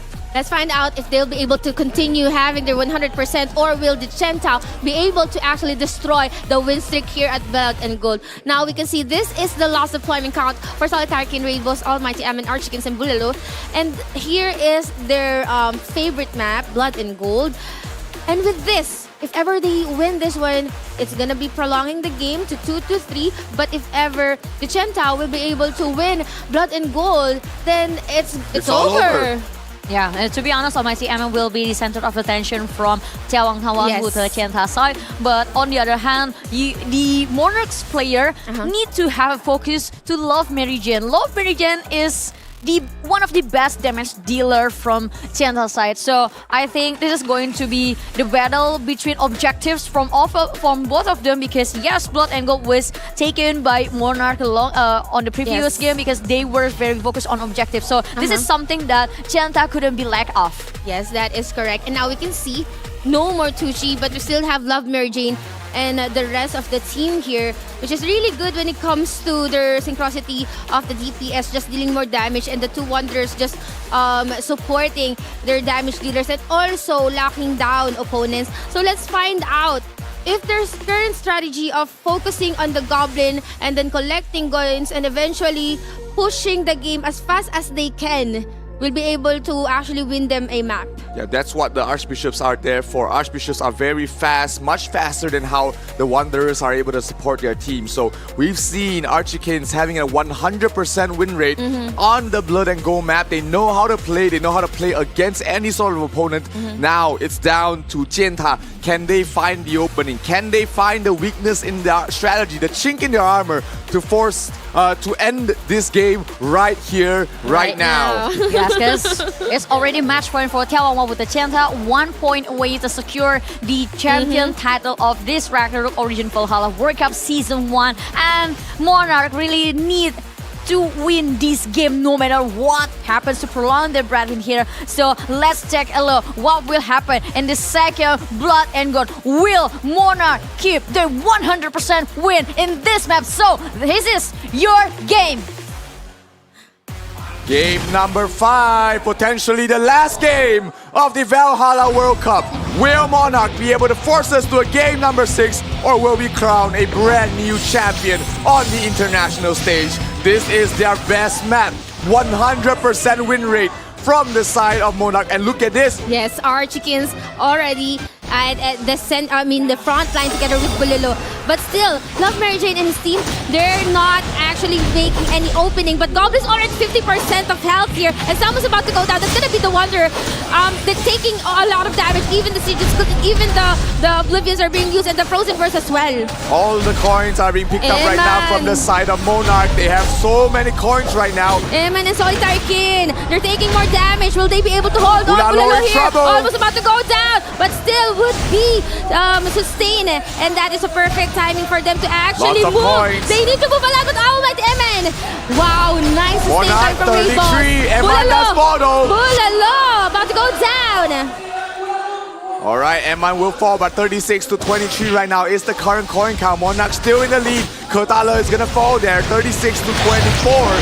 But the coins still firmly in favor of Monarch. They need to run, they need to fight, they need to hide. But they don't have any mana with them. Will they be able to do so, to do anything without mana? Raid Boss. Raid Boss is being Bulalo in trouble. targeted. Bulalo here Oh, at the he's midst of getting focused everyone. down. Almost about to go down. Oh But no, Durian, coins dropping. no coins. Okay, 34 to 22.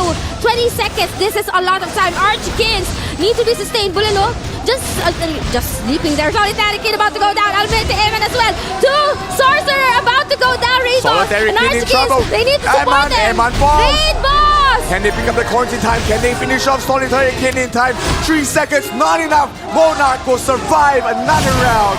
And we are going to a game number 6. Game number Proving 6. us that this is their map. Yes, Blood and Gold still 100% on Monarch's hand. And if you look through what just happened on the Blood and Gold map, actually眺望万物的尖塔 was late 2 steps before this Monarch team, because the moment the game started, it was 4-1 gold. 4 for Monarch, 1 for眺望万物的尖塔, and I can see the lust from players of 眺望万物的尖塔 to taking down every single players from Monarch. I mean, that was a very greedy movement from 眺望万物的尖塔, to be honest, because they were really focused to the objective. They prioritizing killing players from Monarch first. Well, on the other hand, the opposite from Monarch is they just focus on the objective, because they knew the very first coin, the in the middle of the coin, and the last coin that was dropped by the Goblin King, that was a very important moment for them. Actually, I couldn't agree more when you said that they're a bit overcommitted, they're kind of greedy. But at that point, because when you are racing against time, you really have to put on anything that you can do. Eventually just killing someone, but unfortunately the one that they got down doesn't even have any coins. Yeah, I mean, this is what we've been seeing Monarch really do in this map. Archikins, the MVP, 11 goal in his pocket. He's been very crucial in keeping his team alive and also just slowing them down, slowing people from chasing anyone else, keeping them alive. Archikins. And Archikins has been doing a great job about that. So right now, scoreline 2-3. It is forced to be Papa Bear's team next. They have to play Papa Bear next.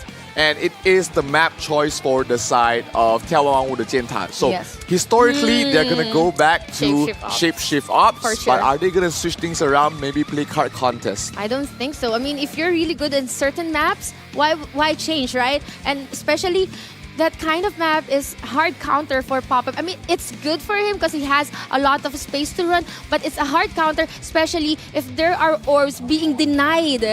And Papa Bear cannot even secure one. And now let's look at the stats here. We can see here that Archikins, Raid Boss, both of our supports, the tanky ones, are the ones who got the cold coins. On the other hand, Chentao, minimal amount of kills simply because this team, they're very much solid when it comes to surviving and playing Blood and Gold. And Abigail also mentioned that they're so good when it comes to securing the objectives. Exactly, because I saw the early momentum of this Blood and Gold. It was Solitary King who deployed damage to the Goblin King, and it was Archikins who collect the golds. And not to mention, this Archikins guy had a very, it had a very big job. First, not only collected the coins, he also had to support his friend. He had to, slowing down the opponent. So it was like, I mean, like it sounds like Archikins is out of hand, but he done it perfectly. Yeah, it's as if he has so many hands to handle a lot of stuff here, and they were able to secure a map rather. That's going to be a 3-2 forcing map number 6.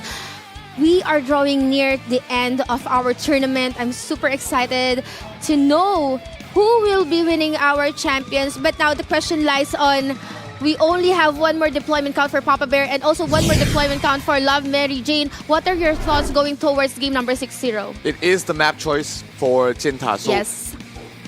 If they want to win, then they'll pick Shapeshift Ops. That's something that they've been proven again and again that they've been able to win very consistently.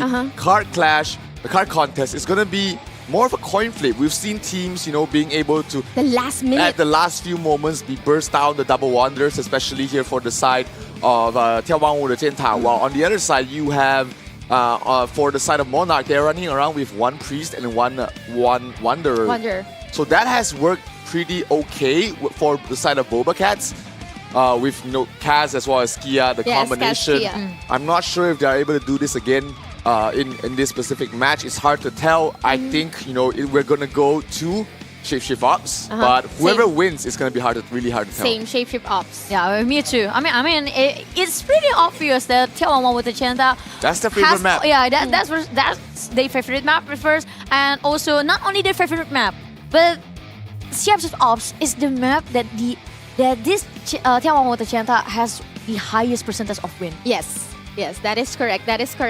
And since they've already mastered the corners and everything here, where the orb spawn, when it spawns, the proper coordination and communication by the Tenta probably gonna go and push for Shapeshift Ops. And while doing so, they need to once again shut down, burst Papa Bear, or at least just block him from running around and dealing damage. That's why they have the double wanderers.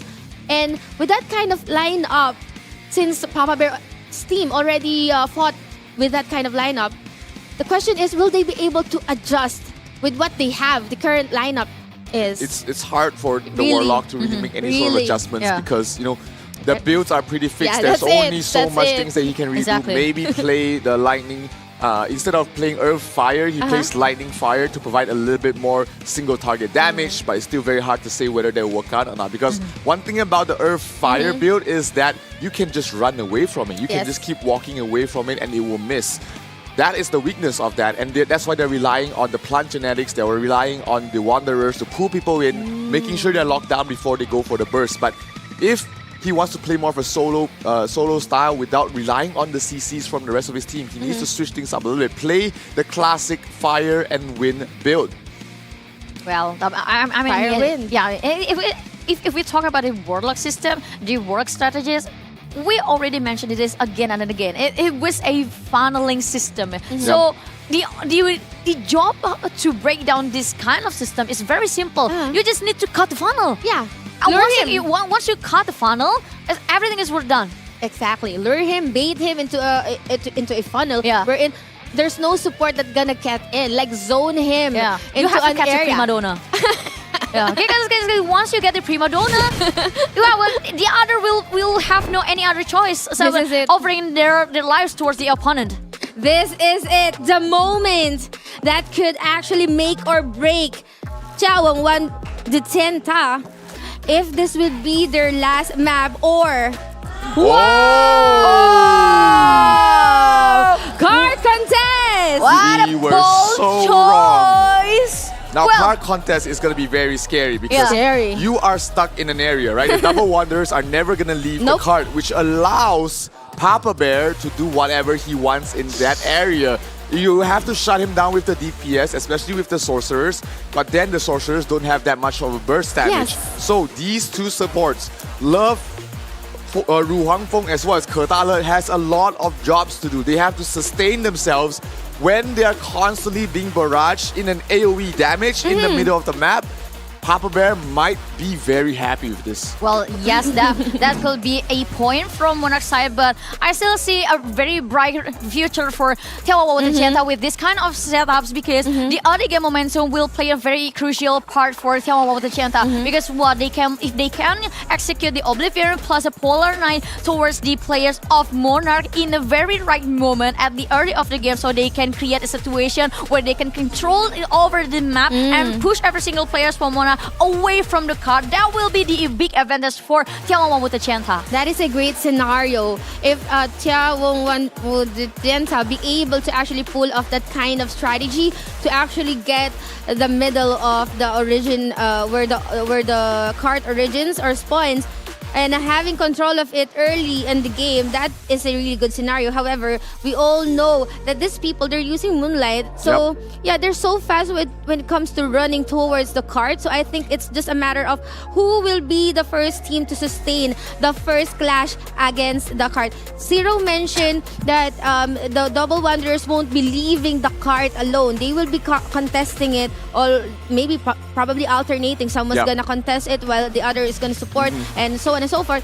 So now, this is the moment that we're waiting for. Will this be the last game for Monarch, or will they be able to tie up the series, forcing for a game number 7, or will this be the last map for眺望万物的尖塔? Let's find out here at game number 6. Put your hands together for a potential penultimate map here of the Valhalla World Cup, where Monarch finds themselves trailing 1 point behind. They have been playing on match point for the second map already, and it all comes down to this. Can Papa Bear and squad be able to push them through the corner, push them to a game number 7, or will a new story be written here? 眺望万物的尖塔 3 points right now, and it all comes down to this. This is it, the moment that we've all been waiting for, the culmination of every effort of these players. Let's find out whose dreams about to come true. Will it be Monarch, or will it be 眺望万物的尖塔? Let's find out here as we begin game number 6.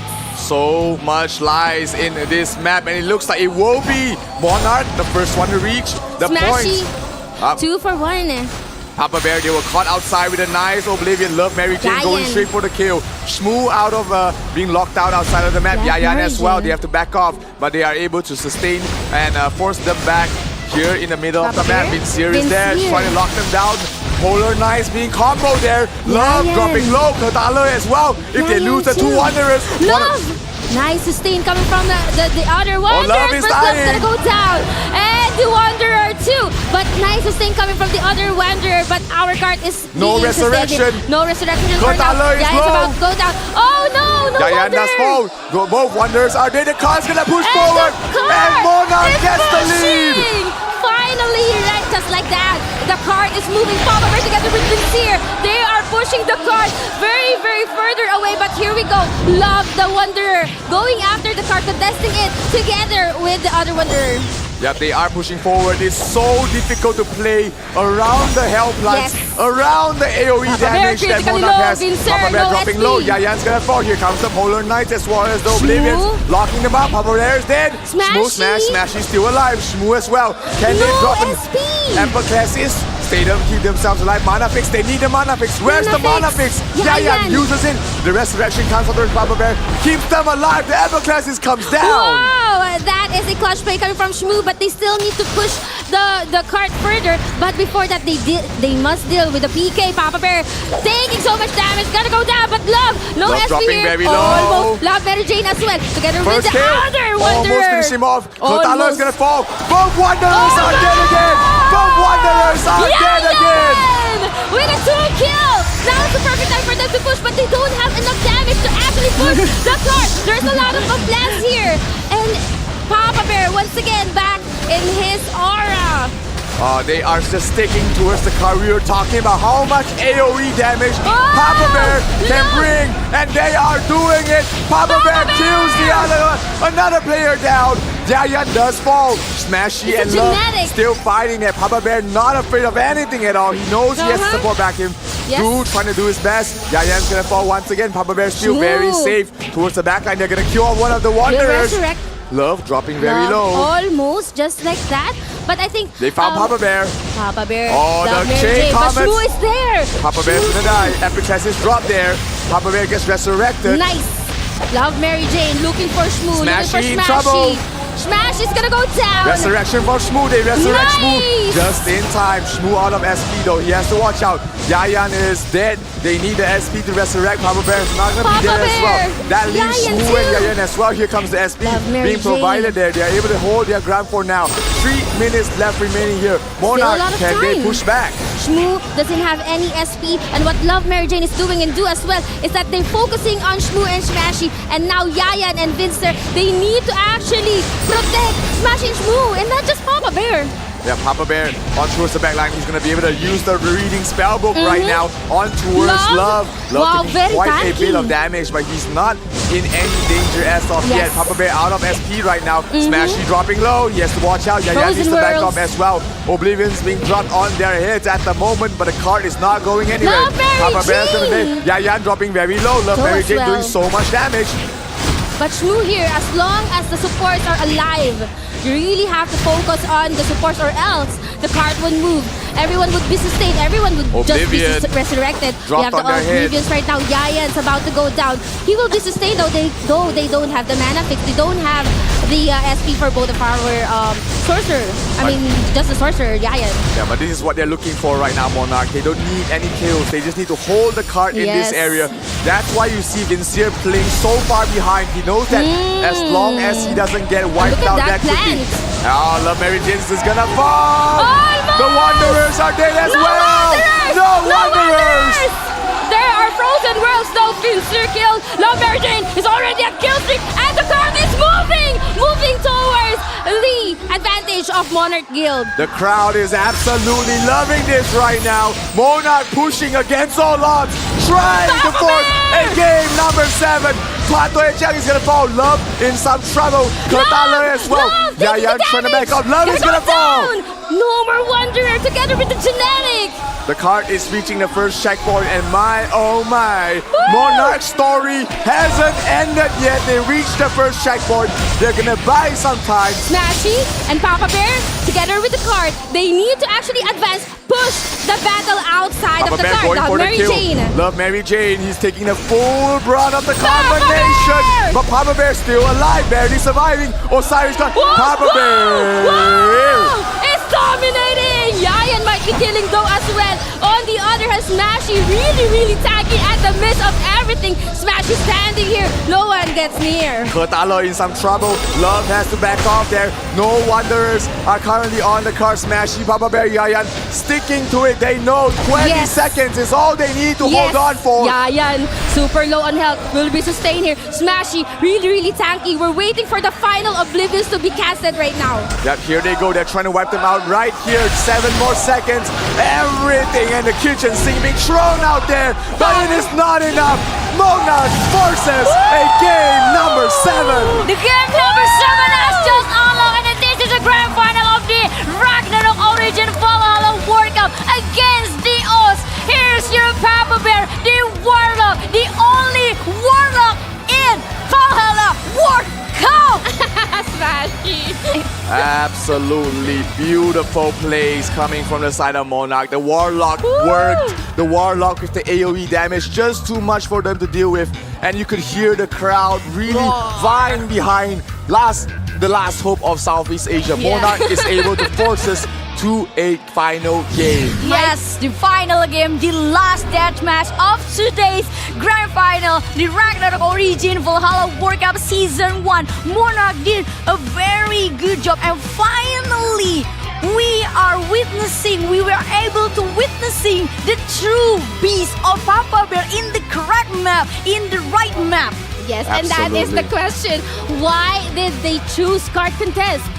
Why? I think that must have forgotten that they were good in Shapeshift Ops. That would have been the map they would have been winning on, but instead they play card contest. They gave Papa Bear the best map at that situation, and it was just absolutely perfect. It No worked. one's actually just protecting him anymore. Yep. No one's protecting him anymore. Because they don't care. Papa Bear can die infinite amount of times because he can just get rest down. Yeah, Exactly. no score will be added if Yeah, he no dies. score will be added because at the end of the day, if when you play card contest, it's the one who has scored the card first. And those are the supports and your utilities. Exactly. Well, to be honest,眺望万物的尖塔 actually did a very good job. You can see the deadly trio from 眺望万物的尖塔 trying to get inside the card itself to prevent Papa Bear. But honestly, the only problem that they forgot is Papa Bear because Papa Bear, if you look through, that he was nowhere to seen. Yes, the only sneaky. moment, yeah, he's so sneaky. He was so sneaky. The only moment you saw him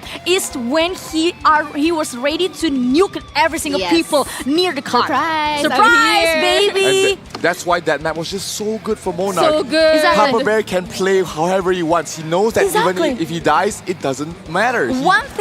One thing for sure in the card contest which makes it very different with Chef's Ops, there was so many choke points. Yep. Yes, that is true. And that's where we saw Vincier really becoming a huge hit as well. He puts the plants on the respawn points, on the portal, on the ramp downwards as well, creating an area where the opponent cannot run down to or regroup very quickly. And that just caused way too much damage being soaked up there by Love, Lu Wangfeng as well as Kertala. There was just way too much damage that both of them could not sustain. And remember, this is AoE damage. Exactly. It's not a sorcerer. I actually wanna put it to here, like what you mentioned about Vincier. He is a pest. He keeps on pestering the DPS. Yes. And now the focus of the DPS has been shifted to Vincier instead of Shmoo and Snashy. Yes. Oh my god, this is going to be so hot in here.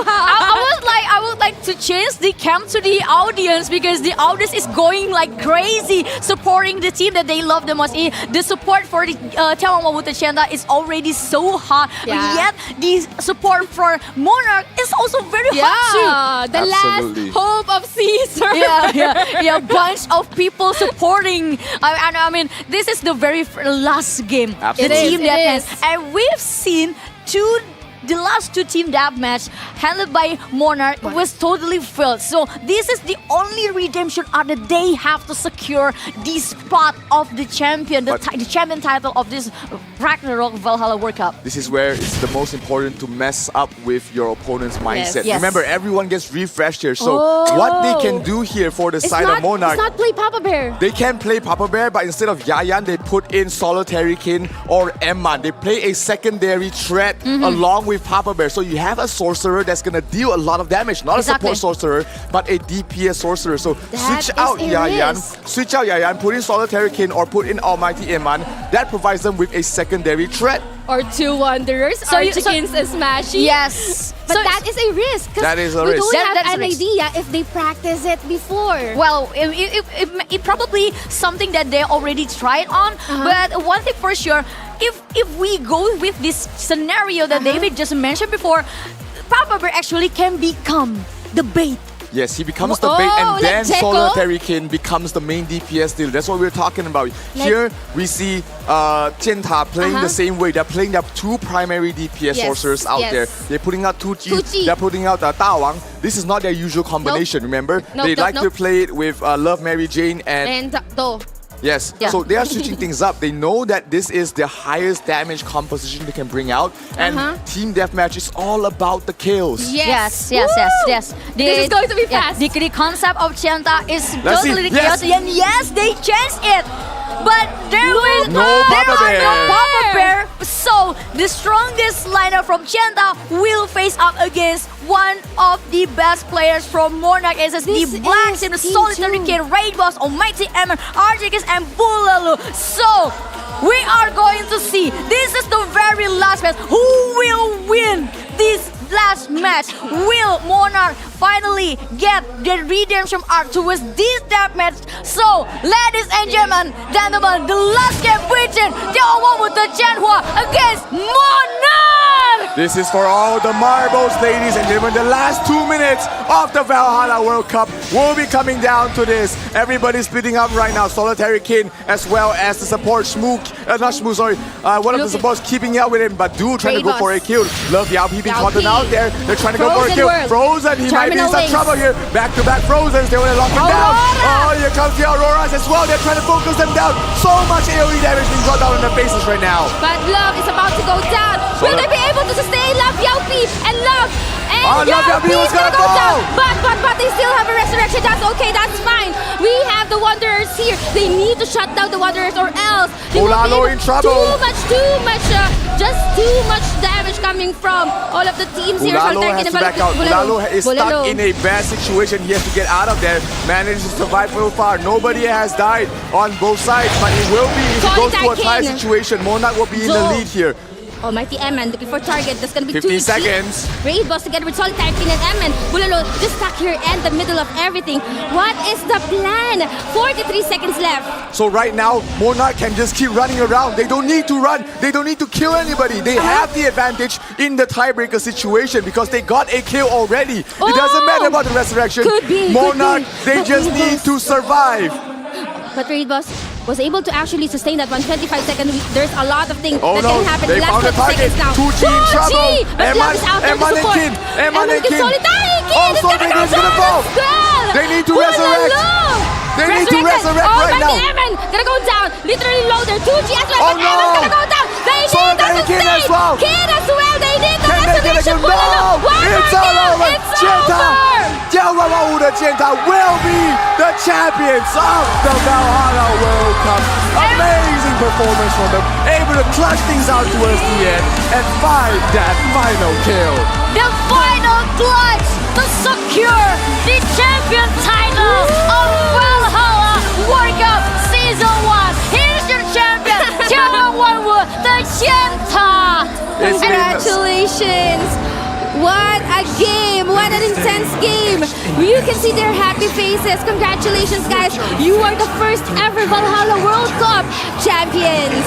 It's been such a long journey from the lower brackets all the way to the grand finals. 3 best of 7s. They played 3 best of 7s to the fullest, and they have won every single one. The mental fortitude, the persistence, they have it all. Everything, the strength, everything, and now they will be having a piece of Valhalla ROO tournament trophy. Look at that. Yes, and the dragon has just soaring to mark the legacy of the champion of this Series 1 of Valhalla World Cup. Of course, we cannot forget the valiant efforts of Monarch, of all the other guilds who came before, the Frontera one,仲夏沫花. We also have Trinity, BobaCats. We cannot forget all the other competitors. They've really given their all and gave us a very, very memorable weekend. All of the guilds who participated for the Valhalla World Cup, guys.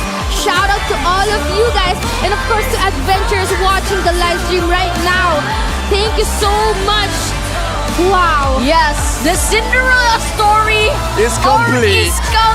The epilogue was written beautifully with a happy ending. And this is our last time to guide you guys to the champion. Nikki, Abigail, and Zero signing out. Thank you so much for your support. Thank you so much for your love. We would love to see you again on the next event. And we are going to throw it back to our wonderful hostess.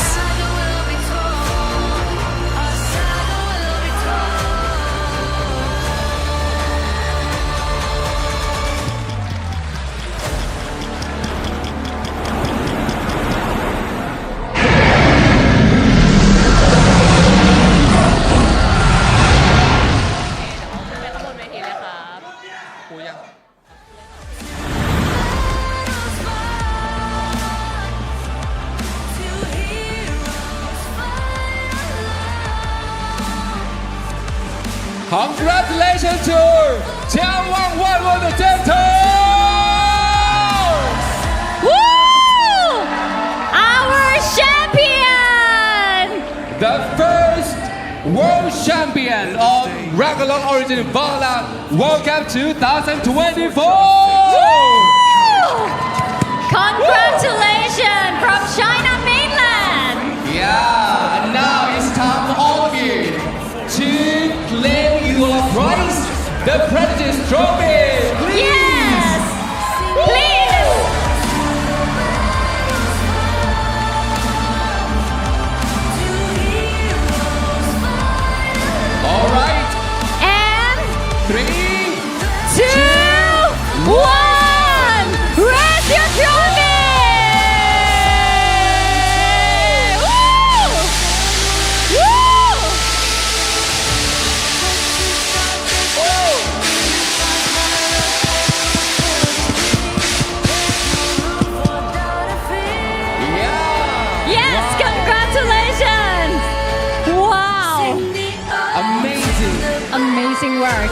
Congratulations once again.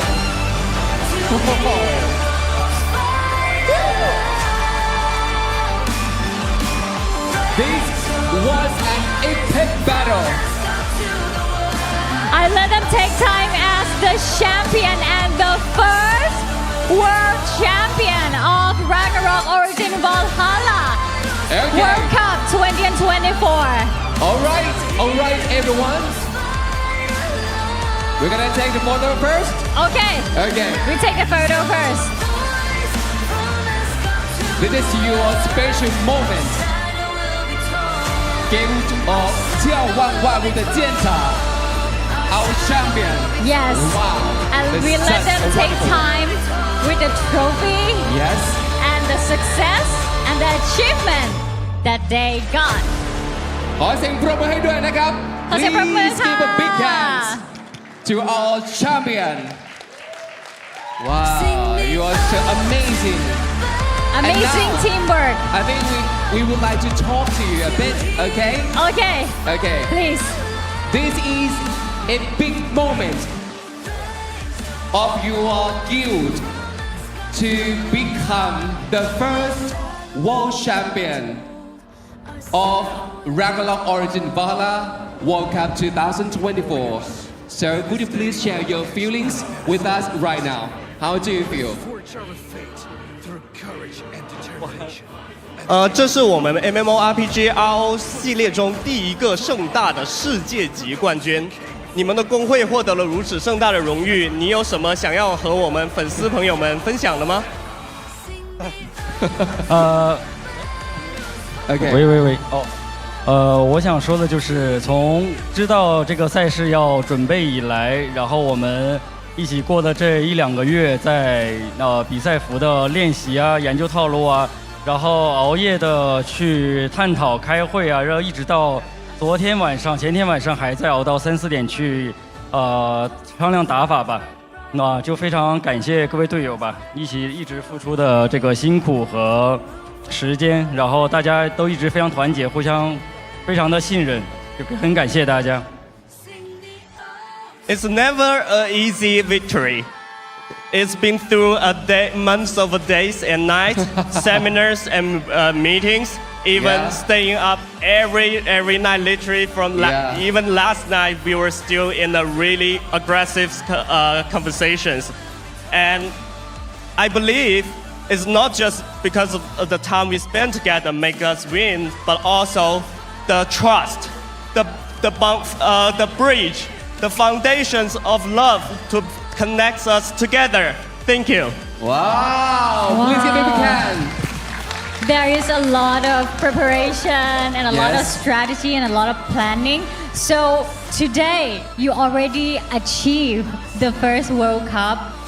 Do you have any message that you want to say to your fans or anyone in our community? 拿到了这一个世界级的冠军了之后，你对我们的粉丝以及咱们社区有什么想要分享的吗？我想说一句话，就是无所谓，我们无敌。 Doesn't matter anything happened. We are bulletproof. Bulletproof, right? Yeah. Really great. และนี่เลยครับก็คือสิ่งที่ทำให้พวกเขาเหล่านั้นนะครับมาถึงวันนี้คือความมุ่งมั่นพยายามนะครับ ค่ะ แล้วก็เขาก็พิสูจน์แล้วเรียบร้อยนะครับ so please make some noise once again to our champion Congratulations! and now ค่ะ it's time to award all of you The medal. okay Okay.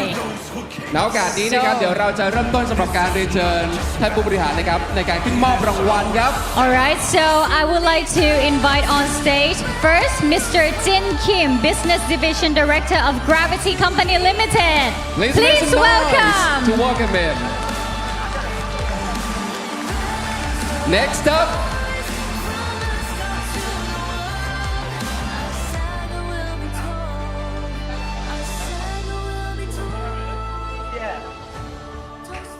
yeah, please give a big hand. Next up, may I kindly invite Mr. Jerry Gao, the Director of App Gallery Business Huawei APAC Region. Please give a big hand.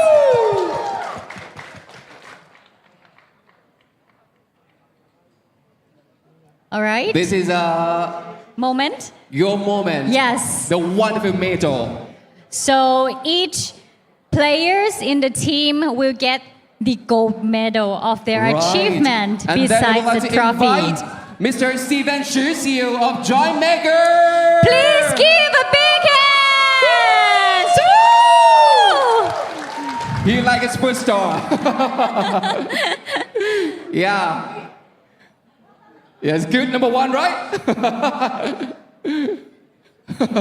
Oh, thumbs up for everyone. Yes. For everyone, yes? Yes. Yes. And now I would like to invite all the VIP guests to take the photo together with our champion. Yes. Okay? Okay, so everyone look at the camera. Give us your successful smile. Yes. Okay? Okay. Thumb up, please. Thumbs up. Okay. Yeah. Yeah. Yes. And for the last shot, I will say 3, 2, 1, and yeah, together, okay? Okay. Okay? 3, 2, 2, 1. Yay! Woo! Thank you very much. Thank you all the very much. VIPs. Thank you, Mr. Tin Kim. Thank you, Mr. Jerry Gao. And thank you, Mr. Steven Xu. And please. Please. Okay, stay Okay. with us. Stay with us. We would like to stand with our champion. Yes. And now I would like all of you to help us to draw and find the lucky winners. We have some more prize that we will give to our fans here today, Okay. which is the in-game special items. Wow. All right. Okay, we have 3 prizes. Yes. I would like each of you to help us counting down together from 3, 2, 1, okay, to random and find the winner. Okay.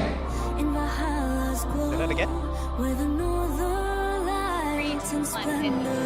ตอนนี้นะครับเรากำลังจะหาผู้โชคดีนะครับที่จะได้รับรางวัลจากเหล่าแชมเปี้ยนของเรานะครับมี3รางวัลใหญ่ด้วยกันนะครับเป็นสเปเชียลในเกมที่บอกเลยว่าราคานี่คือสูงมากครับไม่อยากให้พลาดกันนะครับ Are you ready เดี๋ยวฟังสัญญาณจากทางแชมป์ของเรานะครับโอ้ เป็นของรางวัลของเรานะ โห ที่เราจะให้กับผู้โชคดี Yeah ซึ่งแชมเปี้ยนของเราจะเป็นคนหมุนด้วยตัวเอง นี่เมื่อกี้นี้เขากรี๊ดกราร์ดการแสดงว่าอันนี้มันต้องสุดยอดมาก นะคะ Okay Are you guys ready Our champion Are you ready Our champion Are you ready Okay Yes Please okay count down together from 3, 2, 1 and we're gonna find out Yes the lucky ones Okay Let's Please 3、2、1，开始。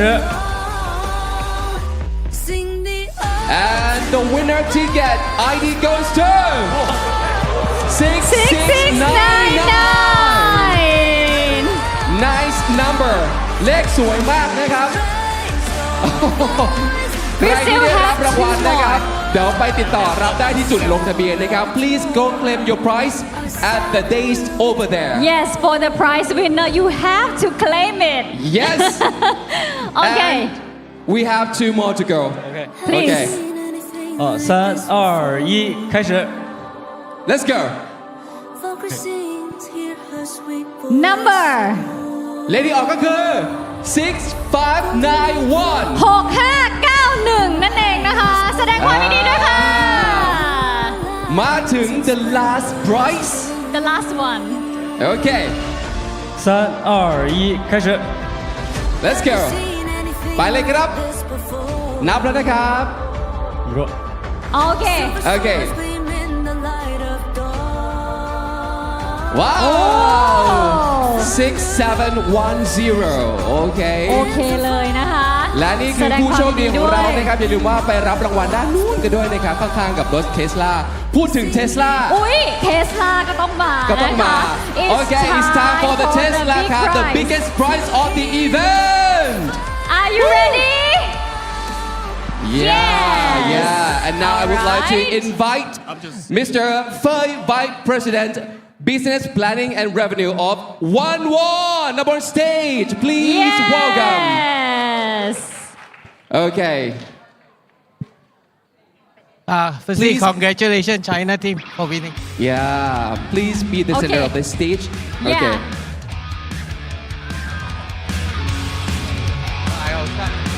Okay. And then our VIP will give the signal to count down and find the luckiest person of today, right? In a few seconds, we will know that who will get that Tesla, right? Wow. The special one from RO. Okay, are you ready? Yes. Okay, we're gonna count down from 3 to 1. Okay, let's go. 3, 2, 1, go. Let's see. And the winner is 7104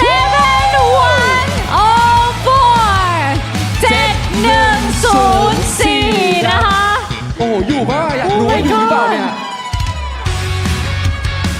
อยู่ไหมครับอยู่ไหมครับ Are you here with us โอเคแล้วโอกาสนี้นะครับก่อนอื่นเดี๋ยวถ่ายรูปหรือยังครับเมื่อสักครู่นี้เรียบร้อยแล้วนะครับ ถ่ายรูปไปแล้วนะคะ แล้วโอกาสนี้นะครับ Thank you very much Mr. Fei